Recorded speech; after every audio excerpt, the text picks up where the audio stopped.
L'11° comandamento di Anton Giulio Barili.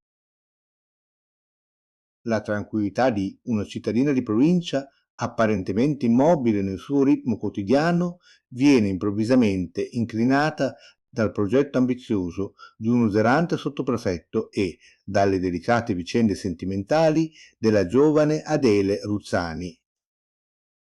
Ma a turbare davvero l'equilibrio del luogo è la presenza silenziosa e inquieta dei frati laici del convento di San Bruno, la cui ombra sembra insinuarsi nei pensieri, nei desideri e nelle coscienze di tutti. Fonte audio Paolo Sedre, LibriVox. Edizione YouTube a cura di Ben Inst, Onde Letterarie e Audiolibri. Buon ascolto. Capitolo 1. Leviamoci il cappello, signori lettori, perché siamo in casa del sottoprefetto di Castelnuovo. I Castelnuovi sono molti sulla faccia della terra e voi forse aspetterete che io vi dica in quale dei tanti vi abbia condotti. Ma io, con vostra licenza, non lo farò, per ragioni di alta convenienza ed anche di sicurezza personale. Il sottoprefetto del mio Castelnuovo sarebbe capace di aversela male e di farmi arrestare come ozioso e vagabondo per la prima volta che mi saltasse il ticchio di visitare il suo circondario. Ora, siccome io ho proprio un gran desiderio di tornare laggiù e di non essere molestato nelle mie corse sconclusionate, voi consentirete, spero, che in questo particolare io mi tenga prudentemente a mezz'aria. Per le necessità della storia vi basti di sapere che si dice Castelnuovo in opposizione di Castelvecchio. Castelvecchio, ancora 2 anni fa, quando io ci sono stato, era una rovina sulla vetta del Monte Acuto, il quale monte è uno dei soliti contrafforti dell'Appennino che ricorrono così spesso nell'orografia dei romanzieri.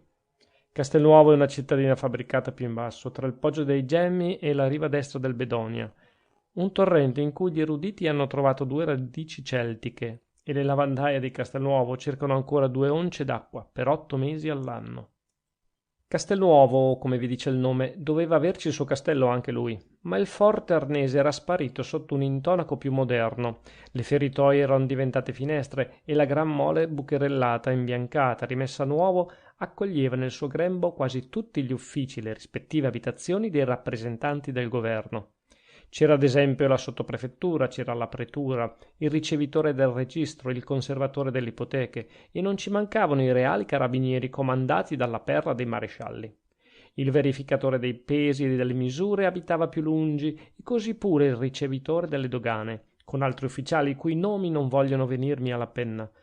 Lo spazio tiranno vietava l'accentramento della gran famiglia governativa di Castelnuovo. Si diceva anzi che ben presto dovesse andar fuori del palazzo demaniale il ricevitore del registro, un po' perché ci stava a disagio lui, che aveva mezza dozzina di marmocchi debitamente registrati, un po' perché teneva a disagio il sottoprefetto, quantunque la famiglia di quest'ultimo costasse di 2 sole persone, marito e moglie, sottoprefetto e sottoprefettessa. Si spiccica male quel sottoprefettessa, non è vero? Ma in fede mia non si può fare altrimenti. E buon per voi che non abbiamo da masticar altro che il nome. La signora sottoprefettessa era asciutta e dura come uno stoccafisso, con una pelle risecchita che pareva di cartapecora. Ottima signora, peraltro, ed anche piacevole in conversazione, purché non entrasse a parlare dei torti fatti a suo marito. Disgraziatamente ciò le accadeva 10 volte al giorno. Ma d'altra parte, siamo giusti, la signora sottoprefettessa aveva ragioni da vendere. Quei benedetti ministeri che passavano promettendo e se ne andavano senza aver mantenuto avrebbero fatta perdere la pazienza ad una santa, nonché alla sottoprefettessa di Castelnuovo, che era a malapena uno stinco. 8 o 9 promozioni erano già venute dacché suo marito aveva diritto all'avanzamento, e quei bravi signori del ministero glielo avevano sempre saltato. Già non amavano suo marito, perché era un uomo d'ingegno e perché il suo circondario era il meglio amministrato d'Italia. Per far carriera con quei signori bisognava essere asini calzati e vestiti e lasciare che tutto andasse a rifascio nell'amministrazione del regno. Il sottoprefetto ascoltava e sorrideva. Il filosofo sorride sempre. Il mare è più profondo, più apparisce tranquillo a fior d'acqua. Queste olimpiche calme sono i conforti superbi del mare, dei filosofi e dei sottoprefetti saltati. Dopotutto il cavalier Tiraquelli vedeva approssimarsi il giorno della giustizia. Sentiva egli altamente di sé? Osservava egli in corpo un segreto, uno di quei segreti che non si rifischiano ad anima viva, neanche la moglie nelle ore confidenti in cui l'uomo politico si leva dal capo l'aureola del potere e assume il berretto di cotone dell'uomo privato. Lo vedremo tra breve, poiché siamo entrati in casa, anzi addirittura nella sala di ricevimento. Il cavalier Tiraquelli riceve tutti i mercoledì. Novità inaudita negli annali della sottoprefettura di Castelnuovo, e riceve già da 2 mesi con gran giubilo delle primarie famiglie del paese. I mercoledì della sottoprefettessa forniscono l'argomento delle chiacchiere cittadine per tutti gli altri 6 giorni della settimana. Voi frattanto, lettori discreti, già avete capito essere questa la ragione che fa parere ristretto il suo quartierino al cavalier Tiraquelli e che farà sgomberare il ricevitore del registro dal suo. Il ministro dell'interno, che non ha ancora pensato a mettere il cavaliere nell'elenco delle promozioni, il ministro dell'interno, dico, ha promesso di fargli dare tutto il secondo piano del palazzo demaniale, a patto che tiri avanti con i suoi famosi mercoledì. Gattacicova, non pare anche a voi? Infatti vediamo, ecco un sottoprefetto a 4.000 lire, che non ha nulla di suo, ne rincalza la paga per spese di rappresentanza e che tuttavia si fa lecito di avere dei mercoledì. Capisco che non ci si mangia alle sue veglie e ci si beve al più qualche bicchiere d'acqua inzuccherata. Ma infine i lumi ci vogliono e il pianoforte richiede ogni settimana l'accordatore. Notate anche la cortesia del ministro, che ascolta le lagnanze del sottoprefetto intorno alla ristrettezza del quartierino e si dispone a concedergli l'uso di tutto il secondo piano, relegando gli uffici della sottoprefettura al primo, donde il ricevitore del registro dovrà sgomberare alla svelta. Un segreto c'è sotto, lo vedete anche voi, e certamente vorrete saperlo, ma vi prego, non istate a beccarvi il cervello. Io stesso ve lo dirò a suo tempo, e mettete pure che ciò avverrà quanto prima. Tutti i rami dell'amministrazione erano rappresentati nella loro doppia essenza, mascolina e femminile, ai mercoledì del sottoprefetto di Castelnuovo. Quanto ai naturali del paese, sulle prime si erano tenuti un pochino in disparte. E le signore, in specie non avvezze alla conversazione e alle feste da ballo, temevano forse di sfigurare al paragone delle dame governative, che avevano viaggiato e conoscevano gli usi del mondo elegante. Ma a poco la vergogna era sparita, e tutte quelle brave signore andavano alla sottoprefettura, maritate, zitelle e zitellone, che era un piacere a vederle. Si facevano 4 salti, mentre gli uomini sodi chiacchieravano di politica, di finanza e di amministrazione. Il maestro della banda cittadina, giovinotto di buona volontà e di alte speranze, suonava passabilmente il cembalo, dedicava polche e mazurche di sua composizione alle signorine di Castelnuovo e qualche volta gli riusciva di farle stampare a Torino o a Milano. Tutto ciò metteva un pizzico di sale nella vita per il passato così insipida di Castelnuovo Bedonia. Gli conferiva un'aria di capitale e sarei per dire di piccola Parigi. C'era un guaio nei mercoledì della sottoprefettura, tanto è vero che non c'è niente di perfetto in questo basso mondo. I giovanotti non abbondavano a Castelnuovo Bedonia, ma per compenso ballavano gli ufficiali del governo, che avevano quasi tutti la leggerezza voluta da questo nobile esercizio ginnastico. Di tanto in tanto capitava qualche ospite nuovo, ora un ispettore mandato dal governo per rivedere le bucce d'un comune, ora un ufficiale dei carabinieri che veniva a dare un'occhiatina alla caserma di Castelnuovo, ora uno studente in vacanze, ora un curioso giramondo che amava le vie meno frequentate. La specie di questi fannulloni emeriti non si è ancora perduta, anzi pare che tenda ad accrescersi dopo l'invenzione dell'alpinismo. E a proposito di alpinisti, ne erano capitati 12 in una volta dal capoluogo della provincia per far l'ascensione del Monte Acuto, i cui 1132 metri sul livello del mare non meritavano forse che si scomodassero per lui tante brave persone. Piuttosto era da desiderare che andassero a visitarlo i geologi e gli studiosi di archeologia preistorica, gli uni per le belle concrezioni calcaree pei quarzi e per le tracce di minerali che presentava la roccia, gli altri per le caverne ossifere che si aprivano nel fianco della montagna. Di questi ultimi, voglio dire degli archeologi, uno solo era capitato a Castelnuovo e fortunatamente non mostrava desiderio di andarsene. Non era uno scienziato di professione, ma un semplice dilettante, e per giunta non aveva ancora stampato nessuna memoria sull'Homo Diluvi Testis.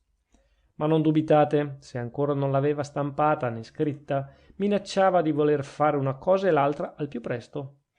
L'epoca neolitica e l'archeolitica erano il fatto suo e le caverne di Monte Acuto gliene davano saggi stupendi, incuspidi di frecce, asce e raschiatoi di selce, amuleti di serpentina e di giadeite, cocci, depositi di ceneri e di ossa carbonizzate, ornamenti di conchiglie, grumi di terra d'ocra e via discorrendo.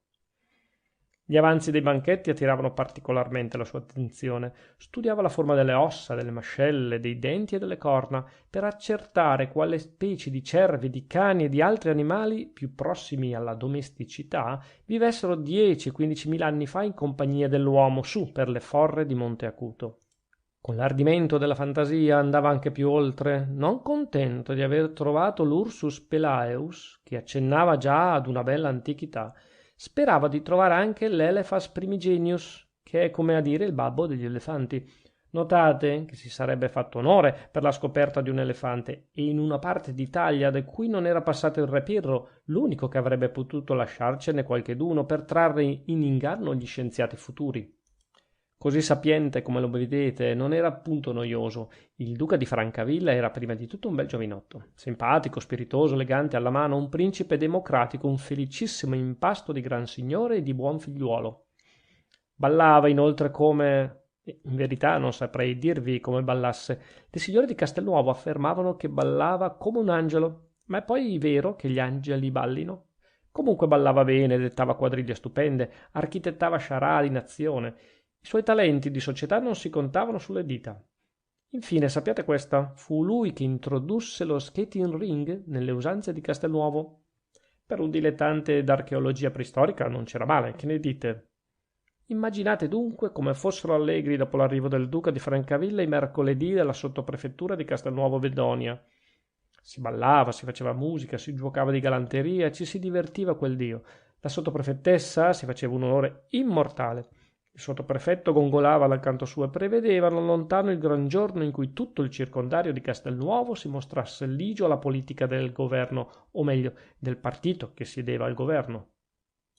Perché a questo egli lavorava con altezza di concetto, non intieramente richiesta dalla sua condizione secondaria.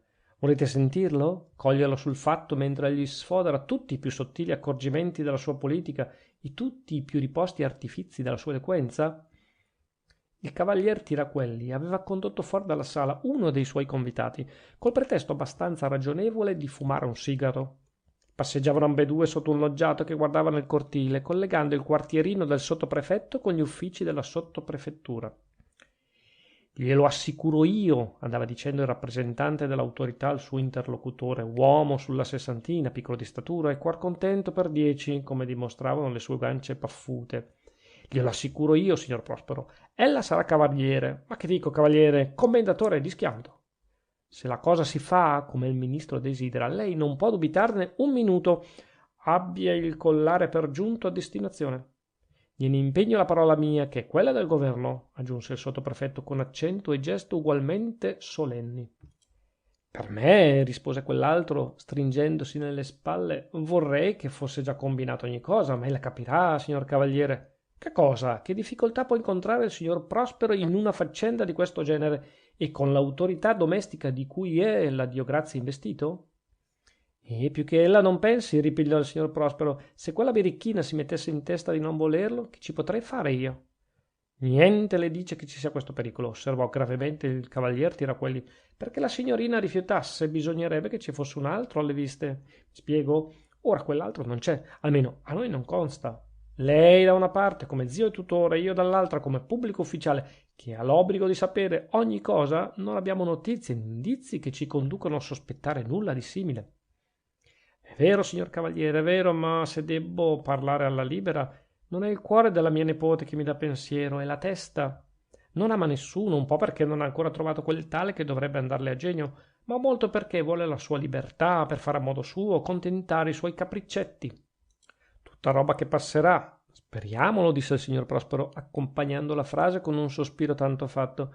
Ma l'avverto che è molto bizzarra. Si figuri che uscita appena di collegio voleva andare al polo. Al polo artico?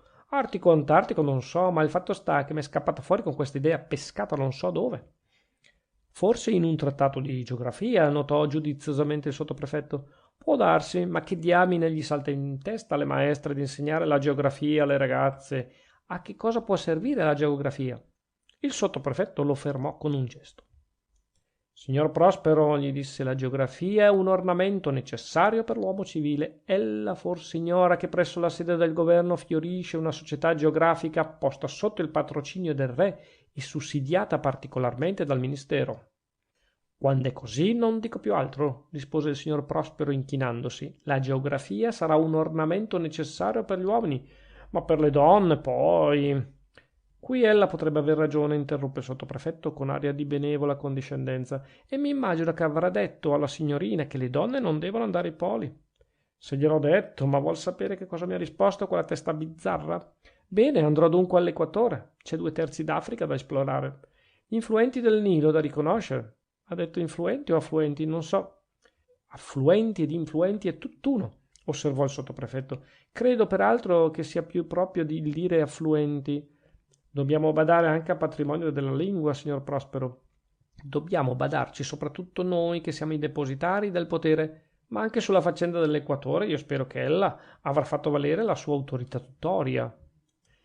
Autorità veramente ne ho poca, confessò il signor Prospero. Mi sono contentato di dirle che ci fa troppo caldo in Africa, come fa troppo freddo ai poli, che non avrei potuto risolvermi lì su 2 piedi ad accompagnarla, che infine ci avevo i conti della tutela da aggiustare e che questa fatica, necessaria perlomeno quanto l'ornamento della geografia, mi avrebbe preso un anno di tempo.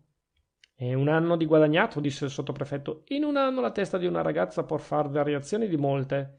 La signorina Adele è romantica e in fondo questo non mi dispiace.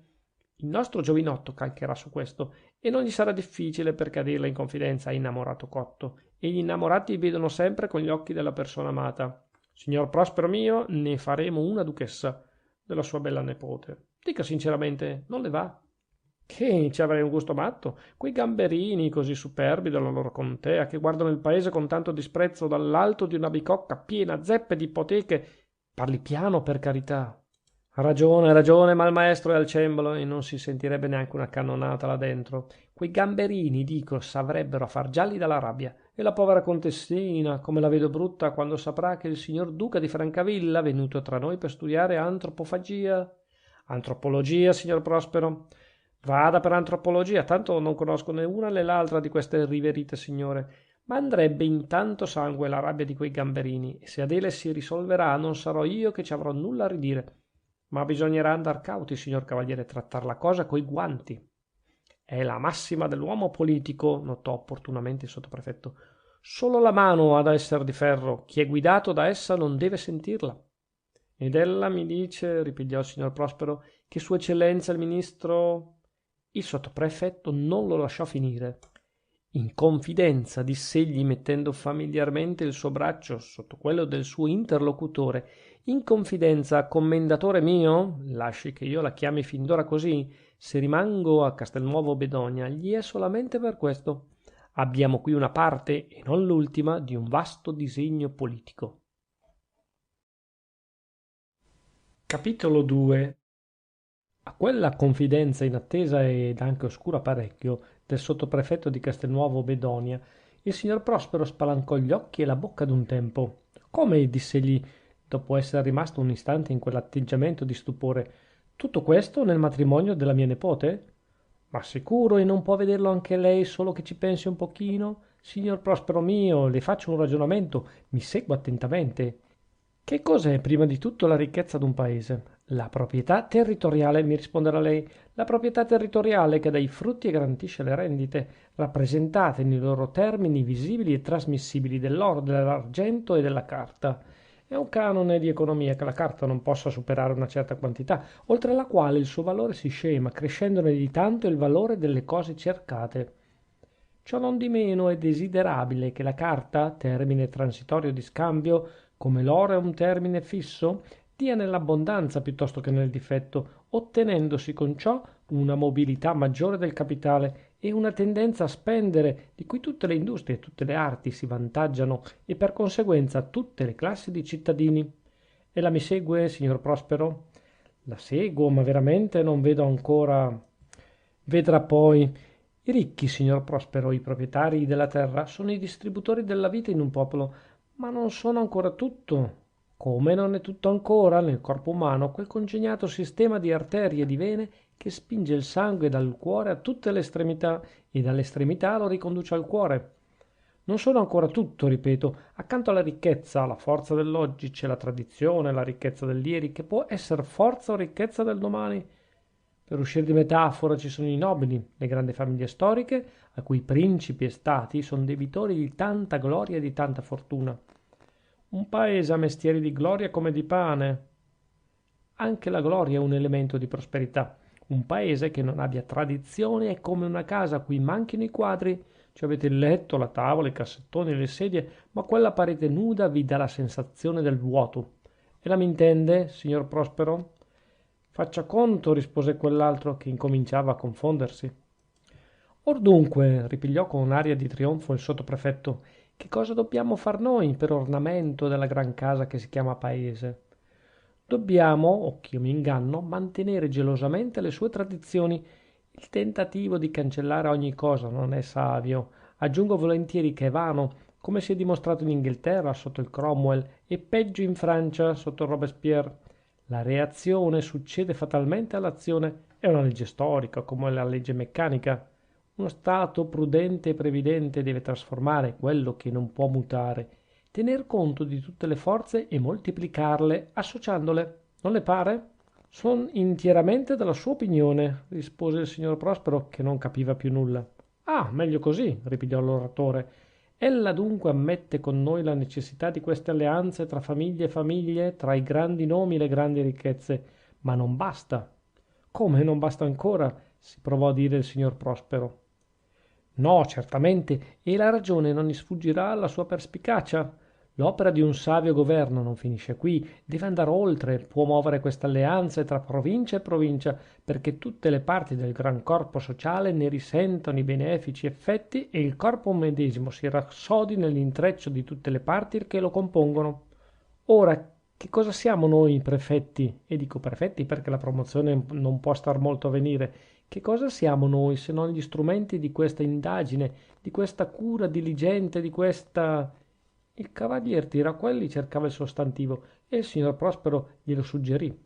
Impresa matrimoniale, diss'egli. Signor Prospero, esclamò il sottoprefetto rizzando la testa come per dare tutta la misura della sua dignità offesa. Ma tosto si avvide all'aria modesta del signor Prospero che il suo interlocutore non aveva voluto dir niente di malizioso e ripigliò sorridendo.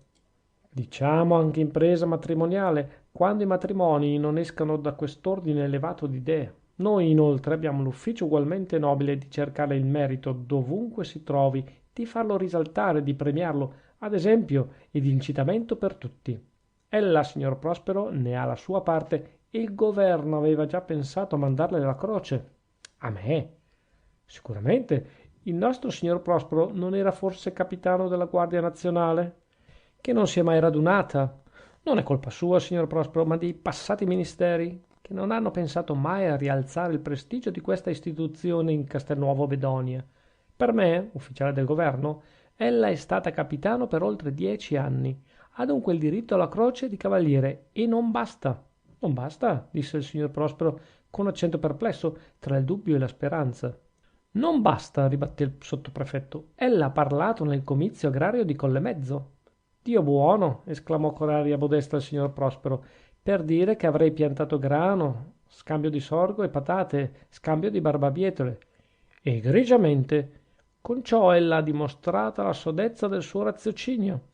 Non tutto è da cangiare nel mondo, si degnò di riconoscere il sottoprefetto, e ci sono delle vecchie usanze a cui bisogna attenersi, perché esse hanno con sé il rincalzo dell'esperienza. Se i nostri padri da tempo immemorabile hanno creduto di mantenersi fedeli alla coltivazione della patata, cioè no da tempo immemorabile perché la patata è relativamente moderna, ma insomma, signor Prospero, l'esperienza insegna e lei rappresenta l'esperienza che bisogna star fermi nella conservazione dei vecchi sistemi. Un partito conservatore, saviamente conservatore, è anche necessario come forza d'equilibrio in uno stato bene congegnato. Tutto equilibrio in politica, come in meccanica, ed io non tralascerò di dirlo in senato. Come? Gridò il signor Prospero. In senato? E quando? Quando ci andrò, rispose il sottoprefetto abbassando le ali della sua ambizione. Ma torniamo a noi. Ella è un agronomo, signor Prospero. L'Italia ha bisogno di agronomi. Non lo ha letto Virgilio? Salve magna parens frugum Saturnian tellus. Eccolo un bel verso da mettere per epigrafe sopra un opuscolo che io le consiglio di scrivere. L'idea dell'opuscolo agrario ad onta dell'epigrafe nuova di zecca che gli suggeriva il sottoprefetto sorrise mediocremente al signor Prospero dignissimo. In fede mia, diss'egli, non saprei da che parte rifarmi. Buona volontà, amico mio, e il resto viene da sé. Leggete qualche libro d'agronomia, servirà per risvegliarvi le idee. Io ho avuto molto profitto dai Segreti di Don Remo dell'Ottavi, un libro aureo che m'ha aiutato ad improvvisare 4 discorsi. Capirà, signor Prospero, che il mio campo non è l'agronomia. Io sono anzitutto un uomo politico. Legga l'Ottavi, è una miniera, mette insieme 4 principii di scienza per far da preambolo ai consigli della sua pratica, e vedrà. Come capitano della Guardia Nazionale aveva diritto alla croce di cavaliere, come agronomo l'avrà quella d'ufficiale. Il commendatore è ancora lontano, osservò il signor Prospero ridendo. Tutt'altro, facciamo questo matrimonio che tanto premerebbe al ministro per le ragioni che ho avuto l'onore di esporle, e avrà subito il collare. Capisco, sarebbe un premio per un fortunato incrociamento di razze. Ella ha molto spirito, commendatore, le faccio i miei complimenti. Oh, con lei, signor prefetto, chi non ne avrebbe? Dunque, da bravo, abbia anche un poco della mia premura e mi conduca questa faccenda a buon porto. Farò quel che potrò, ne stia certo. Se l'Italia ha da avere un benefizio da questo matrimonio, non sarò io che darò indietro.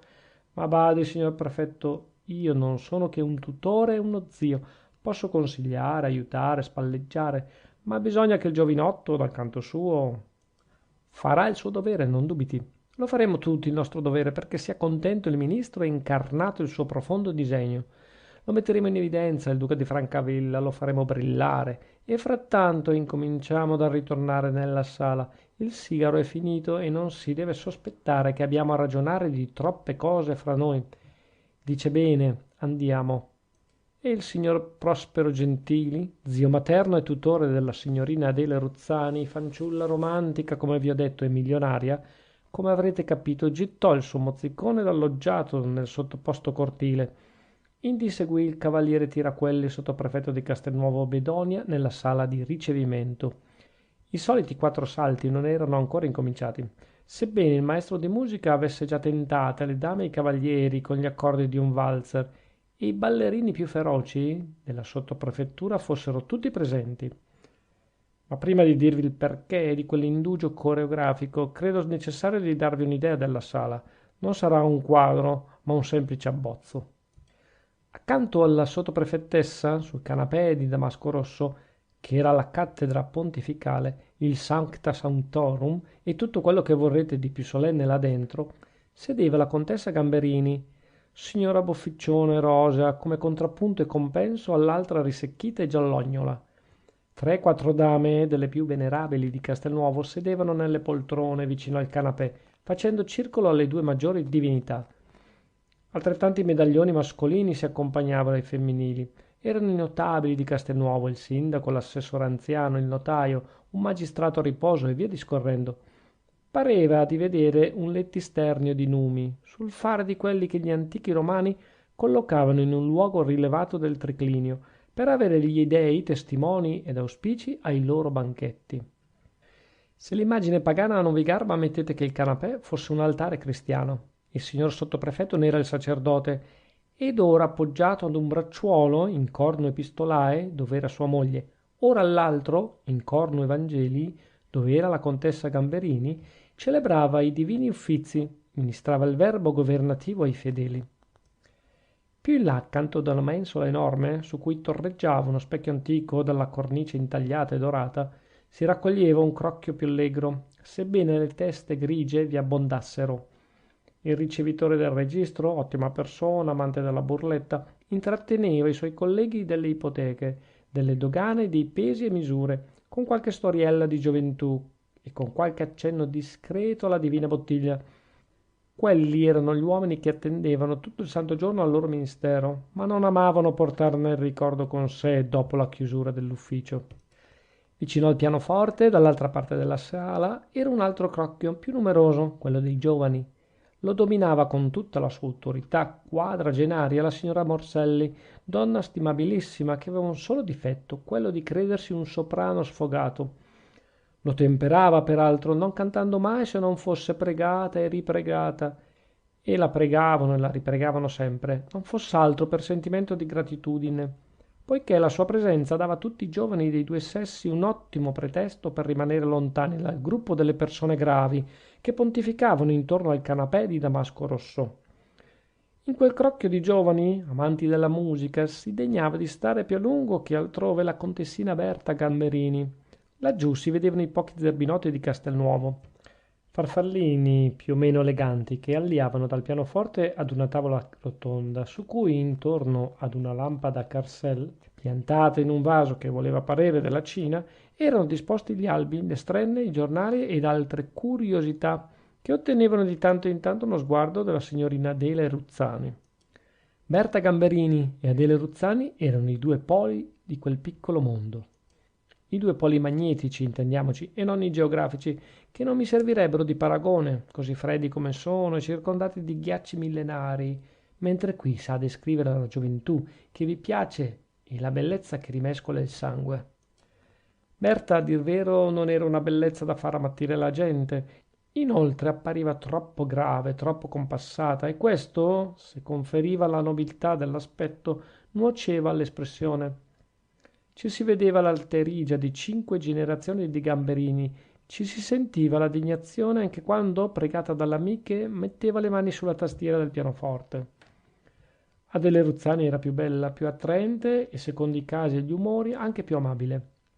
Peraltro bisognava far l'occhio a certe bizzarrie. Adele Ruzzani portava i capelli corti, tagliati poco sotto all'orecchio come un paggetto medievale.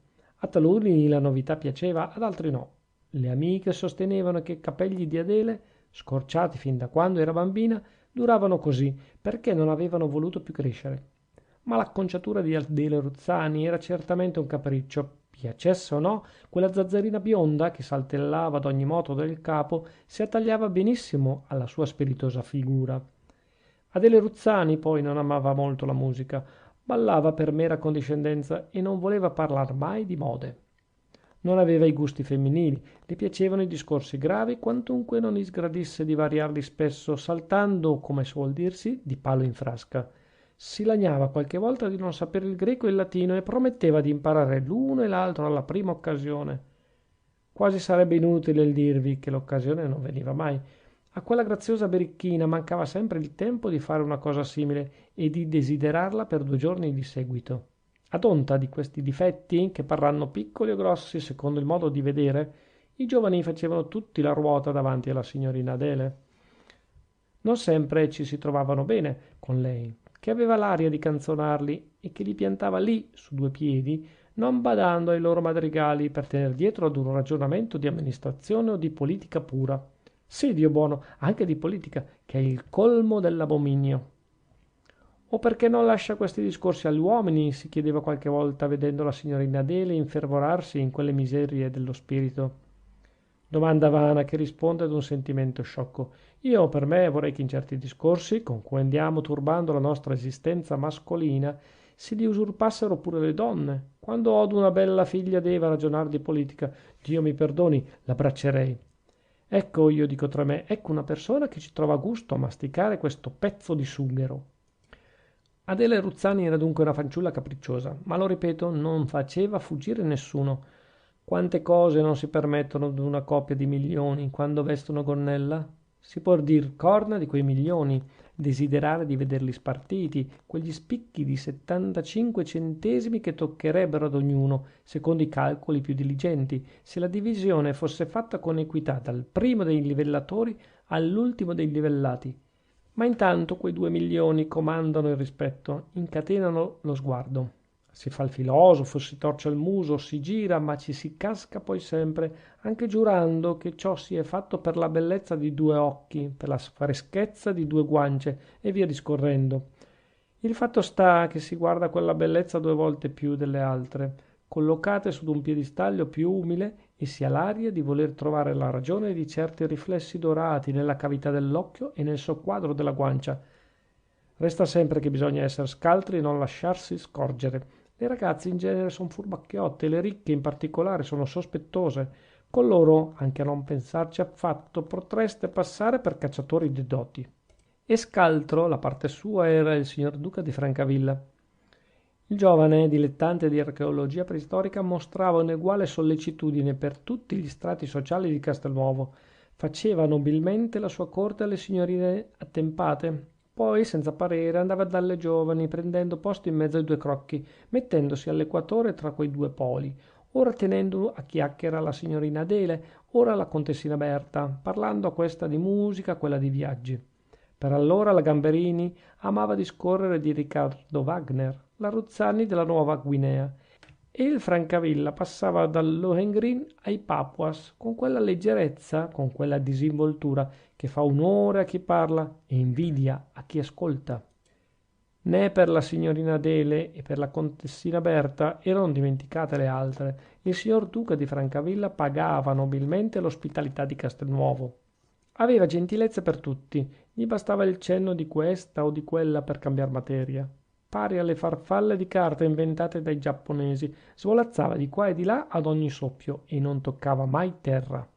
Duca portentoso, e dire che quel giovinotto, uno tra i primi gentiluomini d'Italia, era là, ascoso in un circondario campestre, passando le mattinate a scavare il suolo delle caverne e le serate a profondere il suo spirito nella sala di una sottoprefettura. A proposito, e dove abbiamo lasciato il nostro ottimo sottoprefetto? Un uomo simile non va trascurato. Egli è il primo di Castelnuovo Bedonia, non lo dimentichiamo. Il nostro cavalier Tiraquelli era rientrato nella sala di ricevimento in compagnia del fido signor Prospero Gentili, il cui volto aperto e sorridente pareva già lumeggiato dai toni caldi d'un collare della corona d'Italia.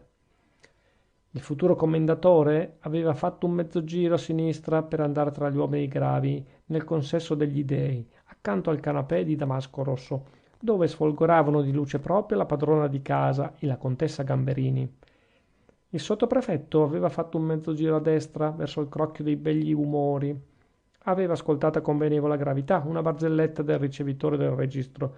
Quindi, come un sovrano in volta attraverso le file dei suoi cortigiani, era andato verso il pianoforte, dove scoppiettava l'arguzia del duca di Francavilla. Signor duca, ben arrivato. Di che si parlava? Ah sì, ella capita proprio a tempo, signor cavaliere, disse il duca ridendo. Ce n'ha una che vale un Perù.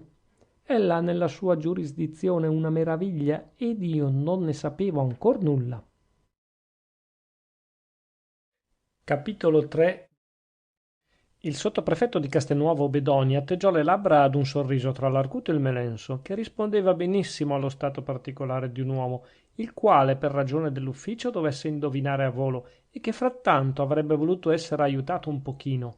Una meraviglia! Esclamò egli avvicinandosi e cercando di guadagnar tempo.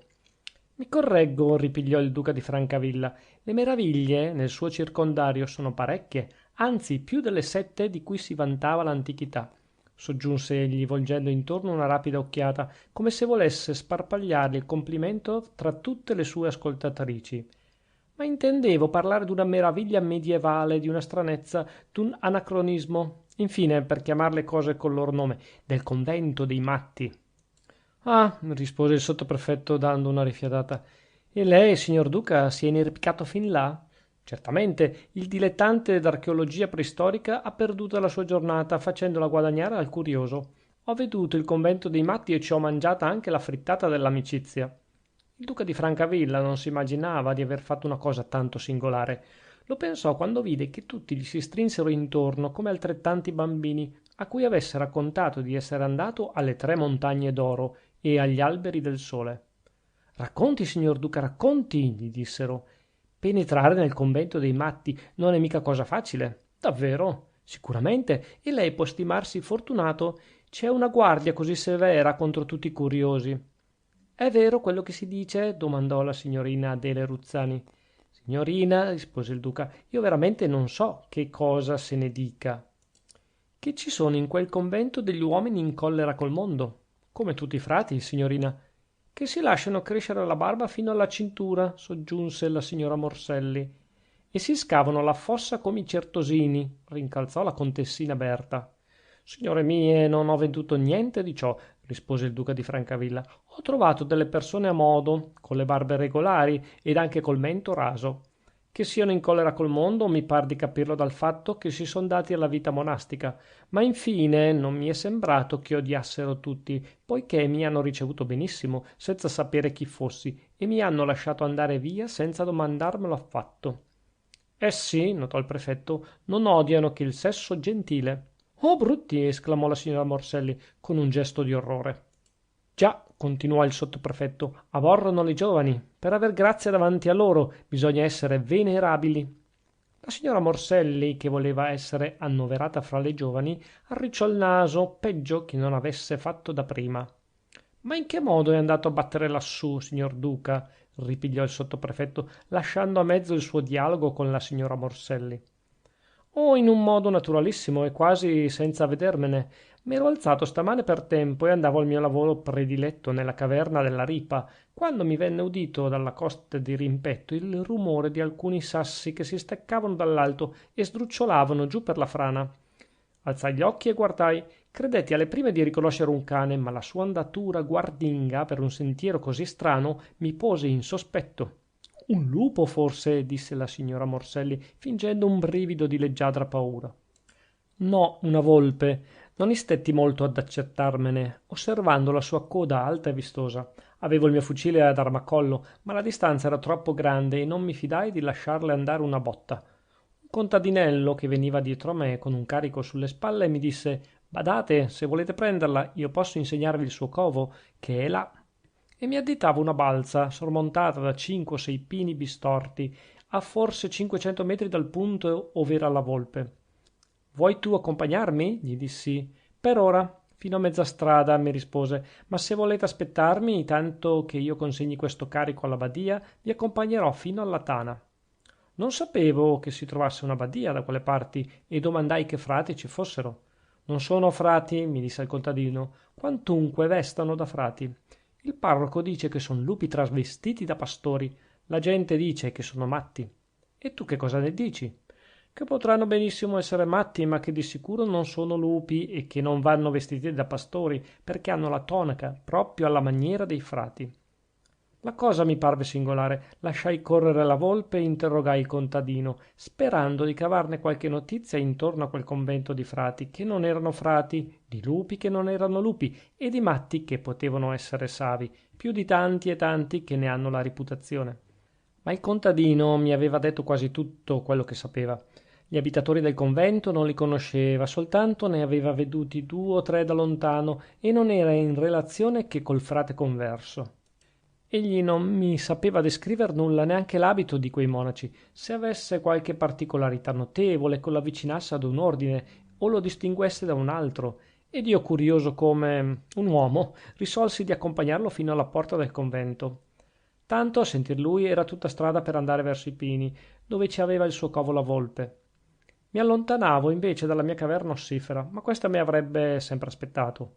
Eccomi dunque, signore e signori, in viaggio per il convento dei matti. Si passa un torrentello, si entra in una forra, si scende ancora, fino ad un ponte massiccio d'un arco solo, che mette ad una torre quadrata, con le sue feritoie in basso, le sue caditoie in alto e i merli sul colmo, come ogni torre che si rispetta. Dio, come descrive bene, mormorò la signora Morselli, par di vederla. La modestia del duca di Francavilla fece le viste di non aver udito la mezza voce del soprano sfogato. Di là dal ponte, diss'egli continuando, è una macchia fitta di frassini e cerri, che nasconde il sentiero.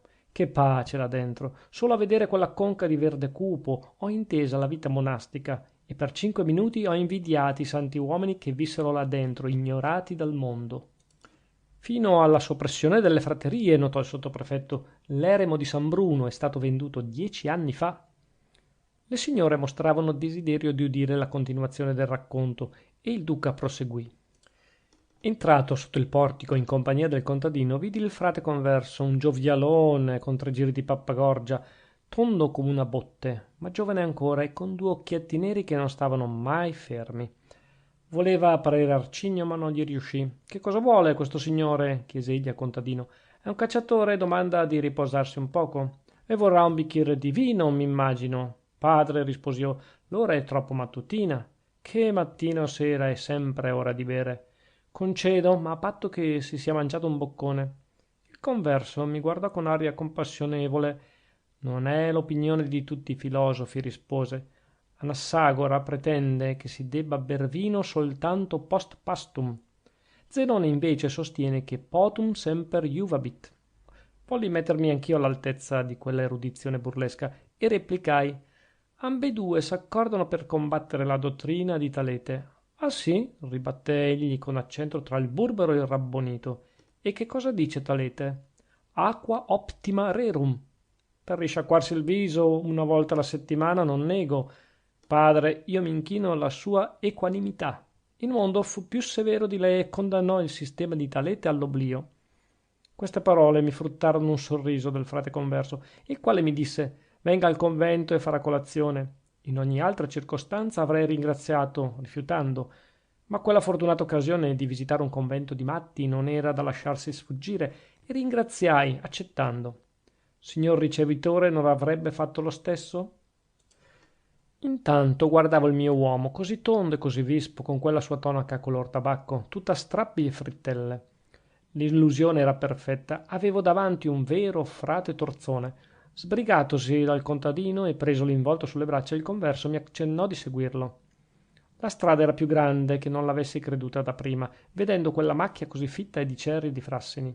Il mio strano compagno mi domandò se fossi del paese ed io notai l'aria di contentezza che si dipinse sulla sua faccia rubiconda appena gli ebbi detto che ero forestiero, che mi trovavo a Castelnuovo per ragione di studio.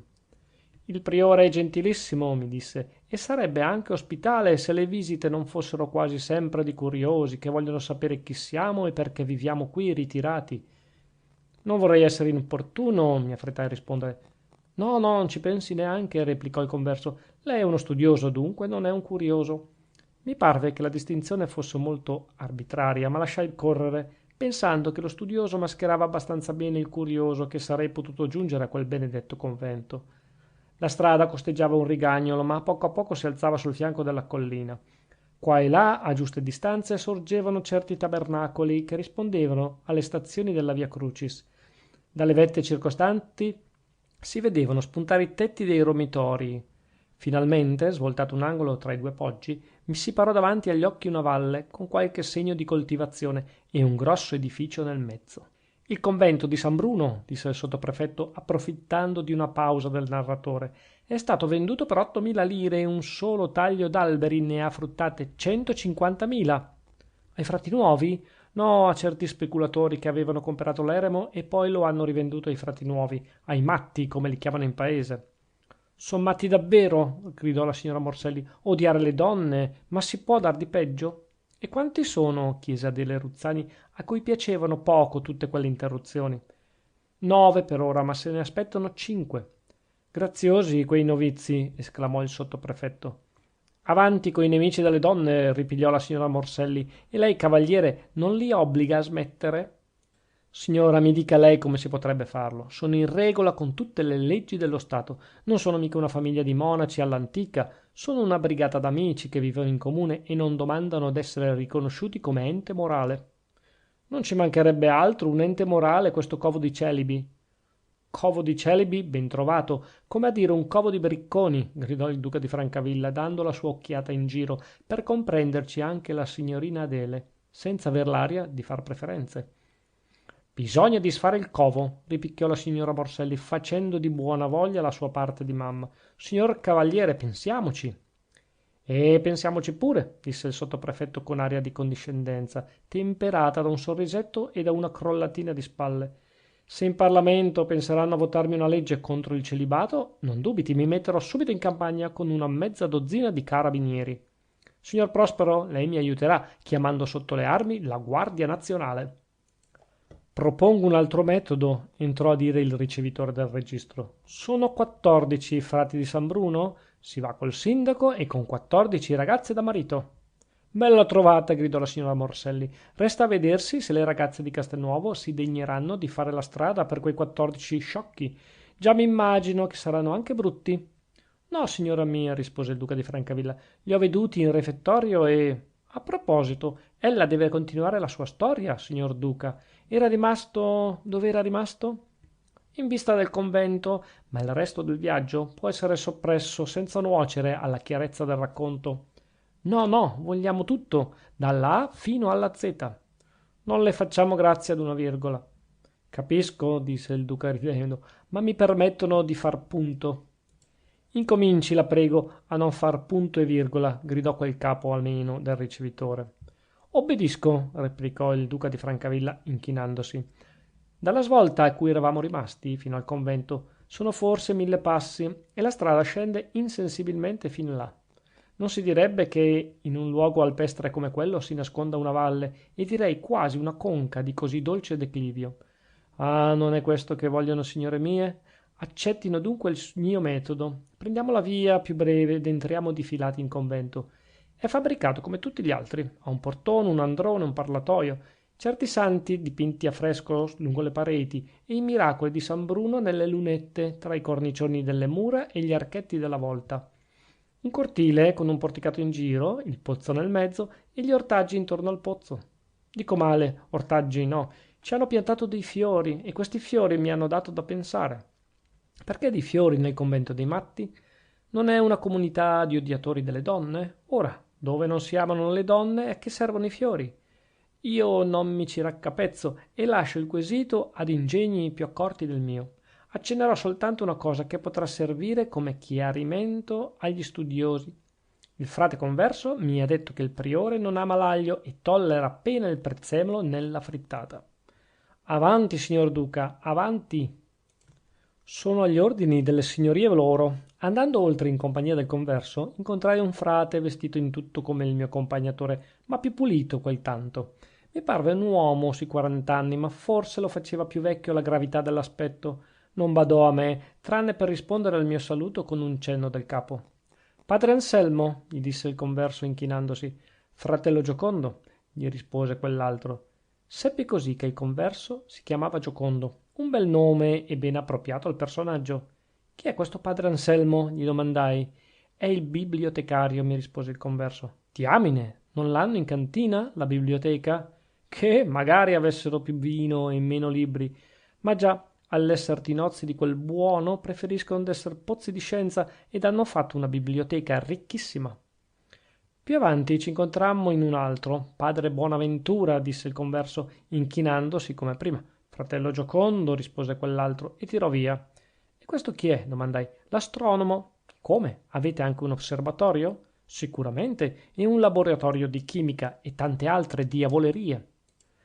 Tutte le settimane i padri si radunano un giorno a capitolo e mettono i loro studi in comune. Benissimo, e faranno un giornale?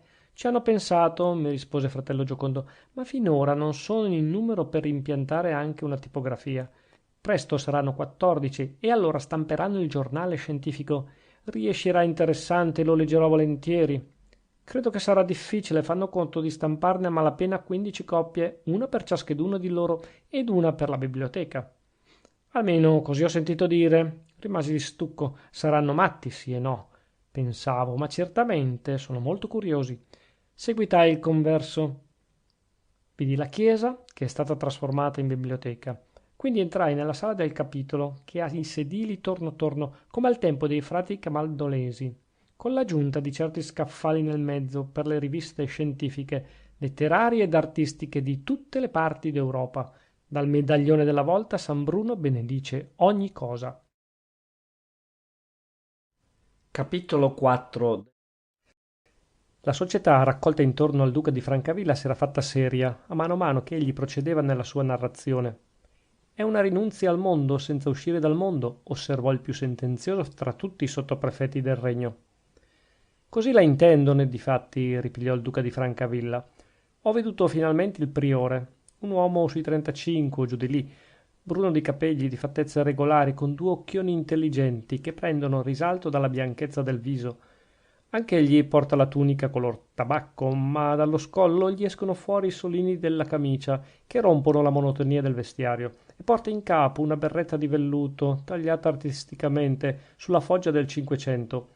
Mi accolse benissimo, quantunque gli occhi indagatori tradissero un'ombra di sospetto. Gli raccontai sinceramente chi fossi, perché mi trovassi a Castelnuovo e pel momento lassù.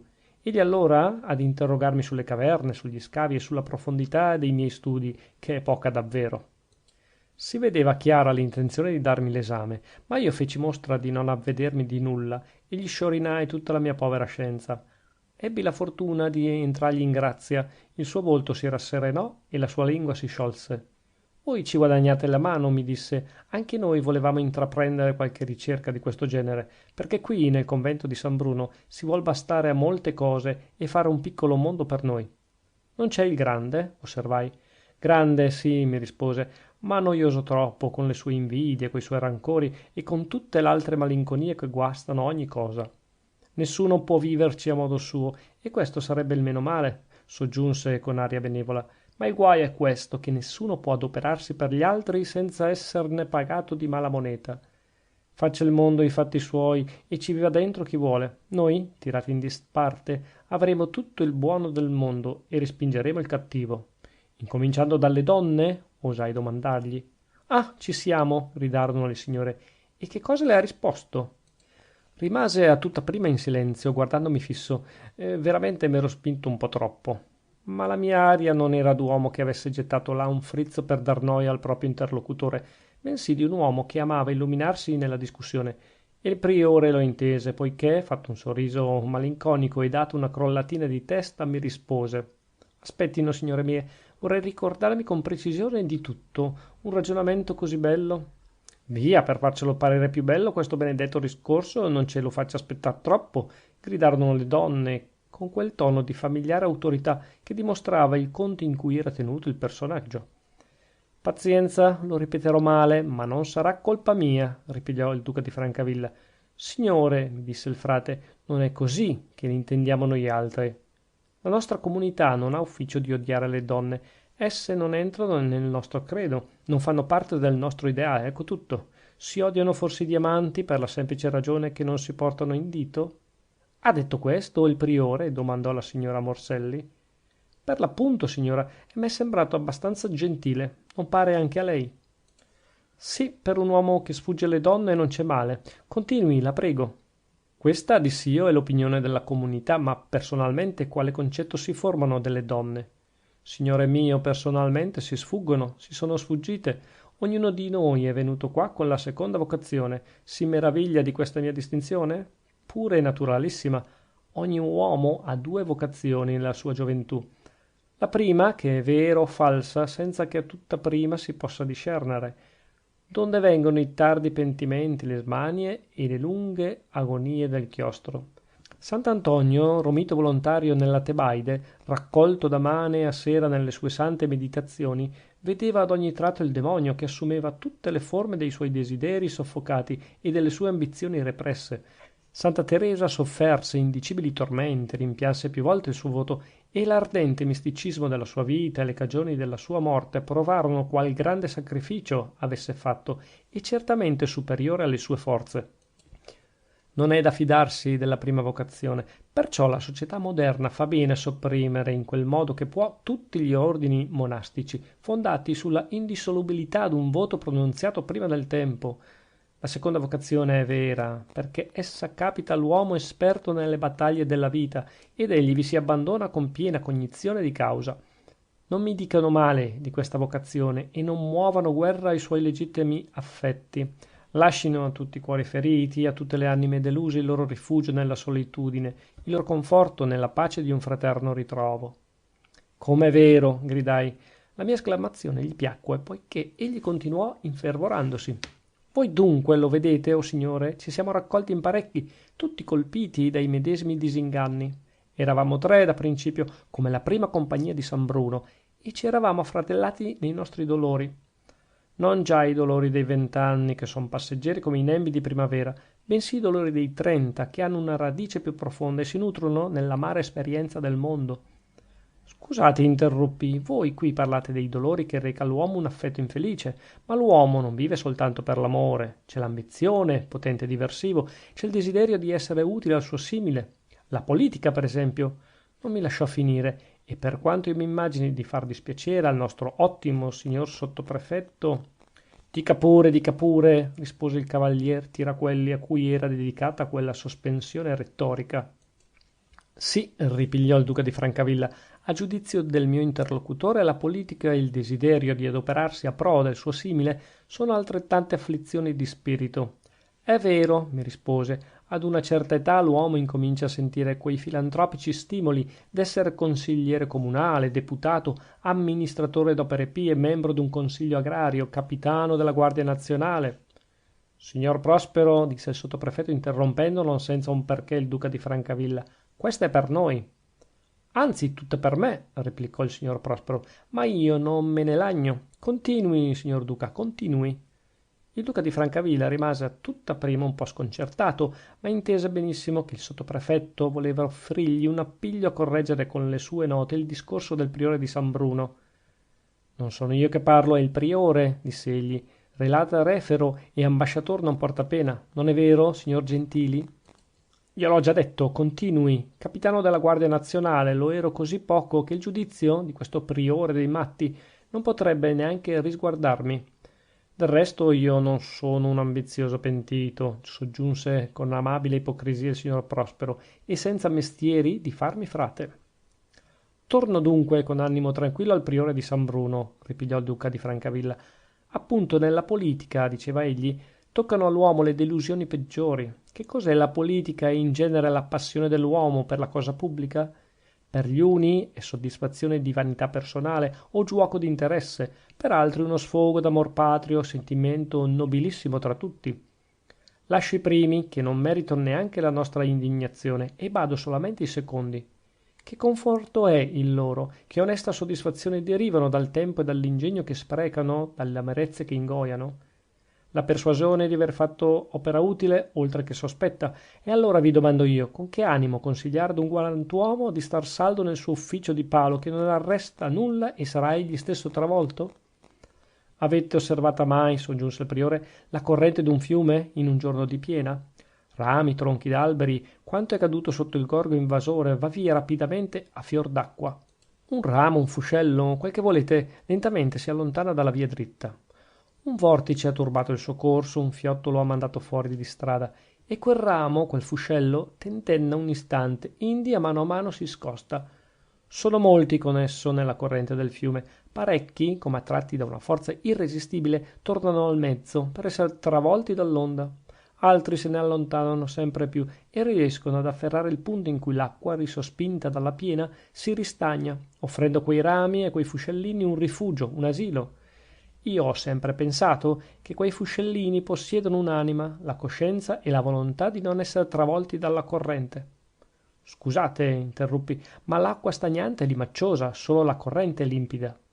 Volete dire che il mio paragone non corre? Ripigliò il priore, sorridendo. Sia pure, rivoltatelo.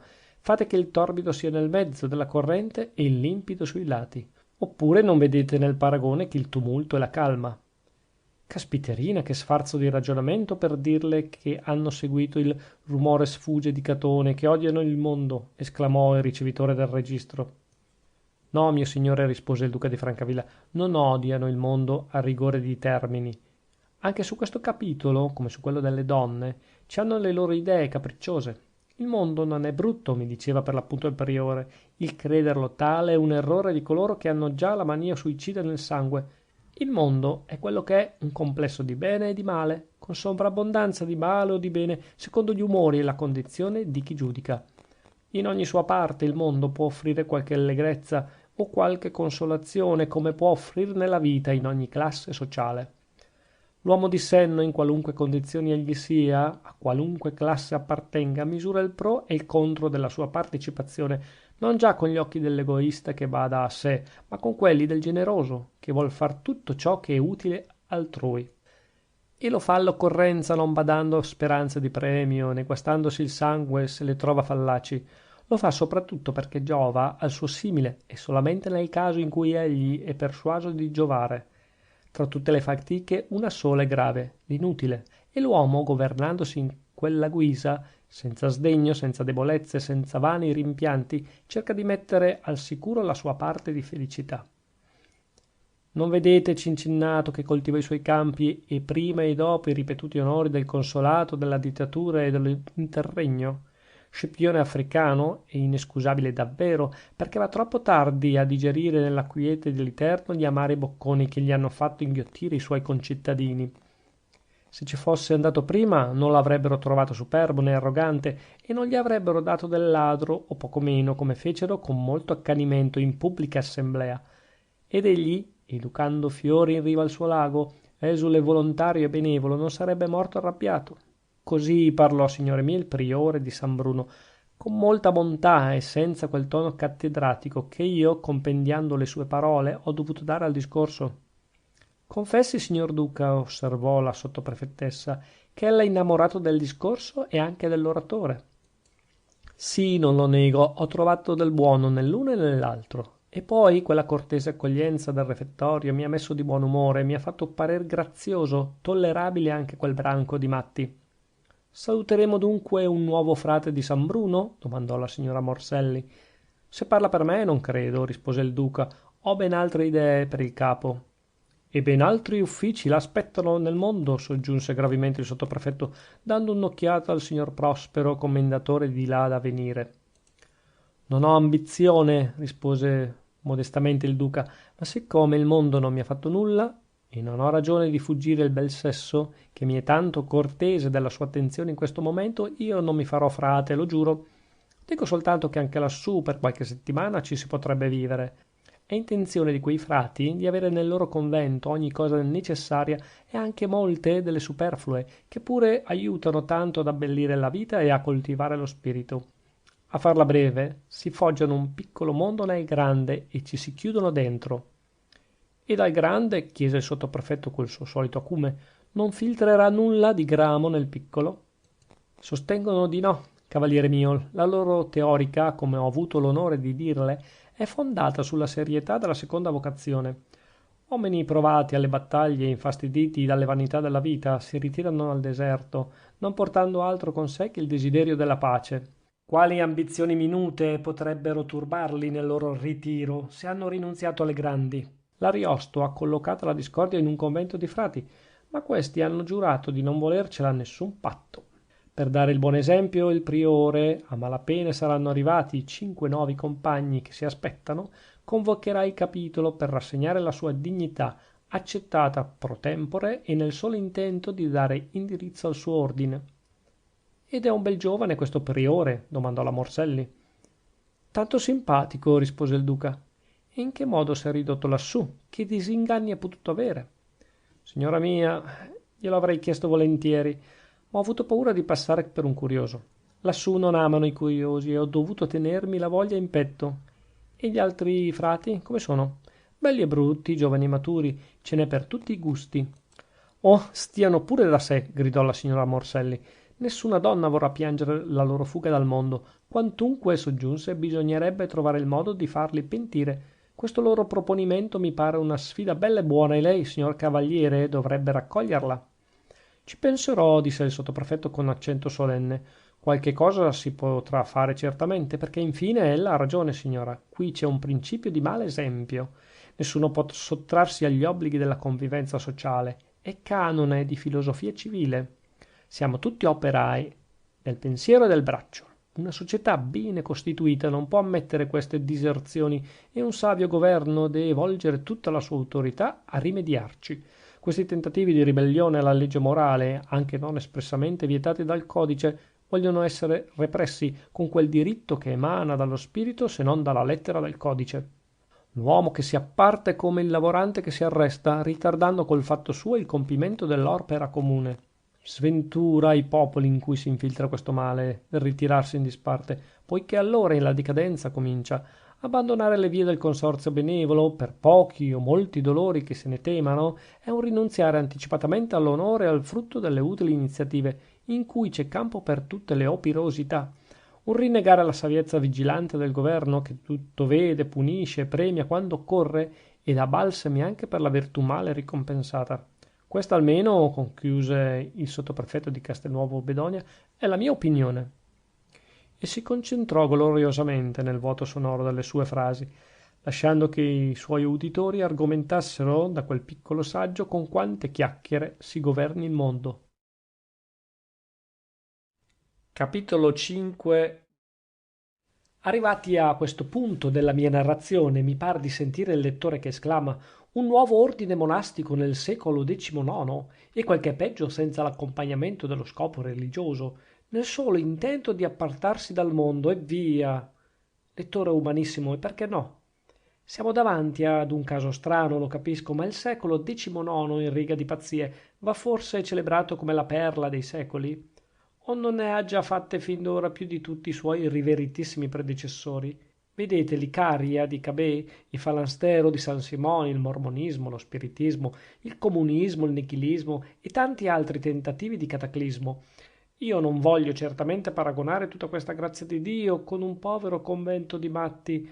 Mi fermo anzi a stabilire come esso sia il meno spiccato, il più innocente, il più roseo, tra tanti bei saggi della incontentabilità umana, i quali, germogliati all'ombra delle patrie leggi e fiorenti al sole delle libertà. Ma qui m'accorgo di metter mano ad una retorica sulla quale il sottoprefetto di Castelnuovo Bedonia potrebbe vantare il diritto della priorità. Priori in tempore, potior in iure. Lasciamo dunque la retorica al degnissimo cavalier Tiraquelli e ripigliamo il filo del nostro racconto. Il monastero di San Bruno aspettava in quei giorni un rinforzo. Erano 5 i nuovi ospiti, 5 le anime deluse che la seconda vocazione spingeva a cercare la pace, quel nido di laici regolari, sotto il governo temporaneo di padre Anacleto. Con questo nome era riconosciuto il priore. Fratel Giocondo aveva ricevuto ordine di dar passo ai 5 nuovi compagni, a malapena si fossero presentati sul ponte chiedendo d'essere avviati al convento. La stessa mattina in cui aveva ricevuto quell'ordine del priore, il nostro converso dischiuse i battenti della torre a 2 ospiti. Veramente gliene avevano annunziato 5, ma non era poi necessario che dovessero capitargli tutti insieme. Sono già 2, osservò egli giudiziosamente in cuor suo, gli altri verranno dopo. E rivolto ai 2 visitatori domandò loro col sorriso sulle labbra: vengono per farsi frati? È il nostro desiderio, disse il più giovane dei 2, mentre l'altro crollava la testa in atto di santa rassegnazione. Erano 2 tipi diversi nell'età, nell'aspetto, nella espressione. Il giovine era biondo, di belle fattezze e di proporzioni elegantissime, ma un pochettino impacciato nei suoi abiti di viaggio. Come mai sul limitare della vita sentiva il desiderio di rinchiudersi in un convento? Quali dispiaceri potevano averlo colpito con quella figura di arcangelo in vacanza che pareva fatta bella apposta per vincere ogni resistenza? E il vecchio, così grasso, tondo, rubicondo e lucente, di che cosa poteva egli lagnarsi? Forse il cuoco gli aveva mandata male una salsa? Ma bastava ciò per disamorare del mondo un bofficione di quella fatta. Ahimè, lettori, purtroppo le apparenze ingannano, e nel caso presente ingannavano più che mai. Scambiate le poche parole necessarie e pagato il contadino che aveva portate le loro valigie, i 2 viaggiatori seguirono il converso, a cui il più giovane dei 2 sorrise amabilmente, come si sorride in un paese straniero ad una faccia conosciuta. Entrati nel bosco, risalirono il viale dei Frassini, svoltarono tra i 2 poggi che sapete, videro il convento in mezzo alla sua conca di verdura, ridiscesero e finalmente giunsero al parlatorio. Vado ad avvertire il padre priore, disse il fratello Giocondo. Intanto farò mettere le loro valigie nella foresteria.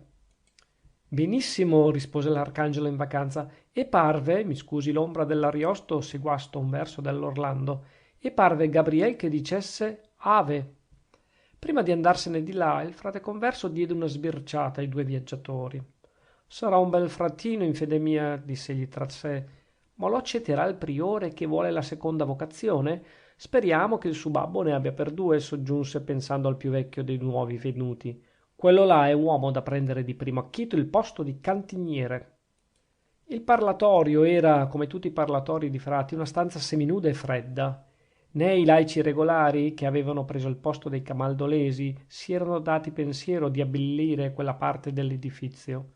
una tavola di noce contro il muro, 8 seggioloni in giro, un quadro scorniciato alla parete, erano tutti gli arredi della stanza.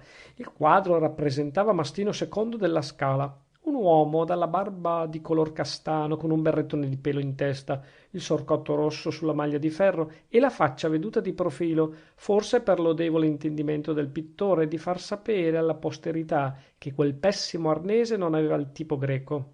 Che diamine faceva Mastino II nel parlatorio di San Bruno? Quel che fanno tanti vecchi ritratti nelle case moderne, avanzi di eredità trapassate più volte, compre fatte da un antenato in un momento di buona luna, non si sa il più delle volte chi siano. O quando si sa resta il dubbio intorno alla strada che hanno fatta per giungere in casa. Non c'era da guardar nulla in quel ritratto, almeno 100 anni più giovane del suo originale. Veduto il nome di Mastino II, che era scritto a lettere gialle nel fondo del quadro, secondo il costume del Quattrocento, il più giovane dei due viaggiatori si volse all'altro e sorrise ammiccando, come se volesse prendersi spasso di lui. È proprio così? Non si torna indietro? Gli chiese quell'altro con un piglio malinconico che faceva un bizzarro contrasto con la sua florida cera. Il giovine aggrottò le ciglia in atto di chi non vuol sentire osservazioni ed è lì per escire dai gangheri. Zio, te l'ho detto, o fai a modo mio o mando giù un veleno. Badate, di qui non si fugge. Ma vedete un po', disse quell'altro salutato col nome di zio, son dilemmi da farsi? Sicuramente, quando si ha a che fare con un ostinato come te. Al polo no, all'equatore nemmeno. Ma era un'impresa da pazzi, esclamò il povero uomo. Non esciamo dunque di strada, ripeté il giovine, crollando la testa con un piglio d'autorità consapevole. Eccoci a casa nostra, nel convento dei matti. Con quel biondo cherubino non si poteva vincerla né impattarla. Lo zio fece come Giacobbe nella sua pugna con l'angelo, si diede per vinto ed alzò gli occhi al cielo, in atto di offerta e di rassegnazione, ma non senza aver dato una sbirciatina malinconica all'occhiello del soprabito, che sarebbe rimasto vergine del brigidino commendatorio, e sospirò tra un'occhiata e l'altra. L'uscio del parlatorio s'aperse e fratel Giocondo annunziò la venuta del priore. Lo zio, ricordandosi d'essere stato capitano della Guardia Nazionale, assunse un'aria dignitosa, se non addirittura marziale. Il nepote scosse leggiadramente la sua zazzerina bionda, compose le labbra ad un sorrisetto malizioso e volse gli occhi all'entrata per ricevere la prima impressione. C'era un fil di ridicolo in quella condizione di laici che volevano parer frati, ma bisogna dire ad onor loro che non si curavano affatto di ciò e che la noncuranza prendeva carattere di dignità. Vivevano in quella solitudine non cercando nessuno. Chi ci andava doveva accettarli come volevano essere. Frati o non frati avevano scritta sulla porta del monastero la sentenza inventata dal re Belè. Fais ce que voudras, e non si occupavano d'altro. Il padre Anacleto, degno priore di San Bruno, non era grave che a mezzo e portava con disinvoltura cavalleresca la sua tonaca lunga, di color tabacco. Aveva la barba nera, finissima, un po' rada e corta sulle guance, i capelli riccioluti e lucenti, la fronte ampia, lo sguardo aperto, il naso diritto e fine, il labbro sottile e vermiglio. Il primo sentimento che destava a vederlo era di schietta simpatia, il secondo di stupore e di curiosità. Come poteva essere che un uomo così giovane e d'aspetto così piacente si fosse dato ad un genere di vita che era una rinunzia anticipata a tante allegre vittorie? Ma guardandolo attentamente nel corso della conversazione si notavano alcune rughe sottili sulla fronte, le quali talvolta si raccoglievano a fascio nel mezzo delle sopracciglia. Si vedevano certe contrazioni improvvise di labbra, certe nubi di tristezza sugli occhi, e si capiva allora che quell'uomo era vissuto molto in breve spazio di tempo e che le burrasche della vita potevano aver fatto assai più che solcargli la fronte o adombrargli lo sguardo. Aveva in mano la sua berretta di velluto e la sporse avanti in atto di salutare, mentre con un'occhiata cercava di abbracciare i due visitatori e di coglierne al volo i pensieri. In che posso servire le signorie loro? Dimandò, poichè li ebbe invitati a sedere. Lo zio aperse le labbra per rispondergli, ma non gli venne affatto di spiccicare una sillaba. Perciò, rinunziando ad un'impresa che vedeva superiore alle sue forze, si volse al nepote con la muta preghiera dello sguardo. L'arcangelo in vacanza crollò leggermente le spalle in atto di stizza non potuta nascondere per quella che gli pareva una insigne debolezza d'animo e rispose tutto d'un fiato: signore, siamo due che vogliamo ascriverci alla regola di San Bruno. Il priore sorrise con accento pacato che non escludeva un senso d'arguzia, ripigliò: si dice san Bruno per mo di dire, ma sanno proprio le signorie loro di che cosa si tratta? L'ordine è forse un tantino burlesco nella forma, poichè non siamo frati, ma è serio nella sostanza, poichè abbiamo una parola d'onore, la quale ci obbliga come il più solenne dei voti. Lo sappiamo, replicò l'arcangelo, si vien qua per vivere fuori dal mondo, non curando le sue vanità dolorose. È vero, disse il priore inchinandosi, ma non è tutto il vero. Ciò che la dice, mio giovine signore, ognuno di noi potrebbe farlo da sé, ritirandosi per sua elezione a vivere in campagna. Qui invece viviamo uniti, foggiandoci il nostro piccolo mondo, riveduto e corretto, senza le noie del grande, ma con tutto il buono, con tutto l'utile che può trovarsi nella vita. Rinunziamo agli affetti pericolosi che lasciano tracce di dolore e di amarezza, ma vogliamo e pratichiamo la carità fraterna, che è un santo bisogno del cuore. Rinunziamo alle ambizioni, ma ci dedichiamo allo studio che affina l'intelligenza ed è poi il naturale ufficio dello spirito. Lo sappiamo, padre, e le domandiamo di poterci dedicare con lei a questo genere di vita. Ma badi, osservò il priore, è un genere di vita più alto o più umile, secondo si guarda, ma certamente diverso da quello che si fa generalmente e a cui ci indirizza la nostra educazione e l'ardore delle nostre passioni. Perciò a non aver pentimenti è necessaria una vocazione sincera e riconosciuta tale, che può farsi solamente quando si è vissuto a lungo tra gli uomini. Non basta un desiderio onesto di pace, una poetica aspirazione alle squisite compiacenze della solitudine.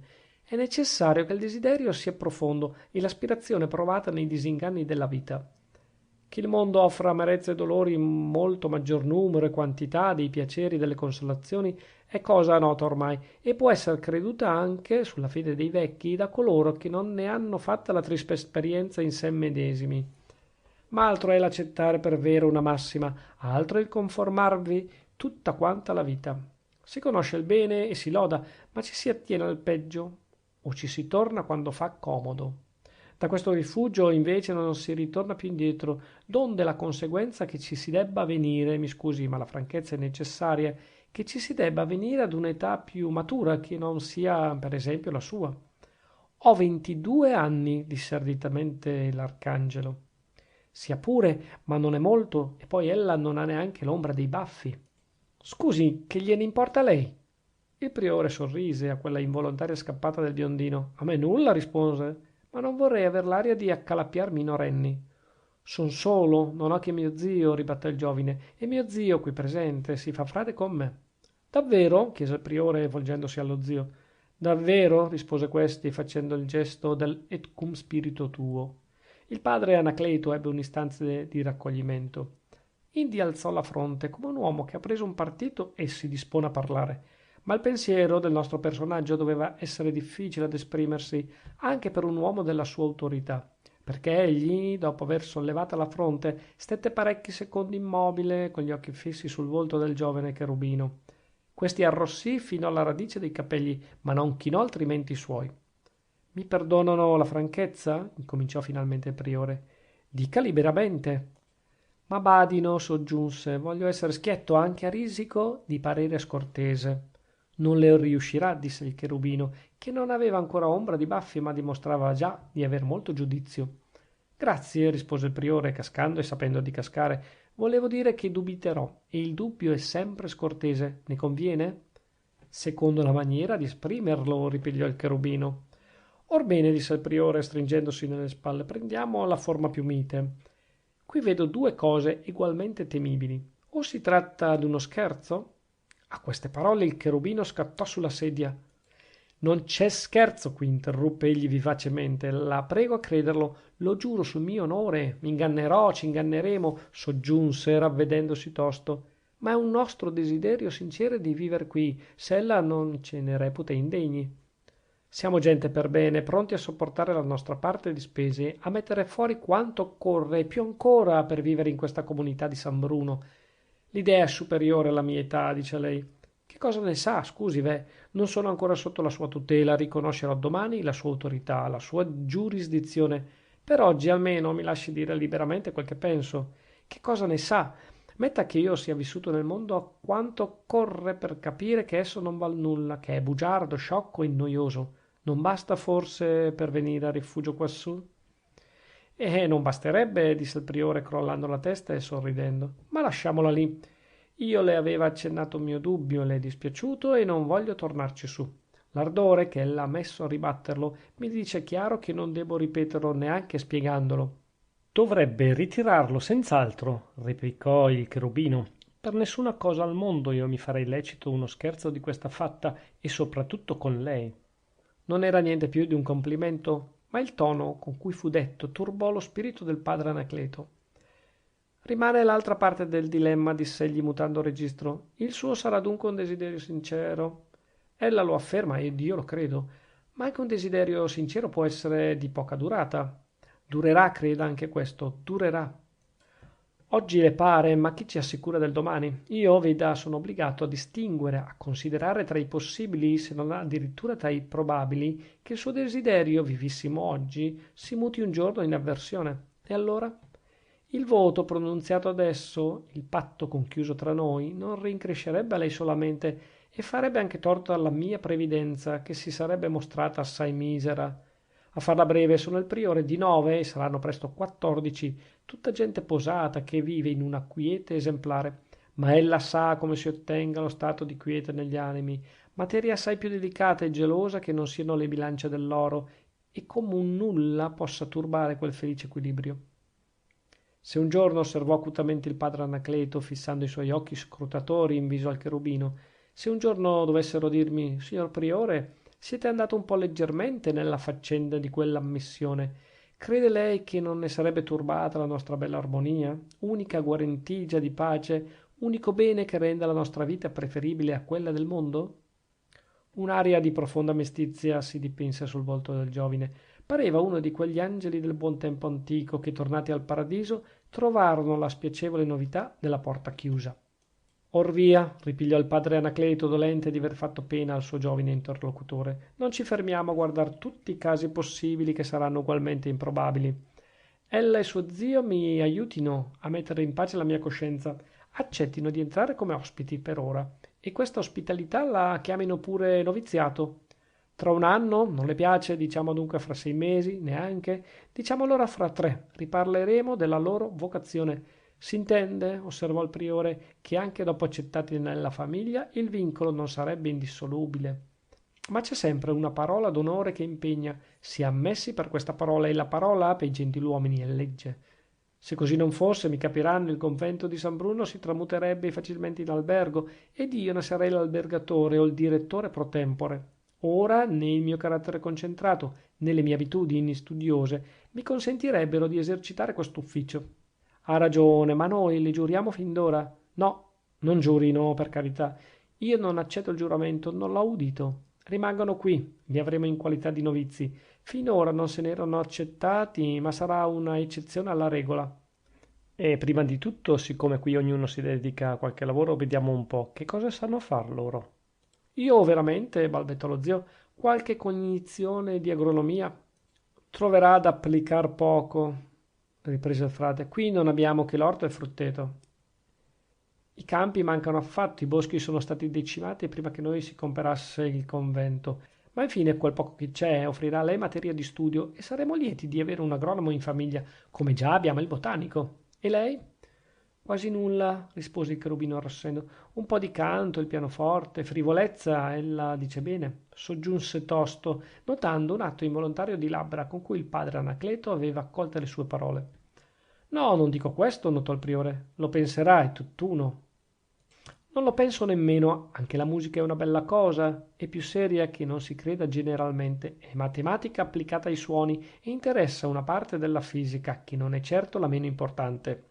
Helmholtz ci ha scritto un libro, il quale è tutt'altro che frivolo, poiché ci dà una dimostrazione completa dei fenomeni del suono e delle leggi musicali che ne derivano. Herschel, studiando a fondo l'arte sua, che era per l'appunto la musica, fu gradatamente condotto allo studio della geometria e quindi alla conoscenza dell'astronomia teoretica, al perfezionamento del telescopio e alla scoperta di Urano. Amo ricordare questi fatti, soggiunse il padre Anacleto, che si sentiva alquanto impacciato a dover conversare con quello strano novizio, per dimostrarle che apprezzo la musica anch'io. Disgraziatamente qui mancano i mezzi per coltivarla. Abbiamo volta la chiesa ad uso di biblioteca e non c'è neanche la fortuna dell'organo. So disegnare un pochino, si provò a dire il giovane. Ah, bene, questo è il fatto nostro, gridò il padre Anacleto. Oh, non dubiti, non le domanderemo i cartoni di Raffaello. I soli principi del disegno basterebbero. Abbiamo in mente di fare un giornale, una specie di rassegna mensile per registrarvi i nostri studi e avremo appunto bisogno di tavole illustrative, segnatamente per gli scavi delle nostre caverne. Ahi, come il duca di Francavilla, scappò detto allo zio. Lo conoscono. È un bravo signore che ha voluto farci una visita. Egli è qui a Castelnuovo per certi suoi studi preistorici. Per studi e per altro, mormorò il cherubino, che la sapeva lunga anche senza aver ombra di baffi. Non saprei, ripigliò il padre Anacleto, che era prudente e non andava a cercare il pel nell'uovo. È venuto a trovarci una settimana fa e non ci ha parlato d'altro che delle sue ricerche scientifiche. Anche noi avevamo già pensato a scavare le caverne ossifere di Monte Acuto, ma finora ci mancava l'uomo da ciò. Ora avremo uno studioso di queste materie, tra i 5 che verranno in settimana a far vita con noi. È un valente professore, insegnava a Torino. Gli hanno fatto un torto, a quanto pare. Qualcheduno si è fatto bello di una sua scoperta. Il governo non lo ha tenuto nella giusta considerazione ed egli ha abbandonata la cattedra. Come vedono, sono tutti delusi, disgustati delle perfidie umane che vengono ad accrescere la nostra schiera. Metteremo il professore all'archeologia ed ella disegnerà gli oggetti ritrovati, va bene? Sì, sì, gridò il cherubino, battendo allegramente le palme. Ma subito si pentì di mostrarsi così bambino in faccia al priore, che lo guardava tra il sospettoso e ammirato, arrossì per la terza volta e chinò gli occhi e ripigliò. Scusi, la prego, ma gli è che son tutto felice di trovare in me un piccolo talento che possa tornare utile alla comunità. Stabiliti questi preliminari, il padre Anacleto si offerse ai nuovi ospiti di San Bruno di condurli a visitare il convento e l'offerta fu accettata con giubilo dal biondo cherubino, che vedeva così superate tutte le difficoltà della sua introduzione in quella bizzarra clausura. Anche allo zio era parso di escirne egregiamente, a farselo apposta a un priore non si poteva tenerlo più pastoso di così. Che sia cieco, pensava egli mentre seguiva il padre Anacleto e il biondino nella loro passeggiata per tutti i corridoi del convento. Quando egli ha messo fuori quel dubbio intorno all'età, ho subito detto, ci siamo. E come lo squadrava dal capo alle piante, ma poi, sia loda al cielo, si è lasciato abbindolare con tanta buona grazia. È anche vero che gli è stato risposto con un certo calore. Non fo per dire, ma il mio signor nipote, perché ormai bisogna chiamarlo così, ha una eloquenza che va diritta al cuore. Non si sgomenta di nulla lui, vi guarda nel bianco degli occhi e vi fa fare tutto quel che vuole, anche quelle pazzie come questa. Ma saranno tutti ciechi e 3 volte buoni come il padre Anacleto? Qui sta il Busilli. Il nepote frattanto pensava anche lui mentre andava scambiando osservazioni col priore. Ha capito? Temo di sì. Perlomeno il dubbio gli è nato, ma egli è un gentiluomo e non è andato più in là. Questa avventura mi piace, ci sarà qualcosa da ridire, ma infine si servono. Io non ho da render conti a nessuno. E poi sono con mio zio. Questo priore, che uomo! Il duca di Francavilla lo ha chiamato simpatico, ma mi pare che sia più di simpatico. Un bel giovane addirittura, e senza saperlo, senza averne l'aria, come dovrebbero essere tutti. È la prima faccia d'uomo che vedo. O son tutti insipidi, svenevoli come il duca di Francavilla, o duri, arcigni, antipatici. Che orrore! Vi fo grazia del resto, e non mi fermo neanche a dipingervi tutto quello che videro i nuovi ospiti di San Bruno.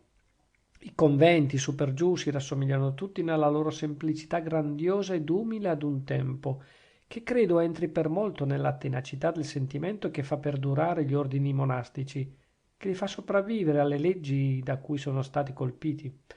C'è una virtù arcana che attrae verso le mezze solitudini del chiostro, e quella forma architettonica stabilita, quasi invariabile, salvo nei minuti particolari, esercita un fascino sullo spirito moderno, che pure ha distrutto il pensiero onde quella forma è scaturita. Sono spariti i conventini, i monasteruzzi borromineschi di 2 secoli fa. Il largo tipo dei chiostri antichi è rimasto e se ne ricorda volentieri, perfino, indovinate chi? Il nostro soldato, che è stato così spesso ad alloggio nei vecchi monasteri tramutati in caserme. Il convento di San Bruno, come tutti quelli del medesimo ordine, aveva i suoi quartierini in cui ogni frate potesse viver solo con la sua stanza da letto, l'oratorio, l'anticamera e la ruota per cui introdurre il suo pasto frugale o metter fuori la scodella vuota. ma la ruota oramai serviva soltanto per le lettere e i giornali quando giungeva il postino. La stanza da letto non era più così nuda come al tempo dei camaldolesi. Quanto all'oratorio, ognuno ci teneva la sua biancheria, i suoi abiti e all'occorrenza i suoi libri più alla mano. Fratel Giocondo, ad esempio, ci teneva il gattinara e il pomino, due autori di sua predilezione, tra i quali da lungo tempo aveva istituito un confronto. I due novizi furono condotti alle loro stanze. Il priore non aveva chiesto i loro nomi, ma li chiese allora il converso, facendosi avanti col registro dell'ordine. È vero, disse il cherubino, avevamo dimenticato di darli. Zio, incominciate. Il vecchio prese la penna e scrisse il nome di Prospero Gentili. Il giovine, con meno sincerità, ma con altrettanto coraggio, vi scrisse quello di Adelindo Ruzzani. Capitolo 6. Intanto la signorina Adele Ruzzani dov'era? Domandiamolo al sottoprefetto di Castelnuovo Bedonia, il degno ufficiale del governo che ha in mano il servizio della pubblica sicurezza di tutto il circondario. Dovrebbe sapere ogni cosa. Nulla sfugge all'occhio vigile dell'autorità, era una delle sue frasi predilette. Ora ecco ciò che sapeva il cavalier Tiraquelli. 2 giorni dopo quella sua famosa conversazione sotto il loggiato, egli vedeva di bel nuovo il suo interlocutore ed amico, il futuro commendatore signor Prospero Gentili. Orbene, come vanno le cose? Gli aveva chiesto senza dargli tempo di esporre le ragioni della sua visita mattutina. A me pare che ci sia un progresso. L'ha notata anche lei l'attenzione vivissima con cui la sua bella nepote ascoltava l'altra sera il duca di Francavilla? È un buon segno. Che ne dice? Sì, un buon segno, ripeté il signor Prospero con aria distratta. Che, non le pare? Gridò il sottoprefetto, che coglieva le mosche per aria. Ho forse detto il contrario? Chiese il signor Prospero prendendo una scossa improvvisa. E dentro di sé aggiunse: non ci mancherebbe altro, dopo che quella birichina m'ha fatto giurare. No, rispondeva frattanto il sottoprefetto, ma credevo che ella ci avesse ancora qualche dubbio. Per me niente affatto, ripigliò il signor Prospero. Quantunque per essere sicuri sarà utile di parlare con lei. Lo faccia una volta al nome di Dio. Se non lo fa lei, chi ha da farlo? È giusto, disse il signor Prospero, è giusto. Gliene parlerò appena saremo tornati da questo viaggio. Questo viaggio? Esclamò il sottoprefetto. O dove? Come, non gliel'ho ancora detto? Ero venuto a bella posta per prendere congedo. Veda un poco dove ho la testa. E dove va? Tornò a chiedere il sottoprefetto, senza curarsi più che tanto di vedere dove avesse la testa il signor Prospero. A Milano con mia nepote. Sì, pare che ciò sia necessario, soggiunse il signor Gentili, notando un atto di stupore del sottoprefetto. La mia Adelina ha certe spesucce da fare. Il cavalier Tiraquelli era visibilmente sconcertato dall'annunzio di questa gita. E dica, staranno molto? Domandò. Oh, non credo, si tratta di una visita alla modista. Come sa, la mia nepote si serve d'ogni cosa a Milano. Ci sarà anche una conferenza col gioielliere per rinnovare la legatura di tutte le gioie di famiglia. Anche per le gioie la moda è cambiata e la mia nepote vuol tutte legature a giorno. La faccia del sottoprefetto si rasserenò. Potrebbe essere un indizio, diss'egli. Indizio di che? Non vede questa cura di rimettere a nuovo le sue gioie. Signor Prospero mio non ha mai posto mente che quando si avvicina il tempo della cova, la cingallegra si mette al grave e va attorno pel bosco a beccar le pagliuzze per comporre il suo nido? Il signor Prospero spalancò gli occhi e la bocca ad un tempo. Gli occhi per ammirare e la bocca per ridere. Ah ah! Esclamò egli. Ed io, bestia, non ci aveva pensato. Ella ha una grande penetrazione, signor cavaliere. Il sottoprefetto di Castelnuovo Bedonia assunse un'aria conveniente all'ammirazione onde era fatto argomento.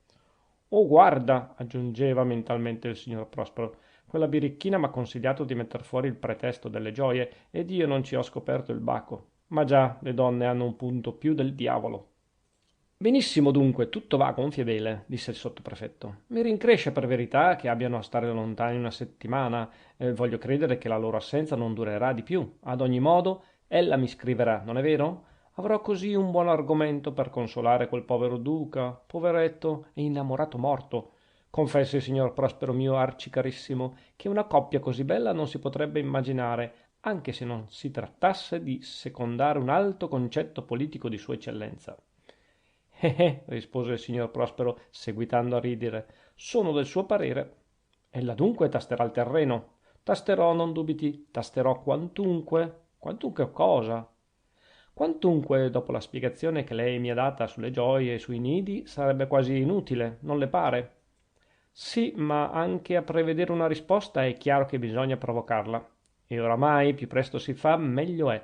Io la consiglierei di parlarne addirittura in viaggio. E mi scriva, sa? Appena qualche cosa di nuovo me ne avverta. Se c'è un sì chiaro e tondo lo mando per telegrafo al ministro e la commenda vien subito. Il signor Prospero sospirò. Quella benedetta commenda. Egli non l'aveva mai veduta così lontana come in quel punto. Il mercoledì seguente fu freddo, almeno nel salotto della sottoprefettura. Il duca di Francavilla, che per solito era così gentile, così premuroso con tutte le dame, giovani e vecchie, belle e brutte di Castelnuovo, per modo che non si sapeva quali fossero le sue preferenze, il duca di Francavilla scoperse quasi il suo giuoco, mostrandosi distratto nella conversazione, svogliato nel ballo, infastidito d'ogni cosa. La signorina Berta ebbe un bel tormentare il cembalo, non le toccò neppure un complimento, ed anche lei fu noiosa parecchio. Le amiche trovarono che i suoi nervi erano più aristocratici del solito, e il ricevimento della sottoprefettura risentì di quella diversità d'umori. Se non fosse stato il ricevitore del registro, che era sempre uguale a se stesso, sarebbe parso un mortorio. Dunque la bella Ruzzani è partita? Chiese la contessa Gamberini alla sottoprefettessa su quel canapè di damasco rosso che i lettori conoscono. Sì, è andata a Milano per certe spese. Un matrimonio alle viste? Rispose la sottoprefettessa, non dicendo né sì né no. Qui non c'è nessun partito per lei, che io mi sappia, ripigliò la contessa, cercando di scoprir terreno. Pare anche a me, replicò la sottoprefettessa, ma forse ci sarà qualche domanda di fuori. La signora sottoprefettessa non era nel segreto di suo marito, o era d'una fintaggine a tutta prova. La contessa Gamberini non poté cavarne altro. Intanto il sottoprefetto, sicuro del fatto suo, aspettava la lettera del Prospero. Il giorno stesso in cui il futuro commendatore era stato a prender congedo per accompagnare la sua bella nepote a Milano, egli scriveva al ministro questa lettera confidenziale. Ho l'onore di annunziare a vostra eccellenza che la faccenda procede benissimo. Il duca di Francavilla ha fatto il viaggio di Cesare. Veni, vidi, vici. Quest'oggi la ragazza è partita per Milano, dove rimarrà 8 giorni al più. Le mie informazioni particolari e sicurissime mi pongono in grado di dirle che essa è andata a far rilegare a nuovo le gioie di famiglia. Questo è, come vede l'eccellenza vostra, un indizio eccellente delle sue inclinazioni. Del resto lo zio e tutore della signorina è felicissimo di aiutare a questa unione, ed io confido che vostra eccellenza vorrà premiare lo zelo di questo egregio cittadino, il quale è entrato con tanta facilità nelle idee del primo ministro, lo dico senza adulazione, con la mia usata schiettezza, che abbia mai avuto l'Italia. Frattanto io gli ho lasciata intravedere la commenda. I motivi per i 2 primi gradi ci sarebbero: 10 anni di grado nella Guardia Nazionale in qualità di capitano per la Croce di Cavaliere, l'opera prestata nel comizio agrario e le analoghe cognizioni per quello di ufficiale. Quanto all'esito dei nostri negoziati, spero di poterle mandare qualche ragguaglio tra breve e di mostrarmi degno dei favori che l'eccellenza vostra si è degnata di promettermi. 3 giorni dopo il ministro rispondeva di suo pugno. Cavaliere carissimo, non dubiti, provvederò per Gentili com'ella giustamente propone. Ella faccia il suo dovere, come sempre. Lavoriamo per un nobile intento. In questa faccenda, a prima vista di così poco rilievo, c'è più importanza che ella, già tanto perspicace, non veda. Perseveri, stringa le fila e mi mandi buone notizie. Io farò altrettanto con lei. Sono commendatore e prefetto, gridò il cavalier Tiraquelli appena ebbe finito di leggere. La sottoprefettessa, che era presente a quello sfogo di onesta soddisfazione, inarcò tosto le ciglia. Che? Come? Si lascia Castelnuovo? Sì, Erminia, sì, Erminiuccia mia, ma non per ora. Ci vuole ad ogni cosa il suo tempo. Non dubitare, sarai prefettessa entro l'anno e senatrice per giunta, perché si sa, una ciliegia tira l'altra. Essere prefetto e non senatore mi parrebbe una sconcordanza. Che cosa sono i prefetti se non le colonne amministrative del regno? E i senatori che cosa sono? le colonne legislative. Ora non può essere buon legislatore se non chi ha dato prova di essere un buon amministratore. Donde la conseguenza, mi pare. O le dirò io le ragioni di questa necessaria connessione, proseguì il sottoprefetto di Castelnuovo quando fu solo nel suo ufficio. L'amministrazione, o signori, una saggia amministrazione è una legislazione applicata, come la legislazione, una saggia legislazione, è un'amministrazione pensata. E perché l'opera amministrativa proceda regolarmente, è necessario, porro unum est necessarium, che l'opera legislativa sia informata ad un concetto pratico, eminentemente pratico. Non si è mai badato a questa necessità ed è stato l'errore da cui son proceduti tutti gli altri. L'organismo di uno Stato? Bello questo organismo dello Stato, osservò il sottoprefetto fermandosi come per ammirare l'opera sua. Deve essere anche nuovo. L'organismo dello Stato, o signori, è come un ben inteso sistema di distribuzione d'acque che, attinte alla sorgente donde emanano tutti i poteri, si dividono in 100 canali per recare a tutte le parti del campo i benefizi della vita. Et uda mobilibus pomaria rivis. Questa è la chiave, questo è il problema. Hoc opus hic labor. That is the question. Anche l'inglese ci sta bene in un discorso quasi più del latino.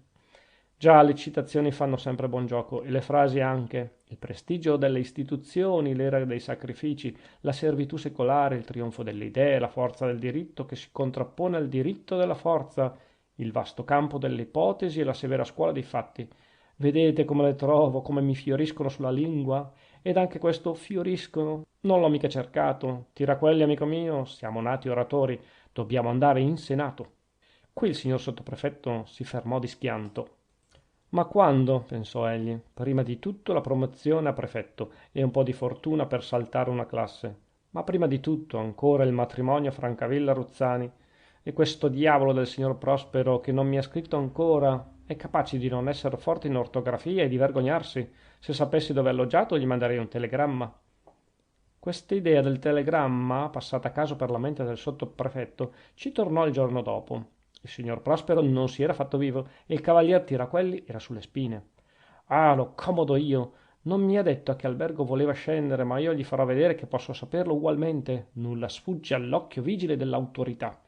E quel giorno, per l'appunto, il sottoprefetto di Castelnuovo Bedonia batteva il telegrafo per domandare al questore di Milano in quale albergo si trovasse ad alloggio un signor Prospero Gentili, di cui dava tutte le indicazioni necessarie. Sarà meravigliato domattina di ricevere un mio telegramma, prima di alzarsi da letto. Caro signor Prospero, sarà pure obbligato a rispondermi. Per intanto capitò la risposta del questore di Milano. In nessun albergo, secondo che appariva dai rispettivi elenchi dei viaggiatori, esisteva un Prospero Gentili o d'altro di somigliante, con nepote o senza.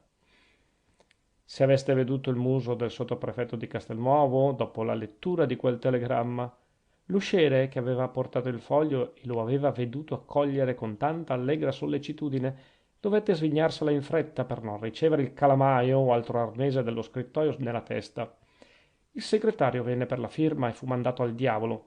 Entrò la sottoprefettessa e fu mandata col segretario. Insomma, il nostro uomo schiattava dalla rabbia e finì col chiudersi nel suo ufficio, dichiarando che per tutto quel giorno non voleva vedere nessuno. Il signor Prospero non era andato a Milano. Che cosa voleva dire quella novità? Peggio ancora, che cosa voleva dire quella bugia? Perché infatti si trattava d'una bugia e detta con animo deliberato. Era il mentire sapendo di mentire di cui si è fatto tanto spreco in politica. La bugia del signor Prospero sarebbe stata perdonabile se egli fosse partito solo. Un ripesco amoroso, Dio buono, chi non l'ha? Ed è forse necessario che un uomo dica chiaro e tondo: badate, io vo da questa parte anziché da un'altra? Ma il signor Gentili era partito con la sua nepote e dopo aver preso formalmente congedo. La cosa era grave, rasentava lo sfregio, uno sfregio all'autorità. Il sottoprefetto di Castelnuovo Bedonia non era uomo da tollerarlo. E frattanto nessuno si presentava, lo lasciavano solo coi suoi dubbi, senza offrirgli l'occasione d'un piccolo sfogo. Il signor Cavaliere si rammentò allora di aver detto che non voleva vedere nessuno. E afferrato il campanello suonò furiosamente. L'usciere comparve sull'ingresso. Che cosa comanda il signor Cavaliere? Chiamatemi il signor Borgnetti. Il signor Borgnetti era il delegato di pubblica sicurezza del circondario di Castelnuovo Bedonia. Un pensiero venne in mente al sottoprefetto, poiché l'usciere fu andato. Se il questore di Milano si fosse ingannato, negando l'arrivo del signor Gentili in quella città. Ma no, come poteva ingannarsi se aveva veduto l'elenco dei viaggiatori? O forse il signor Prospero, andando a Milano, aveva creduto opportuno di cangiar nome? Perché? Ma lo avesse pur fatto, il telegramma del cavalier Tiraquelli al questore di Milano dava chiaramente i connotati della persona e il telegramma del questore rispondeva con uguale chiarezza intorno ai due casi. Il sottoprefetto di Castelnuovo non ci vedeva più lume. Oh, devo saperlo, borbottava, lo saprò, dovesse costarmi. È un'azionaccia che mi fa il signor Prospero. Ma è possibile? No, non può essere. Qui c'è di sicuro un equivoco. Ah, sciocco petulante, asino calzato e vestito. T'hanno a far commendatore, te lo darò io il collare. Ma che cosa può essere accaduto con questo signor Prospero? Non vorrei che gli fosse capitata qualche disgrazia per istrada. Ma in questo caso perché non mandarmelo a dire? Il sottoprefetto ripigliò il campanello e suonò da capo. L'usciere ricomparve sull'ingresso. Il signor Borgnetti? S'è mandato chiamare, era a letto e si veste. A letto, a quest'ora? E il governo non dirà che gli si mangia il pane a tradimento? Il Borgnetti capitò finalmente. Era un coso secco allampanato, colore e fibra di stoccafisso, con baffi arroccigliati e mosca ripiegata in fuori. Gli occhi grigi e mobilissimi, una gran smania di parere un hidalgo spagnuolo, col solo guadagno di poter essere paragonato a Don Chisciotte della Mancia.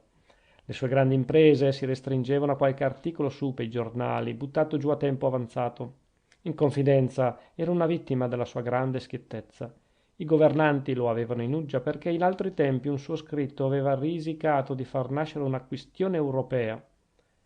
Come avrete capito, era un buon diavolo, incapace di quelle brutte cose che con tanta grandezza d'animo voleva appiopparsi, e aggiungerò incapace di far male ad una mosca, se non avesse avuto il vizio di tormentare ad ogni momento la sua.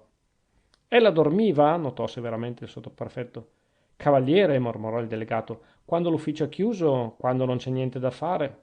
C'è sempre da fare nel suo ministero, come nel mio, replicò il superiore. Sieda, dobbiamo parlare a lungo. Sono scontento di lei. Di me? Di lei? Ma il motivo? I motivi, vorrà dire? Sono parecchi i motivi. Le parlo franco, perché lei ama la franchezza. È il mio difetto, rispose l'hidalgo con enfasi. Bene, si senta dunque dire che la polizia in Castelnuovo Bedonia è malfatta. Sì, molto malfatta. Ho lagnanze continue del governo, sempre e solamente per questo. I tre banditi, perché non si prendono? Perché si lasciano ad infestare la campagna, con gran pericolo della... Banditi, interruppe il delegato, dica renitenti alla leva. È male, non dico di no, ma non si tratta appunto di uomini pericolosi. Non hanno rubato nulla finora. I contadini li proteggono, li sottraggono a tutte le ricerche della forza.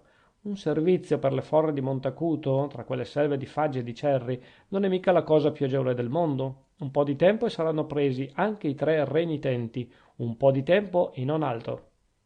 Il sindaco di Trigallo, proseguì implacato il sottoprefetto, continua a fare orecchie da mercante alle nostre ingiunzioni. Quello non è affar mio, rispose il delegato, è affar suo. Per le questioni che avvengono o che possono avvenire in paese tocca alla pubblica sicurezza ed ella ci deve pensare, ribatté il sottoprefetto. Ma già, secondo lei, niente ha attinenza con la pubblica sicurezza.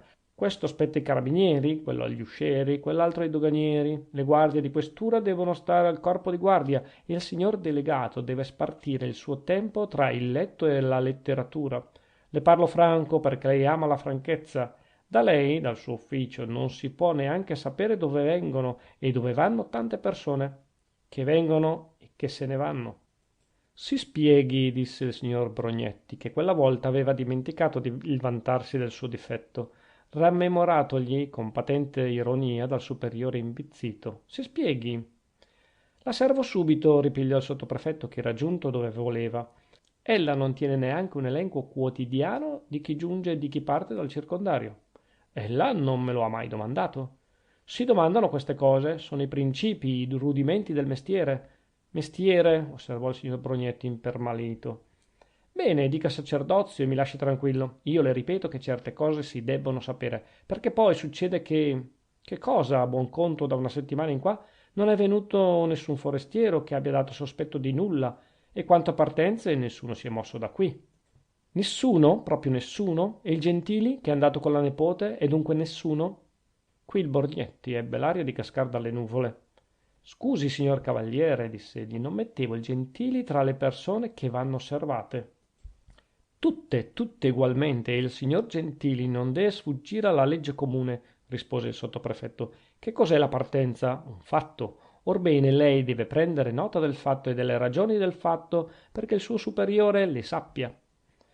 Voglio sperare almeno, si provò a dire il povero delegato, che le ragioni del viaggio del signor Gentili le avrà sapute senza bisogno delle mie indagini.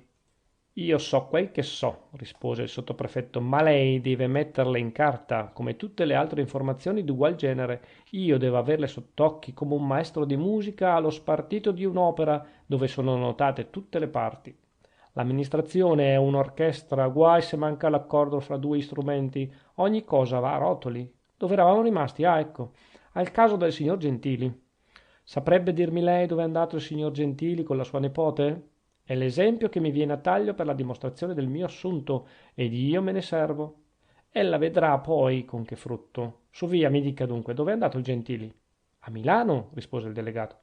No, ribatté il sottoprefetto con accento di rimprovero, come se la colpa fosse tutta del delegato. Il Borgnetti si strinse nelle spalle. Bene, diss'egli, tutti l'han detto ed io non ho creduto di doverne dubitare, ma se non è andato a Milano vuol dire che sarà andato altrove. Ed ecco dove ella perde la bussola, signor Borgnetti, mio riverito. Ma veniamo a noi. Ella si ricordi che io so tutto, ma che voglio metterla alla prova.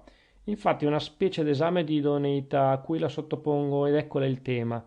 Sapere dove è andato veramente il signor Prospero Gentili con sua nipote Adele Ruzzani. Se non riesce nella prova, l'avverto, signor Borgnetti, che lei ritorna negli Abruzzi, donde è piovuto a Castelnuovo Bedonia.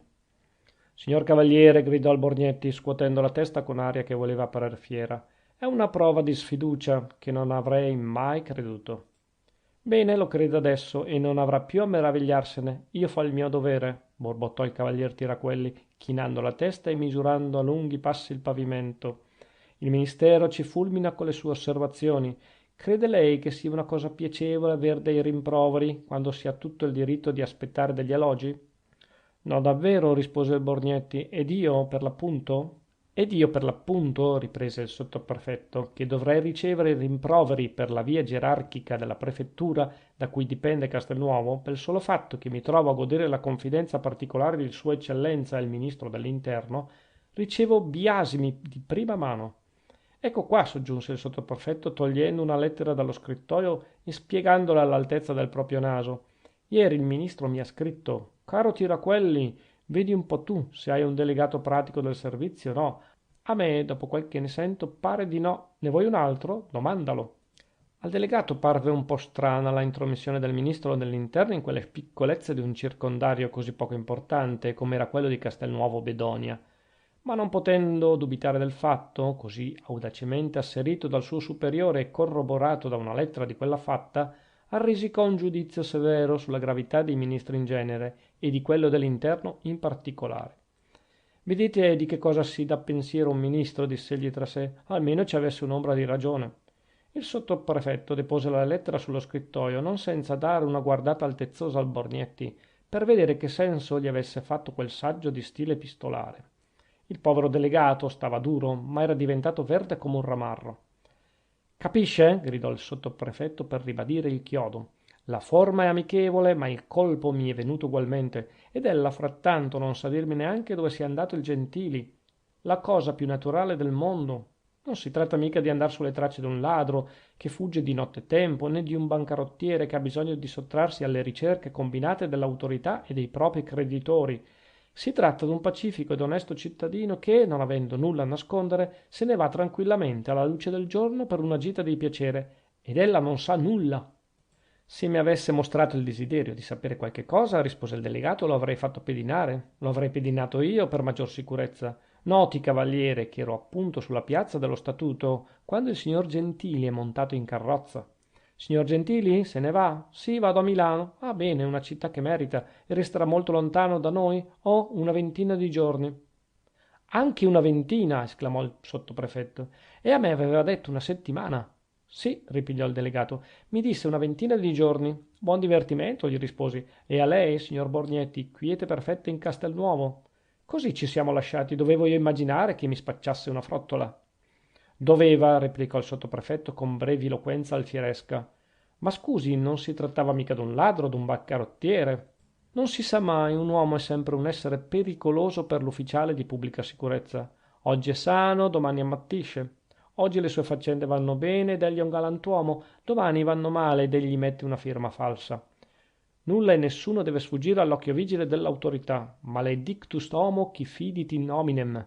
Dovrebbe essere la massima della questura ed anche d'altri uffizi più alti, mormorò il sottoprefetto traendo un sospiro. Signor Cavaliere, le prometto che saprò dove è andato il Gentili. Sì, bravo, a quest'ora. Farò quel che potrò, anche in ritardo, poiché non vuol dirmelo lei. Ah, non ci mancherebbe altro che io le dessi l'esame e le suggerissi la risposta. Vada là, faccia le sue indagini, mi sappia dire la cosa più facile del mondo ed io le restituirò la mia stima. Il delegato se ne andò con la sua lavata di testa. Come fu nelle scale, si messe a ridere. Sono uno sciocco io a spaventarmi di queste alzate d'ingegno, diss'egli. Questo rogantino è in collera col Gentili che gli ha detto una cosa per un'altra. Non sa nulla e vuole appoggiarsi a me senza parere di averne bisogno. Contentiamolo, via. I superiori sono tutti così. Tutto sta a saper conoscere l'umore della bestia. Capitolo 7. Nella sottoprefettura di Castelnuovo Bedonia era già il secondo mercoledì senza Adele Ruzzani. L'astro maggiore si nascondeva e il cielo, quantunque ci avesse in mostra tutti i minori, pareva orbo di luce.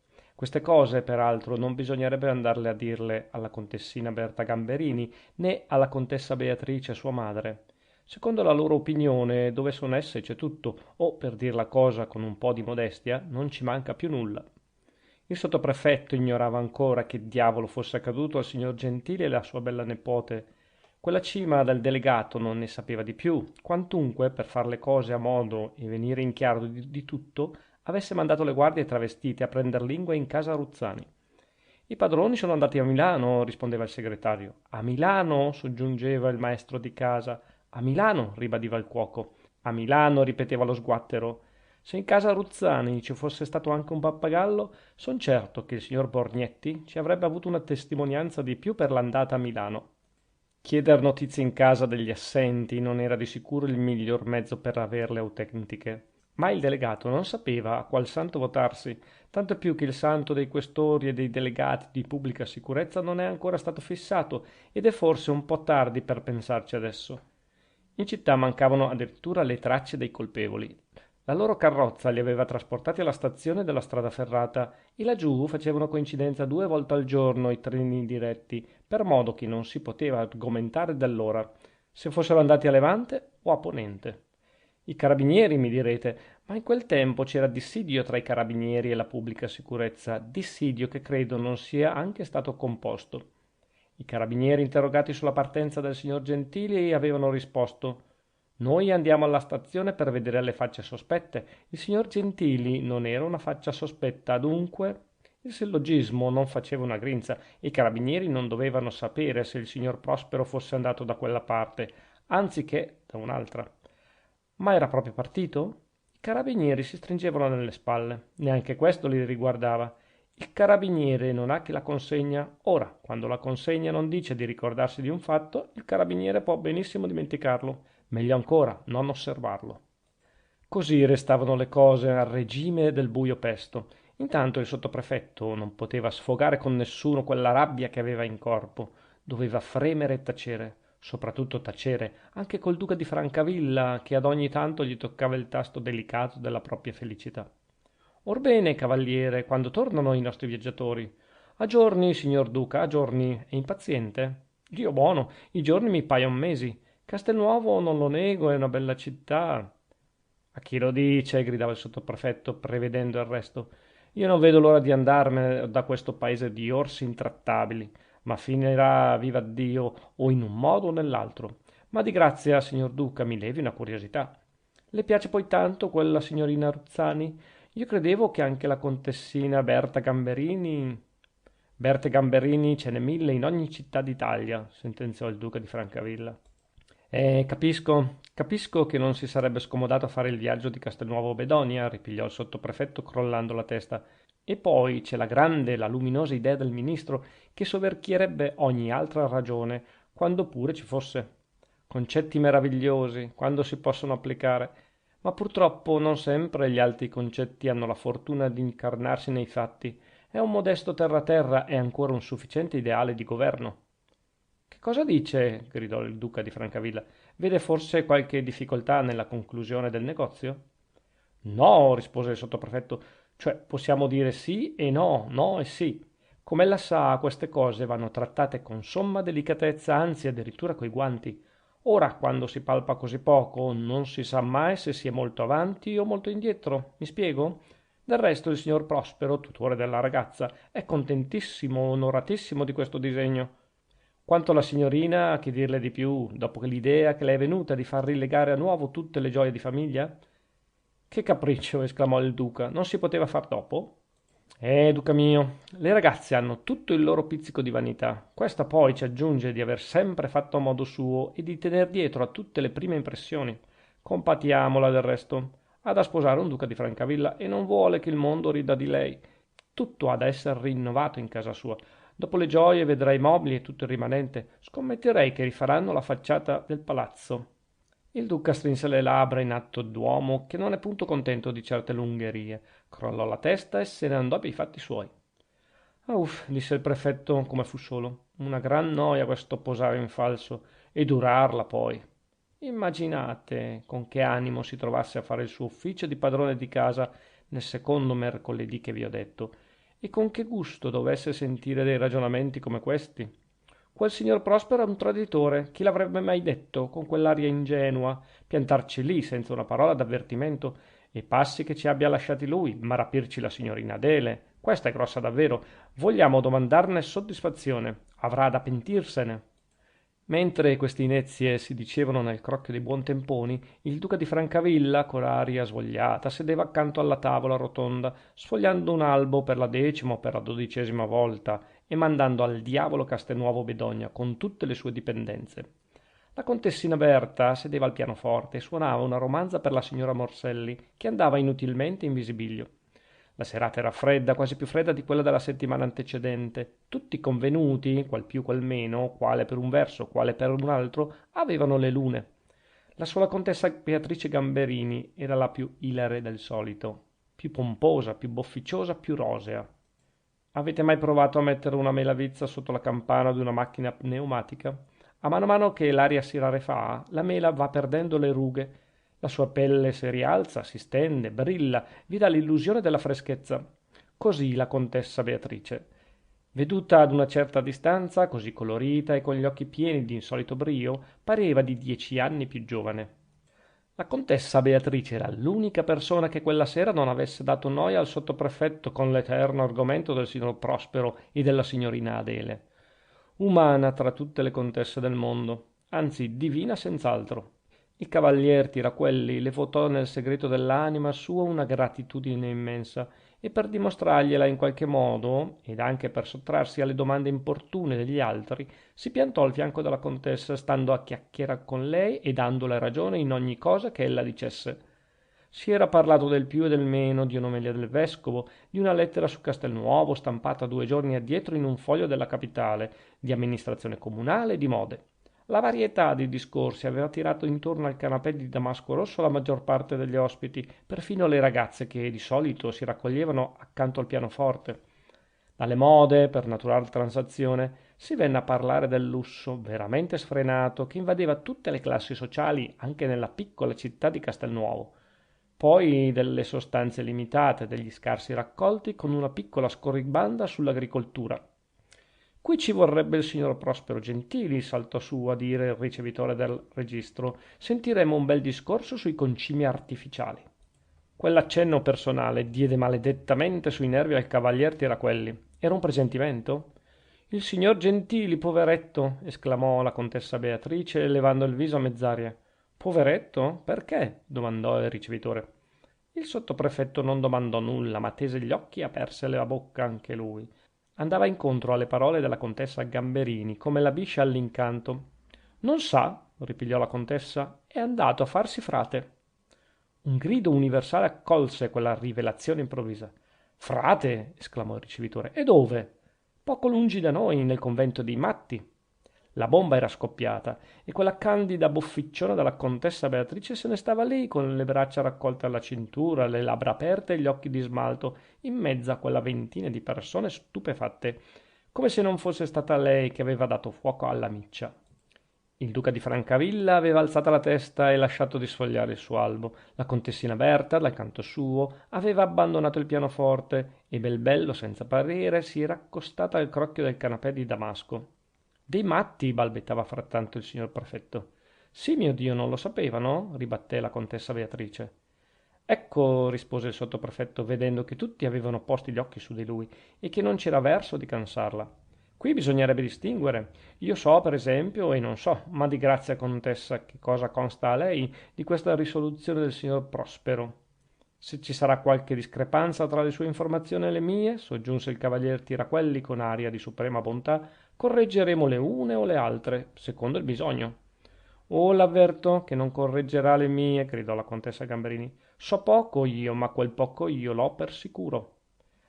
Da fonte, per ordinario, assai bene informata, notò ridendo il signor ricevitore del registro. Ma nessun giornalista era presente per arrossire e la insigne scioccheria destò a malapena il sorriso di 2 o 3 intendenti. Dal mio fattore, ripigliò la contessa, ed ecco com'è andata la cosa. Il mio fattore era in campagna alla serra per visitare un piccolo podere che abbiamo noi tra Monte Acuto e San Bruno. Discendeva appunto da una scorciatoia in mezzo ai faggi quando vide andare in su 2 persone sedute sugli asinelli e seguite da un contadino che portava 2 sacche da viaggio. Una di quelle 2 persone era il signor Prospero Gentili. Quando? Chiese il sottoprefetto con aria di voler stabilire i fatti e le date. 9 giorni fa, rispose la contessa, il signor Gentili non vide il nostro fattore che era nascosto dietro alle frasche, ma questi vide lui e lo riconobbe benissimo, e quando gli venne tra i piedi il contadino, che ritornava con le 2 umili cavalcature al piano, gli domandò come fosse che aveva lasciato il signor Gentili lassù. E lui? Il contadino rispose che non conosceva appunto il signor Gentili. Lo aveva trovato col suo compagno presso la stazione della strada ferrata. Si era offerto a portargli le sacche da viaggio e quello gli aveva risposto: vorremmo andare fino a San Bruno, sapreste trovarci 2 cavalcature? Sicuro che le troverò, rispose il contadino. Ci ho il fatto vostro in casa di mio padre. Così si erano conosciuti ed intesi. Il contadino li aveva accompagnati fino al ponte di San Bruno e aveva udito dalle labbra stesse del viaggiatore le parole: veniamo per farci frati, dette al converso che era andato ad aprire. Tutti quei particolari fecero un gran colpo sull'animo degli astanti. La meraviglia era stata così forte che nessuno si era dato pensiero di chiedere chi fosse il compagno del signor Gentili in quella domanda d'ammissione. Ma era pronta alla riscossa la contessina Berta, che si fece innanzi col suo giovanile candore e dimandò: c'era anche Adele? Anche Adele, rispose la contessa madre alla contessina figlia. Sarà un po' difficile che riesca a farsi frate, disse il ricevitore del registro. Uno scherzo, una ragazzata, mormorò il sottoprefetto. Scherzo e ragazzata finché si vuole, osservò la signora Morselli, ma una donna, una ragazza, in un convento d'uomini. Dio buono, interruppe quella santa creatura della contessa Beatrice. Adele in compagnia del suo tutore, del fratello di sua madre. Io non ci trovo nulla di male. Ah, signor duca, proseguì la contessa Beatrice, volgendosi al Francavilla, che era rimasto là ingrullito e da Almaviva, che voleva essere, incominciava a far la figura di don Bartolo. Lei ha fatto una descrizione troppo bella del convento di San Bruno e i nostri amici se ne sono innamorati di schianto. Il duca di Francavilla fece una risatina melensa, indi si morse le labbra e tornò a sfogliare il suo albo. Fu una gran confusione, un pandemonio, nel salotto della sottoprefettura di Castelnuovo Bedonia. E in verità c'era materia di scorrere per tutti i versi. Una occasione più ghiotta non era mai capitata. Dio buono, la signorina Adele in un convento d'uomini. Era ben fatto forse, e se era male, fino a che punto lo era? Certo, l'idea di quella gita era venuta a lei e il tutore non aveva fatto che obbedire. Altro che Milano, conchiudevano tutti. Altro che rilegare a nuovo le gioie di famiglia, avrebbe potuto conchiudere il sottoprefetto. Il degno rappresentante del governo in Castelnuovo Bedonia non badò neanche più a dissimulare la sua ignoranza. Quella notizia così inattesa, così stravagante, lo aveva colto in pieno, lo aveva sbalordito. Quasi sarebbe inutile il dire che per quella sera non si parlò più dei soliti 4 salti. Gran bella quadriglia avrebbe potuto comandare il duca di Francavilla. Berta, la gentil contessina, passò davanti a quella rovina di duca e gli gettò un'occhiata di compassione. Indi, tornata al cembalo, rimase là tutta sola, facendo scorrere le agili dita sulla tastiera e cavandone accordi sommessi, mentre laggiù, presso il canapè di damasco, si faceva un chiasso indiavolato. Ve l'ho già detto, era scoppiata una bomba, bisognava raccogliere i cocci. Quella sera ad uno spulezzarono tutti i convitati 2 ore prima del solito. Non si ballava e la partenza anticipata aveva la sua scusa. Ultimo rimase nel salotto il signor duca di Francavilla. Il sottoprefetto, anziché doversi sorbire 5 minuti di conversazione con lui in quella circostanza, avrebbe voluto essere 10 palmi sottoterra. Ma il duca di Francavilla o non si accorse del suo misero stato o non volle fargli grazia e andandogli incontro senza far l'atto di stendergli la mano, come il sottoprefetto sperava, lo interrogò con un cenno del capo. Con un cenno uguale il sottoprefetto rispose: che cos'è questa storia? Ne so quanto lei. Ma e i discorsi fatti col signor Prospero? Non erano ancora discorsi fatti con la ragazza, glielo avevo già detto io. E la storiella delle gioie? Santi numi, un artifizio per pigliar tempo. Il duca si inalberò. Troverebbero qualche cosa a ridire sul mio conto? Domandò egli rabbruscato.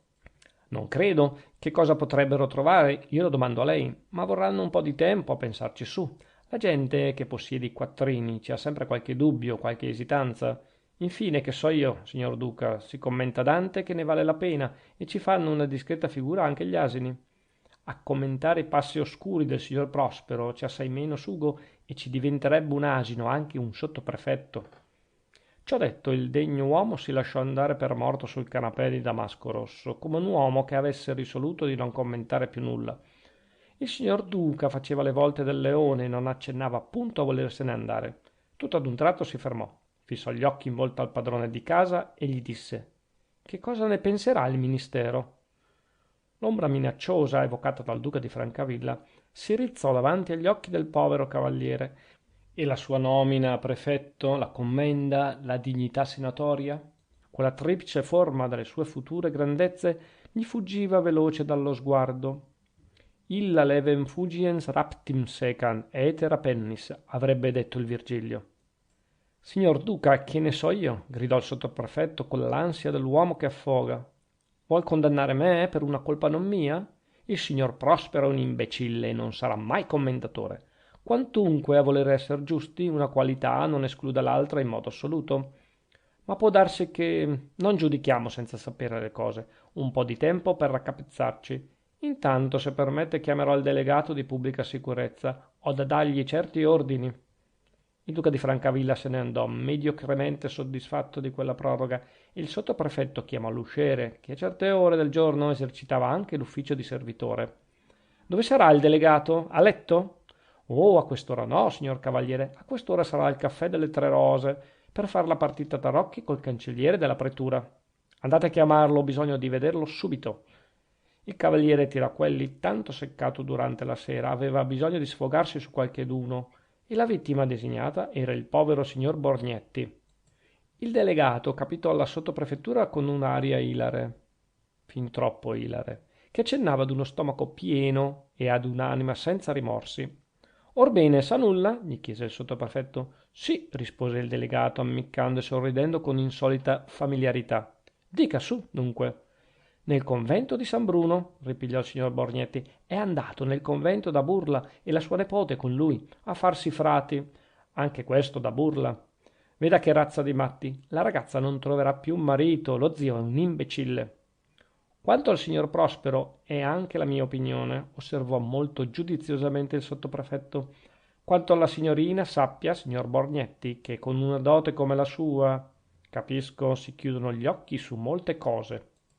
Del resto, rispose il sottoprefetto, non c'è niente di male. Non si tratta che d'un capriccio di una fanciulla inesperta, e la presenza dello zio chiuderà la bocca ai maligni. Ma ora mi dica il resto, perché mi immagino, appena trovato il bandolo, ella sarà andato sino in fondo. E non guari più di così. L'amico non sapeva altro e me n'ha informato pochi minuti fa. Eravamo ancora a discorrere insieme quando è capitato l'usciere a cercarmi. Pochi minuti fa! Esclamò il sottoprefetto. L'amico! Ma chi è costui? Senta, non vo' fargliene un mistero, ho saputo tutto dal ricevitore del registro. Il sottoprefetto di Castelnuovo Bedonia diede un balzo sulla seggiola che fece balzare di contraccolpo il delegato. Dal ricevitore del registro? Esclamò il degno rappresentante del governo. Dal ricevitore del registro che lo aveva risaputo da me. Non da lei, scusi, ribatté il delegato, a cui i caldi vapori del vino avevano destato il senso della ribellione. Dalla signora contessa Gamberini. Vede, cavaliere, per saper le cose non ci sono che le donne. In massima le scoperte più importanti si fanno tutte a caso. La traccia misteriosa, indovinata da pochi segni fugaci, non si trova che nei romanzi. Me lo diceva appunto il questore di Rossano, da cui dipendevo prima di venire a Castelnuovo. Se lei vuol far carriera, mi soggiungeva quell'uomo impareggiabile, lasci credere che tutto proceda dalla sua accortezza, ma in cuor suo non si vergogni di non essere accorto. In queste materie non lo è nessuno. La fortuna è donna ed è giusto che si innamori di qualcheduno. Ecco tutto. Il sottoprefetto lo avrebbe strozzato con le sue mani, quel burlone di un delegato. Lei ha alzato un po' il gomito quest'oggi, gli disse con accento sarcastico. Oh, poco, assai poco, rispose il delegato con aria di sommo candore. A malapena una bottiglia di capri bianco. Ne hanno mandato al conservatore delle ipoteche da Napoli, dove egli è stato 5 anni. Mi ha invitato a festeggiare l'arrivo e si è stati 2 ore in gaudemus. Beato lei che ha tempo da perdere, esclamò il sottoprefetto con piglio severo che contrastava con quella forma di benevolo augurio. Vada a dormire adesso, mentre io veglio per lei e per tutti. E fatto un gesto nobilissimo ad accompagnamento di quel nobile commiato, il sottoprefetto di Castelnuovo Bedonia volse le spalle al signor delegato Borgnetti. Non sapeva nulla, disse il signor Borgnetti mentre scendeva le scale e si stropicciava le mani. Non sapeva nulla del signor Prospero, perciò è andato in collera, vedendo che la polizia della contessa Gamberini era meglio fatta della sua. Ma badiamo, signor Borgnetti, soggiunse egli gravemente, la polizia della sottoprefettura di Castelnuovo siamo noi che la facciamo e non bisogna dirne male. Alla fin fine, o che s'ha ad aver l'occhio a tutte le minuzie di Castelnuovo Bedonia? E non aveva ragione il mio vecchio principale a dire che la fortuna è donna? Venga la fortuna e terrà luogo d'ingegno. Capitolo 8. Abbiamo lasciato i nostri novizi al convento di San Bruno. Andiamo a ripigliarli nelle loro celle, ma non per condurli via, intendiamoci. Cotesto metterebbe conto al sottoprefetto di Castelnuovo, ma troncherebbe il filo del nostro racconto. Frate Adelindo era rimasto un pochettino sconcertato, vedendo che la sua cella era separata da quella di frate Prospero, suo ottimo zio e compagno di clausura. Senza formarsi un giusto concetto del suo nuovo stato, il vezzoso fraticello aveva fatto assegnamento su d'un quartierino per 2 e non si era appunto preparato all'idea di restar solo in un ritiro di 2 camerette, come un antico camaldolese. Ma infine ci voleva pazienza. Frate Adelindo voleva essere uomo e con la pazienza tirò anche dentro il coraggio. L'uscio, del resto, era di quercia, salde alle sbarre, e una persona sprangata là dentro poteva dormire tranquilla, specie in un luogo di pace dove erano tutti fratelli. Padre Prospero batteva le labbra e tentennava la testa, quella impresa seguitava a piacergli poco, e non gli piacevano punto punto le guardate curiose di fratel Giocondo, spartite in giuste proporzioni tra lui e il frate Adelindo, ancora così poco frate all'aspetto e così poco uomo per giunta. A farlo parere più uomo non poteva certamente contribuire la buona volontà di suo zio. A farlo parere più frate doveva bastare una corsa di fratel Giocondo in sartoria. Si erano preparate le tonache pei 5 che si aspettavano in settimana. 2 potevano essere distratte da quella loro destinazione per servire i primi venuti. E fratel Giocondo, mentre si incamminava alla sartoria, andava borbottando tra sé. Quel giovinotto, ma è troppo giovane, pare una fanciulla. Lungo i corridoi il nostro frate converso s'imbatté nel padre Bonaventura. Orbene, fratel Giocondo, disse l'astronomo di San Bruno, che novità abbiamo? Son venuti 5? No, padre, sono invece capitati 2 che non appartengono ai 5. 2 nuovi, dunque. Nuovi di zecca. Uno, anzi, mi pare fin troppo nuovo e non capisco come il priore lo abbia ammesso. Fratel Giocondo, non discutiamo l'autorità del priore. Oh, non è per discutere, dico che non capisco. Ma già, io non ho da capire. Fo il portinaio io, il cantiniere, il fattorino e il cerimoniere a tempo avanzato. Questo cumulo di occupazioni servirà a tenervi in esercizio, disse il padre Bonaventura ridendo. Ingrassate troppo, fratel Giocondo. I dispiaceri, padre, i dispiaceri. E fratel Giocondo se ne andò alla sartoria per prendere le due tonache. La voce dell'arrivo dei due ospiti nuovi si sparse subito per tutto il convento. Quel giorno al refettorio ci doveva essere un gran movimento di curiosità. I frati del nuovo ordine di San Bruno vivevano bensì fuori del mondo, ma un piccolo resto della vita passata non poteva non esserci negli animi loro, come non può non esserci in fondo al bicchiere quell'ombra di rosso che è indizio del vino da poco tempo bevuto. E poi non si è mica detto che quei bravi eremiti rinunziassero ad ogni consuetudine della vita. Si erano formato il loro piccolo mondo, ma il piccolo mondo non esclude un movimento di curiosità, specie quando questa curiosità risguarda le persone che vengono a far vita con noi. Alle 5 del pomeriggio la campana del convento suonò l'appello del refettorio. Tosto sbucarono i frati dalle loro celle con una prontezza e con una simultaneità che facevano credere aver essi aspettato quel momento con la mano sul saliscendi. C'erano tutti presenti: il padre Anacleto, priore, e i padri Anselmo, Bonaventura, Natale, Restituto, Ottaviano, e tutti, andando lungo le arcate del portico, mandavano la loro sbirciatina agli usci delle due celle, da cui dovevano escire i nuovi ospiti del convento di San Bruno. Uno di quegli usci si aperse e ne balzò fuori un coso tondo, un cor contento, in tonaca da frate. Era il signor Prospero. Alcuni secondi dopo si aperse l'altro e ne uscì un bel padrino, su cui si posarono gli sguardi curiosi di tutta la famiglia fratesca. Dio santo, che figura d'angelo fatto frate! Angeli, arcangeli, serafini, cherubini, troni, dominazioni, virtù, potenze, principati, ditelo voi a quale dei vostri cori e delle vostre gerarchie appartenesse quel gentil padrino biondo, con quei labbruzzi vermigli, con quelle guance rosse e quegli occhietti ladri. In verità io vi dico, se non fosse stato per quegli occhi, il padrino sarebbe stato preso per una monachina. Lo avrebbero forse lasciato supporre le guance, che si tingevano del color di fiamma viva. Ma il padrino sicuramente si era fatto forza, si era armato di coraggio, aveva alzato quei suoi occhietti pieni di malizia, aperte le labbra d'un sorriso arguto, ed ogni sospetto era svanito. Così giovane e venire e rinchiudersi qui dentro, esclamarono i padri raccolti in osservazione davanti all'uscio del refettorio. Il priore udì quelle parole, che potevano essere anche un mezzo rimprovero alla sua condiscendenza soverchia, e per farla finita con ogni mormorazione, così prese a parlare indicando i nuovi venuti. Fratelli, vi presento due ospiti, due compagni, il padre Prospero e il padre Adelindo. È forse un po' troppo giovane quest'ultimo ed io non ho lasciato di osservarglielo. Ma egli a nessun patto vuol restar diviso da suo zio e fa nobilmente sue le tristi cagioni che allontanano il padre Prospero dalla vanità e dalle afflizioni del mondo. Bisognava vedere in quel momento la faccia contenta del signor Prospero Gentili, ma andiamo avanti senza descrivere quello che ognuno di voi può figurarsi facilmente in cuor suo. Non mi sono tuttavia intieramente arreso alla sua insistenza, continuò il padre Anacleto, dubitando della vocazione sua, che non può essere accertata finora come fu accertata quella di tutti noi. L'ho accolto solamente come novizio, e come novizio, per conseguenza, ho accettato suo zio, non volendo separare con una troppo sollecita disparità di promesse due congiunti di sangue. Ho fatto una cosa nuova, non conforme alle nostre consuetudini, interpretando il principio che dove la legge tace s'intende libera l'azione. In dubis libertas, osservò il padre Bonaventura. Grazie, et in omnibus caritas, ripigliò il padre Anacleto. Io spero adunque che voi, miei cari fratelli in solitudine, non disapproverete questa novità badando alle intenzioni che l'hanno dettata. Il padrino guardò in viso i suoi giudici e comprese che nessuno avrebbe detto di no. Savio consiglio, mormorò il padre Atanasio.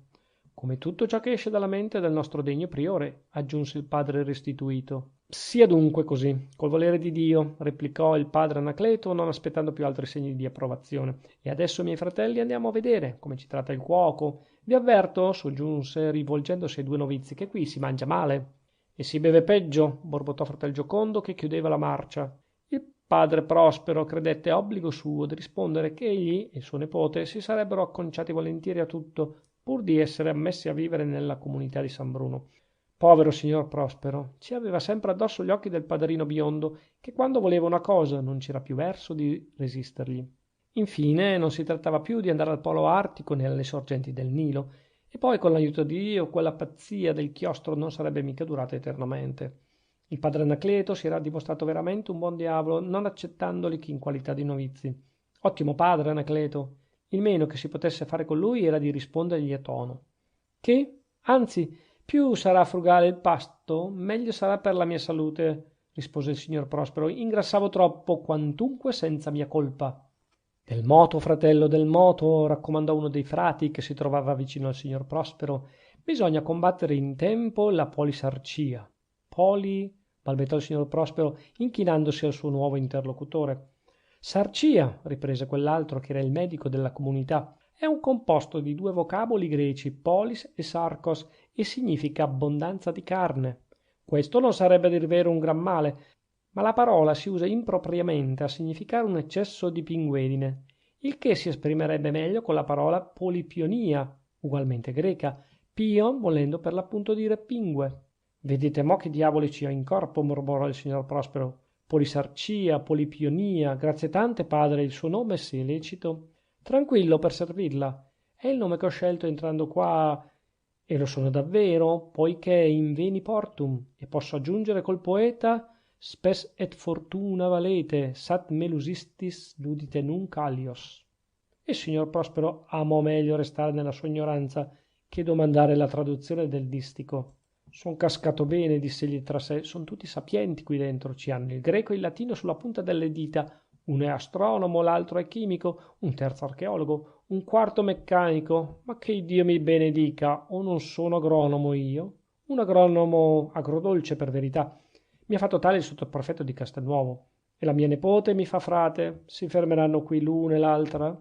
Facendo queste riflessioni il signor Prospero, anzi diciamo addirittura padre Prospero, per metterlo alla pari con tutti i suoi colleghi, si trovò seduto a tavola fra il padre tranquillo, medico, e il padre Marcellino, filosofo. Il suo nepote, o fosse caso, o fosse elezione, si trovò dall'altra parte della tavola, accanto al priore, con cui si era accompagnato entrando in refettorio. La sala era vasta e lo appariva due cotanti di più, perché bianca ed ignuda. I nuovi frati di San Bruno non avevano fatto nessuna spesa colà, non si erano incaricati di abbellire quella parte della loro abitazione. Avevano persino lasciato in piedi un certo pulpito di fabbrica destinato alla lettura durante il pasto. Per fortuna lassù non si leggeva più nulla, non avendo la nuova regola di San Bruno reputato necessario di aggravare un cattivo pranzo con una uggiosa lettura. Gli antichi camaldolesi andavano a prendere il loro nutrimento in quel refettorio una volta alla settimana. Tutti gli altri giorni desinavano nelle loro celle e la broda disciplinare passava da quelle ruote che ho detto. Poi bevevano l'acqua in certe ciotole di terracotta che accostavano alla bocca, sostenendole con tutte e due le palme.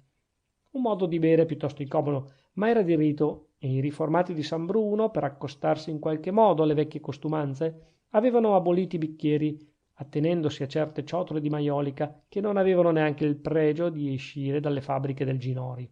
Non l'abbiate per una ragazzata, vi prego. Il padre Anacleto, interrogato su quella stranezza apparente, avrebbe potuto darvene una ragione plausibilissima. Ciò che fa amar molto la tavola è la tovaglia, lo sfoggio del vasellame, lo scintillio dei cristalli. Una mezza batteria di bicchieri a calice, sfaccettati, smerigliati, lucidi, opachi, quando spessi come il diamante, quando sottili come la mussolina, fanno bere 3 volte di più di quello che porterebbe il vostro bisogno. Provate in quella vece a bere il Reno o il Borgogna in una ciotola di terracotta, rozzamente inverniciata. Quel vino vi parrà una povera cosa. Ma andrete giù, quel che vi occorre, non un centellino di più. Per contro, il vino cattivo vi parrà semplicemente mediocre, ed anche di quello berrete come e quanto mangiate, cioè a dire tutto quello che occorre per le ineluttabili necessità della vita. Ammiriamo i riformati di San Bruno e lasciamo gridare i gaudenti. Anche la tavola è tra i piaceri, le vanità del mondo che lasciano tormento ed afflizione di spirito. Il pensatore è sobrio, il lavoratore non potrà sempre essere sobrio, ma non avrà mai vizi di gola. Frate Adelindo, seduto alla destra del priore, era l'argomento della curiosità universale. Si voleva non averne l'aria, ma gli occhi correvano di tanto in tanto dal piatto a quella bionda testina, a quel collo di cigno che sbucava dall'orlo della cocolla color tabacco. è molto giovane il vostro nepote, disse il padre tranquillo all'orecchio del padre Prospero. Non si adatterà alla nostra vita rinchiusa. Perché? Disse di rimando il padre Prospero, che sentiva la necessità di nascondere il suo giuoco. Sono appunto i giovani che possono adattarsi a certi sacrifici. Ai panni vecchi non è facile far perdere le pieghe. Questo è vero per molti, replicò il padre tranquillo, ma poichè qui ci si viene in forza di una vera e profonda vocazione, bisogna ammettere che la nuova piega sia già fatta prima d'entrare. Ah sì, la vocazione, mormorò il padre Prospero. Una gran cosa la vocazione. Scusate, padre, la mia indiscretezza. Qual è stata la vostra vocazione? Seccato, rispose il padre tranquillo, seccato del mondo, seccato in un modo da non dirsi. Facevo il medico per utile del mio simile. Ed io avrò fatto male a lui, ma egli di certo ha fatto male a me. L'ho abbandonato, come vedete, e me ne trovo bene. Auguro a lui altrettanto. Già, fratello mio, che serve il nasconderlo? Neanche la scienza medica può pretendere all'infallibilità. Richiede atti di fede continui. È teologia o poco ci manca? Una cosa è certa, che la natura ha rimedi efficaci e forze vive nell'organismo per farli operare. Noi studiosi dell'arte salutare non possiamo vantarci che di un po' d'accortezza nell'accomodare certi rimedi ai bisogni dell'uomo. Audacia somma nell'esperimento, audacia immensa nella dichiarazione della malattia, audacia infinita nell'attribuire alla natura gli errori dell'arte nostra e all'arte nostra i benefizi della natura. Eccovi, padre Prospero, la medicina, da Ippocrate fino a Boerhaave e da Boerhaave fino a me. Dico a me, per non far torto a nessuno, soggiunse il padre tranquillo ridendo. Empirismo che qualche volta riesce, dottrina che qualche volta azzecca giusto, dissidio quasi sempre tra la teorica e la pratica. Questa è la scienza nostra. Seccato, vi dico io, padre Prospero, seccato dell'arte, seccato del mondo, seccato del resto. Evidentemente il padre tranquillo non diceva tutto. Anzi, pensandoci bene, era facile di scorgere che non aveva detto nulla. Ma è questa l'arte degli uomini ben educati, che vogliono nascondere il loro pensiero, aver l'aria di prendervi a confidente e di spiattellarvi ogni cosa. Il padre Prospero fu grato di quelle confidenze al suo vicino di tavola e gli giurò lì per lì un'amicizia eterna. Che bravo giovinotto, diceva egli tra sé, col suo ingegno poteva diventare un altro Galeno. Ed ecco qua, invece tra i giubilati, contento di averne cavato i piedi, come un altro lo sarebbe di averceli messi.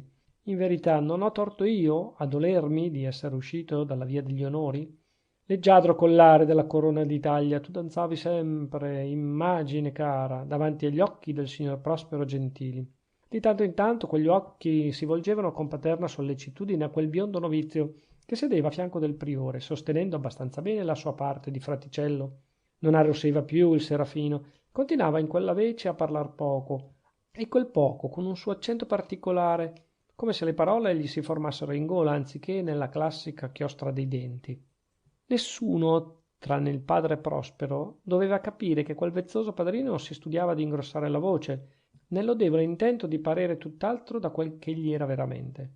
Riusciva egli nel suo tentativo? Non so. Forse ne dubitiamo noi che siamo nel segreto, non potendo immaginare che altri non lo indovini alla prima. Comunque fosse, quello sforzo del leggiadro novizio dava al suo discorso una certa velatura di suoni gutturali, che non dispiaceva appunto, anzi poteva parere una grazia di più. Gran diavola! Esclamava mentalmente il padre Prospero. Che cosa si ripromette da questa sua impresa arrischiata? Spero bene che fra 5 o 6 giorni si annoierà e noi torneremo a Castelnuovo. Il pranzo finì e la comitiva andò a fare il chilo sotto una loggia che guardava la campagna. Il sole era già tramontato e le ombre del crepuscolo incominciavano a salire dal burrone nel cui fondo rumoreggiavano le acque del torrente. I profili delle colline si infoscavano sul primo piano del quadro, più lungi si tingevano di violetto e d'azzurro le vette digradanti dell'Appennino. Non gruppo di case, non traccia di campi coltivati si vedeva d'intorno. La solitudine regnava sovrana e nella solitudine si espandeva liberamente il pensiero.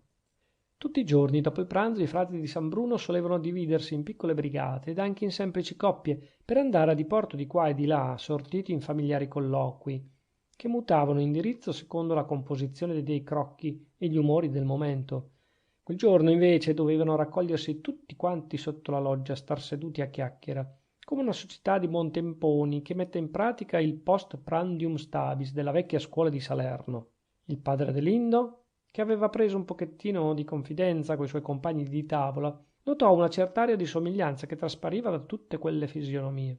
Forse era da vederci un effetto della convivenza, essendo noto che ogni persona, come ogni cosa al mondo, assume il colore dell'ambiente in cui si è rimasta a lungo, e che certi modi di essere, di atteggiarsi, di discorrere, si copiano facilmente e quasi inavvertitamente gli uni dagli altri. Tutti i frati di San Bruno avevano poi nella loro medesima apparenza di gioventù una balia, una padronanza e vorrei dir quasi un possesso di scena che accennava ad un'età più matura. E questo forse era da attribuirsi in parte alle gravità dell'abito che indossavano, in parte alle burrasche per cui erano passati, prima di giungere a quel porto di rifugio. Perché si fossero raccolti in quella solitudine mi pare di averlo già detto, ma perché avevano adottata quella foggia di vestire. Non potevano vivere in comunità ed anche con una certa regola fratesca senza l'impaccio della tonaca? Lettori miei, il vecchio entra per una gran parte nella composizione del nuovo. Si rinunzia malvolentieri a certe anticaglie quando si vogliono rinnovate le sensazioni che solevano accompagnarsi a quelle immagini del tempo trascorso. Si direbbe quasi che l'intima virtù di certe cose è tutta nella forma di cui erano rivestite. Gli ebrei continuarono sempre, anche dopo l'uso comunemente invalso del ferro, a sacrificare con coltelli di selce. Dite ai liberi muratori di rinunziare ai loro simbolici riti, che rammentano i templari da una parte e le compagnie artigiane medievali dall'altra, e vi diranno che appunto in quei riti è la forza loro, perché c'è la poesia del loro istituto. Che più? Un amico mio ha giurato fede alle staffe fermate in fondo ai calzoni, perché questi non salgano su, e gli dice e sostiene che ciò gli è indispensabile per creder sempre di avere 20 anni. Ora, se ciò basta a mantenere la sua illusione, vorremmo noi lesinargli le staffe? Capitolo 9. Il convento di San Bruno nel corso di una settimana aveva mutato addirittura d'aspetto. Prima, e si è detto senza ombra di malanimo, ci si dormiva molto, allora ci si svegliava, ci si viveva, ci si lavorava a gran furia. Avrete già indovinato che il gran lavoro della comunità di San Bruno era il giornale scientifico. Erano giunti 5 nuovi colleghi aspettati, anch'essi nel vigore dell'età e pieni di buon volere. Le casse tipografiche erano state collocate a posto, il torchio egualmente. Un gran disegno del padre Anacleto era sul punto di incarnarsi, o se vi piace meglio di impiombarsi, perché infatti era questione di piombo. Di 9, che erano pochi giorni addietro, i frati di San Bruno giungevano per tal modo al numero di 16, ed erano forse già troppi per la quiete operosa a cui mirava il padre Anacleto. Fratelli, aveva detto il priore, raccogliendo intorno a sé la cresciuta famiglia, il nostro ordine accenna a voler prosperare velocemente. Dobbiamo rallegrarcene? Dobbiamo rammaricarcene? Certo, se ce ne rallegriamo sarà per noi medesimi, non per il mondo, che mostra così di perdere ogni attrattiva sugli uomini. Ma anche noi dobbiamo badare ad un pericolo. L'essere in troppi nuoce e forse sarà da pensare alla fondazione di un nuovo convento, come fecero per gli ordini loro San Bruno e San Bernardo di Chiaravalle. Non siamo in troppi finora, osservò modestamente il padre Marcellino. Stiamo bene così, aggiunse il padre restituto. Siamo come in famiglia, ribadì il padre Atanasio. Si sente una dolcezza nuova che, per dirla col poeta, e guadagnandoci anche la rima, intender non la può chi non la prova. Il padre Atanasio esprimeva assai meglio che non credesse egli, in cuor suo, il pensiero di tutti. Era in tutti un sentimento di dolcezza che io non potrei significarvi appuntino, senza far capo ad un paragone di cucina. Ma badate, cucina poetica, una di quelle cucine ascose tra le gole dei nostri Appennini, cucina fuligginosa e nera, per modo che la fiammata dell'ampio cammino non disperda la sua luce benefica lungo le pareti, ma la concentri sulle 8 o 10 persone beatamente sedute intorno al focolare, con la schiena protetta dall'alta spalliera delle cassapanche di quercia. Di fuori cade a larghe falde la neve, soffia acuto il rovaio, di dentro si prova la delizia dello stare al coperto e raccolti nella compagnia delle persone più care. La famiglia qui restringe i soavi suoi vincoli, l'ospitalità diventa amicizia. Quella padellata di bruciate che scoppiettano nel fuoco vuole essere una cosa gustosa. Di tanto in tanto, e come per rendere più spiccato il confronto, si dà un'occhiata all'uscio che si scuote ai buffi del vento. Poi si torna a guardare la fiamma consolatrice. dio di misericordia, per una di quelle serate sull'Appennino io rinunzierei non so che, perfino al mio ufficio di storiografo dell'ordine riformato di San Bruno. E come paiono sciocchi coloro che, avendo questa fortuna sotto la mano, si lagnano ancora e chiedono altro al destino. Ma purtroppo siamo tutti così. Non intendiamo che tardi essere le gioie della vita ristrette in poche immagini, in poche scene, quadretti di genere anziché di storia, e quasi sarei per dire di paese soltanto anziché di genere. Perché la figura non è sempre bella a vedere e un po' di frappa con un raggio di sole attraverso può bastare alla pace dell'anima, come alla consolazione degli occhi. Voi lo vedete, lettori, anche facendo una piccola digressione mi trovo d'accordo coi frati di San Bruno. Poca gente, ma provata e simpatica, ecco il non plus ultra. Se c'è una bella figurina nel numero, tanto meglio. Anzi, credette pure che io la supponevo presente. È forse lei che ci fa amare le solitudini e riconoscere e abbandonare senza rimpianti le vanità rumorose del mondo. Perché, diciamolo pure, anche a risico di far insuperbire le donne, c'è sempre un po' di femminile nella nostra bontà. Quando c'è in noi della bontà, si capisce. I miei monaci sentivano essi l'arcana influenza del serafino biondo? È lecito di sospettarlo. Sentite questa che potrebbe mutare il sospetto in una mezza certezza. Il serafino, quel medesimo giorno che era entrato in convento, ricordando ciò che gli aveva detto in parlatorio il priore, si era arrisicato a toccare il tasto del giornale scientifico. E di là era subito nata tutta quella gran ressa che v'ho accennata più sopra. Perché? I miei monaci sapevano pure che la loro rassegna non l'avrebbe letta nessuno, poiché essi non l'avrebbero mandata nessuno di fuori via. Ma essi oramai sentivano di bastare a sé medesimi. Non se lo dicevano, forse non ci pensavano neanche, ma una nuova vena di tiepido umore era penetrata nel circolo vitale della comunità di San Bruno. Quella medesima settimana comparvero finiti i primi saggi della operosità scientifica dei nostri claustrali. Cito ad esempio una memoria sulle stelle cadenti del padre Bonaventura, che ne minacciava anche un'altra sulla costituzione fisica del pianeta Marte, uno studio sulla circolazione del sangue e sullo scambio molecolare del padre Tranquillo, alcuni cenni sulla formazione geologica di Monte Acuto del padre Ottaviano e una dissertazione sul passaggio di Annibale da Castelnuovo del padre Anselmo, che nella sua qualità di bibliotecario doveva essere l'erudito della compagnia. Padre Anacleto non voleva essere da meno dei suoi colleghi, aveva messo fuori certe note d'archeologia preistorica, raccapezzate lì per lì dopo il suo colloquio col duca di Francavilla. Ma perché quelle note non davano ancora un appiglio ai disegni del padre dell'Indo e perché senza i disegni di quest'ultimo il giornale di San Bruno non poteva andarsi a riporre. Il degno priore immaginò di finire i suoi studi con una descrizione degli scavi di Monte Acuto che sarebbero stati disegnati dalla matita del serafino biondo. E perché gli scavi in discorso erano ancora di là da venire, il padre Anacleto opinò che si procedesse immediatamente agli scavi.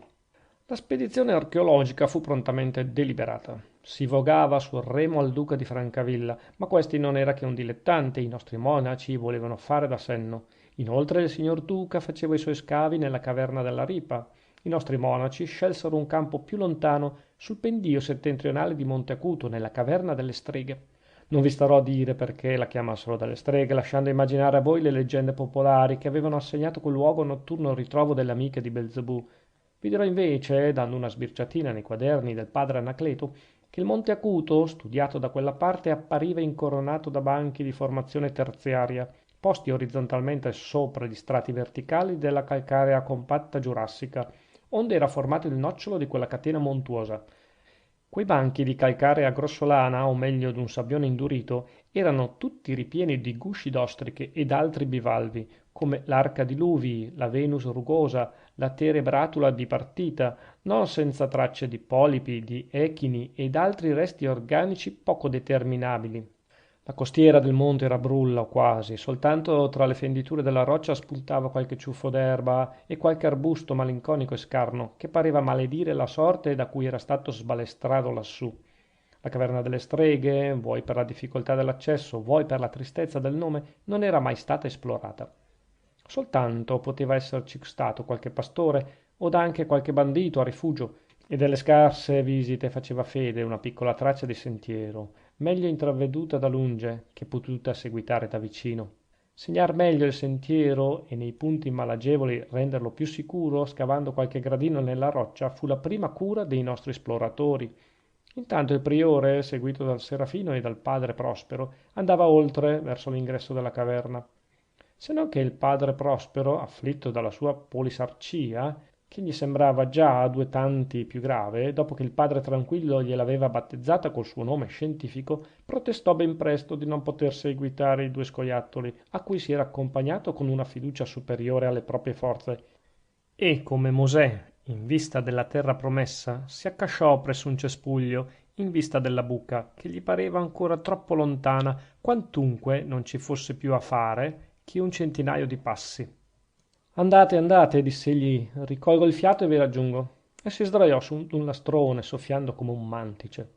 Il serafino biondo sorrise, lasciò lo zio in quella postura che aveva pure i suoi pregi e seguitò il padre Anacleto pei meandri sassosi del sentiero fino all'entrata della caverna. Lo spettacolo era meraviglioso. I due esploratori si trovarono davanti ad una vasta fenditura orizzontale della roccia. Più che una fenditura pareva una corrosione, una carie gigantesca del monte. Si entrava da quell'apertura in un atrio vastissimo, la cui volta, di color rossastro, era in alcuni punti tappezzata di felci e in altri faceva mostra di grappoli quarzosi che scintillavano alla luce riflessa del sole. Un masso enorme, piantato in mezzo all'entrata, spartiva in due quella grande apertura e intorno a quel masso un prunaio stendeva i suoi rami spinosi, che già facevano pompa delle vette fiorite. Quell'allegria di tinte delicate che temperava l'orridezza selvaggia del luogo colpì l'animo del serafino e gli strappò un grido di gioia. Gentil serafino, come era giovane, la vista d'un fiore lo faceva andare in visibilio. E anche egli era un bel fiore, bianco, roseo, come quello del rovo che gli stava dinanzi. Se egli si fosse guardato allora in uno specchio, metto pegno che avrebbe gettato un altro grido. Ma non di gioia, bensì di paura al vedersi così bello, troppo bello per un padrino che volesse rimaner tale agli occhi della gente. Il padre Anacleto, con atto cortese, su cui spero non troverete nulla a ridire, si accostò al prunaio, spiccò una ciocca di fiori e l'offerse al suo giovane compagno. È strano, diceva egli frattanto, quasi per rispondere al grido di gioia che la vista di quel prunaio fiorito aveva strappato al serafino biondo. È strano trovar dei fiori quassù, dove è già molto se si trova un fil d'erba. Il serafino accettò il ramicello fiorito senza risponder parola. Povero serafino, compatitelo, perché era tutto confuso e dal pensiero della sua bambinesca esclamazione e dalla molto cavalleresca ma poco monastica gentilezza del priore. Bella quiete, diss'egli poscia, sviando la mente e lo sguardo di là, ove essi stavano muti, con le spalle appoggiate alle sporgenze del masso. Sì, rispose il priore, crollando malinconicamente la testa, c'è sempre un luogo più quieto della solitudine in cui si vive. A noi pareva già tanto tranquillo il convento di San Bruno e qui si sta meglio ancora. Ma forse, soggiunse il padre Anacleto sorridendo, ciò avviene perché laggiù siamo in molti e qui non ci troviamo che in due. È vero, osservò candidamente il serafino, e nel profferire la frase guardò involontariamente il priore. Era bello il padre Anacleto, con la sua barba nera lucente, i suoi grandi occhi turchini, le labbra di corallo tenero e la pelle fine, morbida e perlata che somigliava ad un fiore di pomo.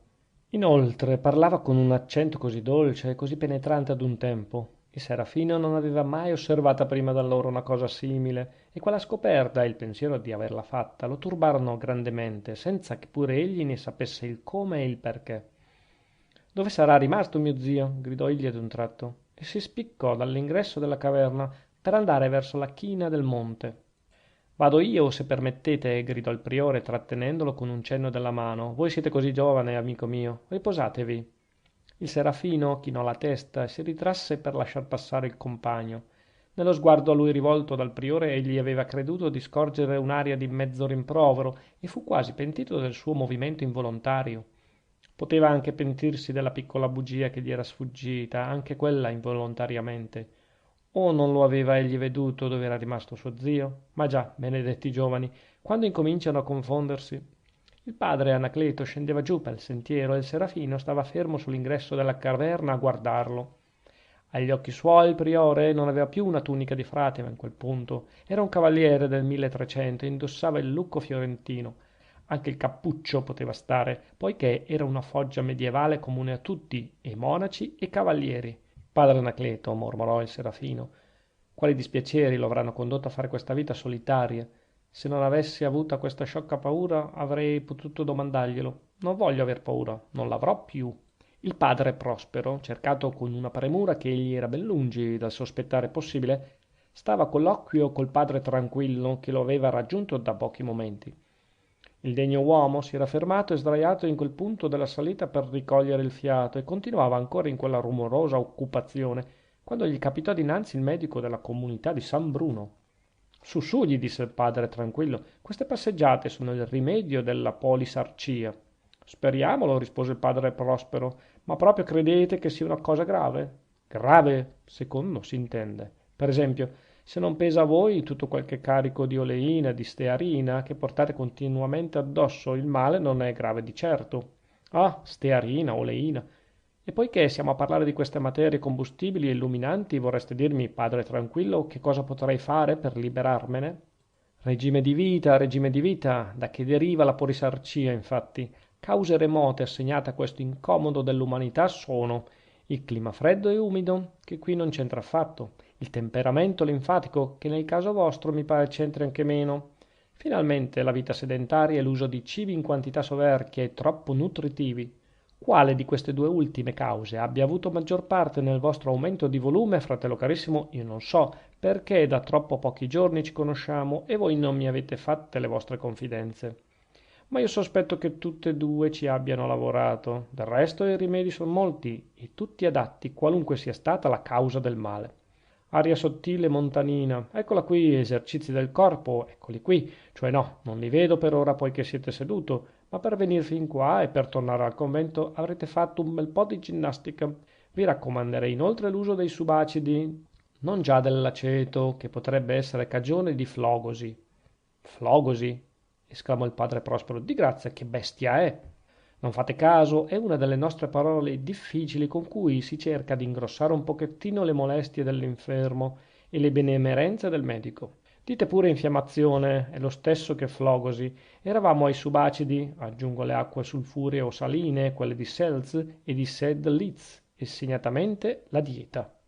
Ah sì, la dieta. Mi sembra che il cuoco di San Bruno la faccia fare anche ai magri, osservò il padre Prospero. Del resto, meglio così. Una cura fatta in comune è più tollerabile. Con questi discorsi il padre Prospero teneva a bada il compagno, e sapete perché? Per non dargli il passo alla caverna. Il padre Prospero era seduto a mezzo del sentiero, e per lasciar passare il padre tranquillo avrebbe dovuto star su, la qual cosa gli comodava poco, anzi nulla. In quel mezzo capitò il priore. Stretto da fronte e da tergo, il povero signor Gentili doveva fare di necessità virtù e rimettersi in piedi. Temevo che vi fosse intervenuto qualche guaio, disse il padre Anacleto, arrisicando anche lui la sua piccola bugia. Oh no, si chiacchierava di medicina con padre Tranquillo, che è veramente un pozzo di scienza. Padre, voi siete un gran medico, e se non mi guarirete di questa pappagorgia, la colpa non sarà vostra sicuramente. Avanti dunque, del moto, concluse il padre Tranquillo, andiamo a vedere questa caverna. È stupenda, disse il priore. Anche egli aveva fretta di giungere, e certo nel lodevole intento di dar principio agli scavi.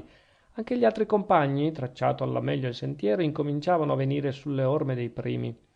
Giunta la comitiva ad una svolta del sentiero, donde si vedeva l'apertura della roccia che formava l'ingresso della caverna, si parò davanti agli occhi dei nostri viaggiatori la bella figura del serafino, che era rimasto là, accanto al masso, nella postura in cui lo aveva lasciato il padre Anacleto.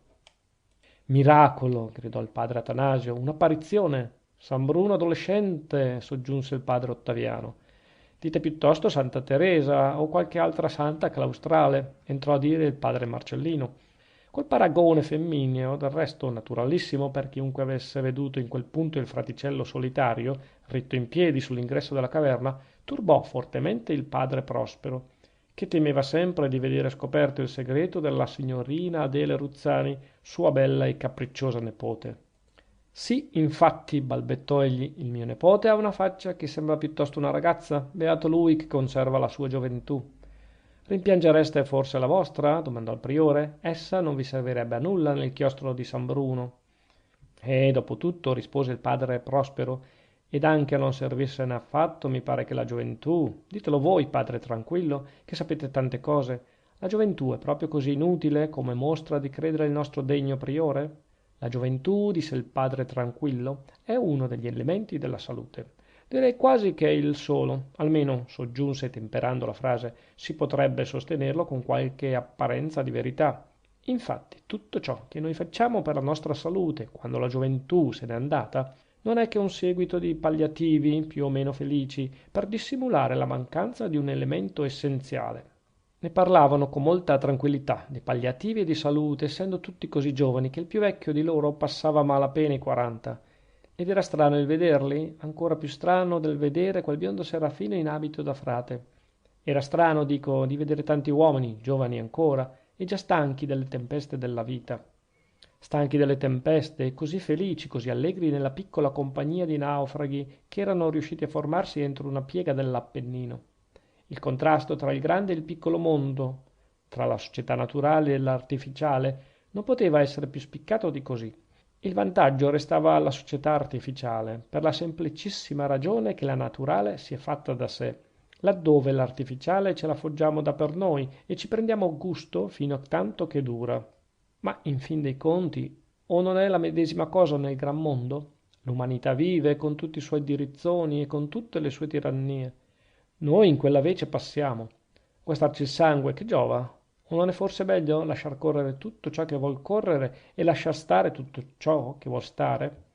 A voler far diverso non si cava un ragno da un buco. Lasciate pure che gridino contro l'egoismo del piccolo mondo e contro la stravaganza delle società artificiali. Al diritto della tirannia si contrappone il diritto della resistenza e sono naturali ambedue. Vi siete già accorti, o lettori, che io cedo un pochettino all'influsso dell'ambiente, sto coi frati e zappo l'orto. Capitolo 10. Il monachino biondo era assai lungi dallo immaginarsi di aver fatto quella grande impressione sull'animo dei suoi compagni. La bellezza è sempre consapevole, non lo nego, ma una donna che si traveste da uomo sa anche di perdere il 50% delle sue attrattive. E frate Adelindo non badava punto a quegli impeti spontanei d'ammirazione che la sua faccia di serafino destava tra i riformati di San Bruno, come essi burlescamente si chiamavano qualche volta. Confidava nella sua giovanile audacia di non essere scoperto e godeva la novità di quella vita senza sapere come sarebbe andata a finire. Ma proprio senza saperlo? Sa a credere che il biondo monachino non avesse uno scopo? No, lettori, non lo credete. Ma per intanto venite con me. La miglior maniera per averne l'intiero è quella di far procedere il racconto. Entrati sotto l'atrio della caverna, i conventuali di San Bruno ammirarono quel saggio architettonico di madre natura e tutte le fioriture onde era stato adornato dall'incomparabile artista. Poscia, come i visitatori di una casa che vogliono veder tutto fin da principio, andarono ad esplorare i tenebrosi recessi del luogo. La caverna si estendeva un mezzo miglio nelle viscere del monte, ora restringendosi, ora allargandosi da capo, ma tutta d'un filo, come una grande spaccatura interna del monte. La causa di quella spaccatura? Forse era da vederci l'ultimo sfiatatoio rimasto al vulcano, che aveva sollevato dal fondo dei mari antichissimi quello strato calcareo. Forse era effetto più modesto e più lento di una erosione delle acque. Io non mi ci confondo e lascio la soluzione del problema agli studi del padre Anacleto. Qua e là i nostri esploratori si abbattevano in fantastiche vedute, che sarebbero state una vera fortuna per l'albo di frate Adelindo, se il nostro serafino pittore ci avesse avuto là dentro un raggio di sole, scambio del lume incerto d'una torcia di resina. La via in qualche punto risaliva, stretta fra due ordini di stalagmiti, che si addensavano le une sulle altre come i colonnini d'un chiostro. Altrove si arrotondava la volta in cupolette alabastrine o si allungava in peducci e festoni, campati in aria che era una vaghezza a vederli. Frequentissimo correvano lungo le scabre pareti le pile dell'acqua benedetta, esempi illustrativi dell'antico adagio, gutta cavat lapidem. Ma la meraviglia più grande fu una specie di cattedra formata su d'un rialzo dello scoglio dal largo tondeggiamento di una grossa stalagmite e incoronata in alto da un mezzo cerchio di stalattiti che raffiguravano un baldacchino. Il fraticello biondo, gettato uno dei suoi soliti gridi d'ammirazione ingenua, era corso a piantarsi su quella cattedra, restando là in piedi, elegante a vedersi come un santo di Donatello nella sua nicchia di marmo. e il padre Ottaviano aveva subito proposto di chiamare quel punto della caverna il Pergamo di Frate Adelindo. Gli altri avevano approvato. Il serafino si era fatto rosso come una fragola e si era affrettato a saltare da quel tronco di colonna, per timore che a qualcuno, nel lodevole intento di agevolargli la calata, venisse il ticchio di andarlo a pigliare di peso. La ricreazione era finita e incominciava il lavoro. Vi ho già detto che il padre Anacleto era andato nella caverna delle streghe per trovare qualche saggio d'archeologia preistorica, dei cocci, delle armi di selce, delle ossa lavorate e via discorrendo. La caverna doveva essere stata abitata, come tutte le altre degli Appennini, nei tempi in cui l'uomo non aveva ancora imparato l'arte di fabbricarsi una casa di pietra, e le capanne non offrivano bastante riparo contro le fiere dei boschi e contro gli assalti delle vicine tribù. Le tracce dell'uomo preistorico erano evidenti anche nella caverna delle streghe. A quell'altezza dal suolo coltivabile, in una cavità rocciosa come quella, lo strato di terriccio appariva profondo e certamente non ci si era formato da sé per l'azione dell'acqua sulla pietra, poiché questa era troppo salda e quella filtrava in così poca quantità da bastare appena al sostentamento delle felci che tappezzavano alcune parti della volta. Restava un dubbio: la caverna aveva servito come abitazione o solamente come luogo di sepoltura? Quei poveri rappresentanti della specie umana, nei primi tempi dell'epoca quaternaria, solevano vivere nelle caverne donde avevano cacciate le fiere, ma in alcune di esse, meno accessibili o più lontane dai luoghi donde traevano il sostentamento, usavano compiere i riti funebri, dopo averci sepolti i loro trapassati. Spesso, o perchè i luoghi di rifugio fossero scarsi, o scarsa la reverenza delle tombe, una medesima caverna era abitazione e sepolcreto ad un tempo, ed il focolare destinato al banchetto funebre era lo stesso focolare domestico che seguitava a dar fiamma sulla fossa del morto. Il padre Anacleto si proponeva di chiarire più tardi a quale dei due generi appartenesse la caverna delle streghe. Prima di tutto importava di rinvenire alle tracce dell'uomo, di qualunque natura si fossero.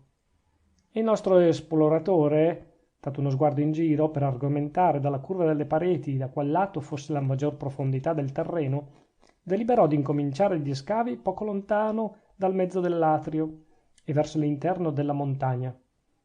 Frattanto, nell'angolo più lontano, sotto la direzione di fratello Giocondo e con l'assistenza del padre Prospero, si impiantava un focolare posticcio per riscaldare le conserve alimentari che dovevano servire alla colazione.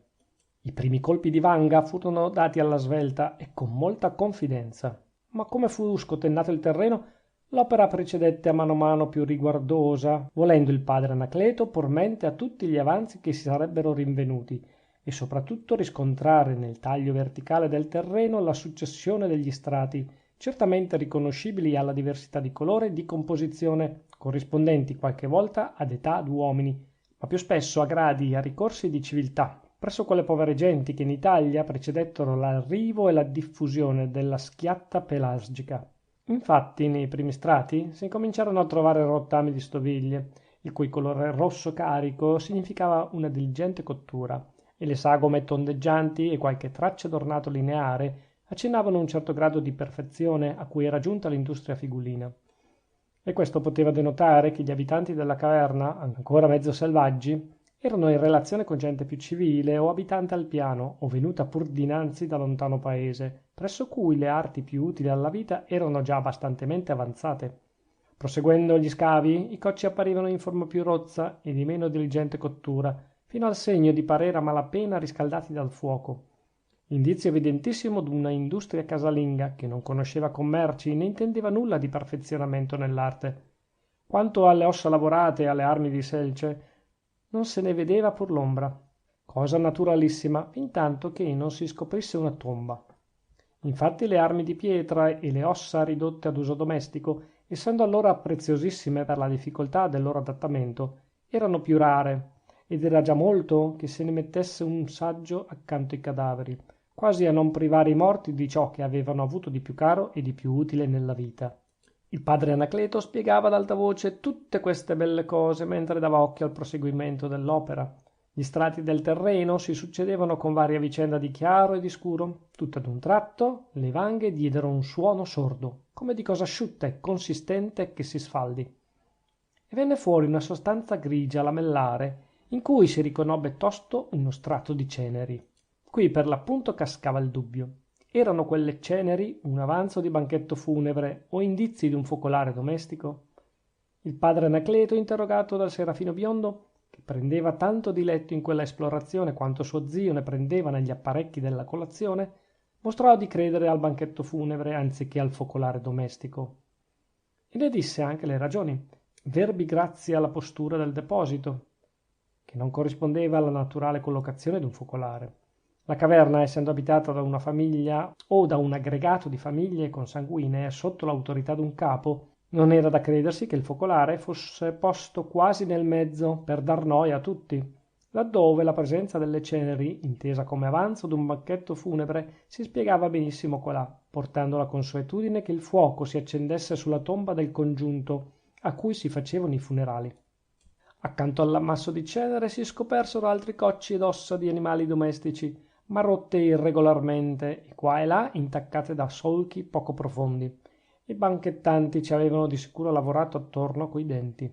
L'attenzione degli esploratori andava a mano crescendo, ma essa arrivò al colmo quando, a forse 1,5 metri di profondità, le vanghe diedero un suono metallico, scoprendo la grigia e scabra superficie di una falda di sasso. Il priore non volle che il lastrone fosse subito alzato, ma fece scavare attorno il terreno ed allargare la buca. Mercé questa operazione fu posto in chiaro che quel lastrone orizzontale posava su altri 4, verticalmente piantati.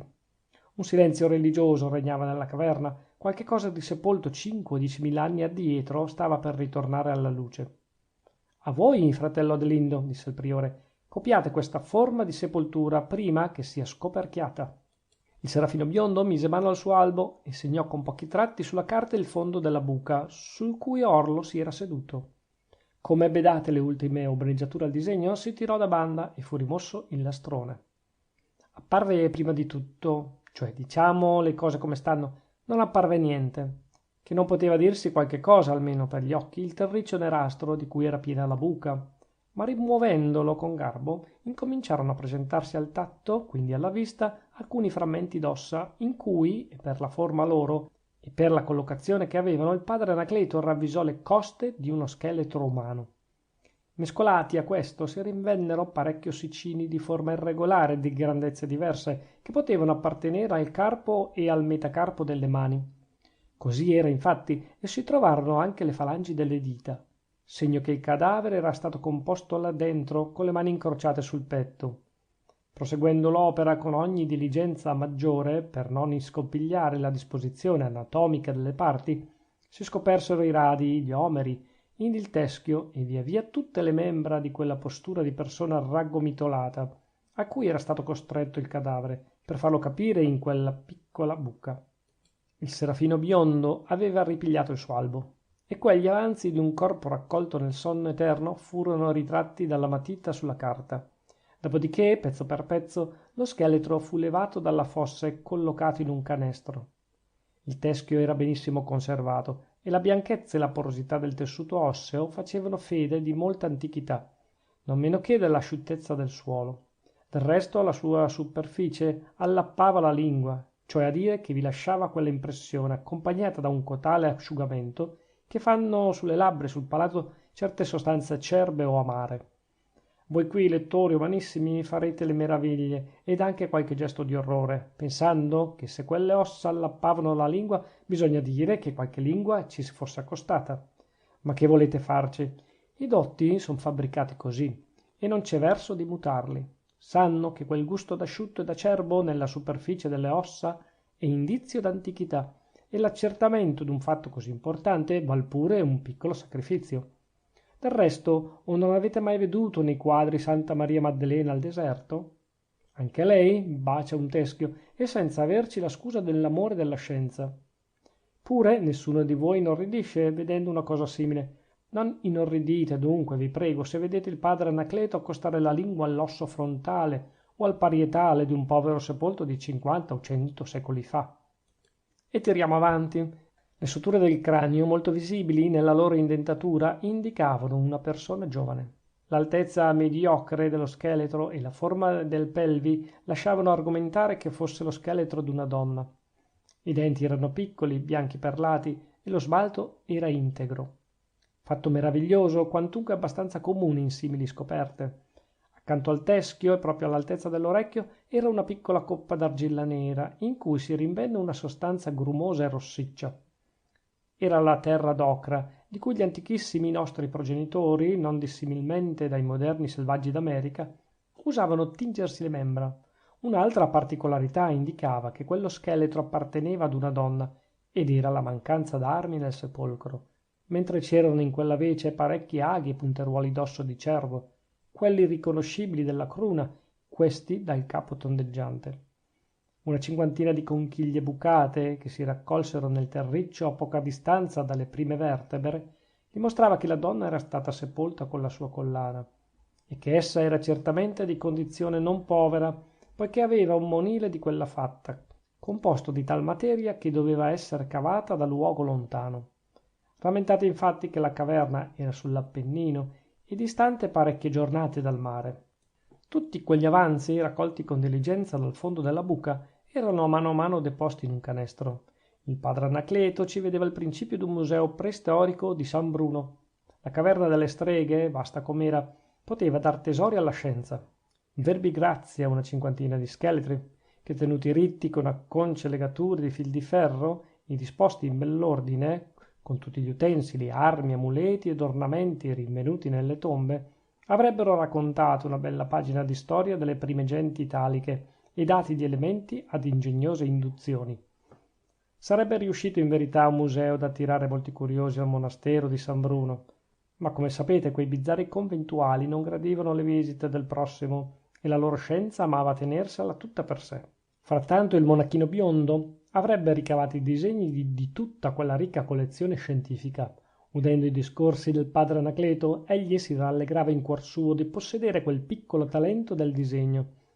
Un talento che non faceva chiasso, ma che per contro era altrettanto più utile e che tramutava lui, adolescente accettato per grazia al convento, in un personaggio necessario.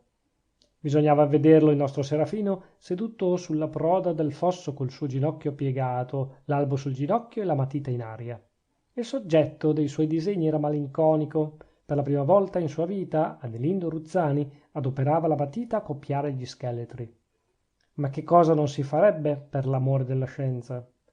E i frati gli erano tutti intorno, un po' per vedere i suoi tratti di matita, un po' per contemplare quel grazioso profilo di monachino che somigliava tanto a quello d'una bella ragazza.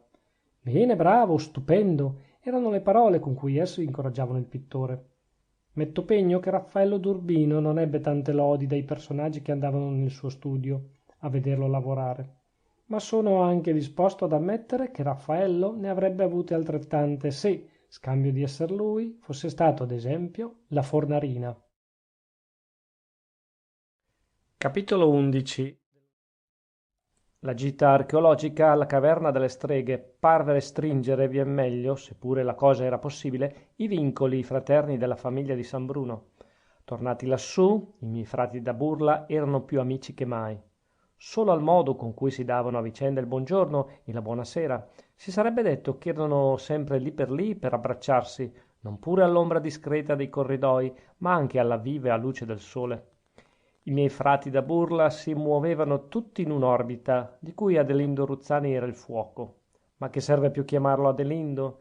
Diciamo Adele Ruzzani, poiché ognuno di quei frati aveva indovinata la donna. Peraltro non diremo Adele, quando si sarà in molti, e ciò per una ragione semplicissima, che i lettori non devono ignorare. Ognuno degli ospiti di San Bruno aveva, come ho detto, indovinato la donna, ma nessuno s'era pigliata la briga di annunziare la sua scoperta al compagno. Tirava ognuno o cercava di tirare a sé, la qual cosa è stata espressa dai nostri antichi con la felicissima immagine del vogare alla galeotta. Frate Adelindo, il monachino, il serafino biondo, tutti erano intorno a lui, si occupavano tutti di lui e poco o punto delle varie faccende in cui per lo passato si spartiva la pacifica operosità del convento. Il giornale, come potete immaginare, andava per le lunghe, si scriveva poco e non si meditava affatto nelle celle solitarie. Gli strumenti dell'osservatorio dormivano sui cavalletti o nelle buste di velluto. Le storte del laboratorio di chimica giacevano sui fornelli senza fuoco. I libri della biblioteca non aspettavano più i frati, ma i topi e le tignuole. Dio mi perdoni se avviene ch'io tenga bordone ad una voce calunniosa, ma si credeva che lo stesso priore badasse poco agli uffici della sua carica e non rivedesse neanche più i conti all'economo. Ma che importava tutto ciò, se i frati di San Bruno erano di buon umore? Gente allegra il ciel l'aiuta, dice il proverbio. Beati i miei conventuali, che erano ancora nel periodo allegro, per solito il più breve, nel dramma delle umane passioni. Meno ilare, ad onta del nome, era fratel Giocondo. E perché? Voi sapete, o lettori, che il nostro converso passava una gran parte del giorno all'ingresso del convento, in capo a quel ponte per cui bisognava passare quando si voleva penetrare nell'eremo di San Bruno. Ora quest'obbligo quotidiano faceva sì che il bravo converso fosse meno soggetto all'influenza benefica del serafino biondo, o per contro più esposto alle seccature che venivano di fuori. E ne venivano molte, non dubitate, capitavano a decine ogni giorno i curiosi che volevano vedere il convento. Qualche volta erano brigate di buontemponi o cavalcate di forestieri più o meno autentici, qualche altra erano signori travestiti che domandavano di essere condotti al priore per presentargli una supplica, un memoriale o che so io. Tra gli altri ne venne uno, e fratel Giocondo manifestò il sospetto che fosse una donna, ma brutta, si affrettò a soggiungere, che domandava di confessarsi al padre Anacleto. Qui non si confessa, aveva risposto il converso alzando sdegnosamente le spalle. Andate dai frati veri. Ma che convento è questo? Aveva ribattuto l'importuno. Il convento dei matti, non è questo il nome che gli date voi altri di Castelnuovo? Replicò fratel Giocondo, che aveva fiutato il cittadino curioso sotto le spoglie del penitente. Andate, andate ad arrostire i vostri peccati su un'altra graticola. Questi modi burberi di fratel Giocondo rispondevano ad un ordine severo del padre Anacleto, che si era annoiato da prima e quindi impensierito di quel continuo via vai di curiosi e di facce sospette. Per solito non si ammettevano forestieri, ma perché ne capitavano di rado, si usava anche la cortesia di lasciar visitare il convento a qualche giramondo riconosciuto per tale. Ma la frequenza delle visite non si spiegava più con la supposta qualità di viaggiatori.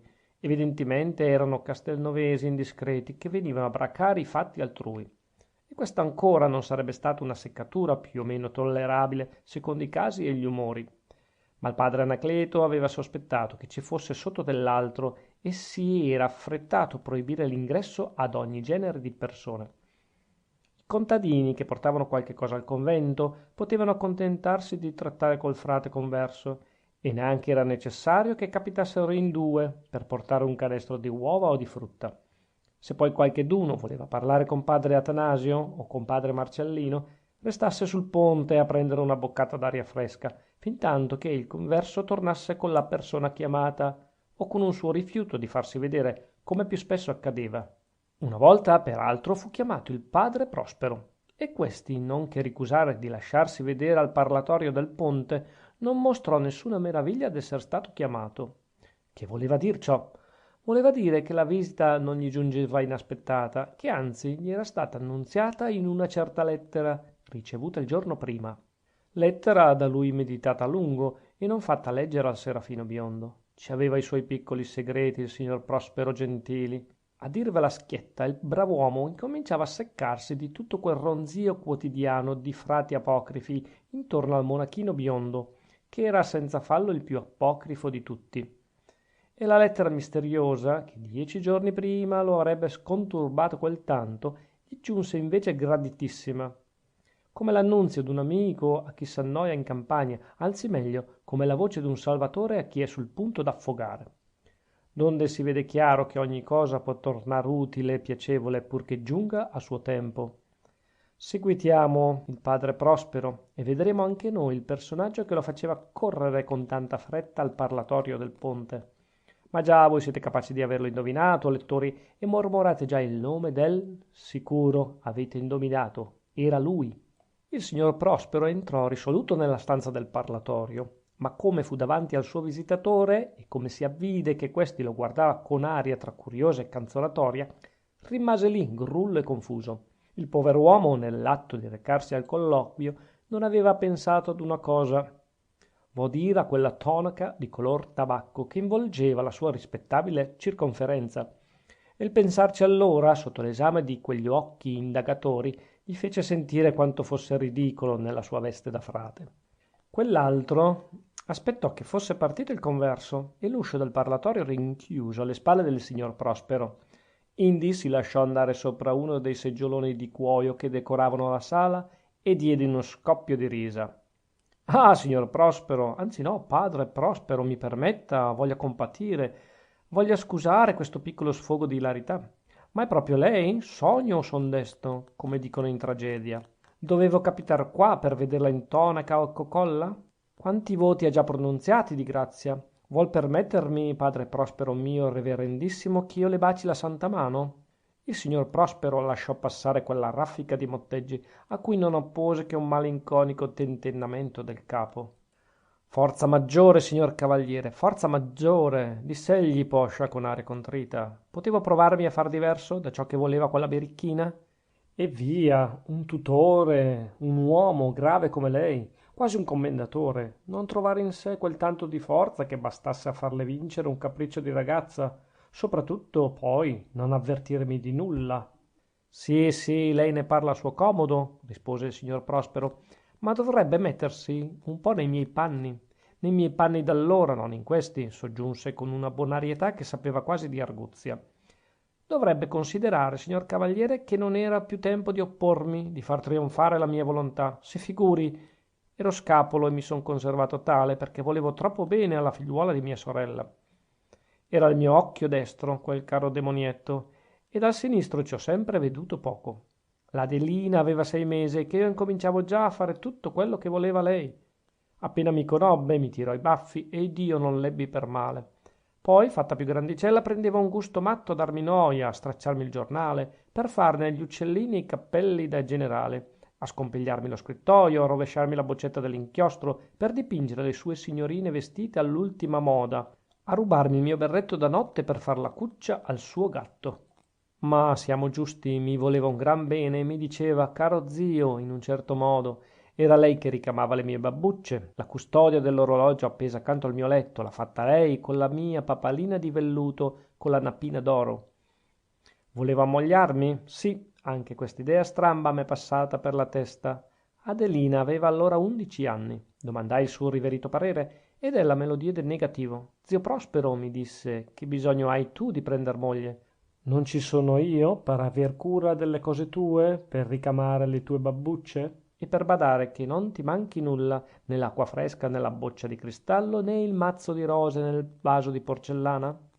Ella deve sapere, signor cavaliere, che amo molto le rose e mi piace di averne in camera tutto l'anno. Mi sono adattato a non prender moglie. Ho fatto sempre quel che voleva la mia cara prepotente. Insomma, signor cavaliere, mi dica un po' lei. Quando s'è preso il verso di obbedire, come si fa a comandare? Buon per lei, che non ha preso moglie, perché sarebbe caduto di Scilla in Cariddi, osservò con l'usata profondità di giudizio il cavaliere. Ma basta, cosa fatta, capo ha. Ora bisogna vedere di uscir fuori da questo imbroglio. Dica lei, proponga lei, non domando altro. La cosa non è facile. In città si è mormorato assai, come può immaginarsi. Io l'ho saputo subito. Io so tutto, ho l'obbligo di saper tutto. Non lo volevo credere da principio, ma dovetti arrendermi alla certezza delle mie informazioni.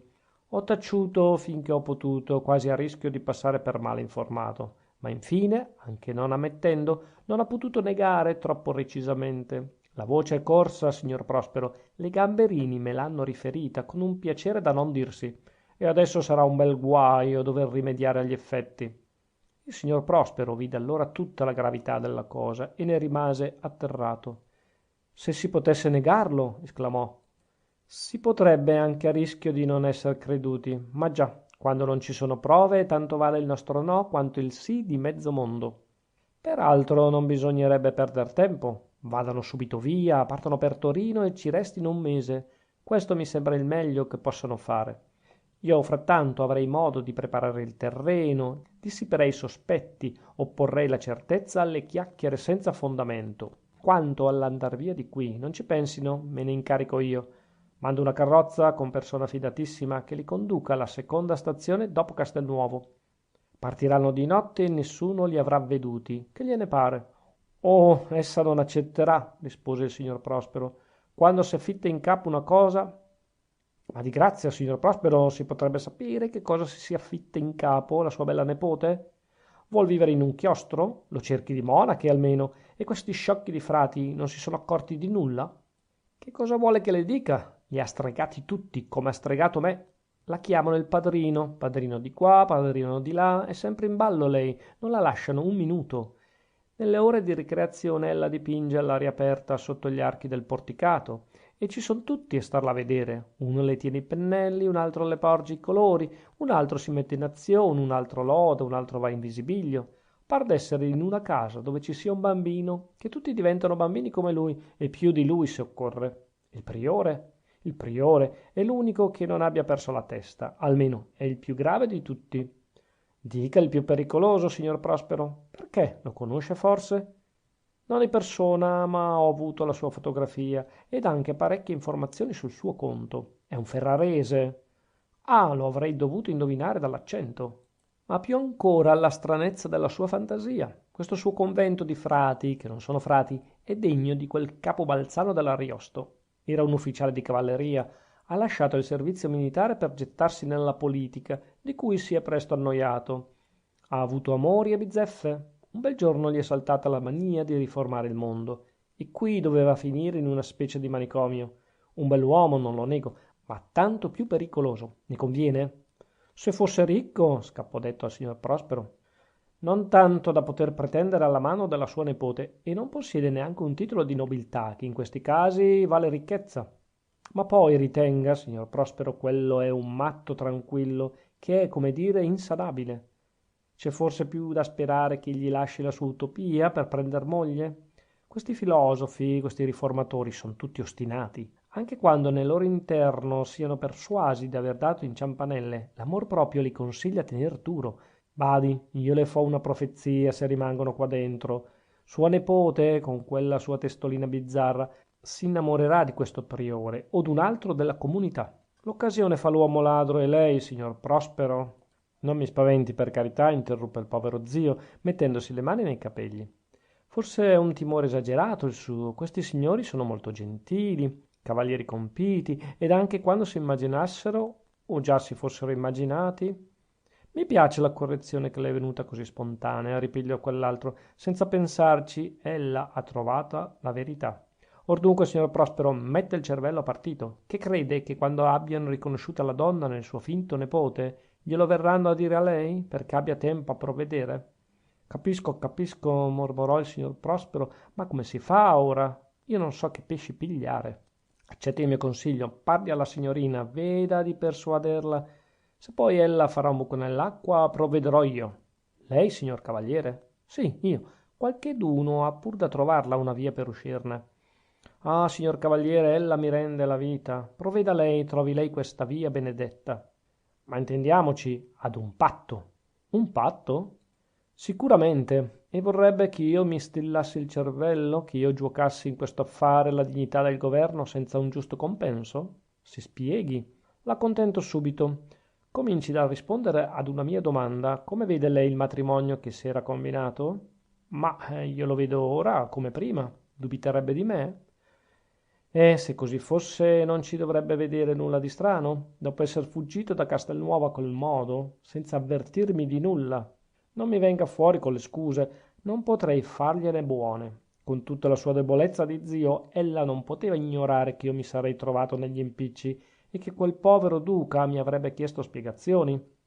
È l'unico discendente di una delle prime famiglie d'Italia e possiamo dire d'Europa, non lo dimentichi. Non si può trattare con lui come col primo venuto. Che cosa dovevo rispondergli? Come colorire la loro partenza, anzi peggio la loro fuga?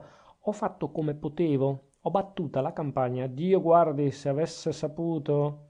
Ah sì, dice bene, se avesse saputo. Capisco che un rimedio ci sarebbe sempre stato. Non c'era lei in compagnia della sua nepote? Benissimo, infatti che cosa le dicevo dianzi? Essendoci io con la mia nepote, mi pare... Sì, ma badi, signor Prospero, queste ragioni hanno valore con una persona di spirito. Non potrebbe farle valere coi signori di Castelnuovo. A questi bisognerà sempre poter dire che la cosa non è vera. Crederanno o non crederanno? Padroni, non avranno mica da sposarla loro. E quando la sua nipote sarà duchessa di Francavilla, voglio vedere a che cosa servirà loro il sostenere che è stata in un convento di frati. Ma torniamo a noi. Ella dunque mi assicura che è sempre dello stesso parere? Ma sì, cavaliere, ma sì, creda che non desidero altro. E la signorina? Sa nulla ancora? Ha forse manifestato un desiderio diverso? No, non sa nulla e non ha manifestato nulla. Ha voluto venir qua per un capriccio, una curiosità repentina. Ella sa, signor cavaliere, quando le donne vogliono una cosa e quando hanno degli zii che non sanno volerne un'altra. Ho capito, signor Prospero, ho capito. Dunque, stringiamo il discorso. Lei parli alla sua nipote e veda di persuaderla. Lo faccia, è necessario, come preliminare. Essa dirà di non voler partire e lei mi manderà 2 righe di biglietto che un mio fidato verrà a prendere domani. Al resto penserò io, appena ricevuti i suoi pregiati caratteri. Ah, signor Prospero, quante noie per lei. Abbia pazienza, signor cavaliere. Il cavaliere Tiraquelli non fece altre parole. Diede con un gesto dignitoso la sua assoluzione al signor Prospero ed uscì dal parlatorio per riprendere la via di Castelnuovo Bedonia. Capitolo 12. Che cosa pensa di fare? Andava dicendo tra sé il signor Prospero Gentili, mentre rifaceva a lento passo il sentiero dei Frassini. Se non provvede lui a levarmi di qua, io non ci riesco di certo.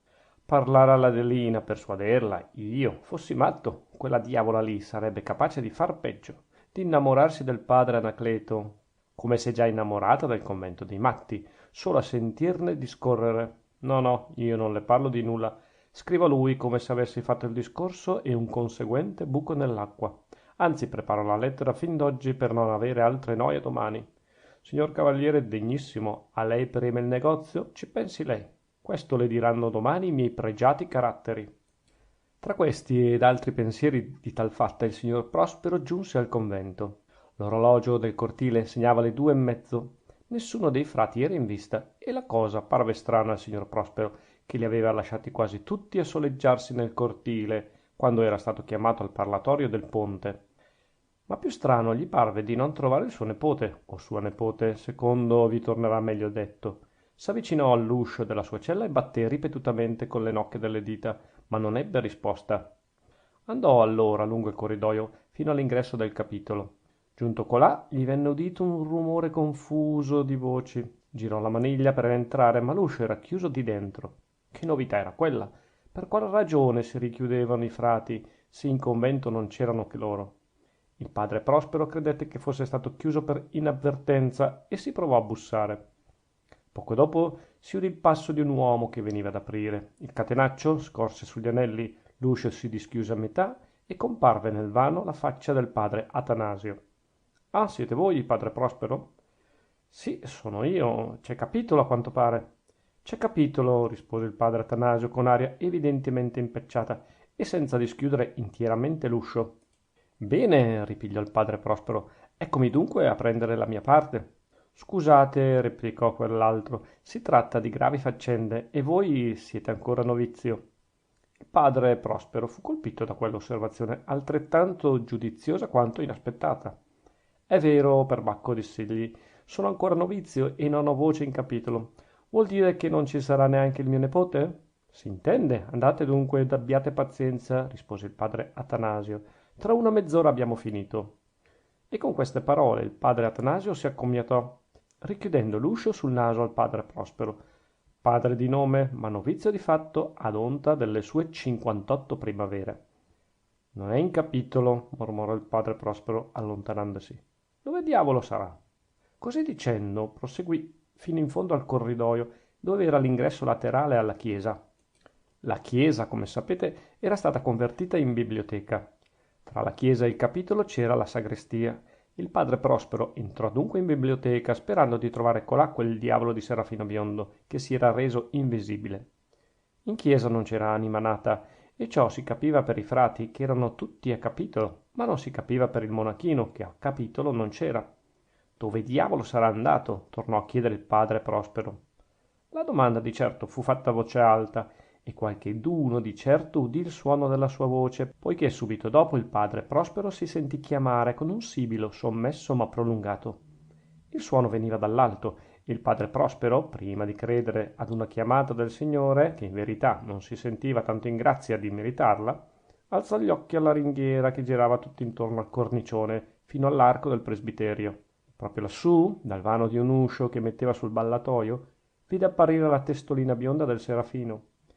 Ah! Gridò il padre Prospero. Finalmente! Ma quell'altro gli mozzò le parole in bocca, mettendosi un dito sul labbro e ripetendo il suo sibilo. Indi, quasi a commento della raccomandazione, gli accennò verso l'interno. Il padre Prospero sapeva quello che già sapete voi, cioè che di là della sagrestia c'era il capitolo, lì presso c'era l'andito, per dove si andava in sagrestia. Ma l'uscio di questa era chiuso. Peraltro, in quell'andito medesimo c'era la scala che metteva al campanile, trasformato in osservatorio, e a mezza scala si riusciva da una parte sul cornicione della chiesa, dall'altra in certe stamberghe, le quali servivano probabilmente di seccatoio agli antichi frati di San Bruno, ed erano proprio sopra alla sagrestia, al capitolo e alle celle del primo piano. Ah, capisco, disse il padre Prospero tra sé. Vorrà sentire quel che dicono i frati nella loro adunanza segreta. Curiosità di donna, solamente vorrei sapere come farà ad udire i loro discorsi dal piano di sopra.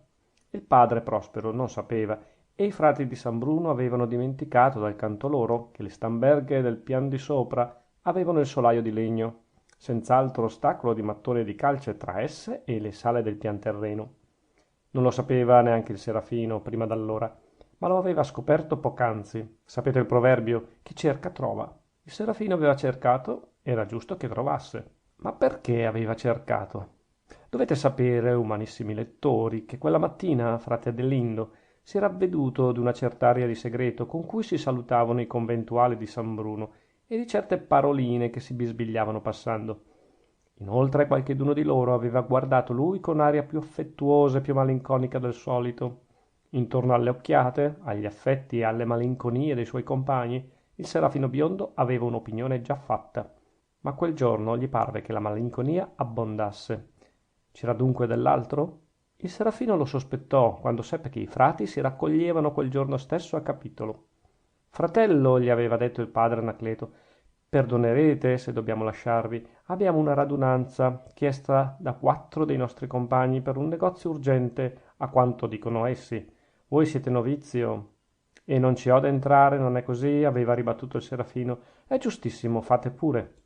Giustissimo, fate pure, ma dentro di sé il Serafino biondo non trovò niente giusto che si discutesse, e probabilmente di lui, il cuore glielo diceva, senza che egli avesse a sentirne nulla.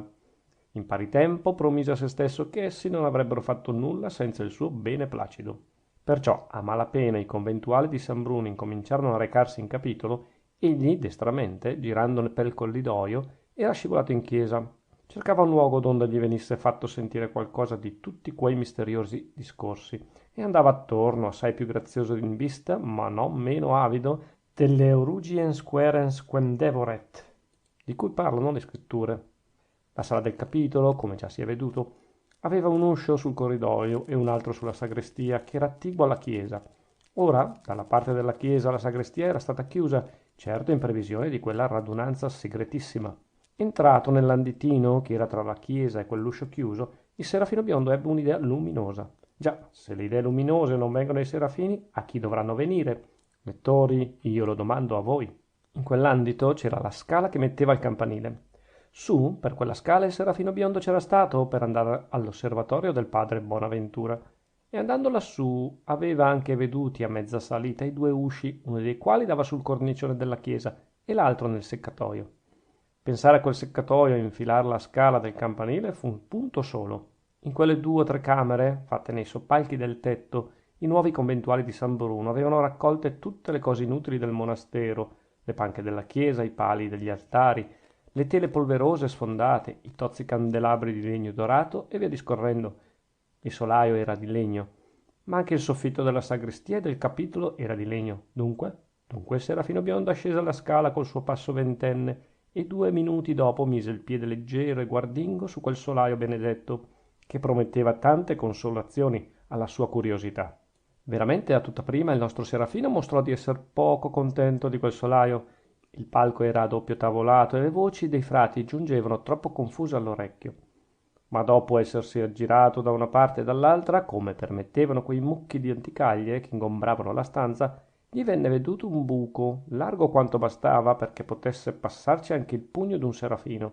Quel buco, saviamente scavato in prossimità dell'angolo che facevano due travi del palco insieme calettate, riusciva quasi sul mezzo della sala del capitolo e dava modo non solamente di udire tutto ciò che si dicesse laggiù, ma anche di vedere 8 o 10 dei 24 stalli di legno intagliato che correvano intorno alle pareti. Quanto allo stallo più eminente, che era quello del priore, si poteva vederlo in pieno. Come era stato fatto quel buco? Si trattava dell'opera vana di un topo, il quale avesse sperato di entrare da un palco morto ad una dispensa? O dell'opera utile d'un altro novizio, a cui premesse di sapere gli arcani del capitolo di San Bruno? Il serafino biondo non istette a meditarci su, ma salutò con animo grato quella tonda apertura e v'applicò l'occhio da prima indi l'orecchio. I frati in quel mentre andavano ai loro posti. Il serafino biondo poté vedere il padre Anacleto che si era già rannicchiato nel suo stallo dalla spalliera intarsiata e dai bracciuoli in forma di mensole rovesciate. Il cuore gli batteva forte al serafino biondo e gli sentiva di fare una cosa non bella a spiare in quel modo i segreti degli altri. Ma infine si trattava di lui, laggiù. Ne aveva il presentimento e i presentimenti ingannano di rado. Del resto, a metter la coscienza in pace, egli aveva fatto dentro di sé questo ragionamento. Se parlano di me, è giusto che io sappia che cosa dicono. Se parleranno d'altro, io me ne accorgerò alle prime e me ne andrò subito subito. Mentre egli poneva il suo dilemma, i frati incominciavano la loro discussione. Padre restituto, disse il priore, voi avete fatto una proposta. Non io solo, interruppe il padre restituto. L'hanno fatta con me il padre Agapito, il padre Costanzo, il padre Ilarione. È strano, osservò il padre Anselmo volgendosi al suo vicino di destra, che era il padre Marcellino. È strano che questi tre aiutanti del padre restituito siano tutti nuovi venuti. L'ultimo a comparir fu Gambastorta, rispose il padre Marcellino. Ma la sua risposta e l'osservazione del padre Anselmo, proferita a mezza voce, non giunsero all'orecchio del monachino, quantunque fosse attentissimo. Bene, diceva frattanto il priore, siate anche in quattro, esponete le vostre ragioni, i nostri fratelli le ascolteranno e nella loro saviezza risolveranno. Ecco dunque, incominciò a dire il padre restituito, a voler parlare nello stile degli antichi frati di San Bruno, direi che c'è scandalo, o principio di scandalo, nella nostra comunità. Ma poiché frati all'antica non siamo, e un certo frasario va lasciato da banda, dirò pianamente, ma con uguale schiettezza, che la nostra comunità, per una certa intrusione, contraria a tutte le nostre consuetudini, anzi allo stesso principio della nostra fondazione, corre grave pericolo di andarsene a rotoli. La cosa è grave, notò il padre Anacleto, ed io, nella mia qualità di priore, devo metterci un pronto rimedio. Noi lo speriamo, osservò il padre Ilarione. In quel mentre si udì bussare all'uscio. Battono dal corridoio, chi sarà mai? Disse il padre Atanasio. Il padre Prospero o il padre Delindo? Entrò a dire il padre Marcellino. Padre Prospero forse, notò il priore. Quanto al padrino, io stesso l'ho avvertito poc'anzi che, nella sua qualità di novizio, non poteva entrare in capitolo. Lo avrei detto anche al padre Prospero se lo avessi incontrato. E adesso che facciamo? Domandò il padre Atanasio. Andate voi, fratello, che siete più vicino all'uscio, gli disse il priore. Andate voi, fratello, che siete più vicino all'uscio, gli disse il priore. Ditegli che è novizio e che abbia pazienza, se lo lasciamo fuori. La discussione fu per pochi istanti sospesa. Il serafino biondo approfittò della interruzione per alzarsi dalla sua incomoda postura e ricogliere il fiato. Pensava intanto, pensava alla misteriosa proposta del padre restituito e dei suoi bravi compagni. Misteriosa. In verità non lo era gran fatto. Quegli accenni allo scandalo, al pericolo di scioglimento della comunità, e ciò per una intrusione contraria alle consuetudini del convento, non potevano risguardare che lui, il vezzoso monachino, e quei nuovi venuti che tenevano bordone per l'appunto al padre restituito. Bei tipi davvero. Il serafino ne sapeva qualche cosa. Capitati gli ultimi nella comunità, si erano mostrati più caldi nelle tenerezze per lui. Monachino, monachino, anche voi scusate la libertà grande del vostro istoriografo, anche voi non avete un'oncia di senno. Perché andarvi a ficcare là dentro? O non lo sapevate che una donna si nasconde male e che il miglior travestimento, anche dissimulando perfettamente la forma, non basta a sopprimere l'arcano quid, l'incognito indistinto che la fa sentire presente? Dicono che quando nacque Eva la natura tutta si commosse dal profondo. Molti tepori compenetrarono l'aria, le erbe crebbero più rigogliose, i fiori si dipinsero di più vaghi colori. La cosa sarà e non sarà. Possiamo anche lasciare la malleveria della notizia ai poeti, ma il fatto sta che appena balzò Eva dalle mani del Creatore, Adamo si svegliò dal suo sonno. E qui il testo biblico ha un senso riposto, di cui mi fecero intendere la grandezza i miei professori di ermeneutica. La presenza della donna si sente, sono in lei certe delicatezze che parlano una lingua arcana ai nostri sensi, e questa lingua i nostri sensi la intendono senza averla imparata. Miracolo che non è ancora avvenuto per il latino e per il greco. Inoltre la donna ha questo potere su di noi, che a tutta prima ci rende più teneri, desiderosi di apparir buoni, cortesi, galanti, spiritosi e via discorrendo. In ciò somigliamo grandemente agli uccelli, che nella lieta stagione mettono fuori la cosiddetta livrea d'amore, per piacere alla futura compagna, che aiuteranno poi nella fabbricazione del nido. Ma in seguito? In seguito perdiamo le staffe, la rivalità ci guasta il sangue, non ci vediamo più lume. Per la donna ci guardiamo in cagnesco, davanti a lei ci azzuffiamo, ci sbraniamo come leoni. Tanto è vero che in un uomo solo ci sono varie specie di bestie. Nell'alzarsi in piedi il serafino biondo aveva voltata la faccia verso l'ingresso della stamberga. La luce della navata, che giungeva fino a lui, gli rammentò che non aveva chiuso l'uscio dietro di sé e che forse era prudente il farlo, per aver tempo a levarsi da terra nel caso che qualcheduno fosse capitato lassù. La cosa non era probabile, poiché tutti i frati erano a capitolo, il converso e la gente di servizio stavano altrove. Ma era tra le possibili e il nostro monachino si mosse per andare a richiudere quell'uscio. In quel mentre gli venne udito un rumore di passi che lo fece tremare. La cosa possibile diventava probabile. Se lo avessero colto là dentro, come avrebbe potuto spiegare il negozio? Per fortuna al rumore di passi tenne dietro un suono di voce e il monachino riconobbe suo zio, che era entrato nella chiesa, non avendo potuto penetrare nel capitolo. Corse allora sul pianerottolo, si affacciò all'apertura e chiamò lo zio, con quel sibilo sommesso che già sapete. Indi con la mano gli fe cenno che restasse, dovendo egli trattenersi per qualche cosa lassù. Ma il padre Prospero, o non avesse ben capita la mimica del serafino o aspettasse qualche altro schiarimento, si era inoltrato fin sotto il cornicione. Allora il serafino curvò il busto sulla ringhiera e raccolse le palme intorno alle labbra. Lanciò allo zio questo savio consiglio: prendi un libro e aspettami leggendo, ti dirò tutto quando avrò udito quello che non hanno permesso a te di sentire. Il serafino aveva abbassato la voce di un tono, ma staccava le sillabe in guisa che il suo discorso giunse intiero all'orecchio dello zio. Dove diamine avrà saputo e che non mi hanno permesso di sentire, pensò egli ammirato. Ah, ci sono, ci sono. Se ella può udire di lassù tutto quello che dicono, avrà anche sentito che non mi hanno voluto ricevere. E contento di quella scoperta, il padre Prospero si inchinò con quell'aria di fiat voluntas tua, che soleva assumere ogni qual volta il serafino biondo mostrasse di voler qualche cosa per davvero.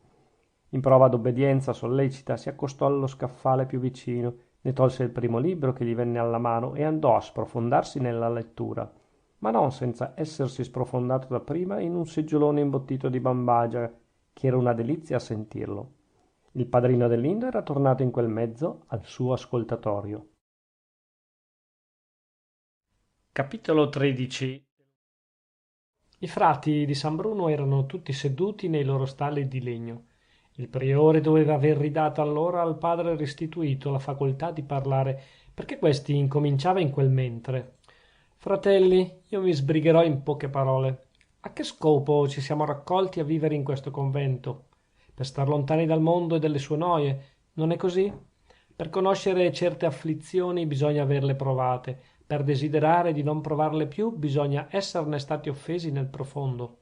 Orbene, signori miei, se massima tra le afflizioni umane è l'amore e cagione di questo tormento è la donna, la conseguenza del ragionamento mi par questa, che noi dal convento di San Bruno abbiamo respinte implicitamente le donne. Non vogliamo donne, gridarono ad una voce i padri Agapito, Costanzo e Ilarione. Il priore sorrise di quel terzetto all'unisono. Continuate, diss'egli. ho quasi finito, ripigliò il padre restituto. Non vogliamo donne e frattanto ne abbiamo una in convento e quel che è peggio non in forma di visitatrice che potrebbe ancora tollerarsi per un giorno, ma in forma di tentatrice. Oh, gridarono parecchi dando un sobbalzo sui loro sedili di legno. Certo, ribadì l'oratore, il diavolo non si fece un giorno eremita? Quando diventò vecchio, disse una voce. Scusate, ripigliò il padre restituto, vecchio ormai lo è tanto che non lo sarà mai stato più di così. E noi lo abbiamo in casa, o signori, e sotto tonaca di frate. Il suo nome? Volete saperlo, il suo nome? Bella scoperta, esclamò il padre Anselmo ridendo. Amico restituto, voi prendete il più giovane, il più biondo, il più avvenente di noi e ne fate di schianto una donna. Badate peraltro, egli è assente e degli assenti non si può dir male. Non ne ho detto male, gridò il padre restituto, e voi m'avete inteso malissimo. Avete parlato del diavolo sotto forma di tentatrice e mi pare che basti. La disputa minacciava di farsi più grave, perciò il priore stimò intromettersi. Fratelli, vi prego, lasciamo questa discussione del più e del meno. Voi, padre Anselmo, non interrompete l'oratore e consentite che egli dica tutto quello che pensa. Il padre restituto, dal canto suo, non pensava punto di dare al vocabolo tentatrice un significato ingiurioso. Ci sono anche le tentazioni involontarie, soggiunse con placida arguzia il padre Anacleto, e qui saremmo proprio nel caso. Ringrazio il nostro degno priore di questa interpretazione che risponde perfettamente al mio concetto, disse il padre restituto, inchinandosi. E soggiungo che queste tentazioni innocenti da una parte non sono meno pericolose dall'altra. Noi veramente saremmo indegni di scusa se, conosciuto il pericolo, non ci affrettassimo a provvedere. Io dunque domando al priore una cosa semplicissima: chiami egli il padre Adelindo, gli faccia sapere quel che si pensa di lui e lo rimandi a casa sua con tutti quei riguardi che son dovuti ad una donna. Lo domandate sul serio? Gridò il priore in mezzo ai rumori che aveva destato la proposta del padre restituto. Io non farò mai una cosa simile. Darei piuttosto la mia rinunzia all'ufficio. Fratelli, siamo calmi e consideriamo attentamente il caso. Esso è grave, ma non è punto nuovo. Di donne travestite da uomo, vissute tranquillamente e decorosamente in mezzo agli uomini, ne è piena la storia. Potrei citarvi un venerabile esempio, ma non lo farò, perché il fatto è ancora controverso e non è qui il luogo né il tempo per intavolare una questione di storia papale. Vi parlerò invece degli eserciti moderni, in cui non fu raro il caso di trovar donne passate per uomini, che seppero acconciarsi a tutti i disagi e a tutti i pericoli della milizia, facendo egregiamente il debito loro e meritando anche di esser poste all'ordine del giorno per qualche impresa notevole. A chi, sospettando dell'esser loro, sarebbe mai venuto in testa di scacciare dal reggimento? Via, siamo giusti. È egli permesso a noi di scacciare dalla nostra milizia pacifica un fratello così quieto e gentile come il padrino Adelindo? Non è un padrino, lo capisco. Potrebbe star meglio in un convento di monache. Anch'io lo pensavo fin dai primi giorni che egli è venuto tra noi. Ah, lo sapevate? Interruppe il padre restituto. E come va allora? Il padre Anacleto lo interruppe a sua volta. Non lo sapevo, diss'egli. Il sospetto che quell'adolescente potesse essere una donna mi si era affacciato alla mente, ma egli era accompagnato da un suo vecchio zio, che abbiamo accettato insieme con lui. E mi parve che quest'uomo, per tener mano ad un giuoco di tal fatta, avrebbe dovuto avere o troppo ardimento o troppa dabbenaggine, non è vero? Chiese il padre restituto. Rispettiamo gli assenti, vi prego. Io volevo dire soltanto o troppa fede nella nostra bontà. Respinsi dunque il sospetto e dissi tra me: facce di giovani che possono trarre in inganno ce ne sono di sicuro, specie nei biondi, e quando la comparsa dei peli vani sulle guance è un po' tarda a venire. Inoltre era forse da credere che una ragazza si disponesse con tanta facilità a sacrificare una bella treccia di capelli d'oro per la smania di entrare in un convento di frati? Mettiamo anche di frati per burla. E a farci che? Intendo benissimo che questa domanda si potrebbe fare anche per un giovane, ma infine si può credere che qualche piccolo dispiacere, creduto eterno, e l'esempio di uno stretto parente portino anche a questa estremità. Mosso da queste ragioni, sebbene credessi poco alla serietà della vocazione di quel giovinotto, ma rispettando la fermezza della sua volontà e cedendo all'ardore del suo desiderio, lo accettai, mettendo peraltro a tutela sua e nostra la condizione del noviziato, e per lui e per lo zio. Così facendo, signori, ho messo in salvo gli scrupoli miei come la dignità del convento ed ho creduto di far bene. Il padre restituto non si diede per vinto. Voi parlate del primo giorno, diss'egli, e sta bene, ma poi non vi è tornato il dubbio che l'adolescente fosse una donna? Anzi, è diventato certezza, rispose il padre Anacleto. Come e perché, domanderete. Non saprei dirvelo con precisione, forse mi ha guidato la considerazione di un fatto fisiologico non avvertito da prima. Nell'uomo, prima che si mostrino i peli morbidi sul viso, abbiamo sempre un ragazzo, con la sua petulanza, se vogliamo, ma con altrettanta bambineria di atti e di pensieri.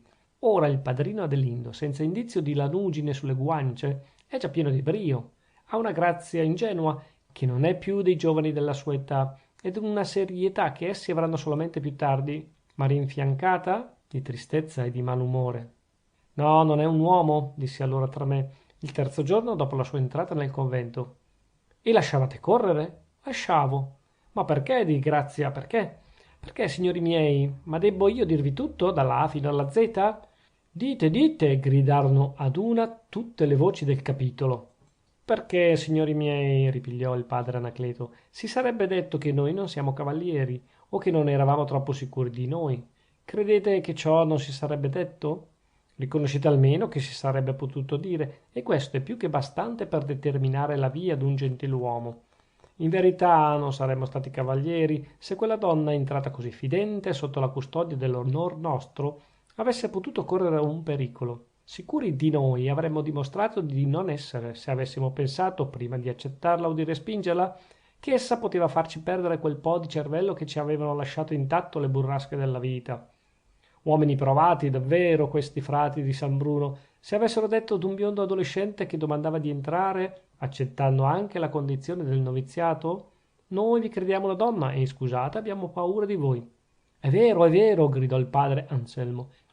È verissimo, ribadì il padre Bonaventura.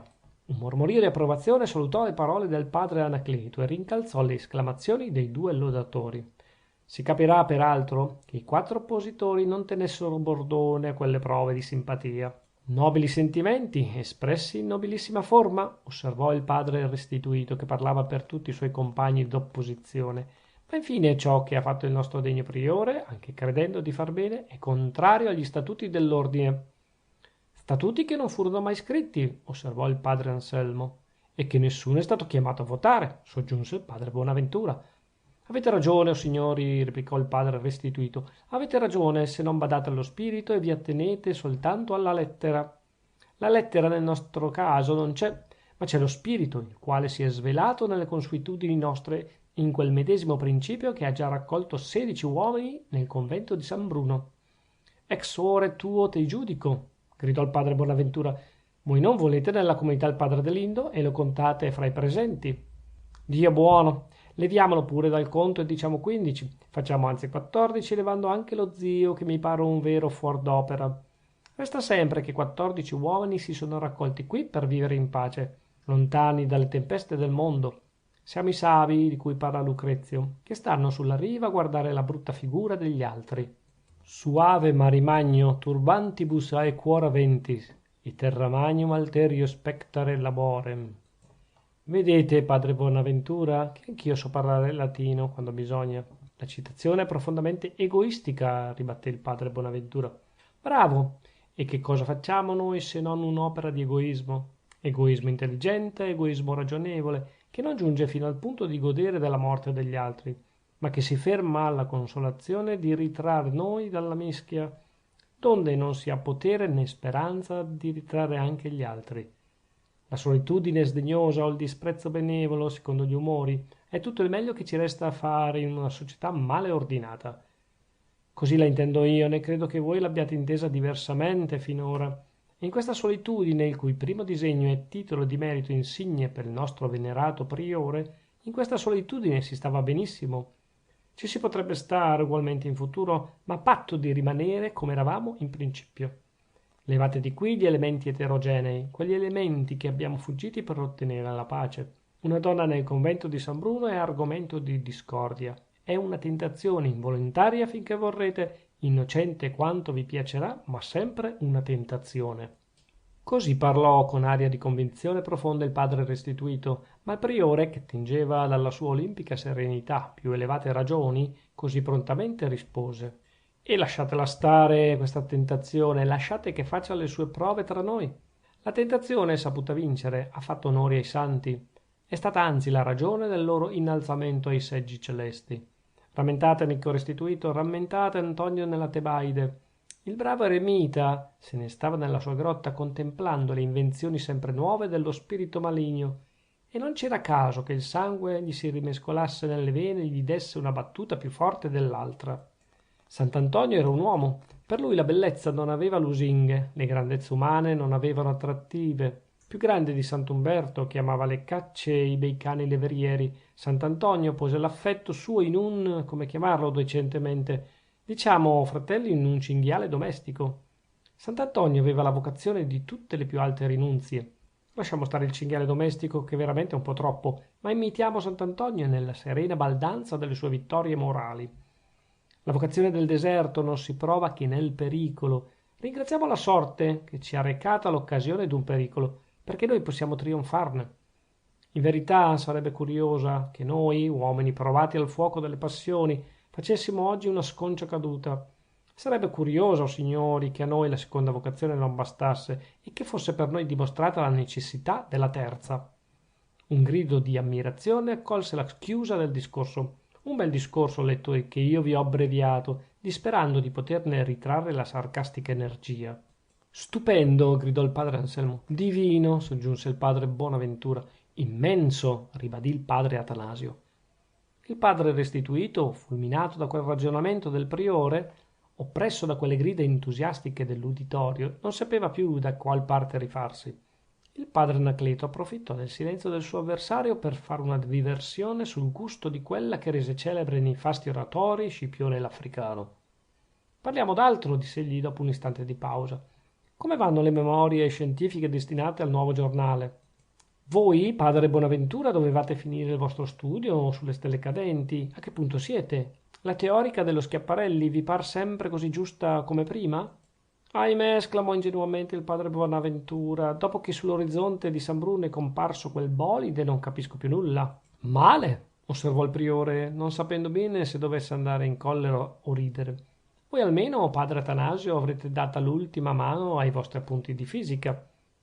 Dio buono, rispose il padre Atanasio tentennando malinconicamente il capo. Come fare con tanta elettricità per aria? Il priore cominciava a rabbruscarsi. Che frutto avrebbe egli ottenuto dal suo discorso se i partigiani suoi più fedeli mostravano di cedere così debolmente alla tentazione? Capisco, diss'egli, capisco che il giornale non si farà più. È nato morto, soggiunse il padre restituto. A quella osservazione agrodolce scattò come una molla il padre tranquillo. E perché, di grazia? Aspettate che sia venuto alla luce per fare la vostra registrazione necroscopica. Io frattanto ho l'onore di avvertirvi che c'è modo di farlo nascer vitale. Oh, sia loda al cielo, esclamò il priore. Voi, padre tranquillo, ci rassicurate intorno al buon avviamento della vostra memoria sulla circolazione del sangue. Questa l'ho finita da un pezzo, rispose il padre tranquillo, ma qui non intendo parlare dell'opera mia. Dico invece che il sangue potrà scorrere liberamente nelle arterie del neonato se noi sapremo introdurvi in tempo qualche nuovo elemento. Spiegatevi. Vi spiego subito. Nel nuovo giornale ci ha da entrare anche la parte amena, un po' di letteratura, per esempio, sotto forma di novella o di componimento poetico. Già, per piacere al padrino, entrò a dire con accento sarcastico il padre Agapito, sorretto da una benevola occhiata del padre restituto. Padrino o no, un giornale ha da essere un giornale, replicò il padre tranquillo. Non vogliamo mica fare un'arida rassegna sul gusto degli atti di questa o di quella società scientifica. Quella è davvero il genere condannato e parecchie società l'hanno inteso così bene che già mirano a recare nelle loro pubblicazioni un pochettino di varietà. Guardate ad esempio il Journal Asiatique, è tutta filologia orientale, ma in ogni fascicolo vi passa sott'occhio un mondo di cose: algebra indiana, demonologia babilonese, medicina araba, poesia assira, apologo persiano e via discorrendo. Anche un giornale archeologico può e deve essere fatto in modo da non riescire noioso. A voi piacciono le citazioni latine, padre restituto? Eccone una di Orazio: omne tulit punctum qui miscit utile dulci. Infine un giornale ha da essere o no uno specchio della vita. Della nostra sicuro, osservò il priore, e se la nostra è una vita studiosa basterà che il nostro sia un giornale di studi. Il padre tranquillo, vedendosi così abbandonato dal priore a cui credeva di essere andato in aiuto, non rispose più altro, ma entrò a parlare per lui il padre Natale. Un giornale, diss'egli, deve servire a qualche cosa. Essere un giornale o non essere, ecco il punto. In altri termini, un giornale deve essere come l'uomo, o servire come lui a qualche ufficio, o non essere. Come l'uomo, esclamò il priore inarcando le ciglia. Padre Natale, voi volete dire di più che non appaia dalle vostre parole? Se credete che l'uomo abbia l'obbligo di fare qualche cosa per gli altri, sapete come se ne esce. Tornate al secolo. Il padre Natale borbottò qualche cosa tra i denti, ma non credette opportuno di farne parte ai colleghi. Quella birichina ci ha tutti stregati, pensò il padre Anacleto. Indi, rivolto ai colleghi, proseguì: signori, fratelli miei, vedo purtroppo che gli umori sono discordi. Non mi pare che ci sia nulla da mettere ai voti, perché voi medesimi mostrate di non sapere abbastanza che cosa vogliate. Vi farò in quella vece una proposta che mi gira per la mente fin dal principio di questa discussione. Eleggetevi un altro priore. Egli potrà dar fuori una nuova regola, più stretta, come la vuole il padre restituto, più larga, come la vuole il padre Natale. Farete quel che vi piacerà meglio, e per me sarà tutt'uno, purché io me ne lavi le mani. Un vocio confuso accolse quella scappata del priore. Che umiltà! Gridò il padre restituto. Che degnazione! Gridò il padre Natale. Egli ha ragione, voi siete esorbitanti nelle vostre pretese. Non là, ci sono tutti gli statuti. Non ci sono statuti, ma consuetudini. Si osservino dunque le consuetudini. Che consuetudini d'Egitto? L'assemblea è sovrana. Oh, insomma, sapete che cosa vo a dire? Tuonò il priore, dominando per un istante quello schiamazzo infernale. Che siamo una gabbia di matti. La voce ne è corsa da un pezzo, osservò il padre Marcellino, che non aveva aperto bocca fino a quel punto. I congregati ruppero in una sonora risata. Non era una bella cosa, ne convengo, ma infine che ci posso far io, se l'osservazione del padre Marcellino ruppe le parole in bocca ai contendenti e fece smascellar dalle risa quella grave assemblea. Non è solamente contagioso lo sbadiglio, anche il riso, quando prorompe a tempo, muove il fegato più indurito del mondo. Figuratevi, non seppe tenersi dal ridere neanche il padre Anacleto, con tutti i gravi pensieri che gli giravano in testa. Come si fu chetato quello scoppio di ilarità, il padre Atanasio così prese a parlare: abbiate pazienza, priore, e compatite le nostre follie. C'è molta elettricità per aria, ve lo dicevo ben io. Si scaricherà come e quando potrà. Intanto, se volessimo rimandare ogni decisione, che ve ne sembra? Rimandiamo, gridò il padre Anselmo. Sì, sì, rimandiamo, gridò il padre Bonaventura, mentre gli altri in maggioranza facevano eco. E sia. Quantunque il rimandare le decisioni lasci il vostro priore in una condizione difficile, rimandiamo pure, disse il padre Anacleto. Ma badate, o signori, metto una condizione. Siamo cavalieri, fa bene alla salute dopo tutto, ed è una consolazione morale, in un tempo come questo, che il mondo gira al malanimo e alla cattiva educazione. Siamo cavalieri, o signori, e i nostri novizi, uomini o donne che siano, non abbiano fumo dei nostri sospetti. È un dovere, rispose il padre Agapito in nome dei dissidenti. Il serafino biondo non istette a sentir altro. Appena veduto il movimento che si faceva da alcuni stalli, sollevò la testa, balzò in piedi e fuggì con passo leggero verso la scala. Un minuto dopo era in chiesa. Lo zio Prospero dormiva saporitamente sulla sua poltrona con un libro aperto sulle ginocchia. Il serafino biondo non si fermò neanche a guardare che libro fosse ed uscì, volgendo i suoi passi fuori dal convento. Ma non ne fece molti all'aperto. Come fu al principio del sentiero dei Frassini, che incominciava appunto dove finiva il piazzale, tornò indietro in atto di persona stanca, che abbia fatta una lunga passeggiata. Così avvenne che alcuni frati, usciti a prendere aria sotto l'atrio del convento, lo vedessero sbucare dal verde. Causa mali tanti, mormorò il padre tranquillo all'orecchio del padre restituto. Ah, voi dunque ammettete che sia una donna? Disse di rimando il padre restituto. Il pentametro vuole infatti la chiusa. Femina sola fuit. Scusate, replicò il padre tranquillo, ne ho citato appena quel tanto che faceva al caso mio. Nelle citazioni avviene sempre così. Del resto io non credo che sia una donna, è la mia opinione. Non deve essere quella del priore, ribatté il padre restituto. Guardatelo lì, che si muove per uscire dall'atrio. Vedrete che va incontro al padrino per fargli un pochettino la corte.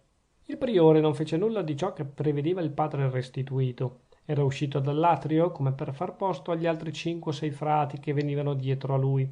Forse allora, guardando verso il bosco, vide il padrino Adelindo e pensò di evitarne l'incontro, poiché, scambio di andar oltre, voltò a sinistra lungo il muro della chiesa, donde si riusciva ad un bastione che ripiombava sulla sponda del torrente, di cui si udiva il gorgoglio nello stretto fondo della valle. Giunto colà si sedette sul parapetto, volgendo le spalle al convento, come uomo che volesse star solo coi suoi pensieri, senza occuparsi di ciò che facessero o dicessero i compagni. Non mi pare che voglia darvi ragione, mormorò il padre tranquillo all'orecchio del padre restituto. Diplomazia, diplomazia, rispose il padre restituto crollando la testa in atto di uomo che la sa lunga. Queste arti son note. Del resto, se non è andato il priore incontro al padrino, il padrino può ancora andarci lui incontro al priore. Neanche qui il fatto diede ragione al padre restituto. Il padrino dell'Indo se ne veniva verso l'atrio col suo visetto d'angelo, con un grazioso incarnatino sulle guance, indizio di una camminata frettolosa all'aperto, e col sorriso sulle labbra, testimonianza del suo adorabile candore. Giunto sotto l'atrio, senza avere neanche rivolta un'occhiata dalla parte del bastione, salutò con un leggiadro cenno del capo il padre restituto e il padre tranquillo, e andò a fermarsi davanti al padre Agapito, che stava alquanto più indietro. Fratello, gli disse, vorreste farmi un favore? Due, se posso, rispose il padre Agapito, facendo a suo malgrado un inchino.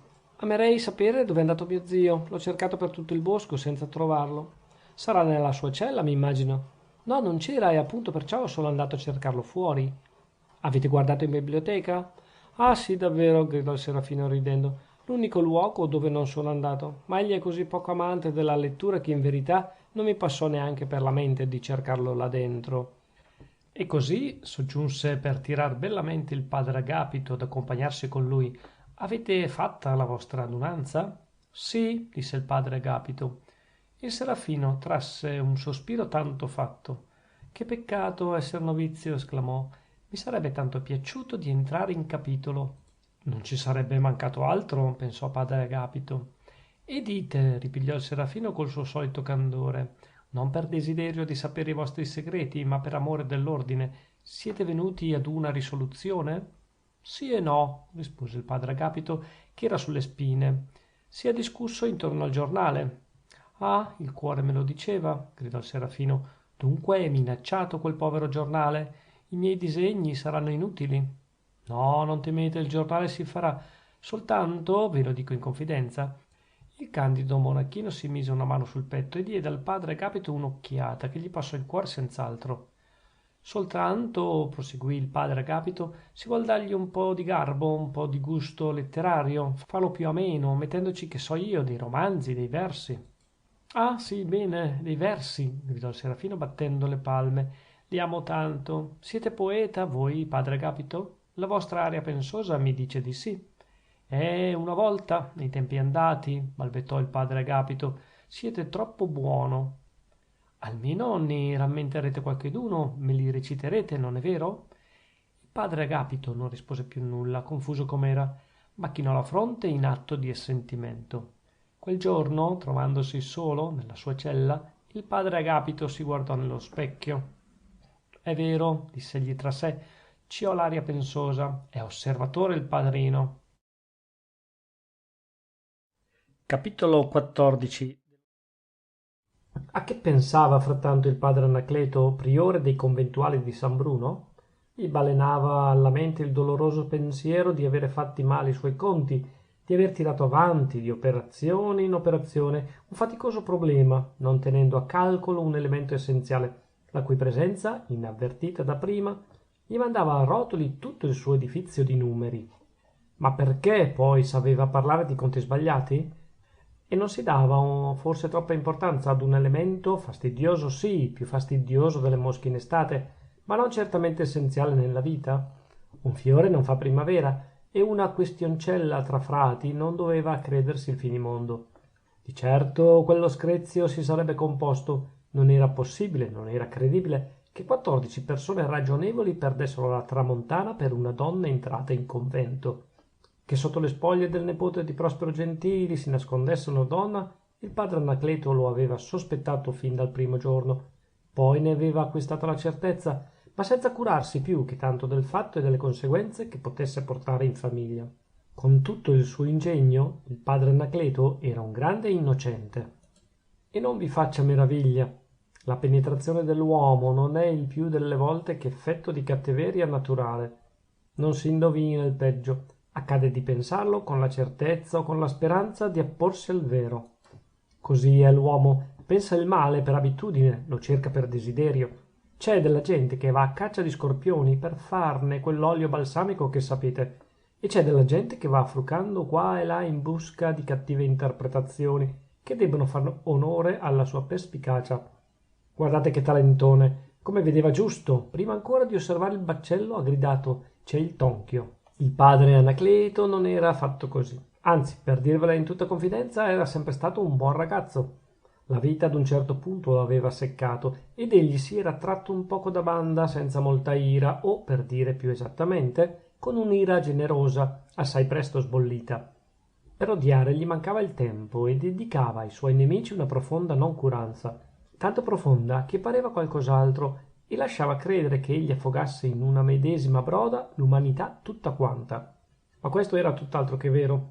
Il padre Anacleto non disprezzava l'umanità, soltanto amava lasciarla tranquilla, non la molestava coi suoi cerotti filosofici e gradiva in ricambio di non esserne molestato.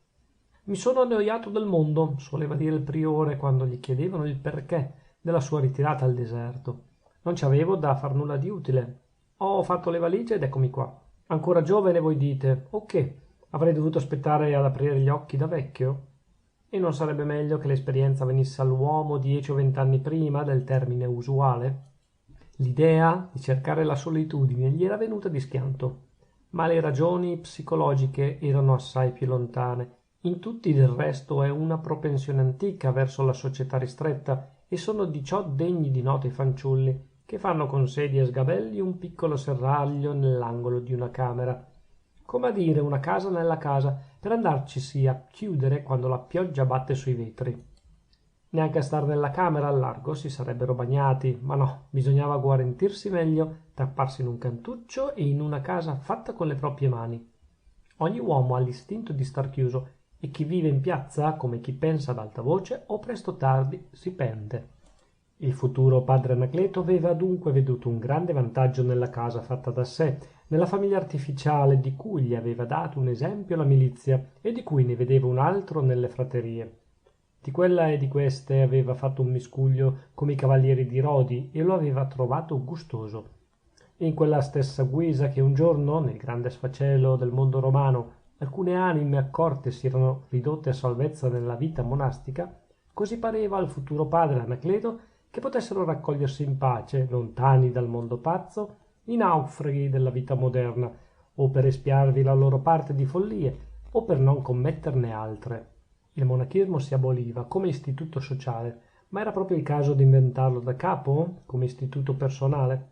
Vivere in disparte, astenersi dall'assassinare il prossimo, come molti usano, sotto pretesto di fargli del bene, studiare e nutrire la mente di cose belle, poteva essere ancora un savio consiglio, e non tanto egoistico come a prima giunta sembrava.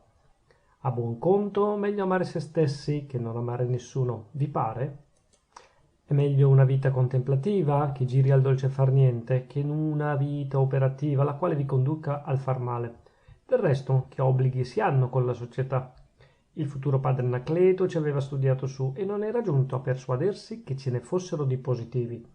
Perciò considerava la società come una corrente che attrae e costringe ad andare con lei quanti si trovano nella sua via. Ma non costringe e non attrae chi è riuscito a cavarsene fuori. Sopprimere le attrazioni, le lusinghe sociali, questo era il punto. A lui parve che la cosa potesse ottenersi a quel periodo della vita in cui le due lusinghe più forti ci hanno fatto soffrire di più. Naufraghi dell'ambizione e naufraghi dell'amore. Gli uomini intelligenti potevano riconoscersi a vicenda vivere insieme, guarire insieme, trovare in terra quella pace che le anime afflitte sperano in cielo. La prima società era nata quasi d'un tempo con l'idea, tra pochi amici, che usavano da gran pezza ricambiarsi i loro pensieri. Ma presto la voce era corsa ed altri compagni si erano offerti. Il concetto era buono, la regola nuova, a cui il caso aveva dato il nome di San Bruno, attecchiva. E il padre Anacleto, non più futuro, ma presente, ed eletto a voti unanimi priore, mirava già a nuovi trionfi dell'ordine. E qui non era forse la natura che operava dentro di lui? La natura, questa virtù misteriosa che si lascia qualche volta strappare un segreto, qualche altra imporre una legge, ma che a lungo andare governa sempre lei e manda in aria tutti gli artifizi degli uomini? La voglia di ingrandire l'ordine nuovo di San Bruno poteva giustificarsi col numero dei frati, che erano già troppi nel convento. Ma non c'entrava anche un pochettino di quello spirito di propaganda che è la vanità o l'ambizione di tutti gli uomini e di tutte le sette? E il padre Anacleto, prendendo il suo mandato sul serio, innamorandosi dell'opera sua fino al punto di fondare una dottrina ed una regola di vita su ciò che poteva intendersi ancora e permettersi come capriccio personale, non lavorava forse a ricomperarsi una parte di quelle noie per cui gli era venuto in uggia il mondo da cui era fuggito con tanta sollecitudine? Per intanto ne aveva già avuto un saggio dalla radunanza del capitolo. Che matti i suoi frati, anch'essi avevano preso il loro stato sul serio. Ma allora perchè non aggradire un pizzico di tentazione? Perchè non cogliere con giubilo l'occasione di un trionfo che li avrebbe mostrati davvero uomini superiori? Così pensava giustamente il padre Anacleto. E poi gli sfuggivano delle frasi come queste: tanto chiasso per una ragazza, se tutti la vedessero con gli occhi miei. A proposito, con che occhi la vedeva lui? Non vorrei che il sor priore degnissimo si vantasse un pochino.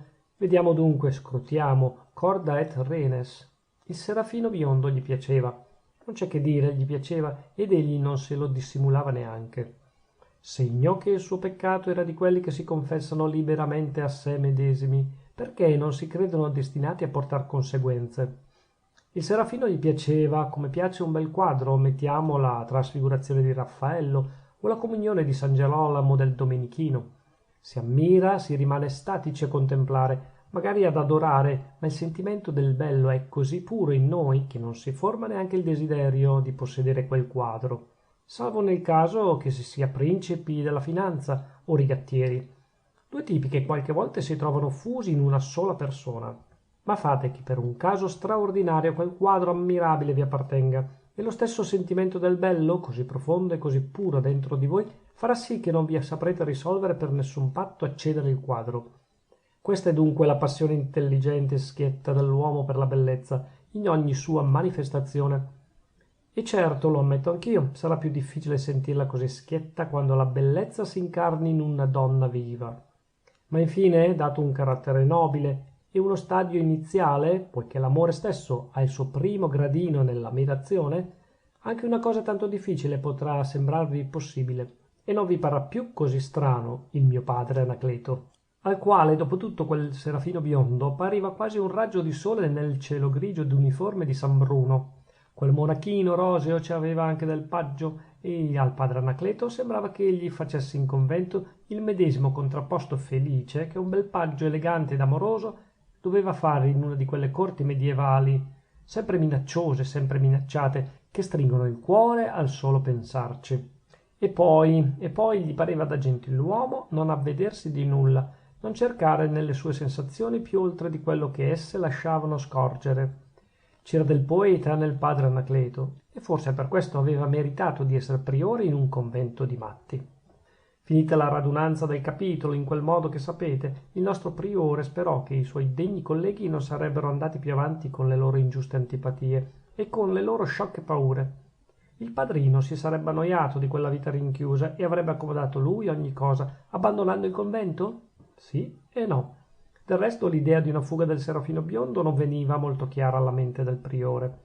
Non vengono mai chiare, spiccate alla mente che le cose vagheggiate un po' a lungo o più profondamente desiderate.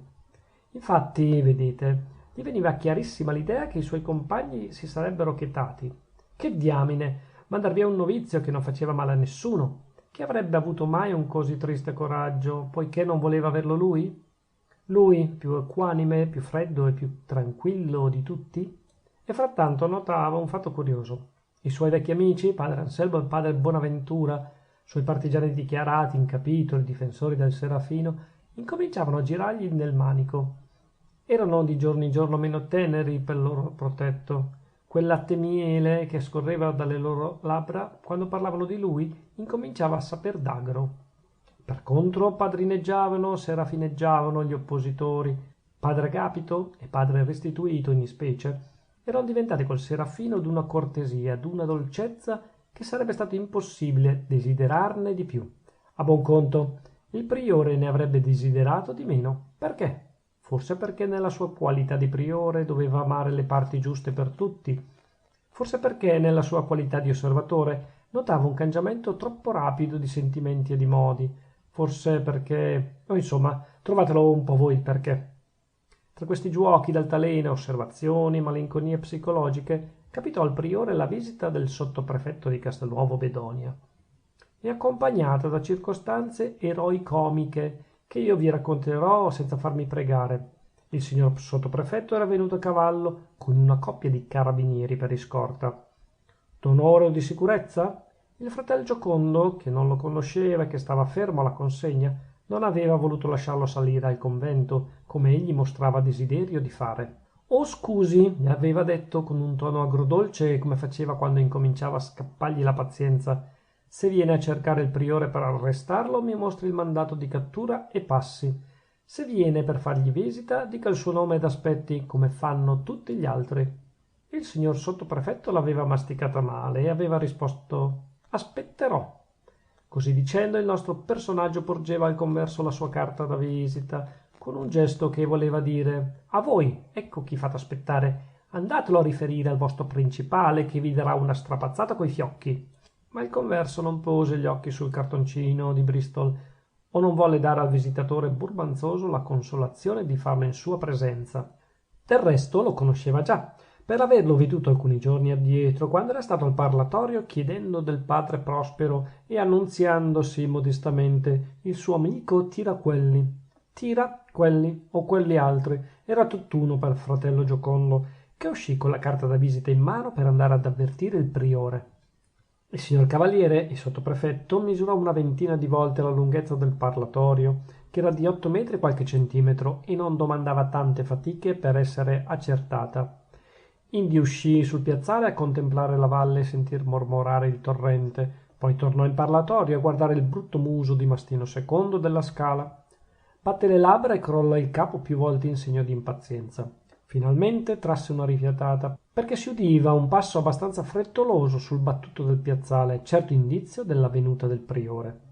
Era infatti il padre Anacleto, ed il sottoprefetto lo vide tosto apparire nel vano dell'uscio. Il sottoprefetto aveva udito parlare più volte della gioventù e della bellezza del priore, ma aveva sempre data la tara alle chiacchiere della gente, pensando che si esagerano sempre le qualità degli uomini misteriosi, quando per l'appunto queste qualità paiono in contraddizione col genere di vita a cui questi uomini si sono consacrati.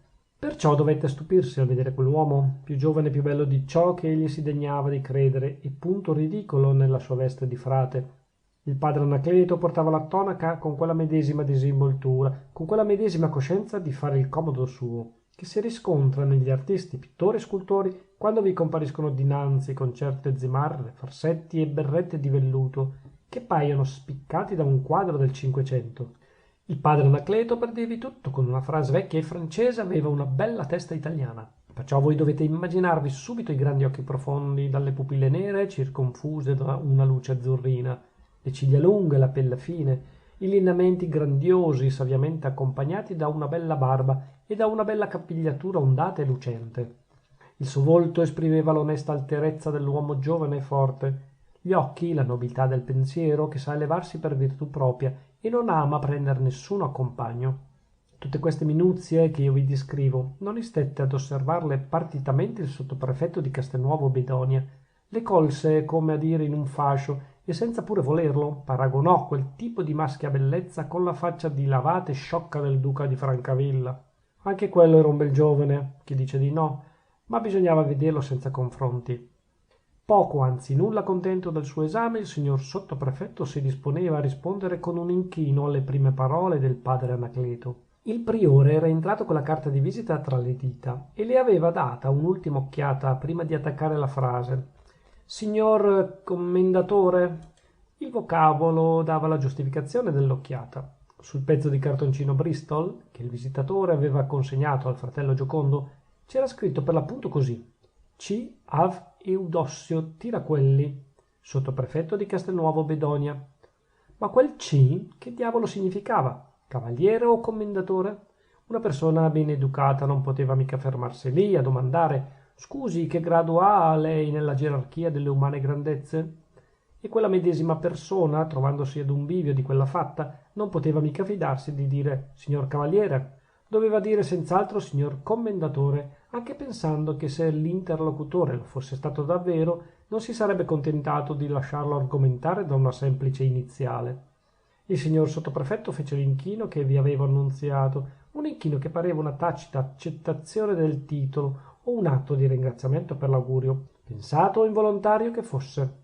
Signor commendatore, diceva il padre Anacleto, a che cosa posso attribuir l'onore di una sua visita? Al desiderio o al piacere di conoscerla? Non si meravigli, la prego, rispose con grande volubilità di parole il sottoprefetto di Castelnuovo.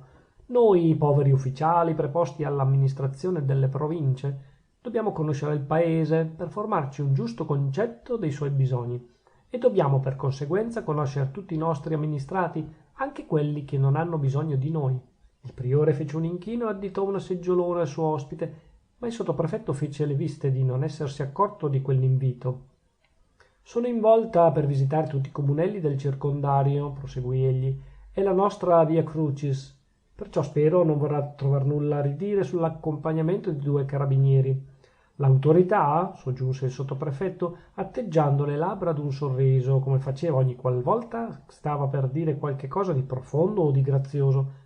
L'autorità è amicizia, quasi fratellanza, che è come a dire confidenza per gli uomini di vaglia. Ma pel volgo, che non la intende senza una certa solennità d'apparato, deve essere ravvolta nella nube, accompagnata da lampi e tuoni, come il dio degli eserciti. Il priore s'inchinò da capo, ma non aggiunse nulla del suo a quel saggio d'eloquenza sublime. Ella vedrà nella mia visita anche un pochino di curiosità, riprese il sottoprefetto, lasciando i lampi e i tuoni in disparte e degnandosi di uscir dalla nube. Non voglio negarlo, anzi le confesso sinceramente che avevo da gran tempo un desiderio vivissimo di conoscer lei, persona tanto ed universalmente stimata, e di dare una sbirciatina al suo convento laico. Il priore, che l'aveva capito fin da principio e che non voleva parere uno di quelli che bevono grosso, accettò la dichiarazione e ci appose il suo visto. Sarà sempre un onore per noi di appagare la sua curiosità. Del resto non si potrebbe neanche rifiutarglielo, soggiunse il priore, temperando con un sorriso l'asprezza del colpo, come si è fatto con tutti i signori di Castelnuovo. Ah, se non ci hanno piacere, balbettò il sottoprefetto, se non amano le visite non vorrei essere importuno. No, la prego, non si dia pensiero di ciò, rispose il priore. La sua curiosità, signor commendatore, non è offensiva per noi, dacché il suo ufficio la rende quasi obbligatoria. Lei deve sapere ogni cosa, gli altri non hanno nessun diritto di metter gli occhi nelle nostre faccende. Frati, nel senso religioso, non siamo, non diciamo messa, non confessiamo, non distilliamo acqua di melisse, non fabbrichiamo cerotti. No, nessun rimedio, né per le anime travagliate, né per i corpi infermi. Attendiamo invece a medicare noi medesimi nel silenzio e nella pace d'un chiostro. E ci pare che si faccia già molto. A che volerci vedere? Siamo fatti come tutti gli altri e viviamo qui come essi vivrebbero in villa, godendo il fresco e facendo qualche cosa di inutile, tanto per ammazzare il tempo. Ma basti dei signori di Castelnuovo. Mi permetta, signor commendatore, do un ordine e sono da lei. Il commendatore in votis fece un inchino che voleva dire s'accomodi. Il padre Anacleto, uscito dal parlatorio, andò a cercare il converso, che aspettava i comandi. Fratel Giocondo, disse egli sottovoce, avvertite di questa visita i colleghi. Capisco che il sottoprefetto si fermerà a colazione. Chi vorrà venire in refettorio mi farà piacere. Chi vorrà essere ammalato sarà servito in camera. Fratel Giocondo rispose col cenno del capo di chi ha inteso tutto e non ha bisogno d'altro. Indi si mosse per andare al convento. Ma il padre Anacleto lo trattenne ancora. Prendetevi cura dei carabinieri, che non abbiano a mancar di nulla, né essi né le loro cavalcature. I carabinieri sono ottima gente, trattateli bene, ma mi raccomando che non vi facciano accantare. Non c'è pericolo, rispose il fratello Giocondo. Lei sa, priore, che stono maledettamente. Bene, vi permetto di stonare, nel senso di non rispondere a tono, ripigliò il padre Anacleto. Non abbiamo niente da nascondere, è vero, ma non tutto ciò che si può dire va detto. Dopo questo breve colloquio il priore tornò nel parlatorio. Eccomi a lei, commendatore, diss'egli, se vuol favorire. Capitolo XV. Ecco dunque il signor sottoprefetto di Castelnuovo Bedonia messo addentro alle segrete cose del convento di San Bruno. Ma ohimè, molto meno addentro di quello che egli credesse, perché infatti, se egli si era posto in mente di sorprendere la signora Adele Ruzzani, il conto gli riusciva fallato per la prontezza di spirito del priore. Questi, a dir vero, aveva date le sue istruzioni in genere per lasciar libertà a tutti i suoi colleghi di essere o di non essere presenti. Ma non voglio neanche tacervi che nella sua sollecitudine c'entrava un pochino il pensiero del serafino biondo. Bisognava stare con gli occhi bene aperti, poichè tutti quei tentativi di entrare in convento da parte dei signori castelnovesi miravano al padrino Adelindo. Il priore lo aveva indovinato, anche senza sapere che il padrino veniva dal capoluogo del circondario. Lo perseguitavano dentro e fuori il grazioso monachino, e lui lo difendeva di dentro e di fuori. Questo era nella nobiltà dell'animo suo, ed anche un pochino in quel certo che di gentilmente puerile che tutti gli uomini hanno, quando non si vergognano di essere a tempo e luogo bambini. Così avvenne che all'ora della colazione di 16 frati che vivevano a San Bruno ce ne fossero in refettorio che 14. Il padre Prospero e il padre Adelindo erano andati fuori e la campana del refettorio non aspettava nessuno. Ma che diavolo, non erano neanche 14 presenti. Oltre quei due che il priore non s'aspettava di vedere a tavola, mancava anche il padre Agapito, anche lui fuori. E perché? Il priore trovò un minuto di tempo per chiederne al fratello Giocondo. È andato a passeggio col padre Prospero e col padrino, rispose il converso, per non lasciarli soli. Tutti e tre mi hanno detto di andarli ad avvertire al romitorio delle Querci quando sarà partito il sottoprefetto. Per non lasciarli soli, mormorò dentro di sé il padre Anacleto. Benissimo. E qui sarebbe il caso di soggiungere benissimo un corno, perché al padre Anacleto quella novità piaceva poco. Il degno priore si seccò maledettamente a colazione e il malumore gli crebbe tanto mentre faceva vedere il convento al suo noioso visitatore, che incominciò a rispondergli in un certo modo agrodolce che non era mai stato nelle sue consuetudini. Ma sa lei che questo è un piccolo paradiso? Andava dicendo il sottoprefetto. Non ci manca che l'angelo con la spada di fuoco per cacciarli fuori. Perché infine, scusi la libertà delle mie parole, questo è un tradimento che fanno alla società. Signor commendatore, rispose il padre Anacleto, alla società non siamo debitori di nulla. Nulla, nulla poi. Dove mi mette lei i canoni della filosofia civile? La filosofia civile. La filosofia civile è una spiritosa invenzione dei filosofi. E poi, quando anche fosse una cosa seria, scusi, e non parlo per i miei colleghi, che possono difendersi meglio da sé, parlo per il mio signor me, che conosco un tantino. Qual è, secondo la filosofia civile, il mio debito verso la società? Darmi a lei, secondo le forze, l'ingegno. Le forze le ho date quando era necessario e fin dove ho potuto, in uno di quegli uffici che non sono dei più ricercati, in una di quelle posizioni in cui non c'è nessuno che voglia starvi dinanzi. Se Dio vuole, ce n'è uno dei posti che non fa invidia ai soliti competitori, il posto del soldato in faccia al nemico. E qui, modestamente, ma volentieri, ho fatto il debito mio. Resta l'obbligo secondo l'ingegno, ma qui la prego a considerare una cosa. Io non ho ingegno. Sono una talpa, non devo dunque più nulla. Il suo modo di argomentare, perdoni, non è solamente un tantino paradossale, osservò il sottoprefetto, ma è grandemente ingiusto verso di lei. Il complimento era girato bene, ma il priore non ci si lasciò cogliere. Non creda, commendatore, non creda. Ci ho un po' di chiacchiera che inganna, ma è tutto spolvero, praticaccia, senza alcun lume di scienza. Ho studiato poco da giovane e ho lasciato correre da uomo maturo. Tornando alla questione, io, senza dottrine e senza trattati, la ragiono così. Che cos'è questo diritto sociale? Come lo intendono loro, non è altro che la giustificazione di tutte le tirannie levate di mano a Tizio e Caio e date in custodia al signor Tutti, un benedetto uomo il quale non sa mai che cosa si voglia.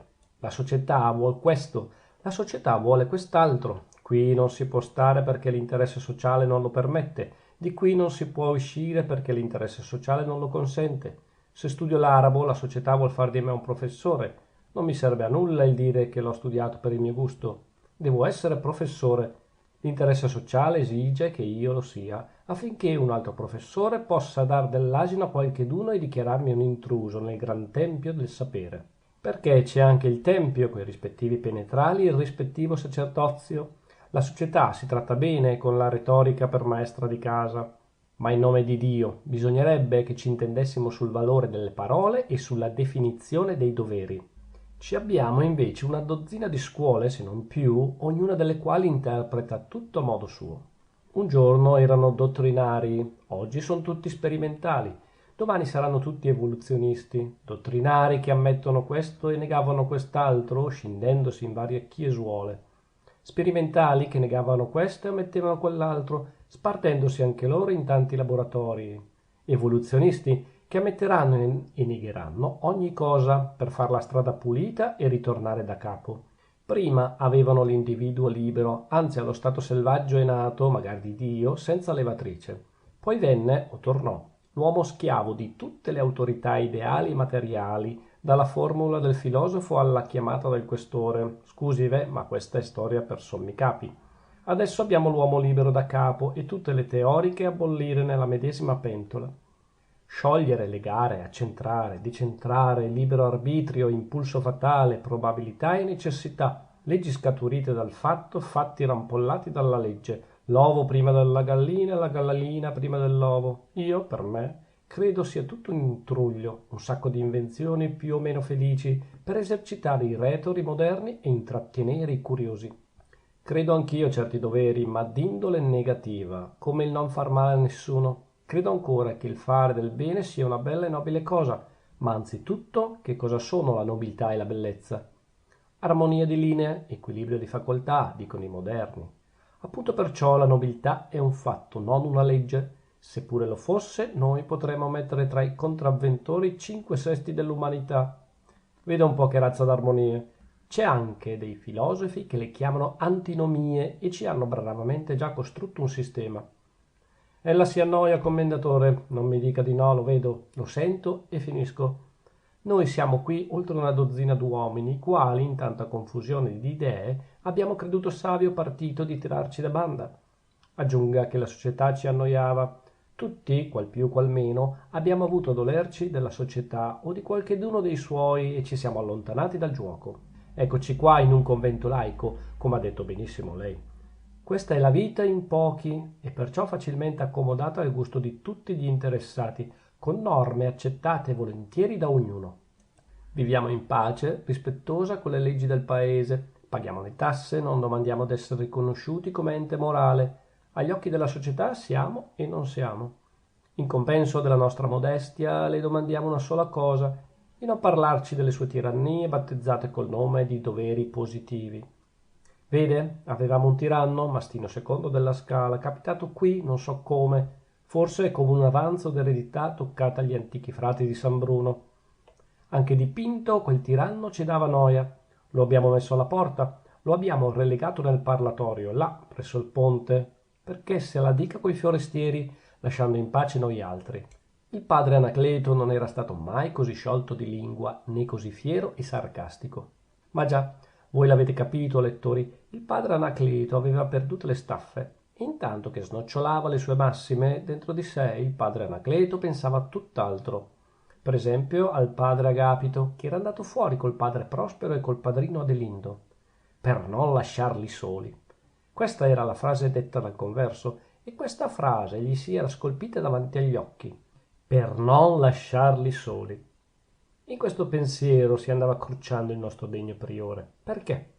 Mettete che fosse per amore del buon ordine e della serietà del convento, frutto di quella tale abitudine di sorveglianza che fa scorgere un guaio in ogni piccola novità. Il pensare in questa guisa sarà anche un fargli cortesia, poichè egli stesso credeva di crucciarsi per quella sola ragione. Frattanto il sottoprefetto si disponeva a rispondergli.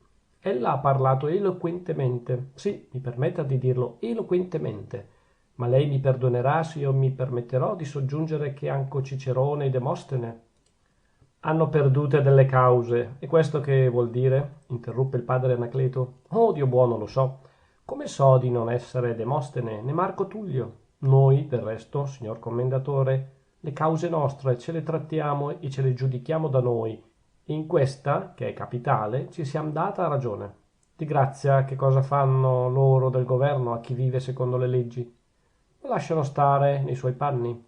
Al più glieli fanno stringere addosso qualche volta dalla gente delle tasse. Il sottoprefetto sorrise di malavoglia e le parole e il tono con cui erano proferite lo seccavano ad un modo. E qualche volta, replicò egli, si fanno lecita una piccola osservazione. Noi siamo per la libertà in tutto e per tutti, ma non rinunziamo all'ufficio di dare un consiglio quando ci sembri utile il farlo. Io le parlerò schiettamente. Sono venuto qua per due cose. Anzitutto per vedere di persuadere lei e i suoi colleghi dell'errore in cui vivono. Scusi, sa, ma non è bella questa loro rinuncia al civile consorzio, con tutti i danni che la società ne risente. Se non vogliono riconoscere i diritti della società, pensino a quelli dell'Italia, di questa gran madre al cui risorgimento non sarà troppo il concorso di tutti i suoi figli.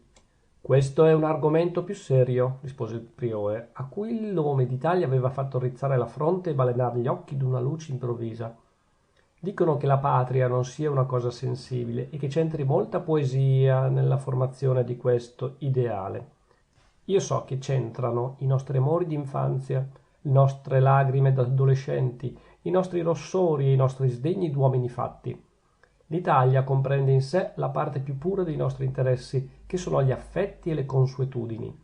L'Italia è la nostra medesima superbia di schiatta, la nostra consapevole nobiltà di sangue, forte come un'idea maturata lungamente nell'animo, vigorosa come un istinto, che non si può soffocare né discutere.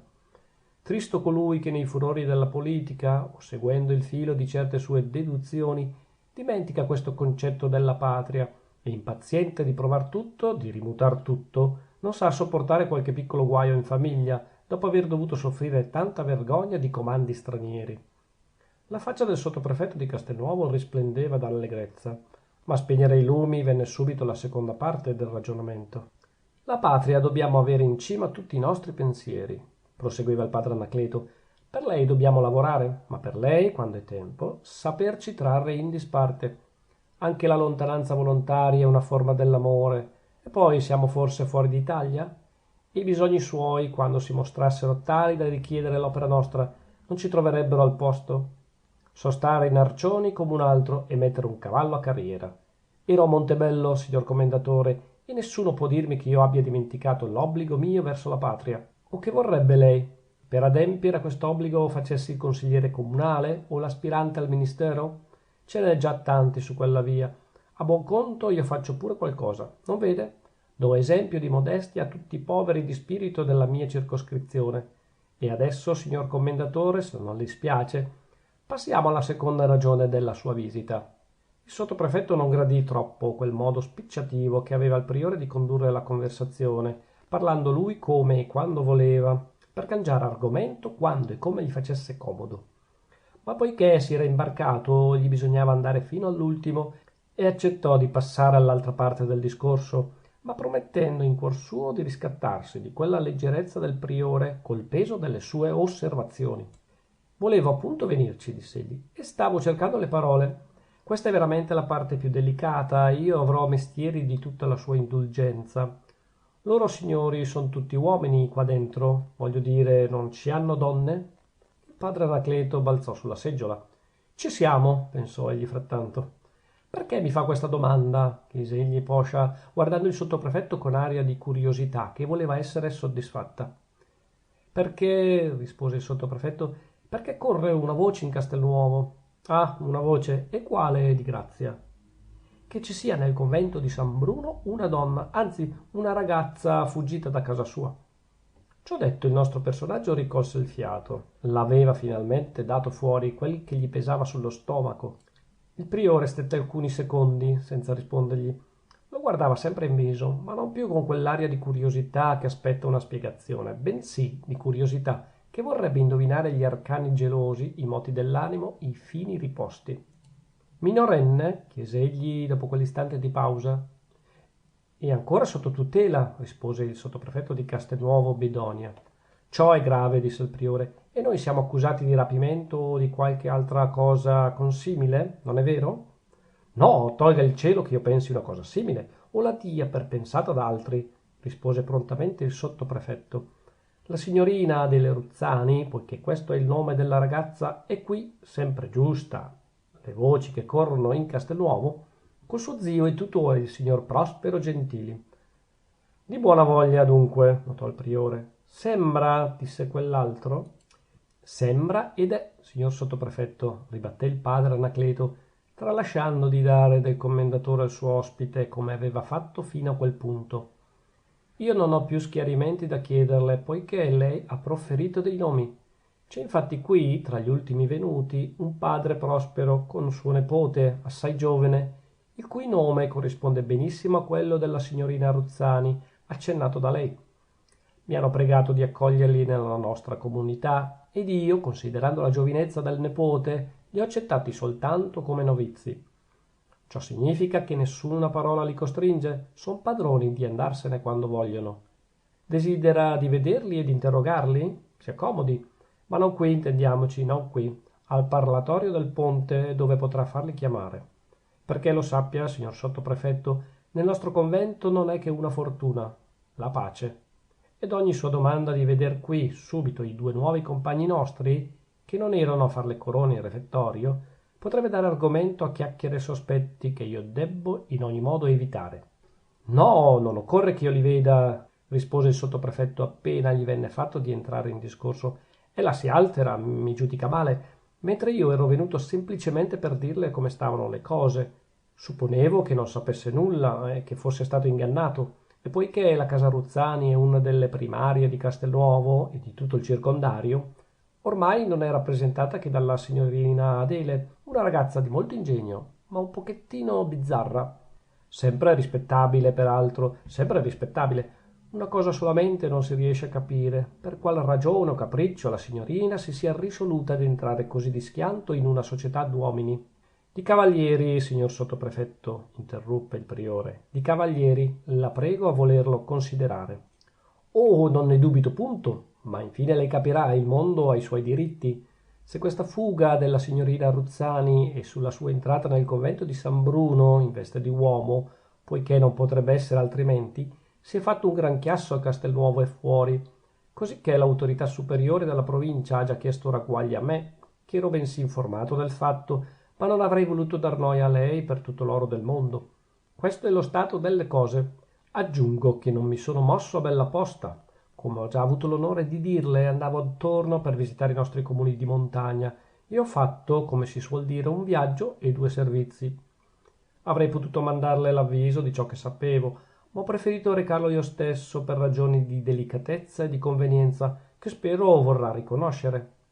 Grazie, rispose il priore con un tono di voce da cui traspariva un filo di ironia. Ma la prego, qual è lo scopo del suo cortese avvertimento? Debbo io respingere la signorina Ruzzani e il suo tutore dal convento di San Bruno per far piacere ai signori chiacchieroni di Castelnuovo? Non per contentar nessuno, ma per far cessare le mormorazioni, le ciarle assassine del mondo, perché no? Intenderei che non volesse far nulla se, nell'atto di accogliere i due novizi, avesse saputo che uno di essi era una donna, ma poichè lei non sapeva affatto... Non lo sapevo, ripigliò il priore. Sono stato ingannato tanto più facilmente, in quanto che non ho voluto farci troppa attenzione. Ma se l'avessi fatta, se mi fossi avveduto e mi fosse piaciuto di accogliere egualmente il finto novizio, che male ci sarebbe? Nessuno da parte sua. Ma poichè è detto che chi ha più prudenza ha anche l'obbligo di usarne, e perché sarebbe stata opera di buon cavaliere avvertire quella fanciulla del passo falso che ella faceva. La sua osservazione sarebbe eccellente, interruppe il priore, se la fanciulla fosse capitata da sola. Ma io la prego a non dimenticare che è venuta in compagnia del tutore e vive qui sempre in compagnia del tutore. Ah, una gran testa il tutore, scappò detto al cavaliere Tiraquelli. Infatti non brilla per averne molta, si degnò di ammettere il priore, che pensava in quel punto alla gita del romitorio. Ah, vede, lo riconosce anche lei, gridò con accento di vittoria il sottoprefetto. Aggiunga che sarà un gran guaio. Parlo ad un uomo di cuore, perciò vengo a lei col cuore in mano. Sarà un gran guaio se la signorina Ruzzani non tornerà presto a casa sua, trovando il modo di negare questa scappatella. In verità, se rimane al convento, se lascia correre dell'altro le ciarle della gente, ella non troverà marito. Ad onta dei suoi milioni non lo troverà, salvo il caso che ne esca uno di qui, dove tutti l'hanno conosciuta e possono fare testimonianza che questo capriccio, imprudentissimo sempre, non ha potuto offuscarne il buon nome. Il sottoprefetto di Castelnuovo Bedonia giunse con evidente compiacenza alla chiusa del periodo e più si compiacque d'averlo rigirato con quell'arte allorquando vide che il padre Anacleto ne era stato tocco sul vivo. Non abbia paura, signor sottoprefetto, non abbia paura, gridò il priore con impeto. Qui nessuno pensa ad ammogliarsi. Che forse crederebbe lei che qui si tendessero trappole alle ragazze con dote? Il sottoprefetto balzò in piedi con aria tra scandalizzata e mortificata. Lei crede proprio che io, con le mie parole... E qui le reticenze del signor sottoprefetto dovevano far fede di una commozione profonda. Se lei ci trova alcuno che, di offensivo o anche di meno rispettoso per la sua comunità, la prego, faccia conto che io non abbia neanche aperto bocca. Sì, bene, la ringrazio, disse il priore che appariva grandemente confuso e non fingeva davvero. La ringrazio della sua comunicazione. Vedrò, penserò, farò cessare questa ragazzata perché infatti lei ha ragione. Un galantuomo non può permettere che una fanciulla si perda così nella stima della gente. Ha ragione, ripeto, ed io le sono gratissimo. Non mi domandi di far tutto oggi stesso. Devo studiare il modo e l'opportunità. Ma infine stia certo, rimanderemo a casa la signorina. Come ha detto? Ruzzani. Ruzzani, bene, la signorina Ruzzani, Adelina Ruzzani, che si fa lecite le scappatelle a San Bruno. Daniele femmina che entra spontaneamente nella fossa dei leoni. E perché poi? Capriccetti di ragazza, fatti più vivi e più strani da una testa bizzarra. Non le pare, signor commendatore? Ho piacere che le torni il buon umore, disse il sottoprefetto. In fede mia sarei stato troppo dolente se le mie parole, dette a buon fine, avessero potuto... No, non si incomodi a cercare le scuse.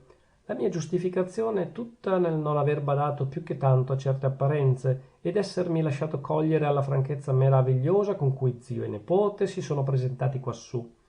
Capisco che è tutto merito della signorina. Una bella commediante, glielo assicuro io. Se va sul teatro fa furore di certo. La sua giustificazione, signor commendatore, è tutta nell'onesto desiderio di far cessare uno scandalo nel circondario che così degnamente amministra. Esso non era qui, vossignoria ne è persuasa. Sta tutto nella interpretazione che il pubblico può dare ad un fatto già così nuovo in apparenza e poco naturale per giunta. E noti, signor commendatore, il danno morale che ne deriva anche a noi.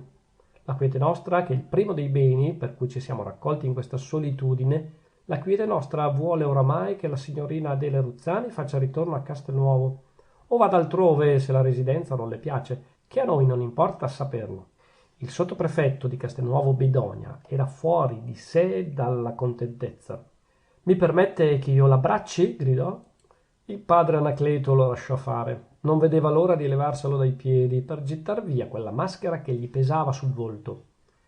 È una gran fortuna per me di aver conosciuto un uomo del suo merito tra i miei amministrati, ripigliò il sottoprefetto, perché infatti il convento laico di San Bruno è nella mia giurisdizione. Sono il solo tra i capi di circondario in Italia che possa vantarsi di possedere una simile novità. San Bruno ha dunque ottenuto grazia presso di lei? Domandò il padre Anacleto. Che mi canzona, dopo tutte le savie considerazioni che ella mi ha svolto, ho sentito quasi il desiderio di piantar lì le grandezze umane e di venirmi a chiudere in San Bruno con lei. Se verrà, disse il priore ridendo a fior di labbro, lo faremo prefetto della nostra congregazione. Come Dio volle, il sottoprefetto di Castelnuovo Bedonia se ne andò, accompagnato dai due satelliti del potere. Si stropicciava le mani il degno personaggio passando il ponte dell'eremo. Gli auspici sono favorevoli, diceva egli tra sé, il misantropo mi ha promesso di mandar via la signorina, mi ha chiamato commendatore, ha finito con offrirmi una prefettura. Che Dio e il ministro dell'interno lo imitino. Capitolo XVI. Intanto Adele, fra le ombrose piante. Ma no, parliamo anzitutto del padre Anacleto. Voi lo avete visto assai brutto nella sua conversazione col sottoprefetto di Castelnuovo Bedonia, e non solamente perché lo annoiasse quella visita del rappresentante del governo. Gli erano rimaste scolpite in mente le parole del fratello Giocondo e le andava considerando da tutti i lati, per non lasciarli soli. Ma era proprio necessario che non andassero soli a passeggiare nel bosco, mentre il bosco era chiuso nella cinta del convento e a forse 200 passi da casa? Ed era proprio necessario che quella cura cavalleresca se la prendesse il padre Agapito? Egli non aveva mai osservato il padre Agapito con occhio d'artista, ma in quel momento, pensandoci su, gli pareva il più giovane e il più bello fra tutti i conventuali di San Bruno, e proprio lui ad accompagnare la signorina e lo zio, per non lasciarli soli. Si aggiunga che il sottoprefetto, con tutte le sue chiacchiere, gli faceva perdere un tempo prezioso. Quanti altri discorsi non si sarebbero fatti in quel mezzo, e più gustosi, nel romitorio delle querci? E lui, frattanto, il povero priore, a dirsela col sottoprefetto per cagione di Madonna. E lui a sentirsi gettar là il sospetto che un pretendente alla mano di Adele Ruzzani potesse uscir fuori dal convento laico di San Bruno. E quel pretendente di cui egli negava l'esistenza non poteva essere il padre Agapito in persona? Questo pensiero gli aveva dato una stretta al cuore, lo aveva fatto scattare come una molla. Lo aveva reso ingiusto con lei, feroce col signor Prospero, rabbioso col padre Agapito e infine, e soprattutto, scontento di sé medesimo. O scontento poi in un modo da non dirsi. Il povero priore non lo sapeva mica che diavolo s'avesse in corpo. Sono io che, dovendo pur dipingervi l'uomo, mi trovo costretto a lasciarvelo indovinare. Se uno in quel punto gli fosse capitato davanti e gli avesse spifferato lì, chiaro e tondo, quello che noi ora pensiamo di lui, altro che scattare come una molla, scommetto che il nostro ottimo priore sarebbe saltato come saltano qualche volta le polveriere per un tiro ben aggiustato di artiglierie nemiche o per imprudenza di amici e custodi. Lui, per esempio, lui innamorato, lui l'uomo della pace, il cuor morto d'ogni affetto e l'inventore benemerito della seconda vocazione? Oh, mai! Accompagnato il sottoprefetto fino all'ingresso del ponte, e con che gusto immaginatelo voi, il padre Anacleto se ne ritornò verso il convento. Erano le 3 del pomeriggio. Il cielo appariva sereno, di zaffiro sbiancato e asperso di una polvere d'oro sotto la vampa del sole. Il vecchio monastero di San Bruno aveva un'aria di festa, quasi di gioventù. Spariscono le rughe dal volto alla luce dei doppieri in una festa da ballo. Ed anche un muro screpolato, un intonaco annerito e corroso da un centinaio di inverni, può apparir bello quando vi battono sopra i raggi del sole. E poi le mura del convento di San Bruno prendevano come un aspetto di vita dalle alte finestre coi davanzali sporgenti, donde ricadevano in fuori le mostre variopinte dei violaciocchi, delle verbene e dei garofani schiattoni. Bella usanza svecchiata dagli antichi conventuali, che amavano tutti di avere il loro orto pensile, come un invito ai sorrisi del sole nelle prime ore del giorno. Il portone era spalancato e di là dalla mezz'ombra dell'androne si vedeva scherzare tra i colonnini del chiostro una luce più viva, forse perché riflessa dalle mura rintonacate di fresco. E insieme con quella luce spiccavano tra i vani le tinte vermiglie dei vivaci oleandri e le gialle delle eleganti giorgine. Il lieto spettacolo dell'ingresso non attrasse il padre Anacleto. Nel lume di quell'apertura donde gli veniva tanta varietà di toni più caldi, si disegnavano a tratti e sparivano certi profili scuri come chiazze di terra d'ombra. Erano i compagni del padre Anacleto che andavano e venivano lungo le arcate del chiostro. Per solito, intorno a quell'ora, i frati di San Bruno, a riposarsi dalle ore di studio, si raccoglievano a chiacchierare ed erano tra loro discorsi interminabili d'arte, di filosofia e di politica.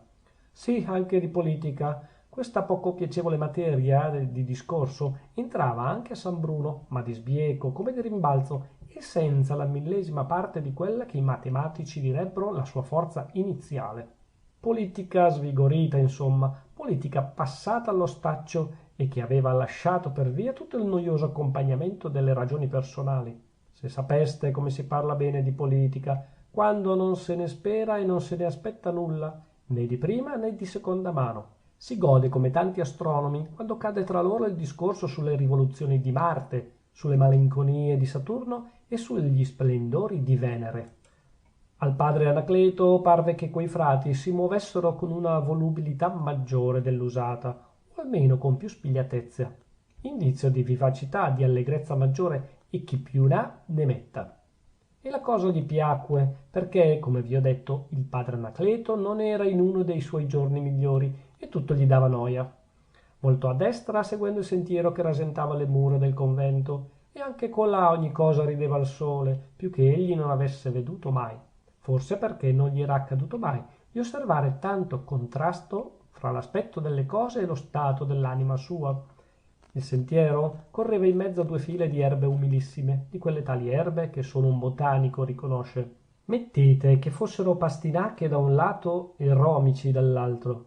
Ma le pastinache avevano gli ombrellini fioriti d'un bianco così splendido, le romici avevano le foglie d'un verde così insolente, che egli non si ricordava di avere mai visto l'eguale.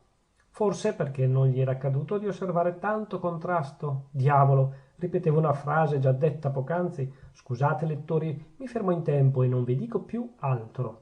E i calabroni che andavano ronzando qua e là nella frappa, e le farfalle screziate d'oro che alliavano di fiore in fiore, e le cavallette che saltavano di cespuglio in cespuglio, e le cicale che facevano il loro verso monotono da ogni tronco d'albero lungo la strada, e le lucertole che guizzavano da un sasso all'altro, e gli insetti di 100 specie diverse che sussurravano da ogni parte il loro inno alla vita.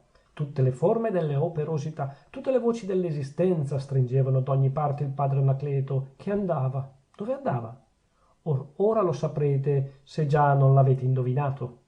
A mano che egli si inoltrava, la via si faceva più scabra. Il terreno scoglioso dava ospitalità ad erbe di più facile contentatura.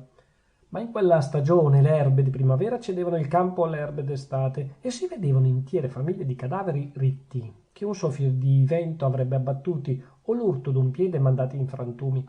La più parte erano imbrèntini, che nel maggio avevano fatto pompa delle bianche corolle e degli stami dorati, ma che allora mostravano i calici disseccati e le foglie bruciate dal sole. Ma tutto non era vecchio, né moribondo colà. In mezzo a quel seccume di cespugli, le eriche spingevano in alto le loro vette verdeggianti, gremite di fiorellini, e i prunai facevano pompa dei loro frutti rossicci, che solo l'autunno avrebbe maturati. E il timo vestiva nuovo i suoi piccoli rami serpeggianti, e la vitalba stendeva d'arbusto in arbusto le sue braccia sottili. Ogni cosa mostrava di vivere, anche la morte, poiché essa metteva in mostra i germi di una vita futura. Dai calici inariditi apparivano le capsule semiaperte coi grani pronti a balzar fuori per dar vita a nuove generazioni di piante. E la vampa del sole incombeva su tutto, con lo sguardo tranquillo e possente dell'eterno Signore, che sa di possedere e di essere amato. Ancora una volta mi domanderete dove andava il priore? E qui, se non mi risolvessi a dirvelo io, sareste capaci di dirmelo voi, facendomi perdere il merito dell'annuncio.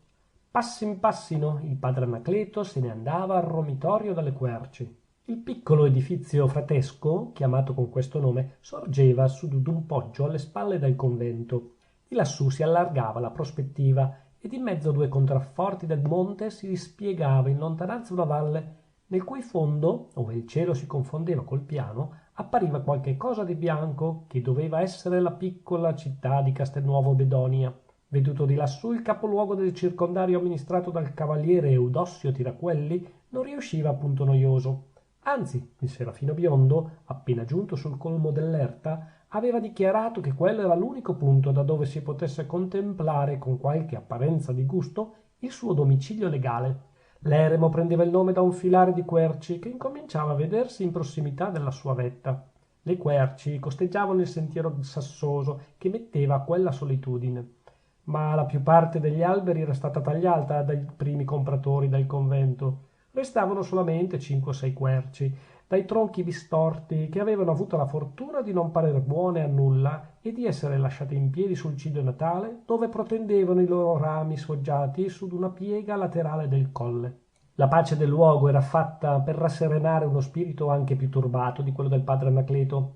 Al canto delle cicale, che sembrerebbe così monotono e fastidioso in città, si avvezzava facilmente l'orecchio in quella solitudine aprica.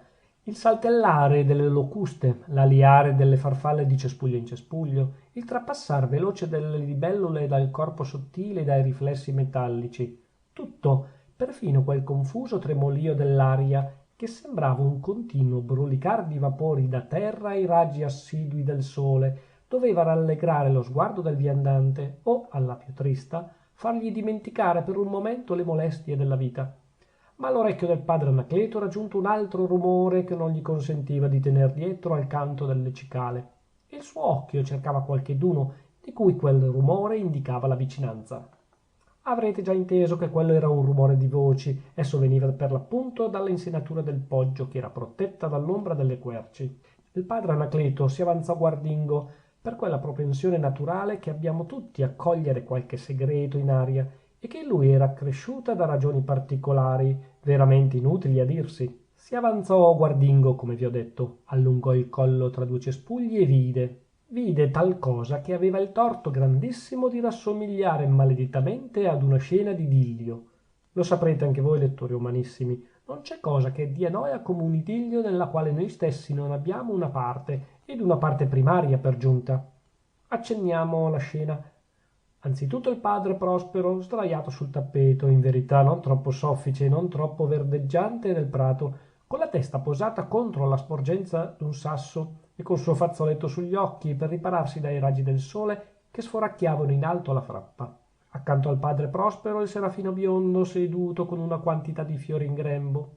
Più lungi, accanto ad un prunaio, il padre Agapito, che stendeva le mani davanti a sé per cogliere certi ramoscelli fioriti e recarli al serafino biondo. Date qua, diceva il monachino, e non ne cogliete più altri. Vorreste per caso seppellirmi sotto i fiori? Ce n'ho già per 3 ghirlande, nonché per una. Il padre Agapito si era affrettato ad obbedire e portava al serafino biondo 2 bei rami sarmentosi di fiammola. Se non lo sapete, la fiammola è la più vaga e la più odorosa delle nostre clematiti. Nasce spontanea nei boschi e ricinge con le sue braccia flessuose i tronchi degli alberi, si intreccia coi prunai, serpeggia, s'innalza e ricade graziosamente, facendo pompa di bei fiorellini bianchi e stellati, dal cui mezzo si rizzano gli stami filiformi a pennacchio. Di che sottili ramicelli il serafino biondo aveva intrecciata una ghirlanda e cedendo ad un moto di vanità infantile se n'era cinto la tempia. Pareva uno di quei leggiadri fraticelli incoronati che occorrono così frequenti nelle tavole dipinte del Quattrocento, così piene di poesia e di sentimento religioso. Che ragazzate! Esclamò il priore stizzito. Perdonate questo sfogo di malumore al padre Anacleto. Egli aveva veduto il padre Agapito piantarsi davanti al serafino e rimanere là estatico in adorazione come un domenicano o un francescano qualunque al cospetto della Madonna in una di quelle tavole che vi ho accennate poc'anzi. Gli era venuta la voglia di balzar fuori dal suo nascondiglio, ma il pensiero di capitar là come un guastafeste lo trattenne. Era un pensiero pieno di amarezza che egli non conosceva ancora o che forse aveva dimenticato da un pezzo. Il povero padre Anacleto stette alquanto sopra di sé, come studiando quel nuovo sentimento del suo cuore. Indi scosse sdegnosamente la testa e si allontanò dal suo osservatorio, lentamente da prima per non farsi sentire, indi a precipizio per la via che metteva al convento. Tratto tratto si fermava lì, su 2 piedi, senza che ne apparisse il perchè. Rotava gli occhi, si mordeva le labbra, crollava la testa, quindi ripigliava l'aire. Ahi, padre Anacleto, quanto mutato da quel degno priore d'una volta, che viveva contento a San Bruno nella placida rinunzia e nel benevolo disprezzo dell'universo mondo. Era lui che aveva inventata la frase, e su lui la natura, eterna prepotente, vendicava l'umanità conculcata. Niente gli andava a versi in quel punto, né il sole che lo coglieva di sbieco, obbligandolo a torcer gli occhi, né lo stridìo delle cicale, di cui si accorgeva la prima volta in quel giorno, né lo svolazzare degli insetti, mosconi e libellule che venivano a far le cappate contro le sue guance imperlate di sudore, o farfalloni e vanesse che gli facevano davanti agli occhi la loro danza capricciosa. Un bel ramarro verde si soleggiava sul colmo d'uno scoglio e lo guardava con 2 occhietti lucidi come rubini. Sapete che il ramarro è l'amico dell'uomo? Io forse un giorno vi racconterò la storia della mia amicizia con 2 ramarri, amicizia che costò loro la vita. ma per non allontanarmi dal ramarro del padre Anacleto, vi dirò che il saurio innocente se ne stava lassù, guatando il passeggero e ansando con le fauci semiaperte. Parve al priore di essere canzonato da quella graziosa bestiola? Od era forse più vero che in quel momento non volesse veder nessuno, né uomo né bestia? Fatto sta che il priore si chinò, raccolse un sasso da terra e lo levò in alto per castigare l'insolente. Per fortuna il ramarro vide quel braccio in aria e guizzò via come folgore. Del resto anche il padre Anacleto, pentito di quel moto di collera irragionevole, lasciava ricadere la pietra. Diavolo, borbottò egli riprendendo la sua via, bisogna farla finita, se no si perde la pace. Tornò al convento senza fare altre fermate o monologhi. I suoi frati erano quasi tutti sotto il portico e in attesa del pranzo stavano ragionando di politica. Vi ho già detto che quell'argomento non era sbandito da San Bruno. Si può parlare di politica senza guastarsi il sangue quando non c'entrano le ragioni personali, né di prima né di seconda mano, in quella stessa guisa che si può toccare impunemente una vipera o un serpente a sonagli, se a questi interessantissimi offidi siano stati strappati prima i denti del veleno. Resta sempre la necessità di toccarli con precauzione per cansare le strette. E così la politica, anche come discorso accademico, vuole essere trattata coi guanti. Per quell'onesto riguardo che tutti usavano al padre Anacleto, gli si domandò il suo parere su d'un punto controverso. Ma il priore, che in altra circostanza avrebbe trovato il modo di contentare le due parti, trovando il buono, o almeno la buona intenzione dappertutto, per quella volta si allontanò dal suo metodo e ne disse di tutti i colori. Niente andava più bene in Italia, si era in un ronco, o saltava il ministero, o si sarebbero andati incontro a grossi guai. Priore, o che l'avete fatto anche al sottoprefetto questo discorso? Chiese facetamente il padre tranquillo. Gliel'avrei fatto sicuro se avesse chiesta la mia opinione, rispose il padre Anacleto. Egli è venuto invece a parlarmi di tutt'altro. Sapete di che? Sentiamo, dissero tutti raccogliendosi intorno al priore. Dei due novizi che abbiamo accettati a San Bruno. Così disse il priore e si pentì subito di aver cominciato. Ma i due novizi erano stati meno fortunati del ramarro. Il sasso era gettato e non si tirava più indietro col desiderio. Oh diamine! Esclamò il padre Atanasio. E come c'entra il sottoprefetto di Castelnuovo Bedonia? C'entra, balbettò il priore, che oramai doveva dir tutto, perché il padre Prospero è un vecchio tutore di Castelnuovo. Un nobile ufficio quello di tutore, disse il padre tranquillo. E forse il nostro novizio ha dilapidate le sostanze del pupillo? Magari lo avesse fatto, che non ci avremmo a veder nulla noi altri, scappò detto al priore. Che ha fatto dunque di male? Gridò il padre Bonaventura. Avete cominciato, dovete dirci ogni cosa, soggiunse il padre restituto. Ha condotto il suo pupillo tra noi, rispose con voce sepolcrale il priore. Ah, il padrino Adelindo, esclamarono tutti. Che non è un padrino, ripigliò il padre Anacleto. Il pupillo, signori miei, è una pupilla. Grande scoperta, gridò il padre restituto. Lo avevamo detto noi altri, e voi non volevate crederlo. La faccia del priore si rabbruscò a quell'escita del padre restituto, capo dell'opposizione in capitolo. Adagio, biagio, osservò il padre tranquillo prendendo le difese del superiore. Il nostro degno priore, se ben ricordo le sue parole, non ha già detto di non volerlo credere. Ha detto che, quando pure il monachino fosse stato una monachina, non c'era da far nulla e che la nostra cavalleria doveva far le viste di non accorgersi della cosa. E forse ho avuto torto, soggiunse gravemente il priore. Eravamo allora nel dubbio, oggi abbiamo la certezza. Il padrino Adelindo non è altro che Adele Ruzzani, una ragazza di Castelnuovo, pupilla del signor Prospero Gentili, suo zio materno, e fortunata erede d'un vistoso patrimonio. Un capriccio di testolina bizzarra l'ha condotta qui, nel convento dei matti, come dicono cortesemente laggiù. Il tutore è uno sciocco, almeno la sua condiscendenza al disegno stravagante della nepote ce lo fa avere per tale. Quel caro padre Prospero, notò pietosamente il padre Anselmo. E noi, proseguì il priore, senza por mente all'interruzione, siamo qui in un bivio curioso, o di perdere la nostra cara tranquillità monastica, ritenendo una donna tra noi, o di mostrarci ridicoli, fingendo di non saperlo. Che ve ne pare?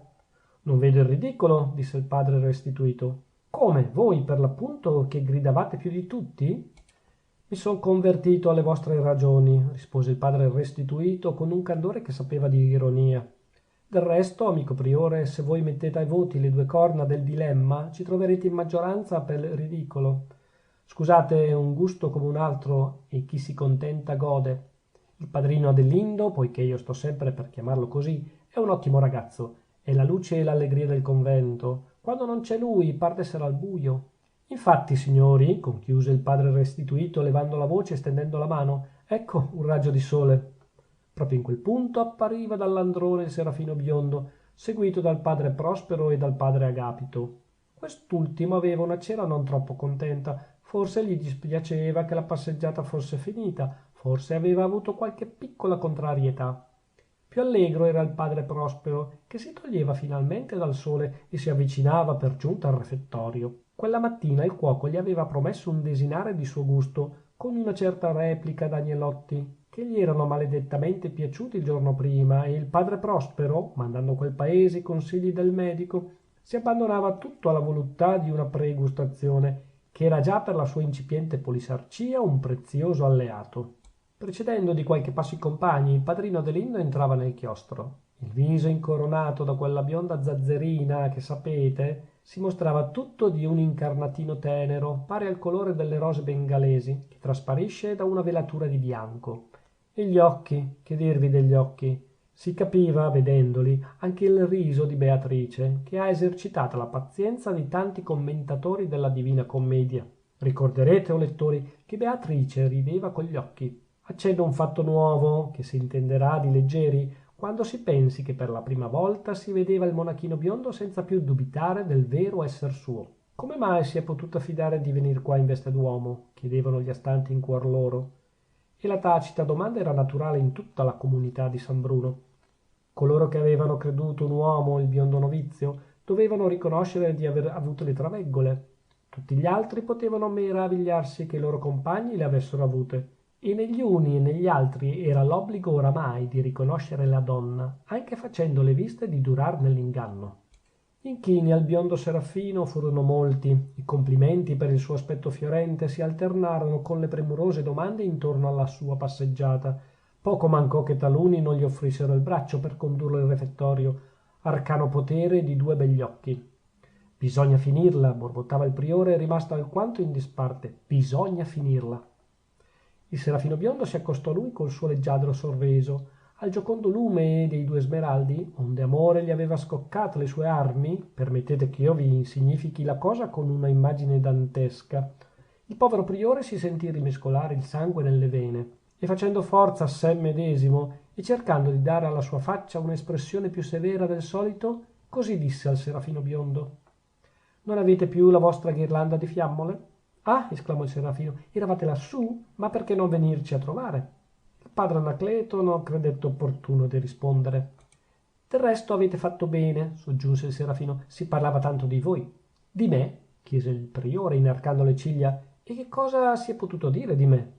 Non male sicuramente, anzi ho pensato ad un certo punto che dovessero fischiarvi gli orecchi. Si parlava, tra le altre cose, della gran noia che vi dava quel sottoprefetto con la sua lunga fermata.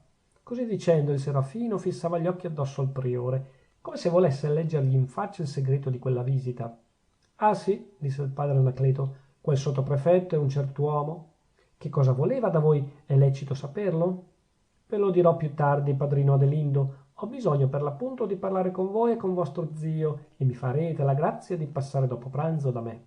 No, no, niente grazia con mio zio, rispose il serafino. Preferisco farla da solo. Andrò verso il giardino e voi mi accompagnerete. Va bene così? Il priore Anacleto rimase un po' sconcertato da quell'aria di padronanza, ma poi si strinse nelle spalle e chinò la testa in atto di dire: sia fatta la vostra volontà.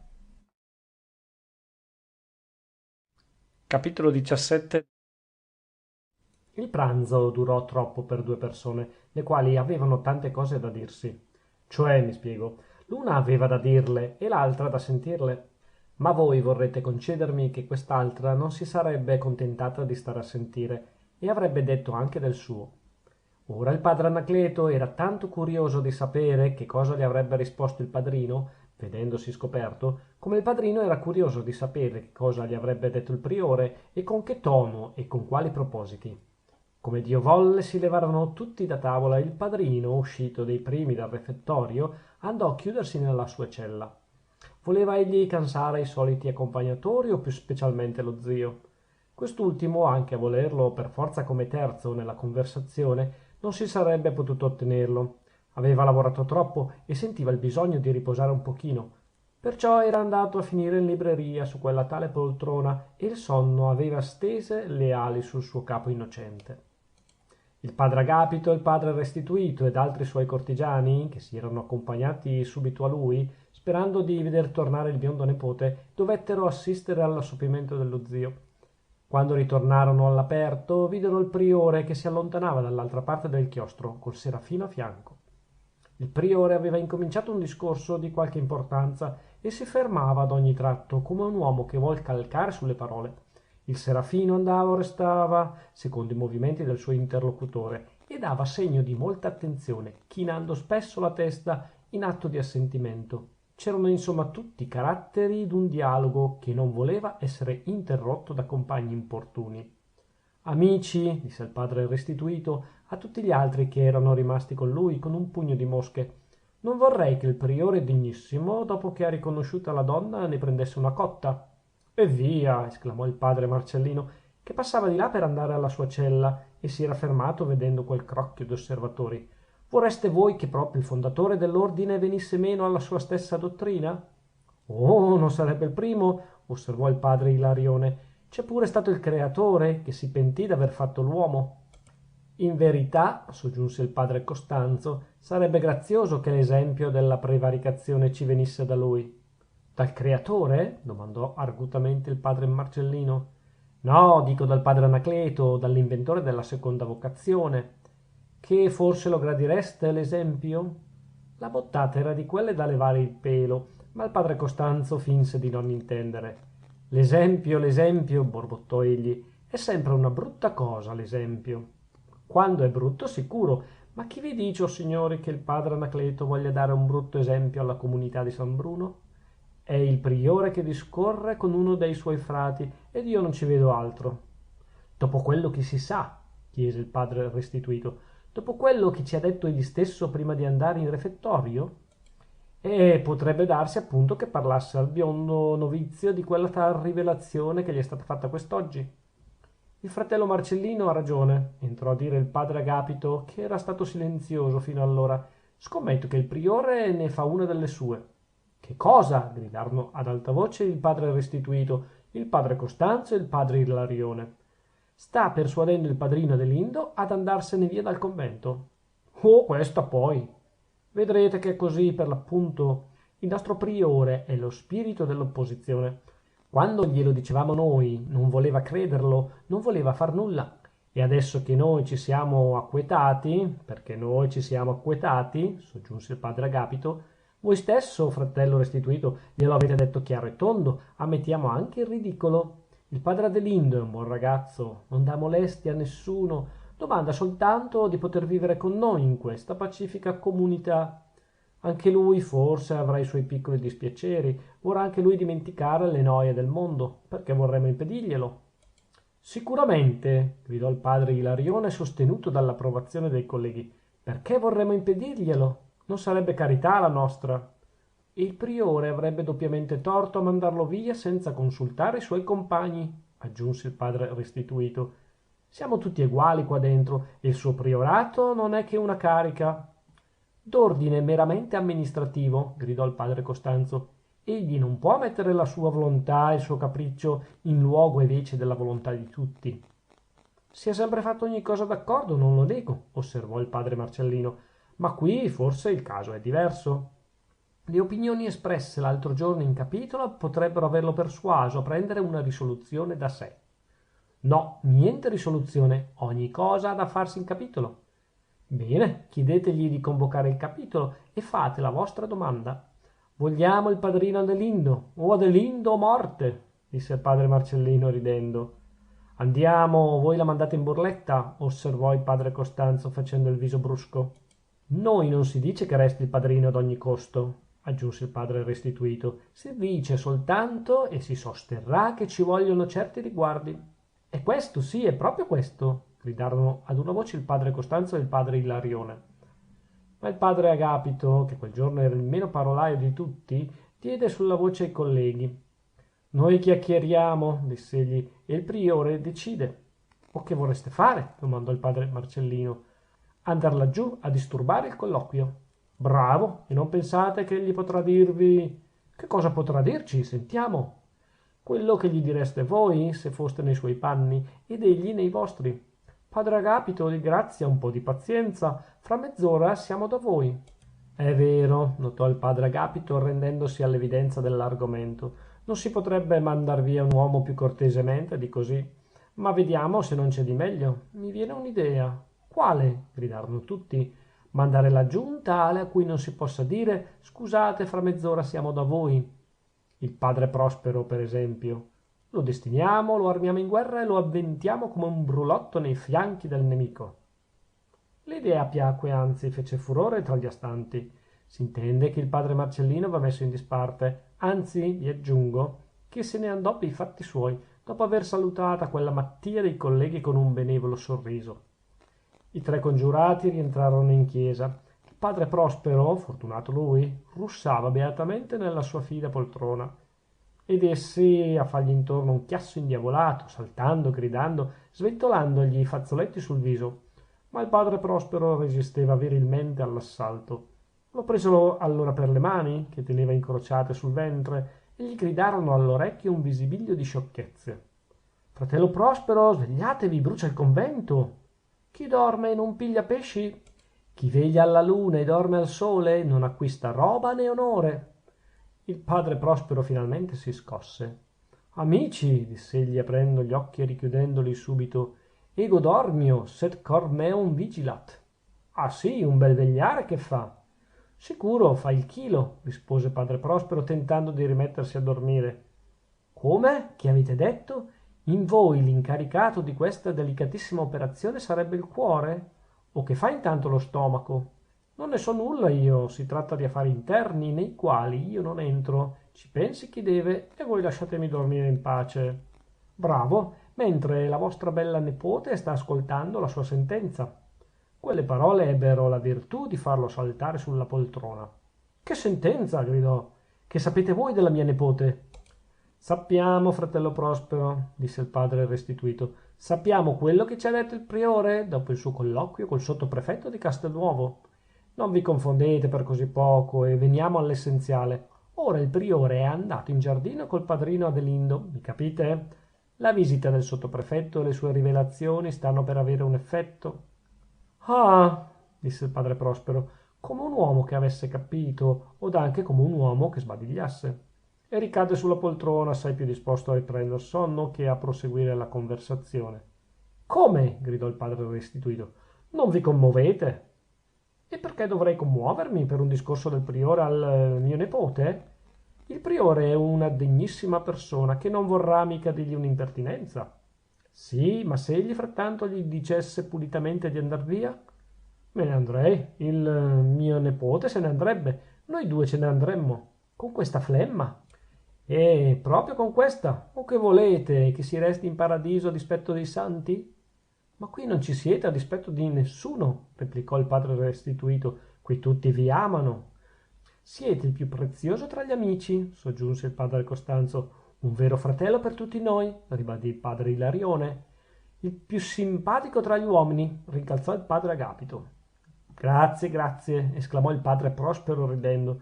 Dite anche il più amabile tra gli zii, che vi pare? Soggiunse mostrando di accettare allegramente la sua condizione e di non voler sembrare troppo ridicolo. Uno zio come me non si trova mica tutti i giorni, forse un po' debole, che si è lasciato menare per il naso, e come zio e come tutore. Ma che farci? Avrei voluto veder voi nei miei panni. L'ho tenuta a battesimo quella cara fanciulla, piccina così, mi capite? Non c'era che quella in casa, e per lei non c'ero che io. Figuratevi che quando vedeva me non volesse stare neanche più con la balia. E vi farete un'idea del bene che ho dovuto volergli. Cara figliuola, e che testolina, buon Dio, che testolina! Perché, signori miei, non è solamente la sua bellezza che fa senso. È un angelo, mormorò il padre Agapito. Ma anche la sua dottrina, proseguì il padre Prospero. Oh, per questo è un San Tommaso redivivo, interruppe il padre Costanzo. Di che San Tommaso parlate? Chiese il padre restituto. Di quello d'Aquino, perbacco. Ah, credevo di quello del dito. Infatti la sua venuta quassù, che agli sciocchi potrebbe parere audacia, a me sembra amore di verità, sete di cognizioni. Oh, dite benissimo, sete di cognizioni, ripigliò il padre Prospero. Figuratevi che un giorno voleva andare al polo artico, se la sarebbe cavata la sete in quelle latitudini, e poi voleva andare all'equatore per dissetarsi alle sorgenti del Nilo. Ed io che dovevo seguirla. Sarei guarito dalla polisarcia, non vi pare? Fortunatamente per le mie povere gambe la malinconia gli è girata verso il convento dei matti. Oh, scusate, ripeto quel che si dice comunemente a Castelnuovo. Sebbene, tutto sommato, via, siamo giusti, un fil di pazzia ce lo avete. Deve essere l'aria di San Bruno, tanto è vero che questo filo mi sembra di avercelo anch'io. Una schietta risata accolse l'ingenua confessione del padre Prospero. Dunque, dicevamo, proseguì lo zio del padrino Adelindo, eccoci qui tutte e due. Voi non m'avete in conto di così sciocco che non dovessi vedere il pericolo della nostra venuta? Un pericolo? Gridò il padre restituto. E quale? Ma sì, il pericolo di passare agli occhi del mondo per teste leggere. Oramai il male è fatto e il giudizio è stato dato, poiché a Castelnuovo si chiacchiera alle nostre spese. Ma io me ne impippo, scusate il vocabolo, e se la mia signora nepote vorrà darmi retta, non ritorneremo a Castelnuovo. Ah, bravo! Gridarono tutti in coro. Grazie, rispose il padre Prospero inchinandosi. Non ritorneremo laggiù. Ce ne andremo a Torino, a Milano, a Venezia, a Vienna, a Parigi, tutti i paesi che hanno una eccellente cucina. Io sono eclettico in materia di cucina, mi basta che sia eccellente. L'allegria dei tre ascoltatori era prontamente svanita. Andarvene? Piantarci qui? Esclamò il padre restituto. Ma è possibile, fratello Prospero, che vi prenda una simile malinconia? E perché, poi? Perché al sottoprefetto di Castelnuovo Bedonia è venuto in mente di portare quassù i pettegolezzi del suo capoluogo. Ma io per l'appunto vorrei star qui in barba a tutti i sottoprefetti e a tutti i capiluoghi del mondo. Il priore parlerà come il sottoprefetto? Si sa, notò ironicamente l'oratore. Le autorità si sostengono sempre tra loro, ma noi, se occorre, abbatteremo le autorità. No, non vi scomodate, rispose tranquillamente il padre Prospero. Vorreste fare di me un pomo di discordia? A qual pro? Tanto per essere offerto a Venere sarei troppo peso. L'arguzia non fu molto gustata dal padre restituto che, secondo le parole del padre Prospero, avrebbe dovuto far le veci di Paride. Ho capito, diss'egli crollando malinconicamente la testa. Siete voi, proprio voi, che volete lasciarci, ed ogni pretesto vi accomoda. Scusate, caro amico, rispose il padre Prospero, che quel giorno prendeva ardimento dalle scoperte dei suoi interlocutori. Io non voglio nascondervi nulla. L'idea di partire non è mia. Voi stessi vedete che tutta questa crisi è avvenuta dalla visita del sottoprefetto. Ma è certo che questa crisi mi fa comodo? Oh sì, mi fa comodo. Ancora l'altro dì, io lo dicevo alla mia nepote, che pesci si pigliano? Non ti basta questo mesetto di noviziato? Vuoi proprio aspettare la tonsura? Confessione preziosa, gridò il padre Costanzo. Eravate proprio voi il tentatore. Ma almeno non vorrete lasciarci qui su due piedi, entrò a dire il padre Ilarione. Siate umano, fratello Prospero. Stiamo a vedere che sarò un barbaro se vorrò togliermi da questa condizione curiosa. Curiosa finché volete, ma sono veramente i punti curiosi che piacciono nella vita, come piacciono in teatro. Dite bene, in teatro, ci siamo in teatro e ci siamo venuti in maschera. Vedete, padre Ilarione? Io non ho mai respirato così bene come ora che la maschera ci è caduta dal viso e che non c'è più bisogno di cambiar tono di voce. Avete fatto una mascherata graziosissima, osservò il padre restituto. Dovreste continuarla per qualche settimana ancora. Via, mettiamo per qualche giorno se le settimane vi spiacciono. Del resto non eravate voi soli in maschera. E noi che cosa siamo se non laici in maschera di frati? Che gusto ci abbiate non lo so, disse il padre Prospero, ma credo col proverbio che ogni bel giuoco debba durar poco. Baie, ribattè il padre Agapito, lasciate che duri quanto può. D'altra parte il termine non vi risguarda. Voi dovete obbedire. E a chi, se è lecito? Alla vostra nepote che vorrà rimanere. Rimanere? Che ne sapete voi, padre Agapito? Mi riferisco alle sue stesse parole. Ancora questa mattina al romitorio delle Querci, voi presenti in carne ed ossa, se non per avventura in ispirito, ella diceva: son tanto felice di trovarmi qui. La pace è una gran cosa e non capisco come tanta gente a questo mondo si faccia in quattro per avere la guerra, come non capisco che si vada in capo al mondo per ammirare un effetto di sole o di luna che si ha sotto la mano in casa propria. Il padre Prospero fece un sorrisetto da cui traspariva tutto il suo amor proprio di zio. Cara fanciulla, diss'egli come parlando a se stesso, e non me lo voleva mica far buone a me queste ragioni, quando le era saltato il ticchio di andare al polo artico o all'equatore. Ella è contenta di star qui, incalzò il padre Agapito, e proprio ora voi vorreste condurla via, perché le riprendesse il capriccio dell'equatore? State zitto, non ci mancherebbe altro, ma come volete che restiamo se il priore ci scaccia? A questo ci penseremo noi. Egli in una memorabile seduta del nostro capitolo voleva tenere il padrino, perché oggi muta d'avviso, gliene faremo questione. Ma, ribattè il padre Prospero, che tant'è, non se la sentiva di morire a San Bruno. Se le mie informazioni sono esatte, eravate voi che non volevate il padrino in convento. Perché oggi mutate d'avviso? Io ve ne faccio questione.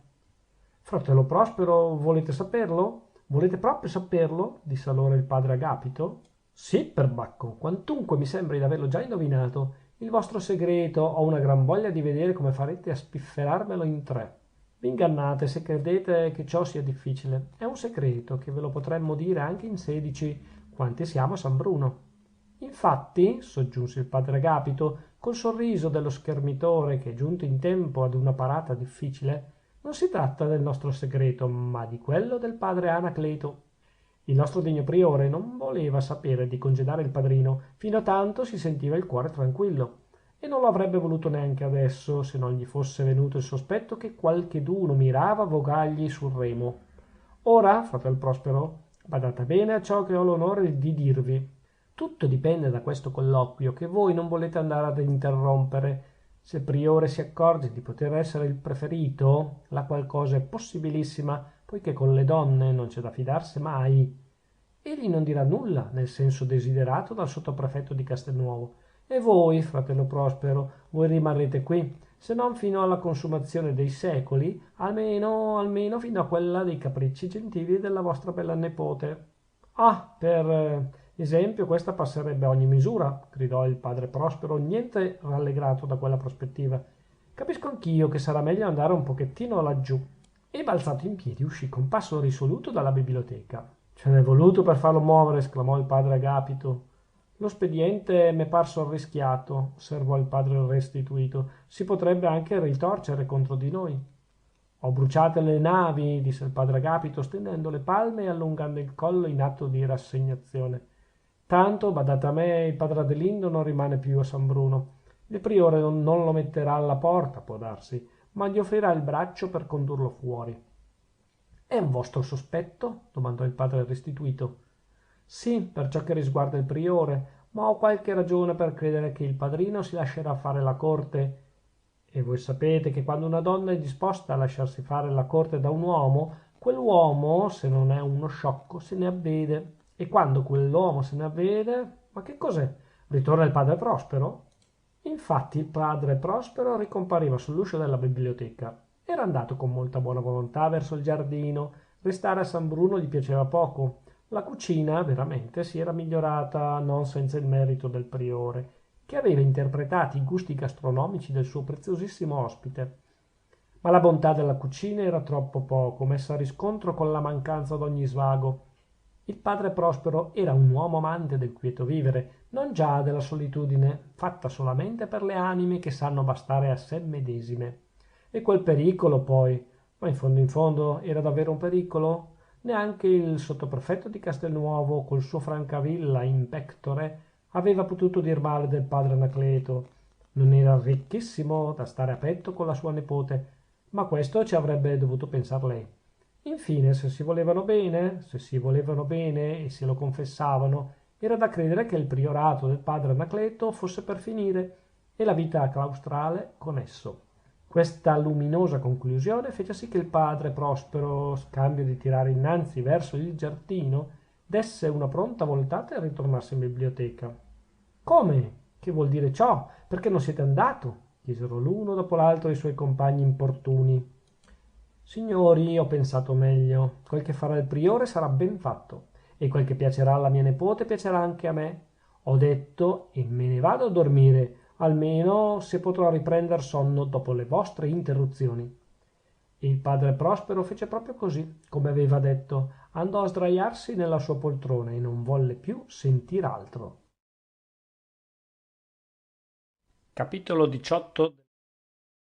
Il lettore che è giunto fin qua, con una pazienza e con una cortesia di cui debbo rendergli grazie, vorrà sapere che discorsi facessero insieme il padre Anacleto, priore di San Bruno, e il monachino Adelindo.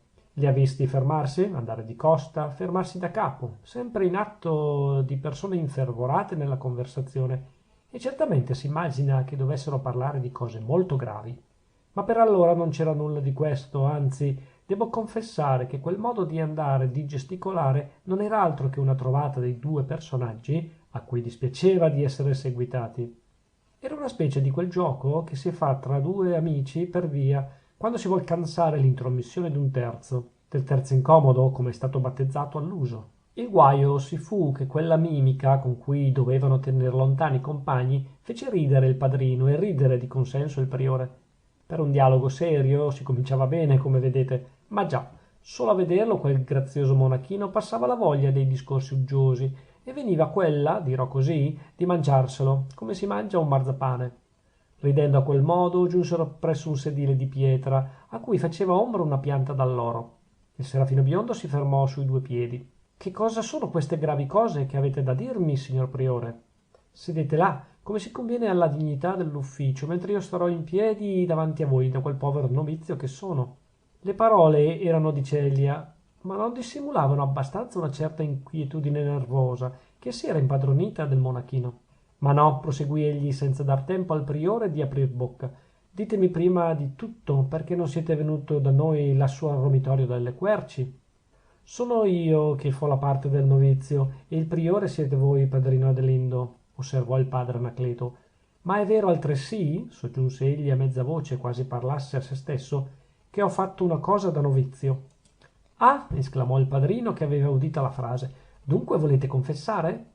Ecco qua, disse il priore, non senza un pochino di confusione.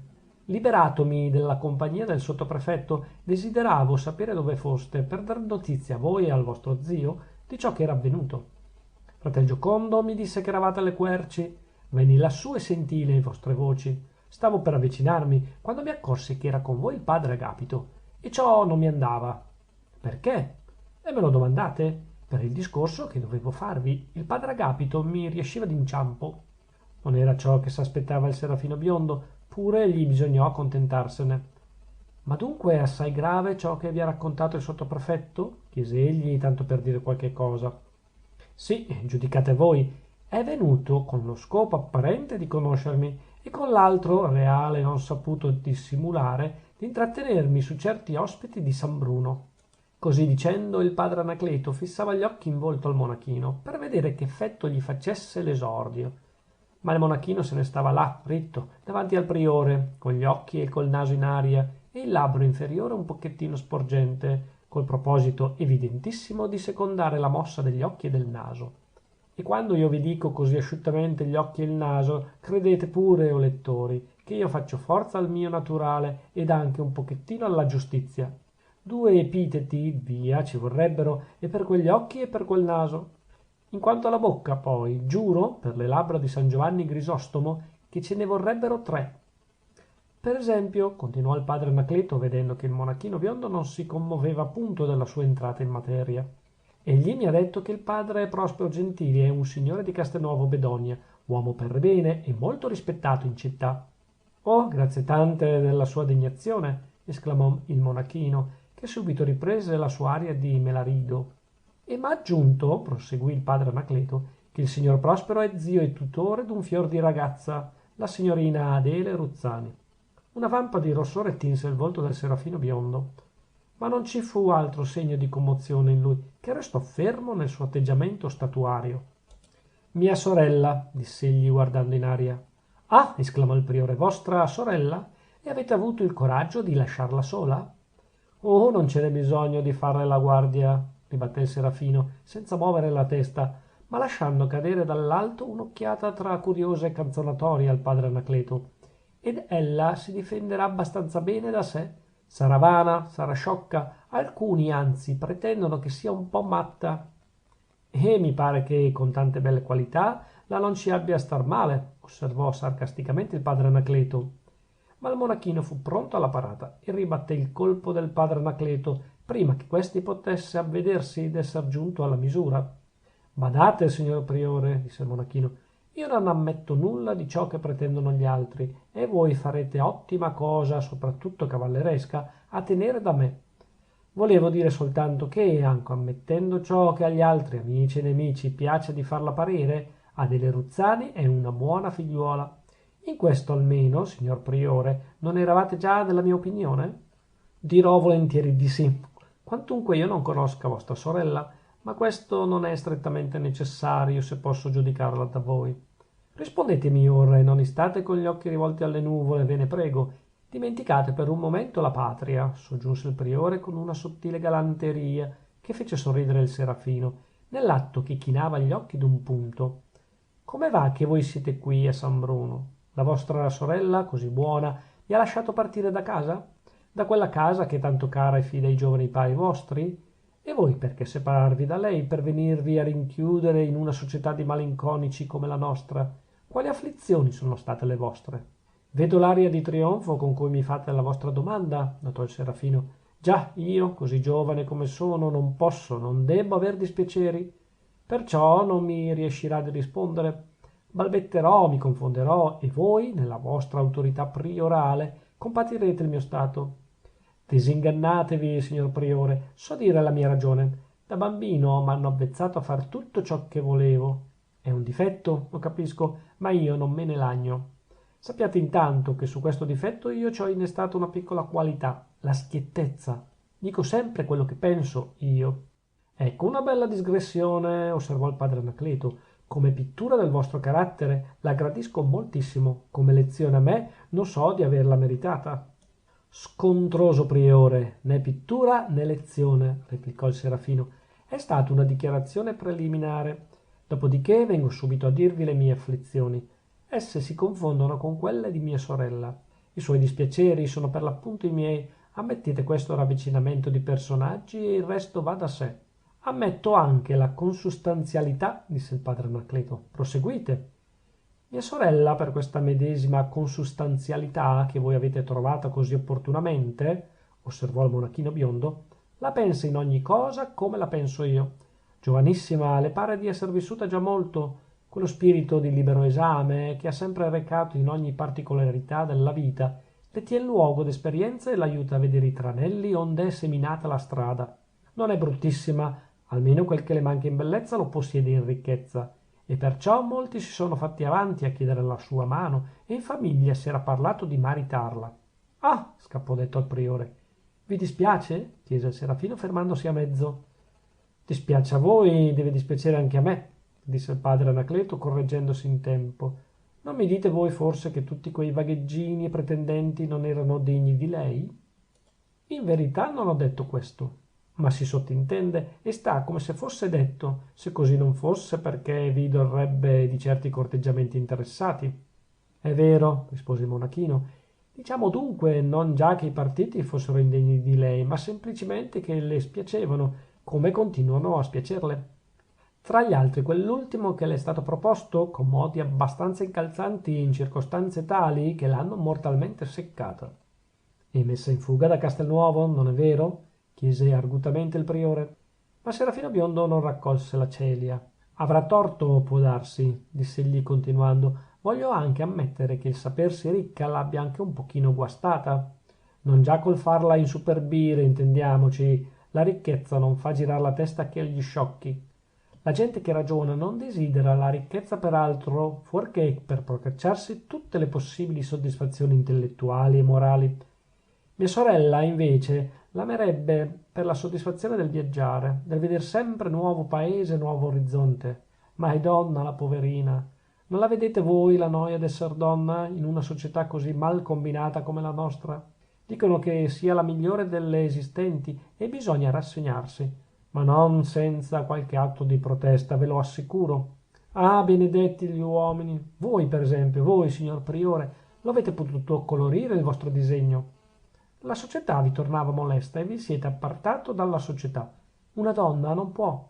La sua ricchezza e la sua libertà, quando possiede l'una cosa e l'altra, non ne servono a nulla. Devono essere confiscate a beneficio di un altro che sta per giungere, che sarà Tizio, sarà Caio, e che ella dovrà scegliere fra i 5 o 6 più importuni, mentre forse le sarebbe piaciuto assai più di aspettare dal caso la conoscenza di Sempronio. Sempronio, ripeté il priore con accento malinconico che colpì il serafino biondo.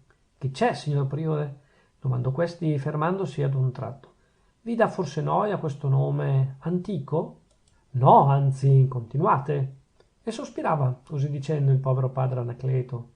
Tizio e Caio, nel caso di mia sorella, notò il monachino proseguendo il discorso, rappresentano il tornaconto, l'egoismo, la caccia alla dote, la volgarità mascolina, tanto più ributtante quanto più lavora a nascondersi sotto le apparenze di un amore profondo, nato lì per lì come i funghi e cresciuto gigante nello spazio di una settimana.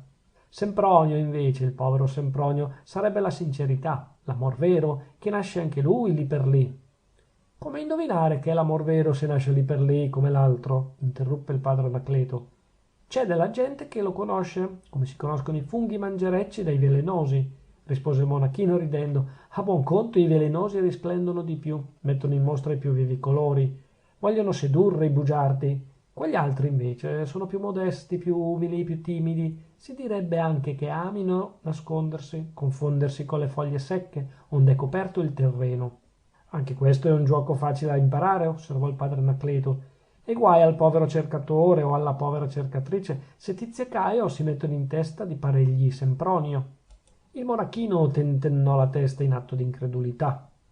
No, non ci riescono, diss'egli. L'esperienza in causa propria vien presto. E Tizio e Caio, per dissimulare che facciano, si tradiscono sempre in qualche nonnulla. Sempronio, quando c'è, si indovina. Almeno tale è la mia opinione. Indovinarlo quando c'è non dico di no, ribatté il padre Anacleto, ma badate, padrino Adelindo, è assai difficile trovarlo.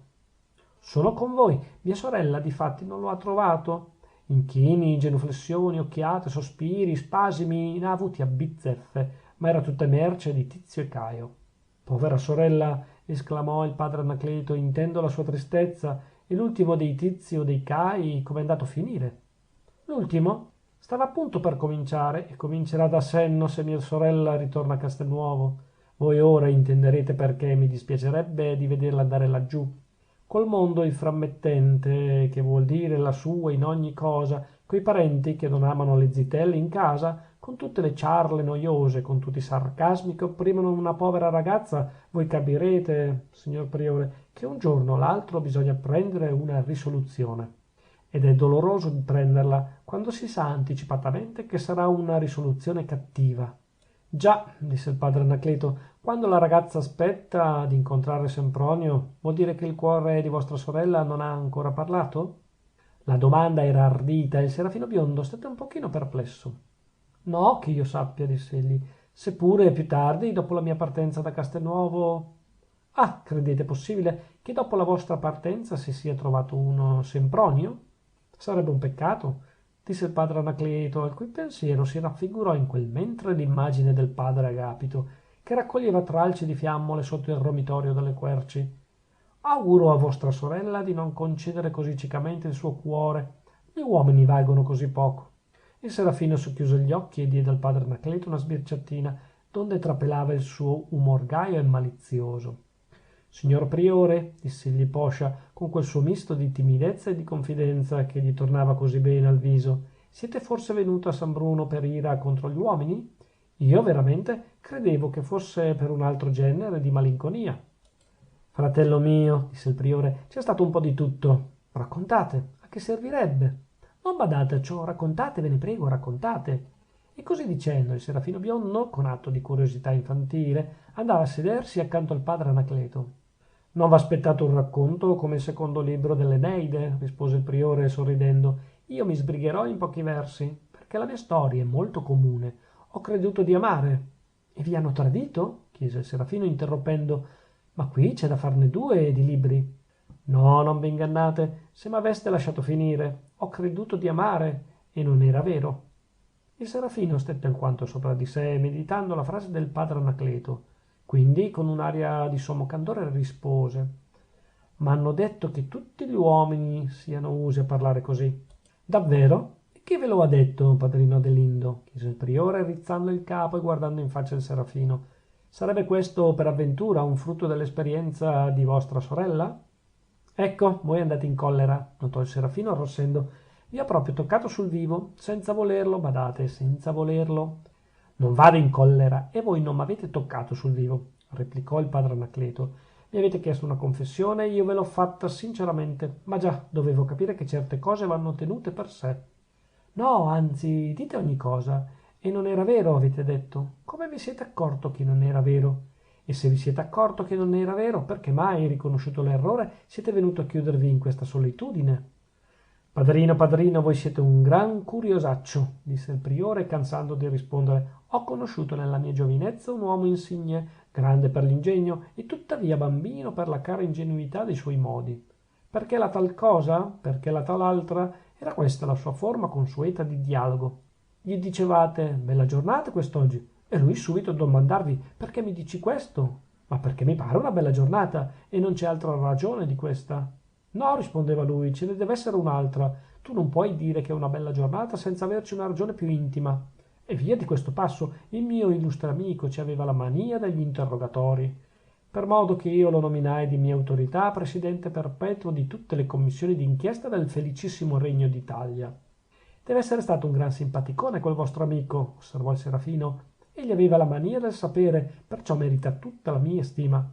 E a lui, signor priore, rispondevate come ora a me, continuando a schermirvi? Pazzerello, esclamò il padre Anacleto, volgendo un'occhiata amorevole al Serafino e reprimendo in pari tempo un sospiro. Bisognerà accontentarvi ad ogni costo. Sappiate dunque che io non mi sono accorto fin d'allora che non era vero. Anzi, ho sofferto molto da principio. Credevo di non doverne guarire mai più. L'amore, ma scusate padrino, questi non sono discorsi da farsi a voi. Perché? Perché siete giovane, molto giovane, e non siete passato ancora per queste trafile. Stando qui poi non dovrete passarci. Ah, gridò il Serafino, resterò dunque? Padre Anacleto si scosse come un uomo che d'improvviso si sveglia. Scusate, diss'egli, non pensavo ora a questa necessità dolorosa. Voi uscirete, padrino Adelindo, perché infatti che cosa rimarreste a far voi nell'eremo di San Bruno, in questa solitudine di giovani vecchi, in queste tenebre anticipate, mentre tutto risplende intorno a voi, mentre tutte le voci del creato vi salutano e vi richiamano alla vita? E mentre tutto mi scaccia di qui, incominciando da voi, non è così? Chiese il Serafino. Il priore stette un istante perplesso. No, non è proprio così. Io non vi scaccio. È la forza delle cose che vi consiglia a ritornare nel mondo. Per trovarci le afflizioni di cui mi parlavate poc'anzi?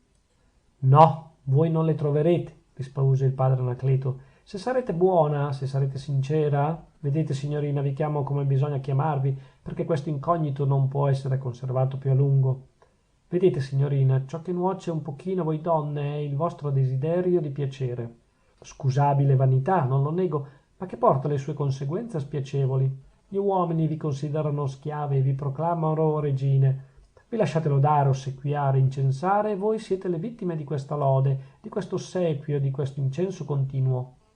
Così avviene che, mentre 100 uomini si contentano di un ricambio superficiale d'affetto, che essi medesimi hanno voluto così, e vi ingannano allegramente, ce n'è uno che si trova ingannato e ne soffre, poiché il vostro carattere si è fatto leggero e voi non avete potuto dare a quell'uno ciò che egli chiedeva da voi, la sincerità, la fede, quello spirito di perfetta rinunzia della vostra volontà, dei vostri capricci, senza cui non è amor vero e durevole.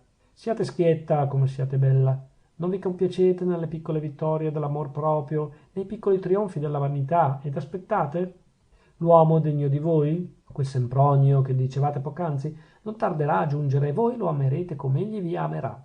Né egli né voi avrete forse mestieri di dirvelo. Qui, nella solitudine di San Bruno, un povero priore pregherà per voi e sarà lieto di sapervi felice.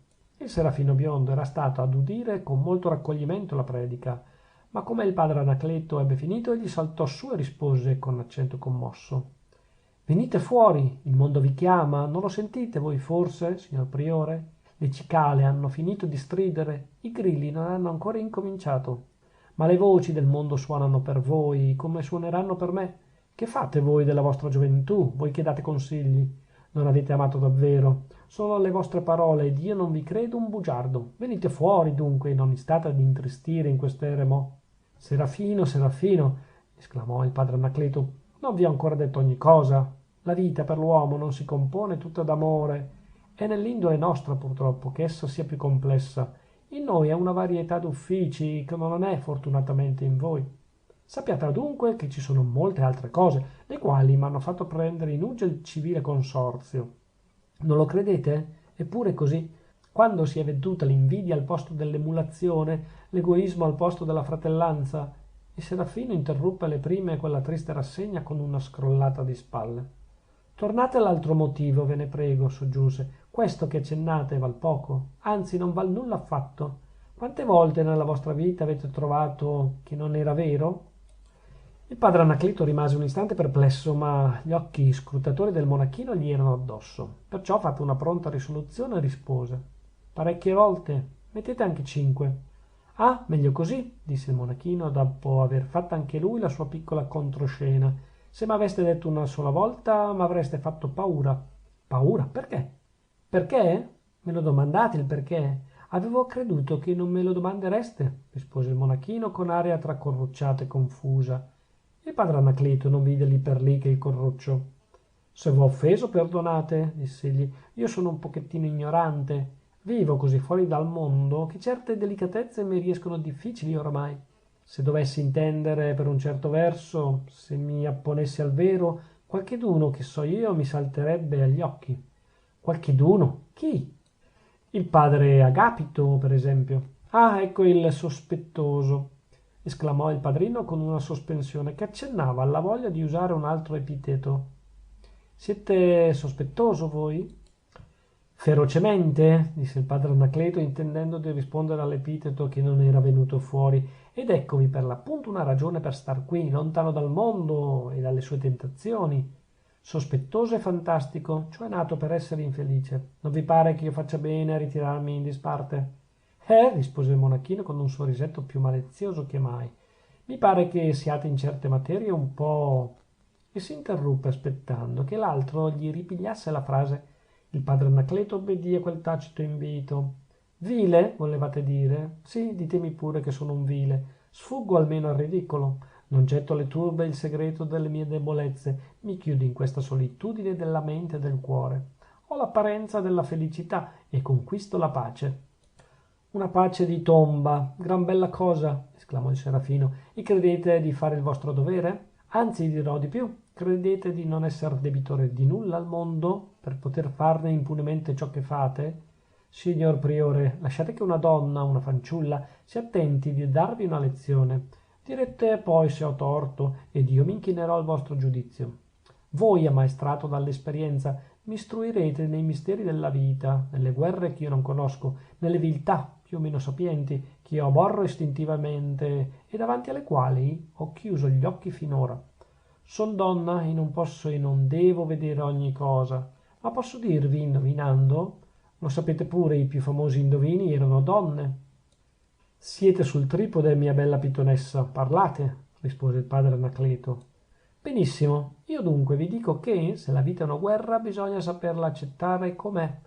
Il soldato che si ritira davanti al pericolo non è un soldato. Qualunque siano le sue ragioni, fossero anche quelle di Achille, il ritirarsi sotto la tenda non è stato e non sarà mai bello. Sapete voi perché siete nato? E se non lo sapete, perché vi mettete a vivere come se non foste nato, sottraendo una forza al concerto di forze di cui ha mestieri la natura? Ho letto i miei libri anch'io, come vedete, disse il serafino ridendo. Non ho esperienza mia, metto a profitto quella degli altri. Sentite qua, priore, il Dio si è pure scomodato a dare i suoi comandamenti all'uomo. 10, ed io non fo contro nessuno dei 10. Ma all'11° qui vi voglio. C'è l'11° che li riassume tutti. o per dire più esattamente i 10 che conoscete voi ne suppongono uno undicesimo ed ultimo. Ah sì, e qual è di grazia questo undicesimo? Eccolo qua. Non so se lo esprimo bene, ma voi mi correggerete mettendolo in bella forma e lo farete incidere nelle tavole della legge. Starai nel consorzio dei tuoi simili, vivrai della loro medesima vita, amerai e soffrirai con essi, perché non ti è dato sottrarti alla legge comune. Egregiamente, esclamò con ironico accento il padre Anacleto, ma la pena? Non c'è legge che valga senza la sua sanzione penale. Spero non mi vorrete già minacciare le pene dell'altra vita. Anche quelle se occorre, rispose il Serafino, ma c'è una pena anche in questa, non dubitate. E quale? Pensateci, padre Anacleto, pensateci, e frattanto ritorniamo al vostro ordine. Debbo restare o partire? Il padre Anacleto guardò come trasognato quel biondo monachino che lo aveva messo con le spalle al muro. Voleva fargli la lezione e per contro l'aveva ricevuta. E come se ciò non bastasse, quel malizioso padrino, dopo averlo così ridotto, gli diceva con piglio quasi beffardo: a voi ricordate il perché avete fatto venire a questo colloquio? Debbo restare o partire? Partire, era presto detto. Quella era stata anzi la prima idea del priore. Ma che diamine gli saltava in testa al monachino di richiamare il padre Anacleto all'adempimento di un dovere, proprio nel punto che egli se n'era scordato? Restare, poi, come si sarebbe potuto dirgli di restare, dopo le rivelazioni del sottoprefetto di Castelnuovo e la notizia che ne avevano avuta tutti i conventuali di San Bruno? E quella pena nella vita presente, che cos'era quella pena? E perché doveva pensarci lui per indovinarla? Non era meglio andare per la più breve e dirgliela di volo? Turbato da tutti quei dubbi, il padre Anacleto balzò in piedi e si diede a passeggiare lungo il viale. A passi concitati, si capisce, e rotando gli occhi e mordendosi le labbra.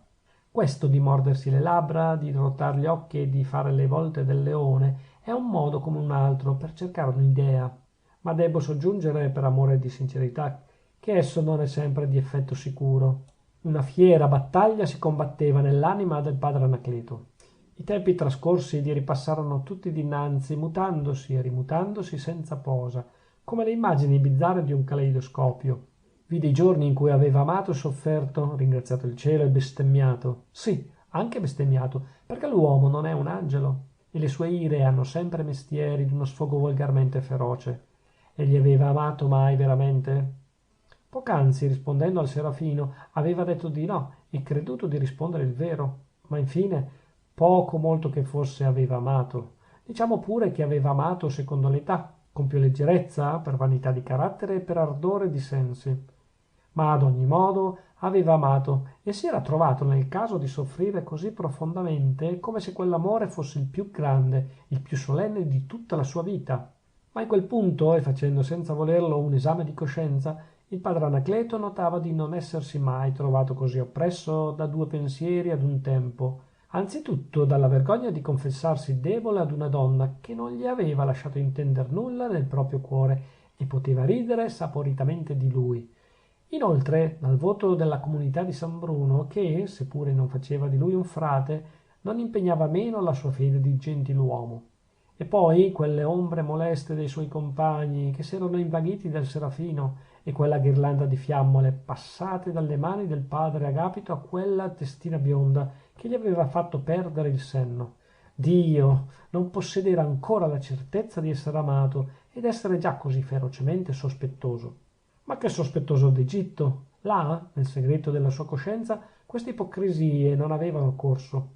Geloso, bisognava dire, ferocemente e diabolicamente geloso. Il padre Anacleto apparteneva a quella classe d'uomini nei quali predomina la fantasia, che perciò soffrono il doppio degli altri. La mente si finge terrori e sospetti nuovi e li ripercuote sul cuore. Uomini siffatti hanno paura di non essere amati, anche nei casi in cui ogni altro figlio d'Adamo si crederebbe già d'essere il re del creato. Dico il re del creato perché infatti l'uomo che si sente amato o ne ha l'illusione va sempre col pensiero a questo apogeo della felicità che è l'impero del mondo. Non così i fantastici di quali vi ho detto. Essi dubitano sempre e di tutto. Forse vedono meglio degli altri, perché andiamo in fondo, qual è la creatura di cui sia certo l'affetto, anche quando ve lo ha dimostrato? Non siamo noi esseri mutabili, secondo le varie impressioni? E non è possibile che una donna già mezzo vostra, anzi vostra del tutto, si cangi in un punto? Sono capricci indefinibili quelli che muovono il cuore, come son quantità imponderabili quelle che danno il crollo alla bilancia. Più delicato è il congegno, più è soggetto alle influenze esteriori.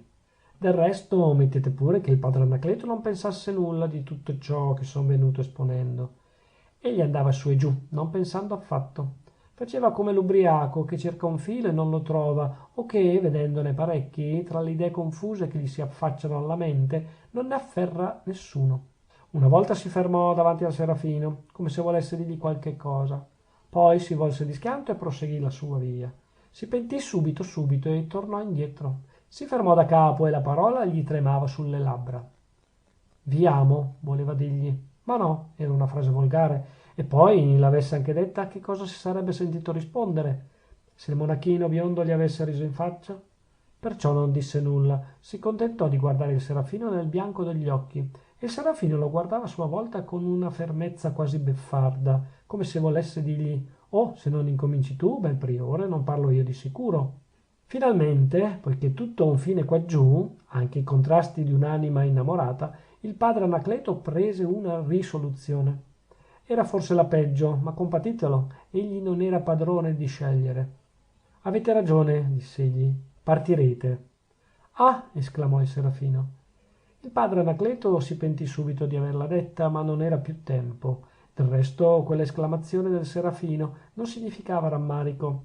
Era un'esclamazione breve, senza espressione, senza colore. Si poteva anche interpretarla per un grido di allegrezza. Partirete domani, se così vi piace, soggiunse il padre Anacleto. Dopotutto meglio così. E ditemi, dove andrete? A Castelnuovo, rispose il Serafino, chinando la testa. Potrei aggiungere che chinava la testa per nascondere il suo rossore, ma in verità, se lo dicessi, non potrei sostenerlo.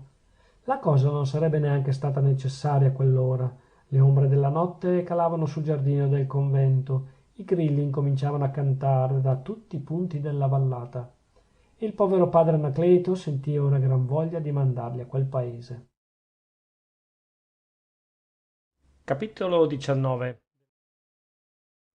Ma di grazia, ora che siamo fuori, si potrebbe sapere perché si va via così di schianto, senza dire neanche buongiorno?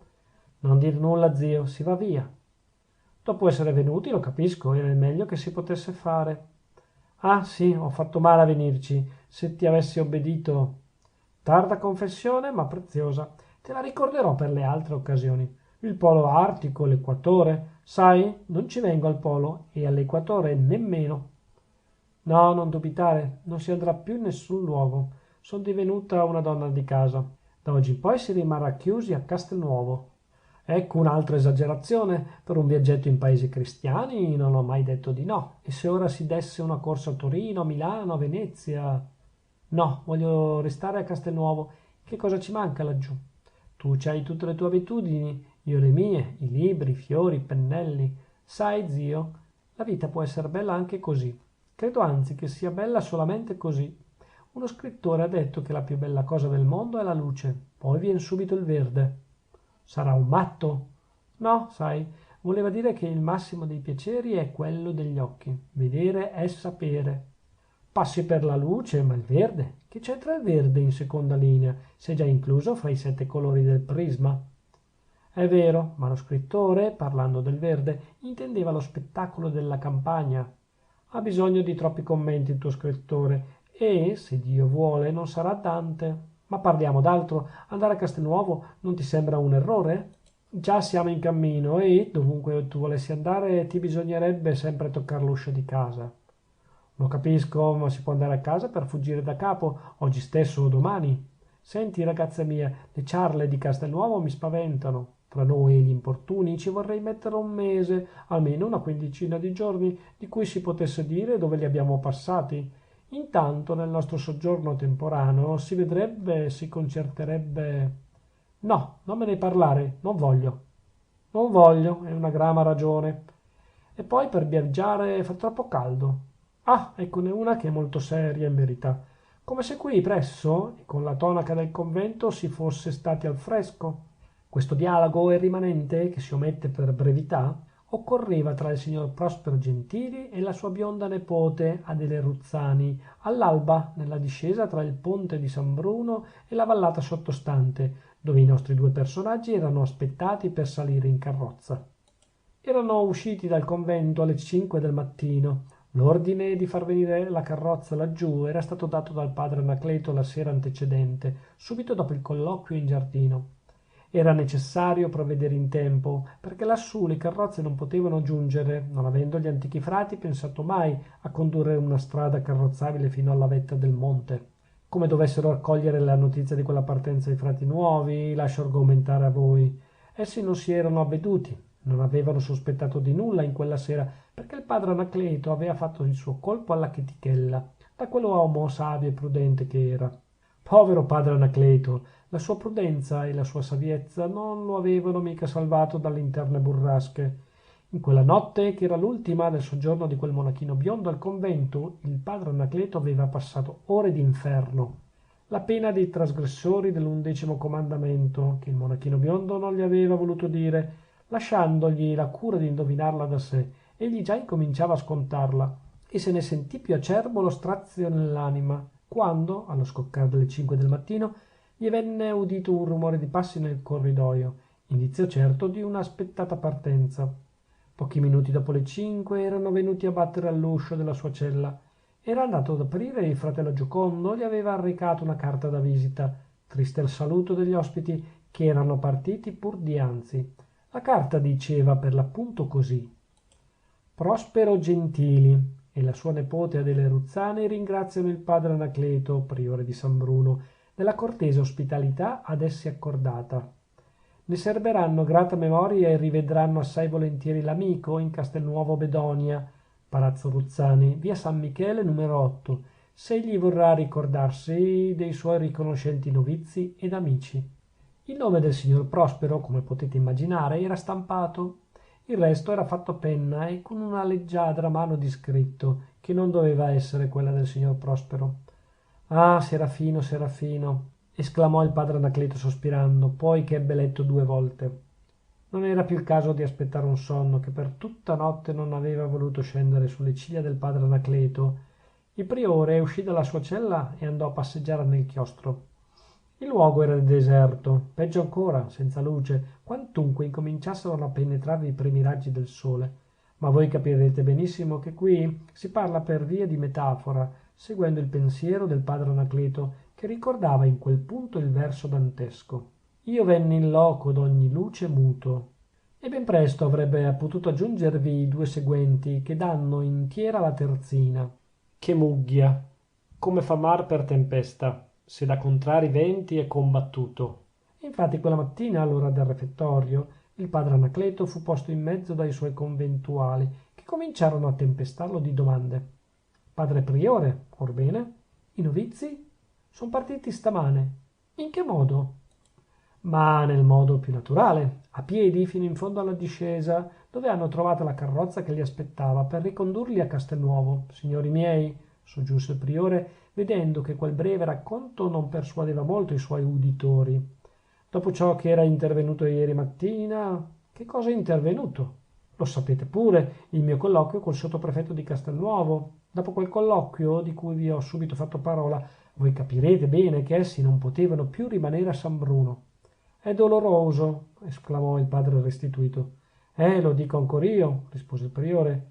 È doloroso, ripigliò il padre restituto, che siate venuto a questa estremità senza sentire. Che cosa? I vostri pareri? Li conoscevo già da ciò che si è detto e lungamente nell'ultima adunanza del capitolo. C'è ben altro che il capitolo, gridò il padre restituto. Se volete degnarvi di rammentare quel che s'è detto ieri prima di entrare in refettorio, io stesso, che prima non vedevo di buon occhio la presenza dei novizi tra noi, vi ho confessato sinceramente d'essermi convertito alle vostre ragioni. Era una cortesia da parte vostra, disse il priore inchinandosi, ma restava sempre un'opinione personale, a cui partecipavamo tutti, entrò a dire il padre Agapito. Del resto, soggiunse egli speditamente per non lasciarsi sopraffare da nessuno, e appunto perché si era parlato di conversioni, avreste pure potuto aspettare un giorno e un'ora. non bruciava mica il convento? Esclamò il padre Ilarione. Eccone un altro, disse il priore, sforzandosi di ridere, ma assai più disposto a mandarli tutti al diavolo in un sol convoglio. E un altro ancora, e un altro, fino ad avere l'unanimità, ribatté il padre Ilarione. Scusate, priore, non c'eravate che voi a vedere la necessità di mandar via i novizi. Noi altri si era già tutti persuasi di tenerli. Ma perché farne, Dio buono? Gridò il priore, che già stava per mettere la pazienza da un lato. Non voglio credere che vi passasse per la testa di farne due frati. E perché no? Erano pure venuti per questo. Via, signori, parliamo sul serio se si può. Ci eravamo prestati cortesemente ad un capriccetto di donna, ecco tutto. Non si fonda impunemente un ordine come il nostro senza destare la curiosità della gente, senza far nascere le voglie più strane. Una ragazza molto gentile e molto romantica si è messa in capo di vedere il convento. Ha trovato il modo di violare la consegna o la clausura, se così mi è lecito dire. Non l'abbiamo riconosciuta subito, perciò ha potuto ella rimanere tra noi. Ma ditemi, o signori, poichè la cosa è stata scoperta, anzi, poichè ci è stata solennemente annunziata, era prudente da parte nostra, era savio di dire a quella ragazza restate, in un convento di uomini? Di cavalieri, lo avete detto voi, osservò il padre Agapito. Sì, per non mandar via il padrino, fino a tanto non ci constava nulla di lui. Ma da ieri, o signori, avevamo una notizia ufficiale e la confessione stessa del padrino Adelindo. Confessione ricevuta da voi, ripeté ironicamente il padre Agapito. Il priore era già per uscire dai gangheri. Di grazia, che cosa vorreste dire con ciò? Che era una confessione insufficiente, fatta a voi solo. Noi tutti, radunati in capitolo, avevamo il diritto di mandar via i novizi, e voi, facendo di vostro capo, lasciate sospettare... Signor Mario Novelli, interruppe il priore. Lasciate sospettare, proseguì stizzito il padre Agapito, che vi piacesse poco in così gelosa materia, e calcò sull'epiteto, avere consiglio da noi. Signor Mario Novelli, ripetè il priore alzando la voce d'un tono, ma l'altro aveva già perdute le staffe. Mario Novelli, ripeté alzando la voce a sua volta, che cos'è questa novità di chiamarmi oggi col mio nome di gentiluomo? Per richiamarvi appunto al vostro debito di gentiluomo, replicò il padre Anacleto. Mi avete detto villania, e ne chiamo a testimoni i vostri colleghi. Signor Mario Novelli, proseguì con accento severo il priore, appese alla parete della mia cella ci sono 2 lame di Toledo e 2 canne Lepage. E questo per farvi intendere che, se accetto le osservazioni di tutti, non ammetto le insinuazioni di nessuno. Poveri noi! Gridò il padre Marcellino in mezzo al tumulto che le parole del priore avevano destato nella comunità. Non ci mancava più altro. Conte Gualaldi del Poggio, rispondeva frattanto il padre Agapito, o se vi torna meglio il signor Mario Novelli, sono a vostra disposizione. Ma no, non è possibile, gridarono parecchi, cercando di intromettersi. Un po' di calma, signorino, facciamo uno scandalo. È necessario, rispose il padre restituto. Il priore ha provocato. Che provocato? Ribatté il padre Anselmo. Si è difeso contro un ingiurioso sospetto. La lite era per inasprirsi anche fra le seconde parti, ma il priore la troncò subito con queste gravi parole. Signori, vi prego, per qualche ora almeno sono ancora il vostro superiore. Usatemi la cortesia di tenervi neutrali e lasciate a me la cura di sciogliere le questioni che mi risguardano. Signor Novelli, proseguì rivolgendosi al padre Agapito, eccovi i miei padrini, il signor Giorgio Verna e il signor Nello Altoviti. Così dicendo additava il padre Anselmo e il padre Bonaventura.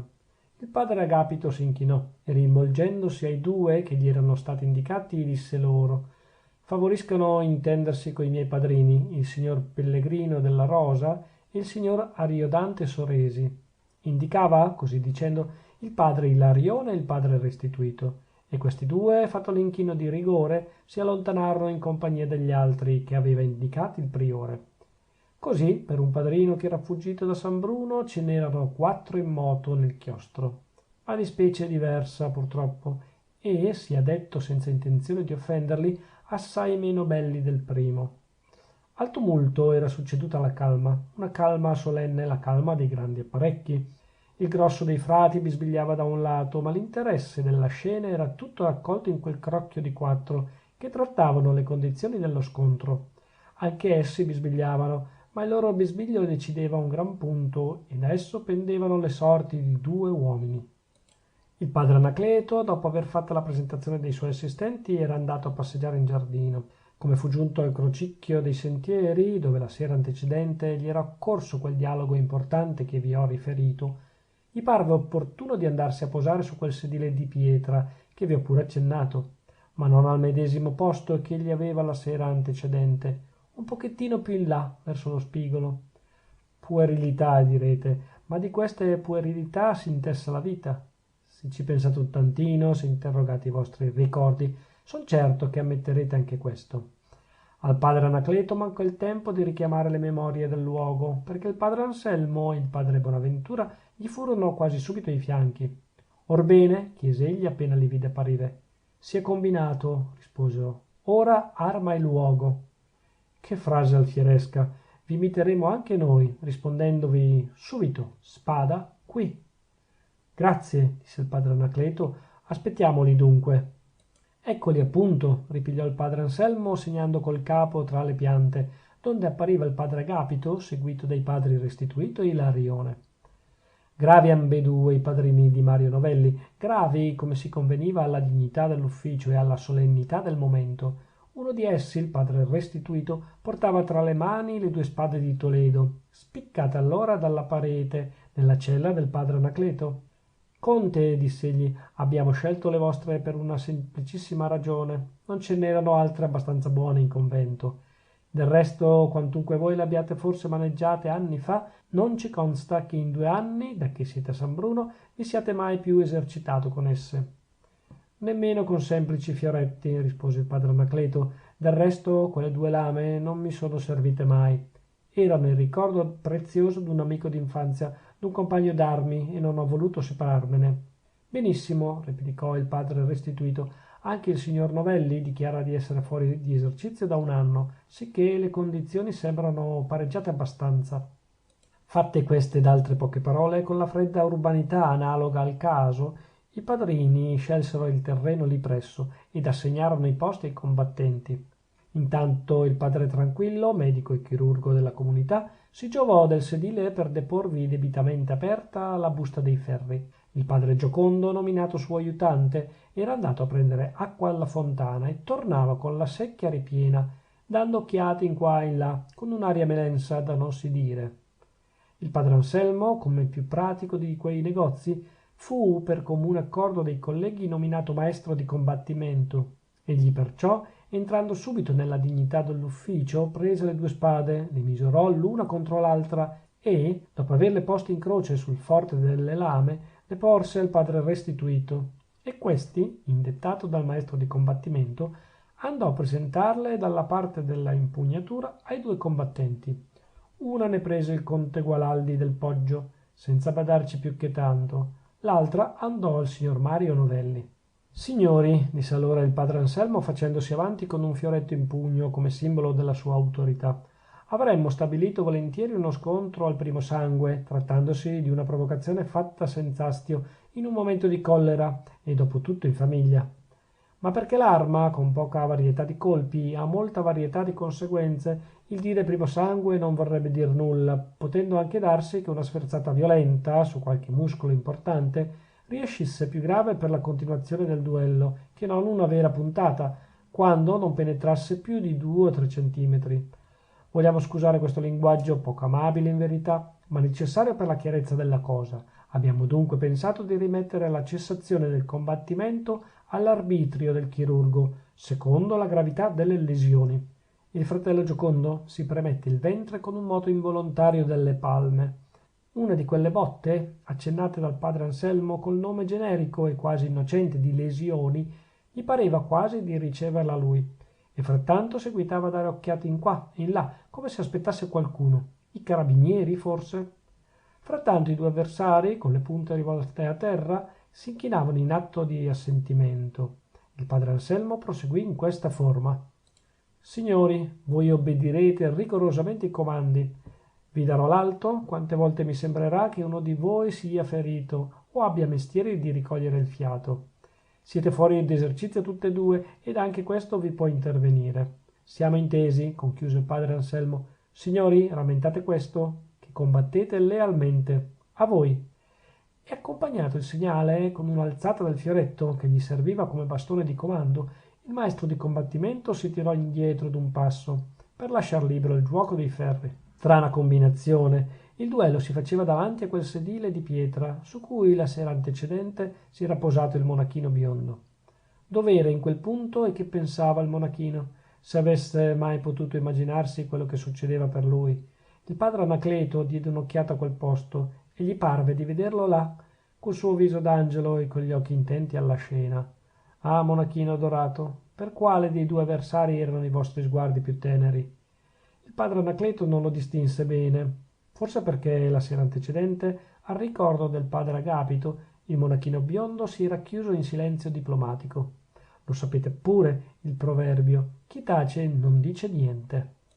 Comunque fosse, il dubbio non era punto piacevole. Il padre Anacleto, o se vi torna meglio il conte Gualandi del Poggio, diede un'occhiata al suo avversario, un'occhiata che pareva volesse passarlo fuori, ma subito dopo sorrise, come bisogna sorridere nell'atto di sbudellare il proprio simile, od anche di esserne sbudellato.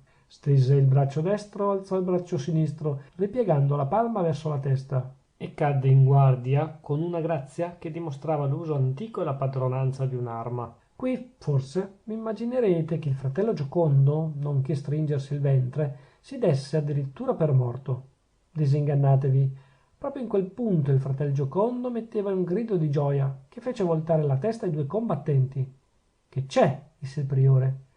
Ma prima che il converso potesse dargli risposta, sboccarono da un viale i conventuali di San Bruno. 8 in numero, perché gli altri 6 erano già sul terreno e i 2 novizi erano partiti. 8 in numero, ma disposti a far chiasso per 16. Dovevano essersi concertati per quella irruzione ed anche essersi appiattati in tempo dietro un filare di cipressi per saltar fuori nel momento opportuno, preparati a sentirsi dire anche delle impertinenze pur di mandare a monte ogni cosa. Non lo vogliamo questo duello, gridarono. Non lo vogliamo, non lo vogliamo. Il padre Anacleto fece un gesto espressivo di malcontento. Signori, vi prego, disse egli, voi non avete a che fare in questo luogo. Rammentate gli obblighi della cavalleria. Che cavalleria d'Egitto? Qui c'è frateria e non altro. I templari, che erano frati e cavalieri, sono morti da un pezzo. Poi, soggiunse il padre Marcellino, che pareva il capitano della banda, primo debito di cavalieri è quello di saper ragionare. E voi, sia detto con vostra licenza, non sapete o non volete che torna lo stesso. Sia pure, non vogliamo, rispose il priore. Vedete dunque che non è il caso di insegnarci più nulla. E faceva l'atto di rimettersi in guardia, ma lo spazio tra lui e il padre Agapito era occupato. Bisognava infilzarne parecchi prima di giungere al petto dell'avversario. Ad ogni modo sentiamolo, disse il padre restituto, vedendo che non c'era verso di mandar via gli importuni. Forse ci avrà qualcosa di nuovo, osservò il padre tranquillo. Sì, anche di nuovo, rispose il padre Marcellino cogliendo la frase in aria. Siamo venuti a predicare la pace e vi mettiamo davanti agli occhi la popolazione di Castelnuovo, che trarrà partito da questo scandalo per dire del nostro convento tutto il male possibile. Dicano quel che vogliono, borbottò il padre Anacleto, non me ne importa un bel nulla. A voi sta bene, ma non così a noi, che non abbiamo le bizze in corpo. Il convento, o signori. Che convento? Vada al diavolo il convento! Gridò il padre Agapito per non essere da meno del suo avversario. Ah, ecco un'idea, ripigliò il padre Marcellino. Al diavolo il convento, cioè, traducendo la vostra esclamazione in forma piana e cortese, sciogliamo pure la nostra comunità.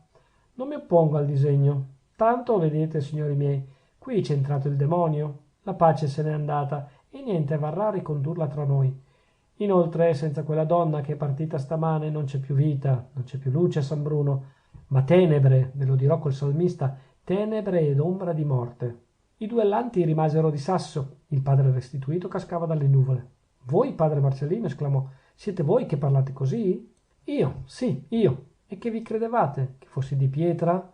Sono, è vero, il più tranquillo di tutti noi, non escluso il padre tranquillo, che ha messo i ferri in batteria. Ma ci ho un cuore, come voi restituito, come voi Agapito, come voi Ilarione, Bonaventura ed Anselmo, che siete tutti innamorati. Negatelo, sì, fate la bella figura di Pietro nel pretorio di Gerusalemme. Peccato che non ci sia un gallo per cantarci 3 volte. Ma la farò io la parte del gallo evangelico. Voi, Agapito, ieri mattina, mentre il sottoprefetto di Castelnuovo tratteneva il priore a colloquio, eravate fuggito alle querci, sulle orme dei novizi, e non già per amore del novizio vecchio, si capisce. E voi, restituto, che facevate frattanto? Andavate in qua e in là chiedendo a tutti dove fosse andato l'amico Agapito, e non già per desiderio dell'amico, si capisce anche questo. E voi tutti, Agapito, restituito, Ilarione, con qualchedun altro di giunta, iersera, mentre il priore discorreva col padrino Adelindo, per consigliarlo a darci questa brutta mattinata, che cosa facevate di grazia?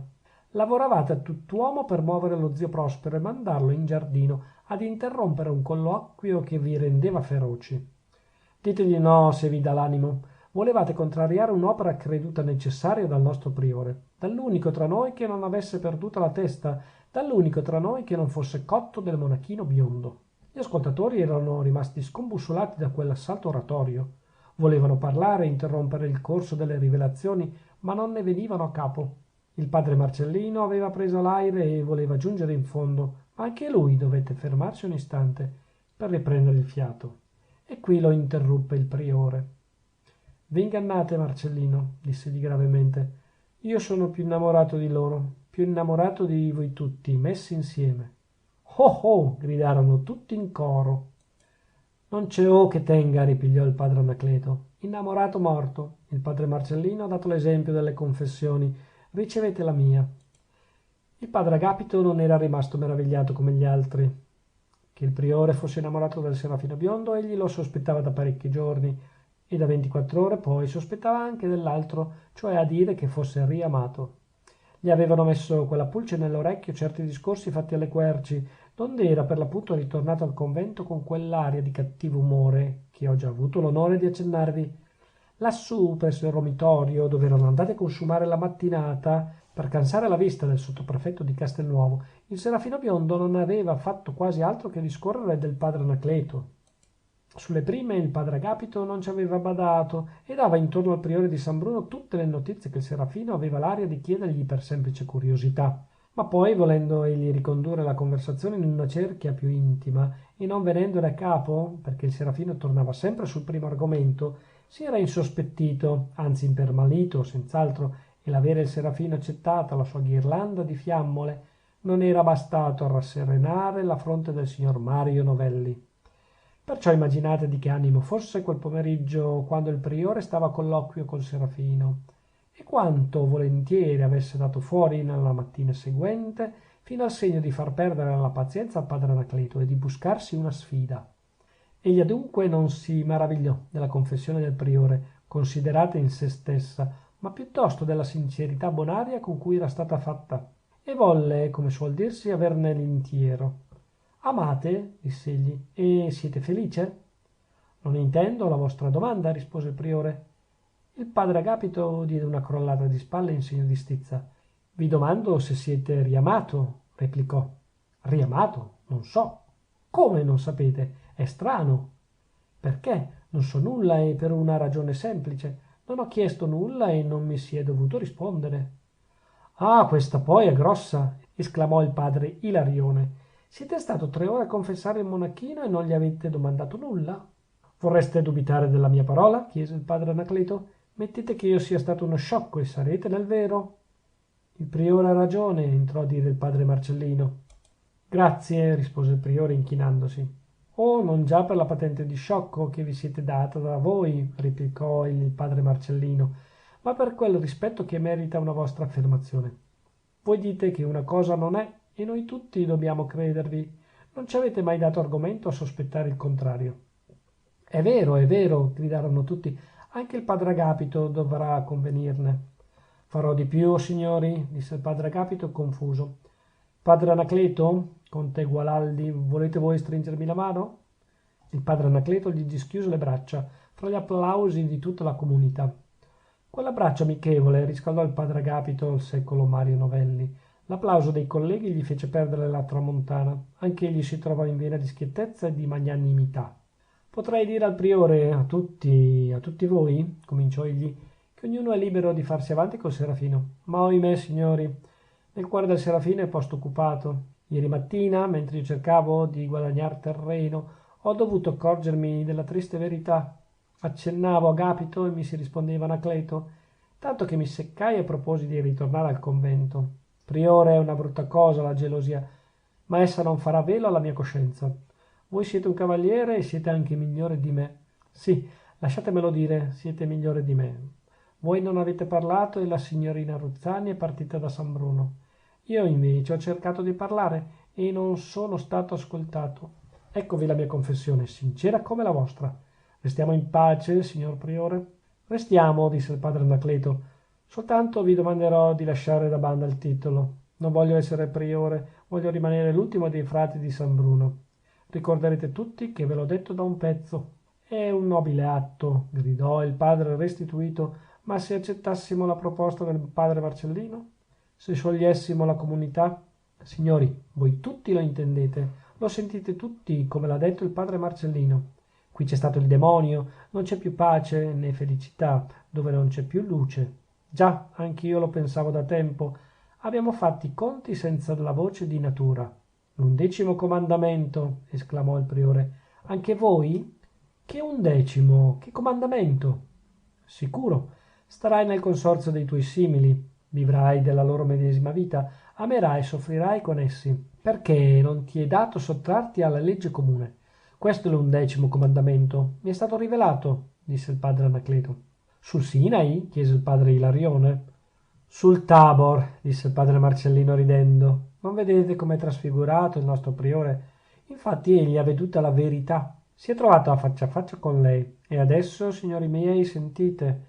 Questi conventi laici si possono istituire per chiasso e perché durino una stagione, ma istituiti sul serio perché ci sabbia passare la vita, tornano uggiosi più degli antichi, dove almeno alla mortificazione della carne rispondeva la speranza di un bene immortale.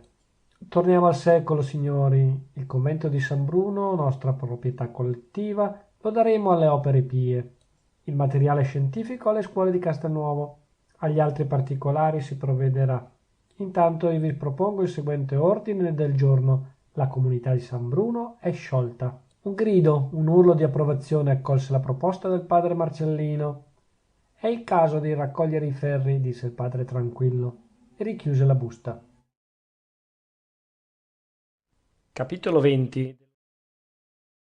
Il ritorno della signorina Ruzzani e del suo degnissimo zio, signor Prospero Gentili, non poteva restar celato agli abitanti di Castelnuovo. La notizia si sparse immediatamente dalla via San Michele, dove si era fermata la carrozza, a tutti i quartieri della città. I quartieri veramente non erano che due, cioè Castelnuovo Alto e Castelnuovo Basso, ma volevo dire per tutte le vie e per tutti i ritrovi della gente che suole occuparsi dei fatti del prossimo.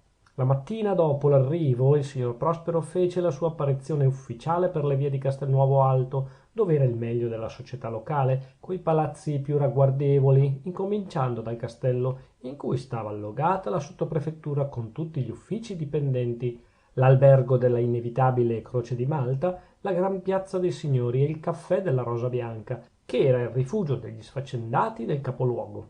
Di questi il signor Prospero ne incontrò subito una mezza dozzina e non gli dolse punto, che anzi, oramai la sciocchezza era stata fatta e bisognava sostenerne le conseguenze a grinta dura.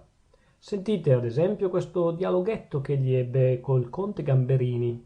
Oh, signor Prospero, bentornato da... Sicuro, grazie tante. La famiglia sta bene?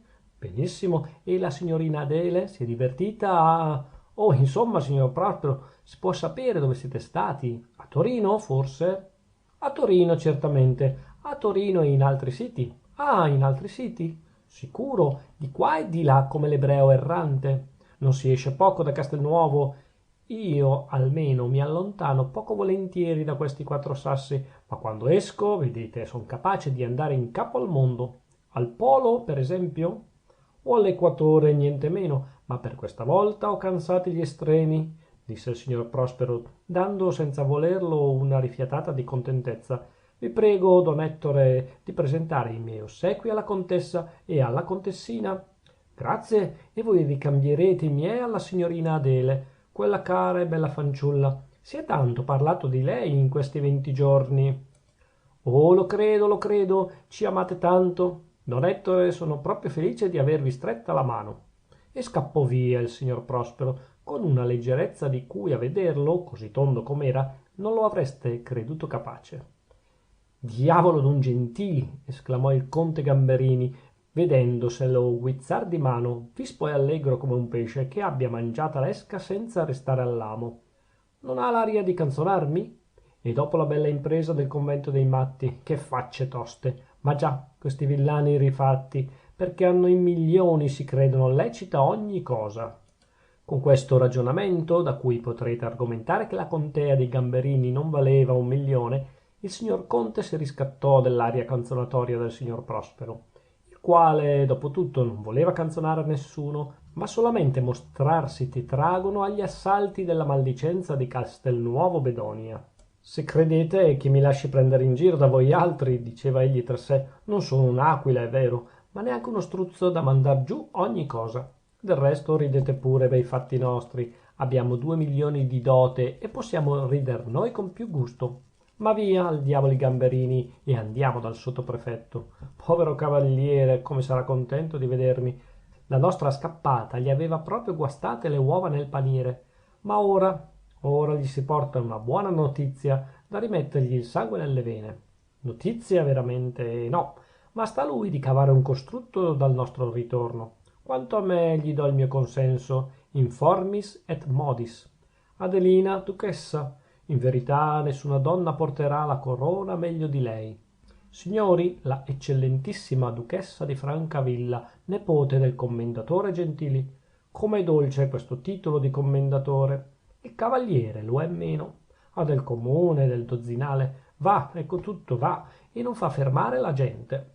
Signor Prospero, e dico signor Prospero, un po' di calma, siamo arrivati. Il signor Prospero entrava appunto allora in castello. Giunto nell'anticamera del sottoprefetto si fece annunziare e poté sentire il grido di gioia che suonò nel santuario dell'autorità politica di Castelnuovo appena l'usciere ebbe proferito il suo nome. Venga qua, signor Prospero, disse il sottoprefetto apparendo sulla soglia senza dar tempo all'usciere di introdurre il visitatore. È tornato finalmente. Tornato, come lei vede. E interrogato dal sottoprefetto, il signor Prospero Gentili raccontò fin dove sapeva lui il come e il perché della improvvisa deliberazione di sua nipote. Non glielo dicevo io, signor Prospero? Lasci fare a me, parlo io a questo priore dei matti e metto io all'ordine ogni cosa. Lei è un grand'uomo, signor commendatore, rispose il signor Prospero. Sì, me lo lasci dire, un grand'uomo. Se non era lei, mi toccava ancora Dio sa quanto di penitenza nel deserto. Non già che la compagnia fosse cattiva, oh no, brava gente quei matti, e mi volevano tutti un gran bene. Conserverò buona memoria delle loro gentilezze e regalerò alla loro biblioteca tutti i libri di casa. Tanto io non li ho letti mai e non comincerò adesso, certamente. Farà benissimo, disse il sottoprefetto per chiudere quella digressione. E mi dica ora, ha già parlato pel duca? No, non ancora. Siamo arrivati appena iersera. Non perda tempo, per carità. Il momento è opportuno. Domani a sera, se crede, vengo a farle una visita. Se lei mi strizza l'occhio, è segno che ha cominciato il fuoco. E lei allora giù la fiancata, non è vero? Bravo, hai indovinato alla prima. Commendator Prospero, vogliamo riuscire? Quel giorno, appena il signor Prospero se ne andò via, il sottoprefetto si pose a tavolino e scrisse al ministro degli interni. Il tenore della lettera fu questo. Eccellenza, non mi ero fatto vivo da qualche settimana e il signor duca di Francavilla gliene avrà fatto conoscere le ragioni a mia scusa. Quelle certe persone erano andate fuori, lasciandomi capire che dovevano fare alcuni apparecchi per la grande occasione. Ma a Torino cadde infermo lo zio e questo contrattempo ha fatto perdere un mese. Sono tornati finalmente ieri ed io mi affretto ad avvisarne l'eccellenza vostra, ben intendendo le alte ragioni politiche e sociali che fanno rivolgere anche su questo piccolo fatto lo sguardo acuto del nuovo conte di Cavour. Mi lasci dire ciò che penso. In altri, parlando ad altri, potrebbe parere una piaggeria, ma il caso presente esclude il sospetto, mi sembra. Del resto io mi fo un vanto della mia schiettezza, sebbene in altri tempi, la Dio mercè passati per sempre, questa virtù mi sia stata causa di molte delusioni. Ma basti di ciò e la eccellenza vostra mi perdoni lo sfogo. Sono ferite che ad ogni tanto si riaprono e danno sangue. Il nostro signor duca si è adattato a questa vita di provincia con una pazienza ammirabile e la sua amabilità gli ha conquistato tutti i cuori. Seguivano i complimenti e gli atti di ossequio che per brevità si omettono. Per la stessa ragione vi salterò un giorno che fu occupato dal signor Prospero a passeggiare per le vie di Castelnuovo e dalla signorina Adele Ruzzani a ricever visite. E non tutte di naturali del paese, badate, ce ne furono anzi 5 o 6. Ma lasciamo anche queste in disparte e veniamo all'ultima che ci deve premere assai più. Giudicatene voi. Erano le 4 del pomeriggio, la signorina Adele Ruzzani non appariva molto contenta di sé, né del mondo. Il mondo si sa, è tutto ciò che abbiamo d'intorno e si usa più spesso chiamarlo il piccolo mondo. Ma siccome anche il grande è spesso una povera cosa, lasciamo correre la frase come è uscita dalla penna. Scontenta di sé e del mondo, la signorina Adele Ruzzani prendeva un libro per leggiucchiarne 2 pagine e buttarlo via. Si metteva a ricamare e si fermava ai primi punti di catenella. Voleva dipingere e le passava la voglia prima di aver preparata la tavolozza. Infine era seccata, mortalmente seccata, e incominciava a sentire il desiderio di andarsene da Castelnuovo. In quel punto capitò il servitore. Una visita, signorina. Chi è? Altri noiosi? Non so, rispose il vecchio arnese di casa Ruzzani, trattenendo un sorriso. Ecco il nome. Così dicendo porgeva alla sua signora un biglietto da visita.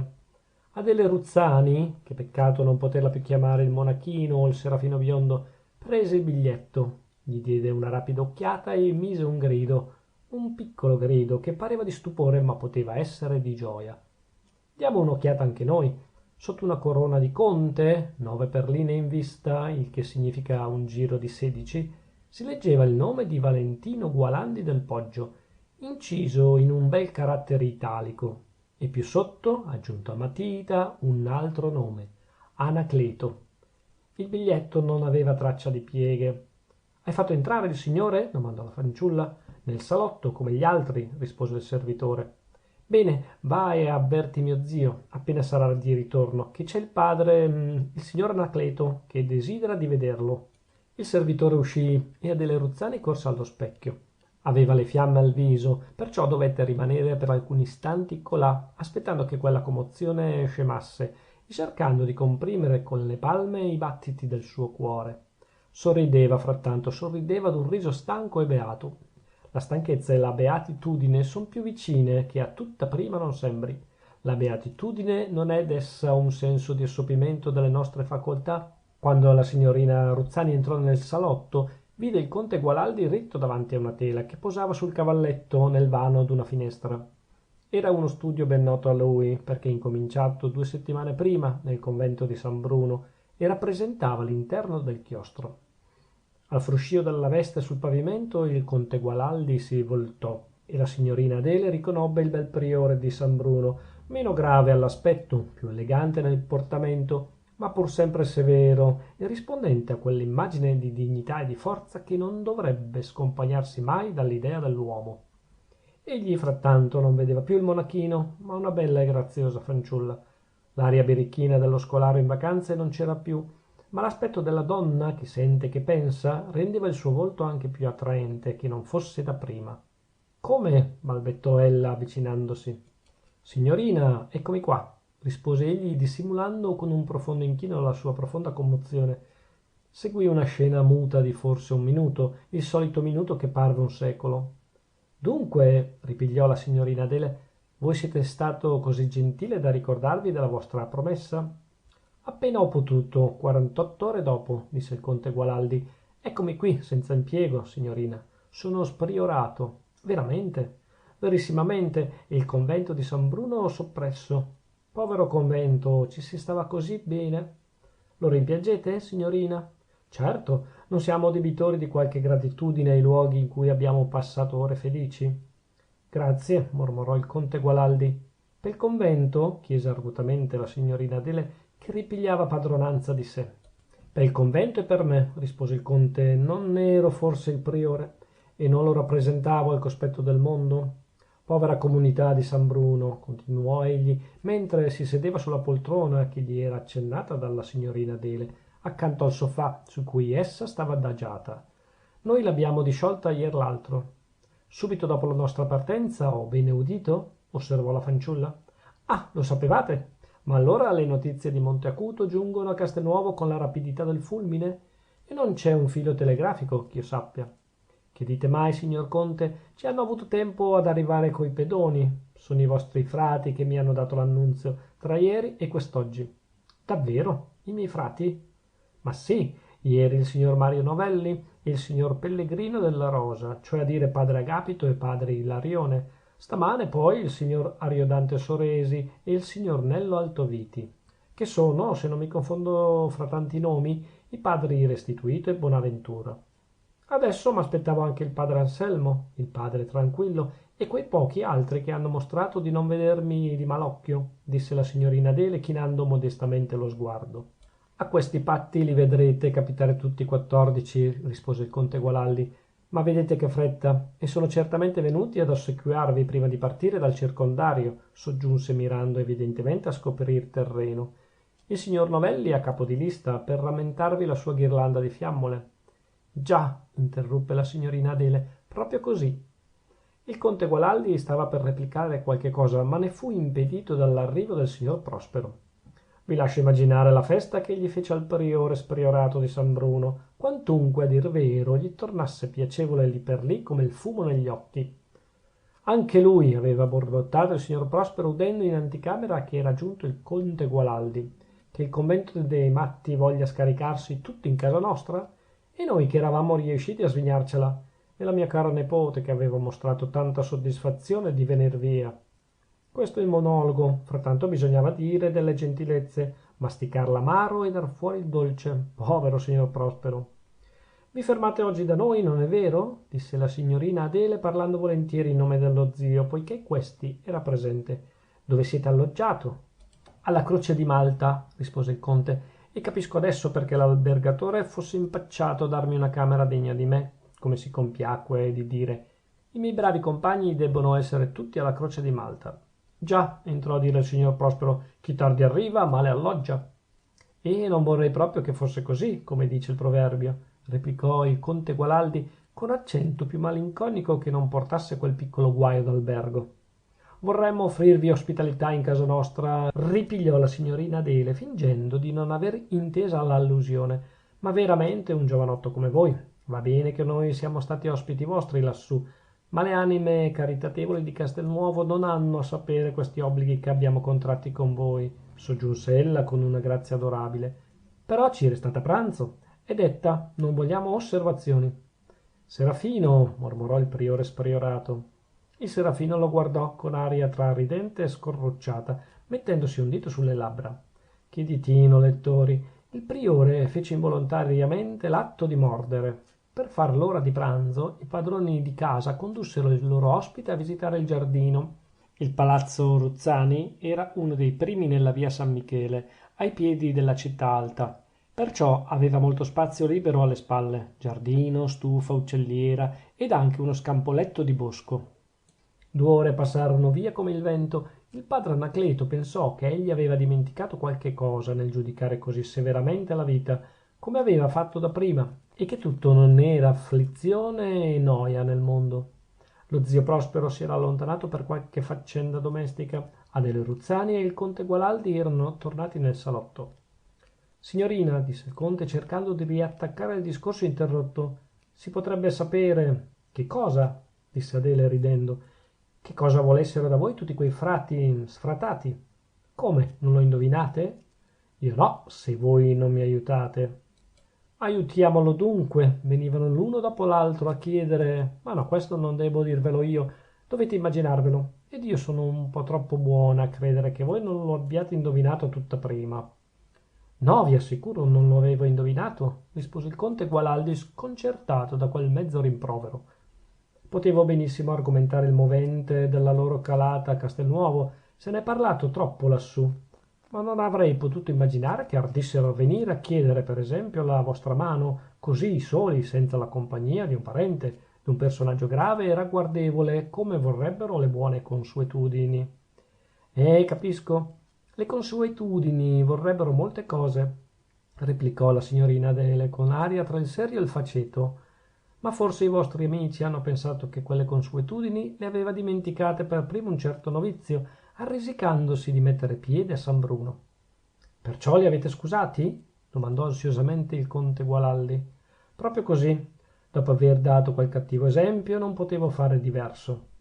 E rideva la birichina, dando quella notizia al povero conte. Ma a lui la notizia aveva dato un coraggio da leone. Si levò in piedi il conte Gualandi, si tirò indietro 2 passi e, facendo un amabile scorcio di vita, così parlò con cerimonioso sussiego. Signorina, potevo venire ieri a Castelnuovo e mi era parso troppo presto. Dovevo venire domani e mi pareva troppo tardi per il mio desiderio.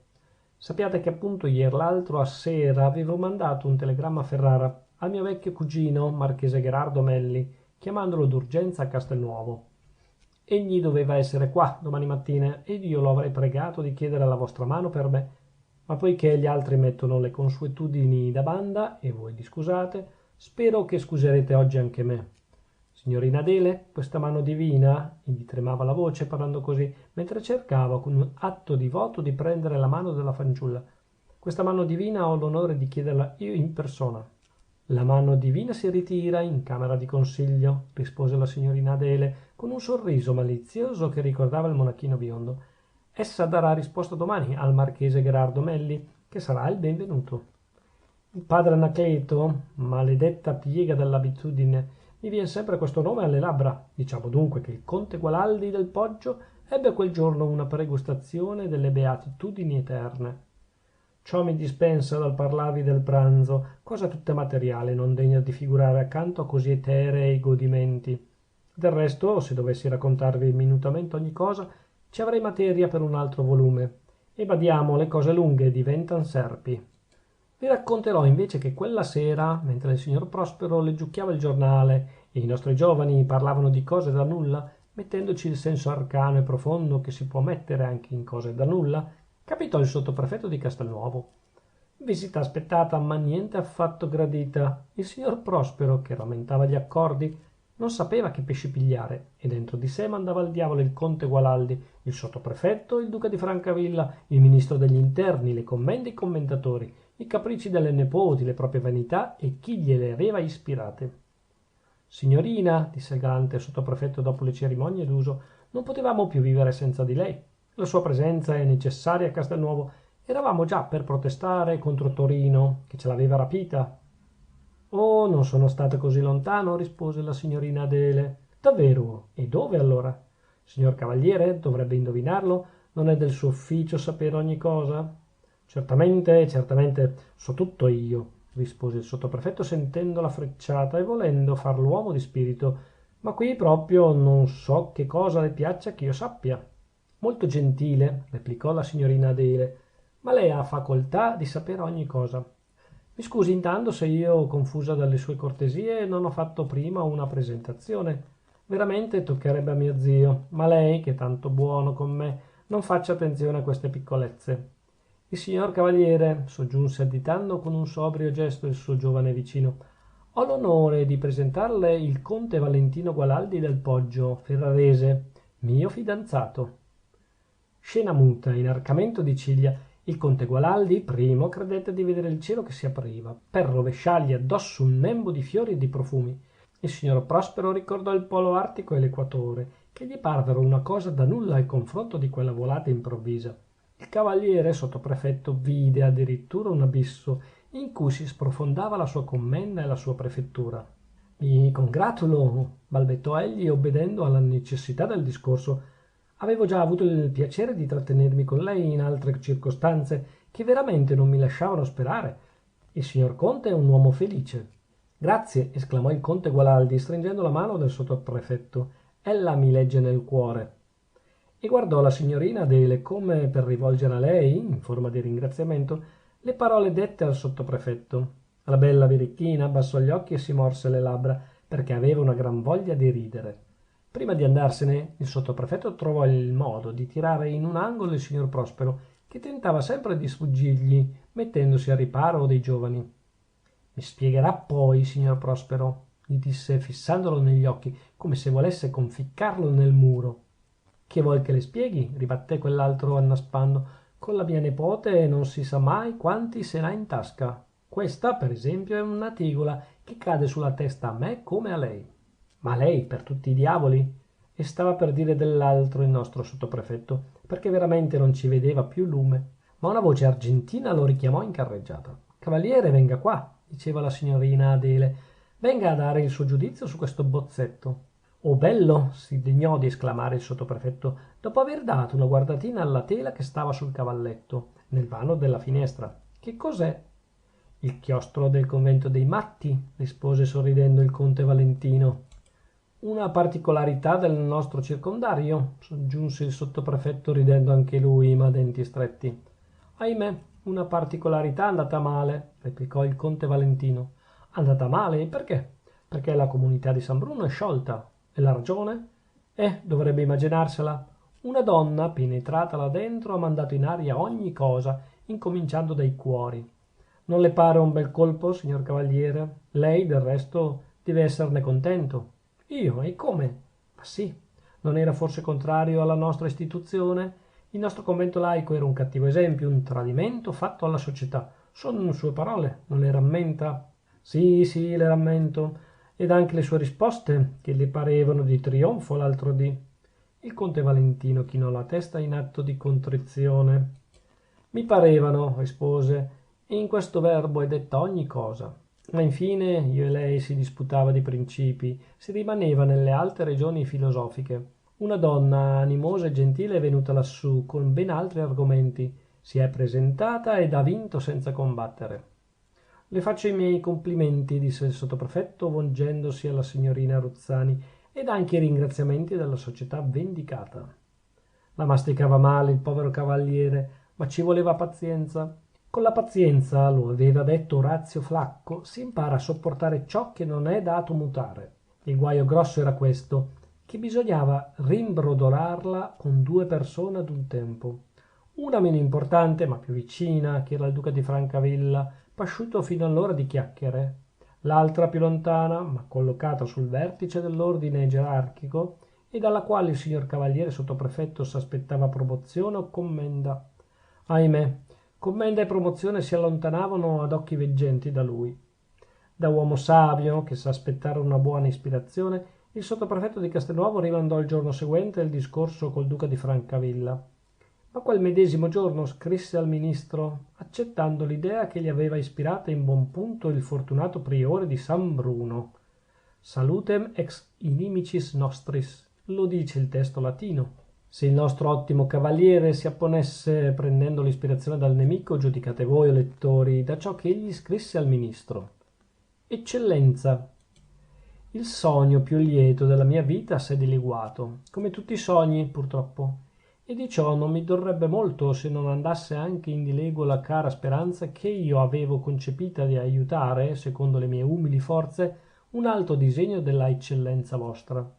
Tutte le fila erano bene disposte per il matrimonio del duca, ma il destino le ha scompigliate ad un tratto, con uno di quei colpi impreveduti e imprevedibili che entrano per tanta parte nelle umane combinazioni. Forse, considerando la cosa dal lato più ristretto, potremmo dire meglio così. Ma questo potrà pensarlo il duca, a cui non mancheranno occasioni di illustri parentadi, e che ha tanti titoli a meritare la felicità della vita domestica, come ad ottenere i trionfi della vita pubblica. Io, frattanto, nella mala riuscita del nostro disegno, posso rallegrarmi di avere salvata la sua dignità. Il suo nome non è stato compromesso, questo è l'essenziale. Il degno gentiluomo è qui, ben veduto, cercato, accarezzato da tutti. La società più ragguardevole di Castelnuovo sarebbe superba di imparentarsi con lui. Se la eccellenza vostra crede che io debba proseguire, mutando indirizzo, si potrebbe combinare con la famiglia Gamberini. C'è una figlia unica, degna di figurare alla capitale. Meno ricchezza di casa Ruzzani, è vero, ma 14 generazioni di nobiltà. Sono conti da 300 e più anni. Un Gamberino fu tra i più reputati capitani di braccio da Montone, e poscia di Francesco Sforza. come la eccellenza vostra potrà riscontrare nelle genealogie dell'Itta. I Gamberini hanno dato 2 cardinali alla Chiesa ed un famoso colonnello all'Austria nella guerra contro i turchi, sotto gli ordini di quel fulmine di guerra che fu il maresciallo Laudon. Capisco che non sarà più l'alto concetto di vostra eccellenza, ma che farci? Io ci ho speso tutta la mia buona volontà. Se non ne sono venuto a capo non è colpa mia. L'illustre uomo di Stato a cui ho l'onore di scrivere mi conosce, sa il poco che valgo e mi renderà piena giustizia. Sono stato assai più fortunato in un'altra faccenda, che non era tra le meno gravi di questo circondario, e che poteva riuscire di gran nocumento alla società civile, ove si fosse propagato l'esempio, come era a temersi. Un convento laico si era fondato da qualche anno a 2 ore di distanza da Castelnuovo, nell'antico monastero di San Bruno. Erano già 16 frati, tutti uomini di buon nome e di ragguardevole stato, che si erano dati pazzamente ad una vita claustrale di loro invenzione, sottraendo altrettante forze vive alla patria e minacciando col loro esempio di sottrarne molte altre. Vostra eccellenza non ignora come siano contagiose certe malattie morali, assai più delle fisiche. Persuaso di questa verità e compreso della grande malleveria che pesava su me, cercavo da oltre un anno di portar rimedio a questo gravissimo sconcio. Nella legge non trovavo armi, nella filosofia non trovavo argomenti. Ho avuto ricorso alle astuzie fin dove la lealtà della buona guerra consentiva. Ho fatto operare in quella ostinata comunità di misantropi le forze irresistibili della natura, e il convento laico di San Bruno si è disciolto ier l'altro senza che la dignità del governo ne scapitasse punto. Porgendo ascolto ai miei suggerimenti, i nuovi conventuali, nell'atto di sciogliersi, hanno deliberato di regalare il convento alle opere Pie di Castelnuovo, e appunto un'ora fa parecchi di loro, venuti per ossequiare in me il rappresentante del governo, me ne hanno recato il gratitissimo annunzio. Con ciò mi lusingo di avere interpretato un desiderio dell'eccellenza vostra, che io studio con riverente cura in tutti i suoi atti, improntati di quell'alto senno e di quella sottile preveggenza che mira alle cose lontane come alle cose presenti, per ottenere all'Italia il posto nobilissimo che le si addice al banchetto delle nazioni.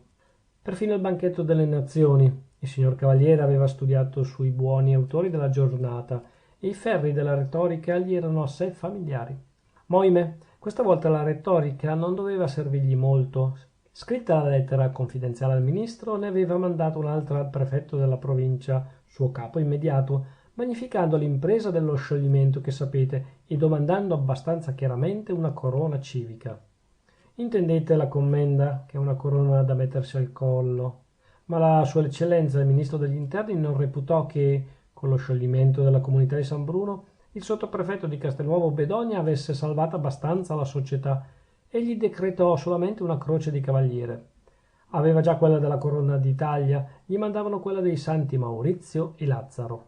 Quella onorificenza, che non lo alzava d'un grado nell'ordine equestre, gli venne un mese dopo le lettere, su cui vi ho forse intrattenuti più a lungo del bisogno. E il signor Prospero, che non era neanche al primo scalino, ma che doveva essere almeno cavalier d'onore alle nozze della sua bella nepote, trovò il tempo di andarsi a rallegrare con lui. Hanno avuto torto a non mandarle la commenda, gli disse, ma noi avremo se non altro la soddisfazione di chiamarlo biscavaliere. Convenite, lettori umanissimi, che la celia, quantunque detta senza cattiva intenzione, era di pessimo gusto. Il cavaliere Tiraquelli andò addirittura fuori dai gangheri. Sa lei, signor Prospero, che cosa debbo dirle? Gridò. Vada, vada, dove le sarà facile di capire che io possa mandarla. Il signor Prospero, che era lontano 1000 miglia dall'idea di averlo toccato sul vivo, spalancò tanto d'occhi quella improvvisa sfuriata. O che? La piglia per male? Una croce di più non è poi una bastonata da dolersene tanto. La piglio come va presa, e di croci ne ho già avute abbastanza, specie se penso a quella che m'ha dato lei. Io? Sì, lei. Non è forse per lei che tutti questi malanni sono avvenuti? Il povero duca di Francavilla è partito da Castelnuovo su tutte le furie, e dire che potevamo imparentarsi con la prima nobiltà d'Italia, un Francavilla. Altro che Gualandi del Poggio, un Francavilla avrebbe fatto onore ai loro milioni accettandoli. Grazie della sua degnazione, rispose il signor Prospero chinando la testa, Ma infine, signor cavaliere, se la mia nipote non ha voluto saperne, che ci posso far io? Già, questa è la sua scusa, come se lei non ci avesse la colpa maggiore nella sua mancanza di autorità. E voleva esser fatto commendatore? Adagio, signor cavaliere, adagio. Non ero io che volevo, era lei che mi aveva fatto il solletico, replicò il signor Prospero con molta dignità.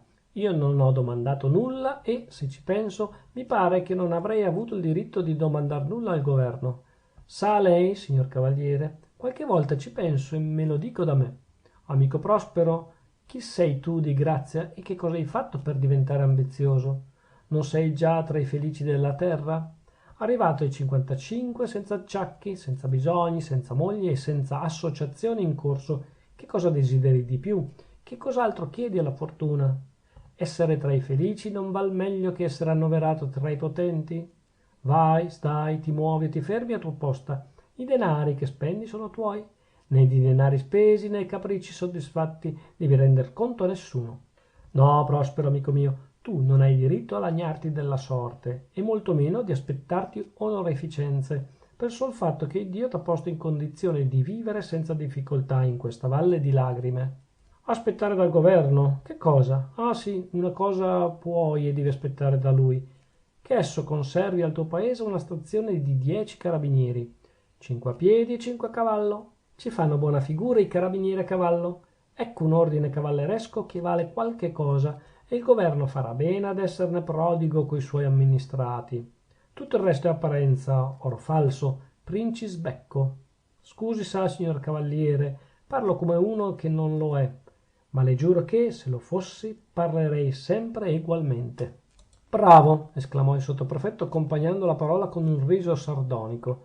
Lei è un felice borghese, ma io sono un ufficiale del governo, uno di quei poveri soldati del dovere che vegliano alla sicurezza e alla tranquillità di lor signori gaudenti. Ho bisogno di autorità, io di favori in alto e di prestigio in basso. E tutto ciò che è avvenuto scuote la mia autorità, scema il favore, offusca il prestigio. Potessi almeno levarmi di qui, ma questo è più lontano che mai. Ne avrò per un altro paio d'anni di questa sottoprefettura, se Dio e il Parlamento non abbattono il ministero. Preghiamo Dio e il Parlamento che ci facciano la grazia, rispose il signor Prospero Gentili. Vuole che faccia fare un triduo, secondo la sua intenzione? Non vi riferisco il rimanente di quella malinconica conversazione, poiché la mia storia non ne ha appunto bisogno. Del resto la mia storia è finita. Qualche settimana dopo si celebrarono le nozze Gualandi Ruzzani e gli sposi, felice che Dio vel dica, si disponevano ad un lungo viaggio a mezza via tra l'equatore e il polo artico. Prima di andarsene da Castelnuovo Bedonia vollero fare una gita. Indovinate dove? Al convento di San Bruno. Era una bellissima giornata di settembre. Se fossimo in principio di volume ve la descriverei. Siamo all'ultima pagina e ciò vi salva da uno squarcio di prosa. Il convento era deserto, ma per i nostri due protagonisti lo popolavano abbastanza i ricordi scambievoli. Del resto c'erano essi e per allora non si richiedevano comparse a ravvivare la scena. I pochi parenti ed amici che avevano accompagnata la coppia felice eran fin troppi per l'uso. Cari luoghi, mormorò lo sposo all'orecchio di lei, mentre si traversava il giardino. In questo crocicchio, quando tu sei partito, bel Serafino biondo, siamo venuti alle grosse. Un duello? Esclamò ella, stringendosi al fianco di Valentino. Quasi, rispose il conte, stringendo a sua volta il braccio tremante del Serafino biondo. Questi o questa, perché gli è tutt'uno, fece l'atto di accostarsi a lui per scoccargli un bacio, ma si trattenne a mezz'aria. Era presente un terzo incomodo, un amico, un compagno d'altri giorni che il conte Gualandi aveva voluto testimone alla cerimonia nuziale. Mettete che fosse il narratore di questa povera storia e non andrete lungi dal vero. Il povero testimone, mentre gli sposi correvano di qua e di là per tutti i recessi del convento, evocandone ad una le dolci memorie, era andato a sedersi sotto il colonnato del chiostro ed era rimasto assorto in una meditazione profonda. Che peccato! Esclamò egli ad un tratto, senza por mente che pensava ad alta voce. Dopotutto ci starei ben io, in questo bel luogo solitario, a far la vita che egli non ha avuto costanza di proseguire. E giuro a Dio che nessun monachino biondo... Non giurate, interruppe una bella voce argentina. O presto o tardi c'è sempre il rischio di pentirsene. Epilogo. E così, mentre le ombre del convento di San Bruno si dissolvono lentamente e la piccola cittadina di provincia ritrova il suo fragile equilibrio, i destini dei suoi abitanti rimangono segnati da ciò che hanno visto, taciuto e compreso. Le passioni sopite, i doveri traditi e le verità appena sussurrate continuano a vibrare nelle coscienze come un monito discreto ma incancellabile. Là dove un tempo regnavano quiete e abitudine, ora resta l'eco di un insegnamento non scritto, un comandamento nascosto che ciascuno dovrà interpretare secondo la propria anima. Se questo audiolibro ti è piaciuto, ti invito a iscriverti al canale, lasciare un mi piace e attivare la campanellina per non perdere i prossimi contenuti. Grazie per l'ascolto e a presto con nuove letture e nuove voci.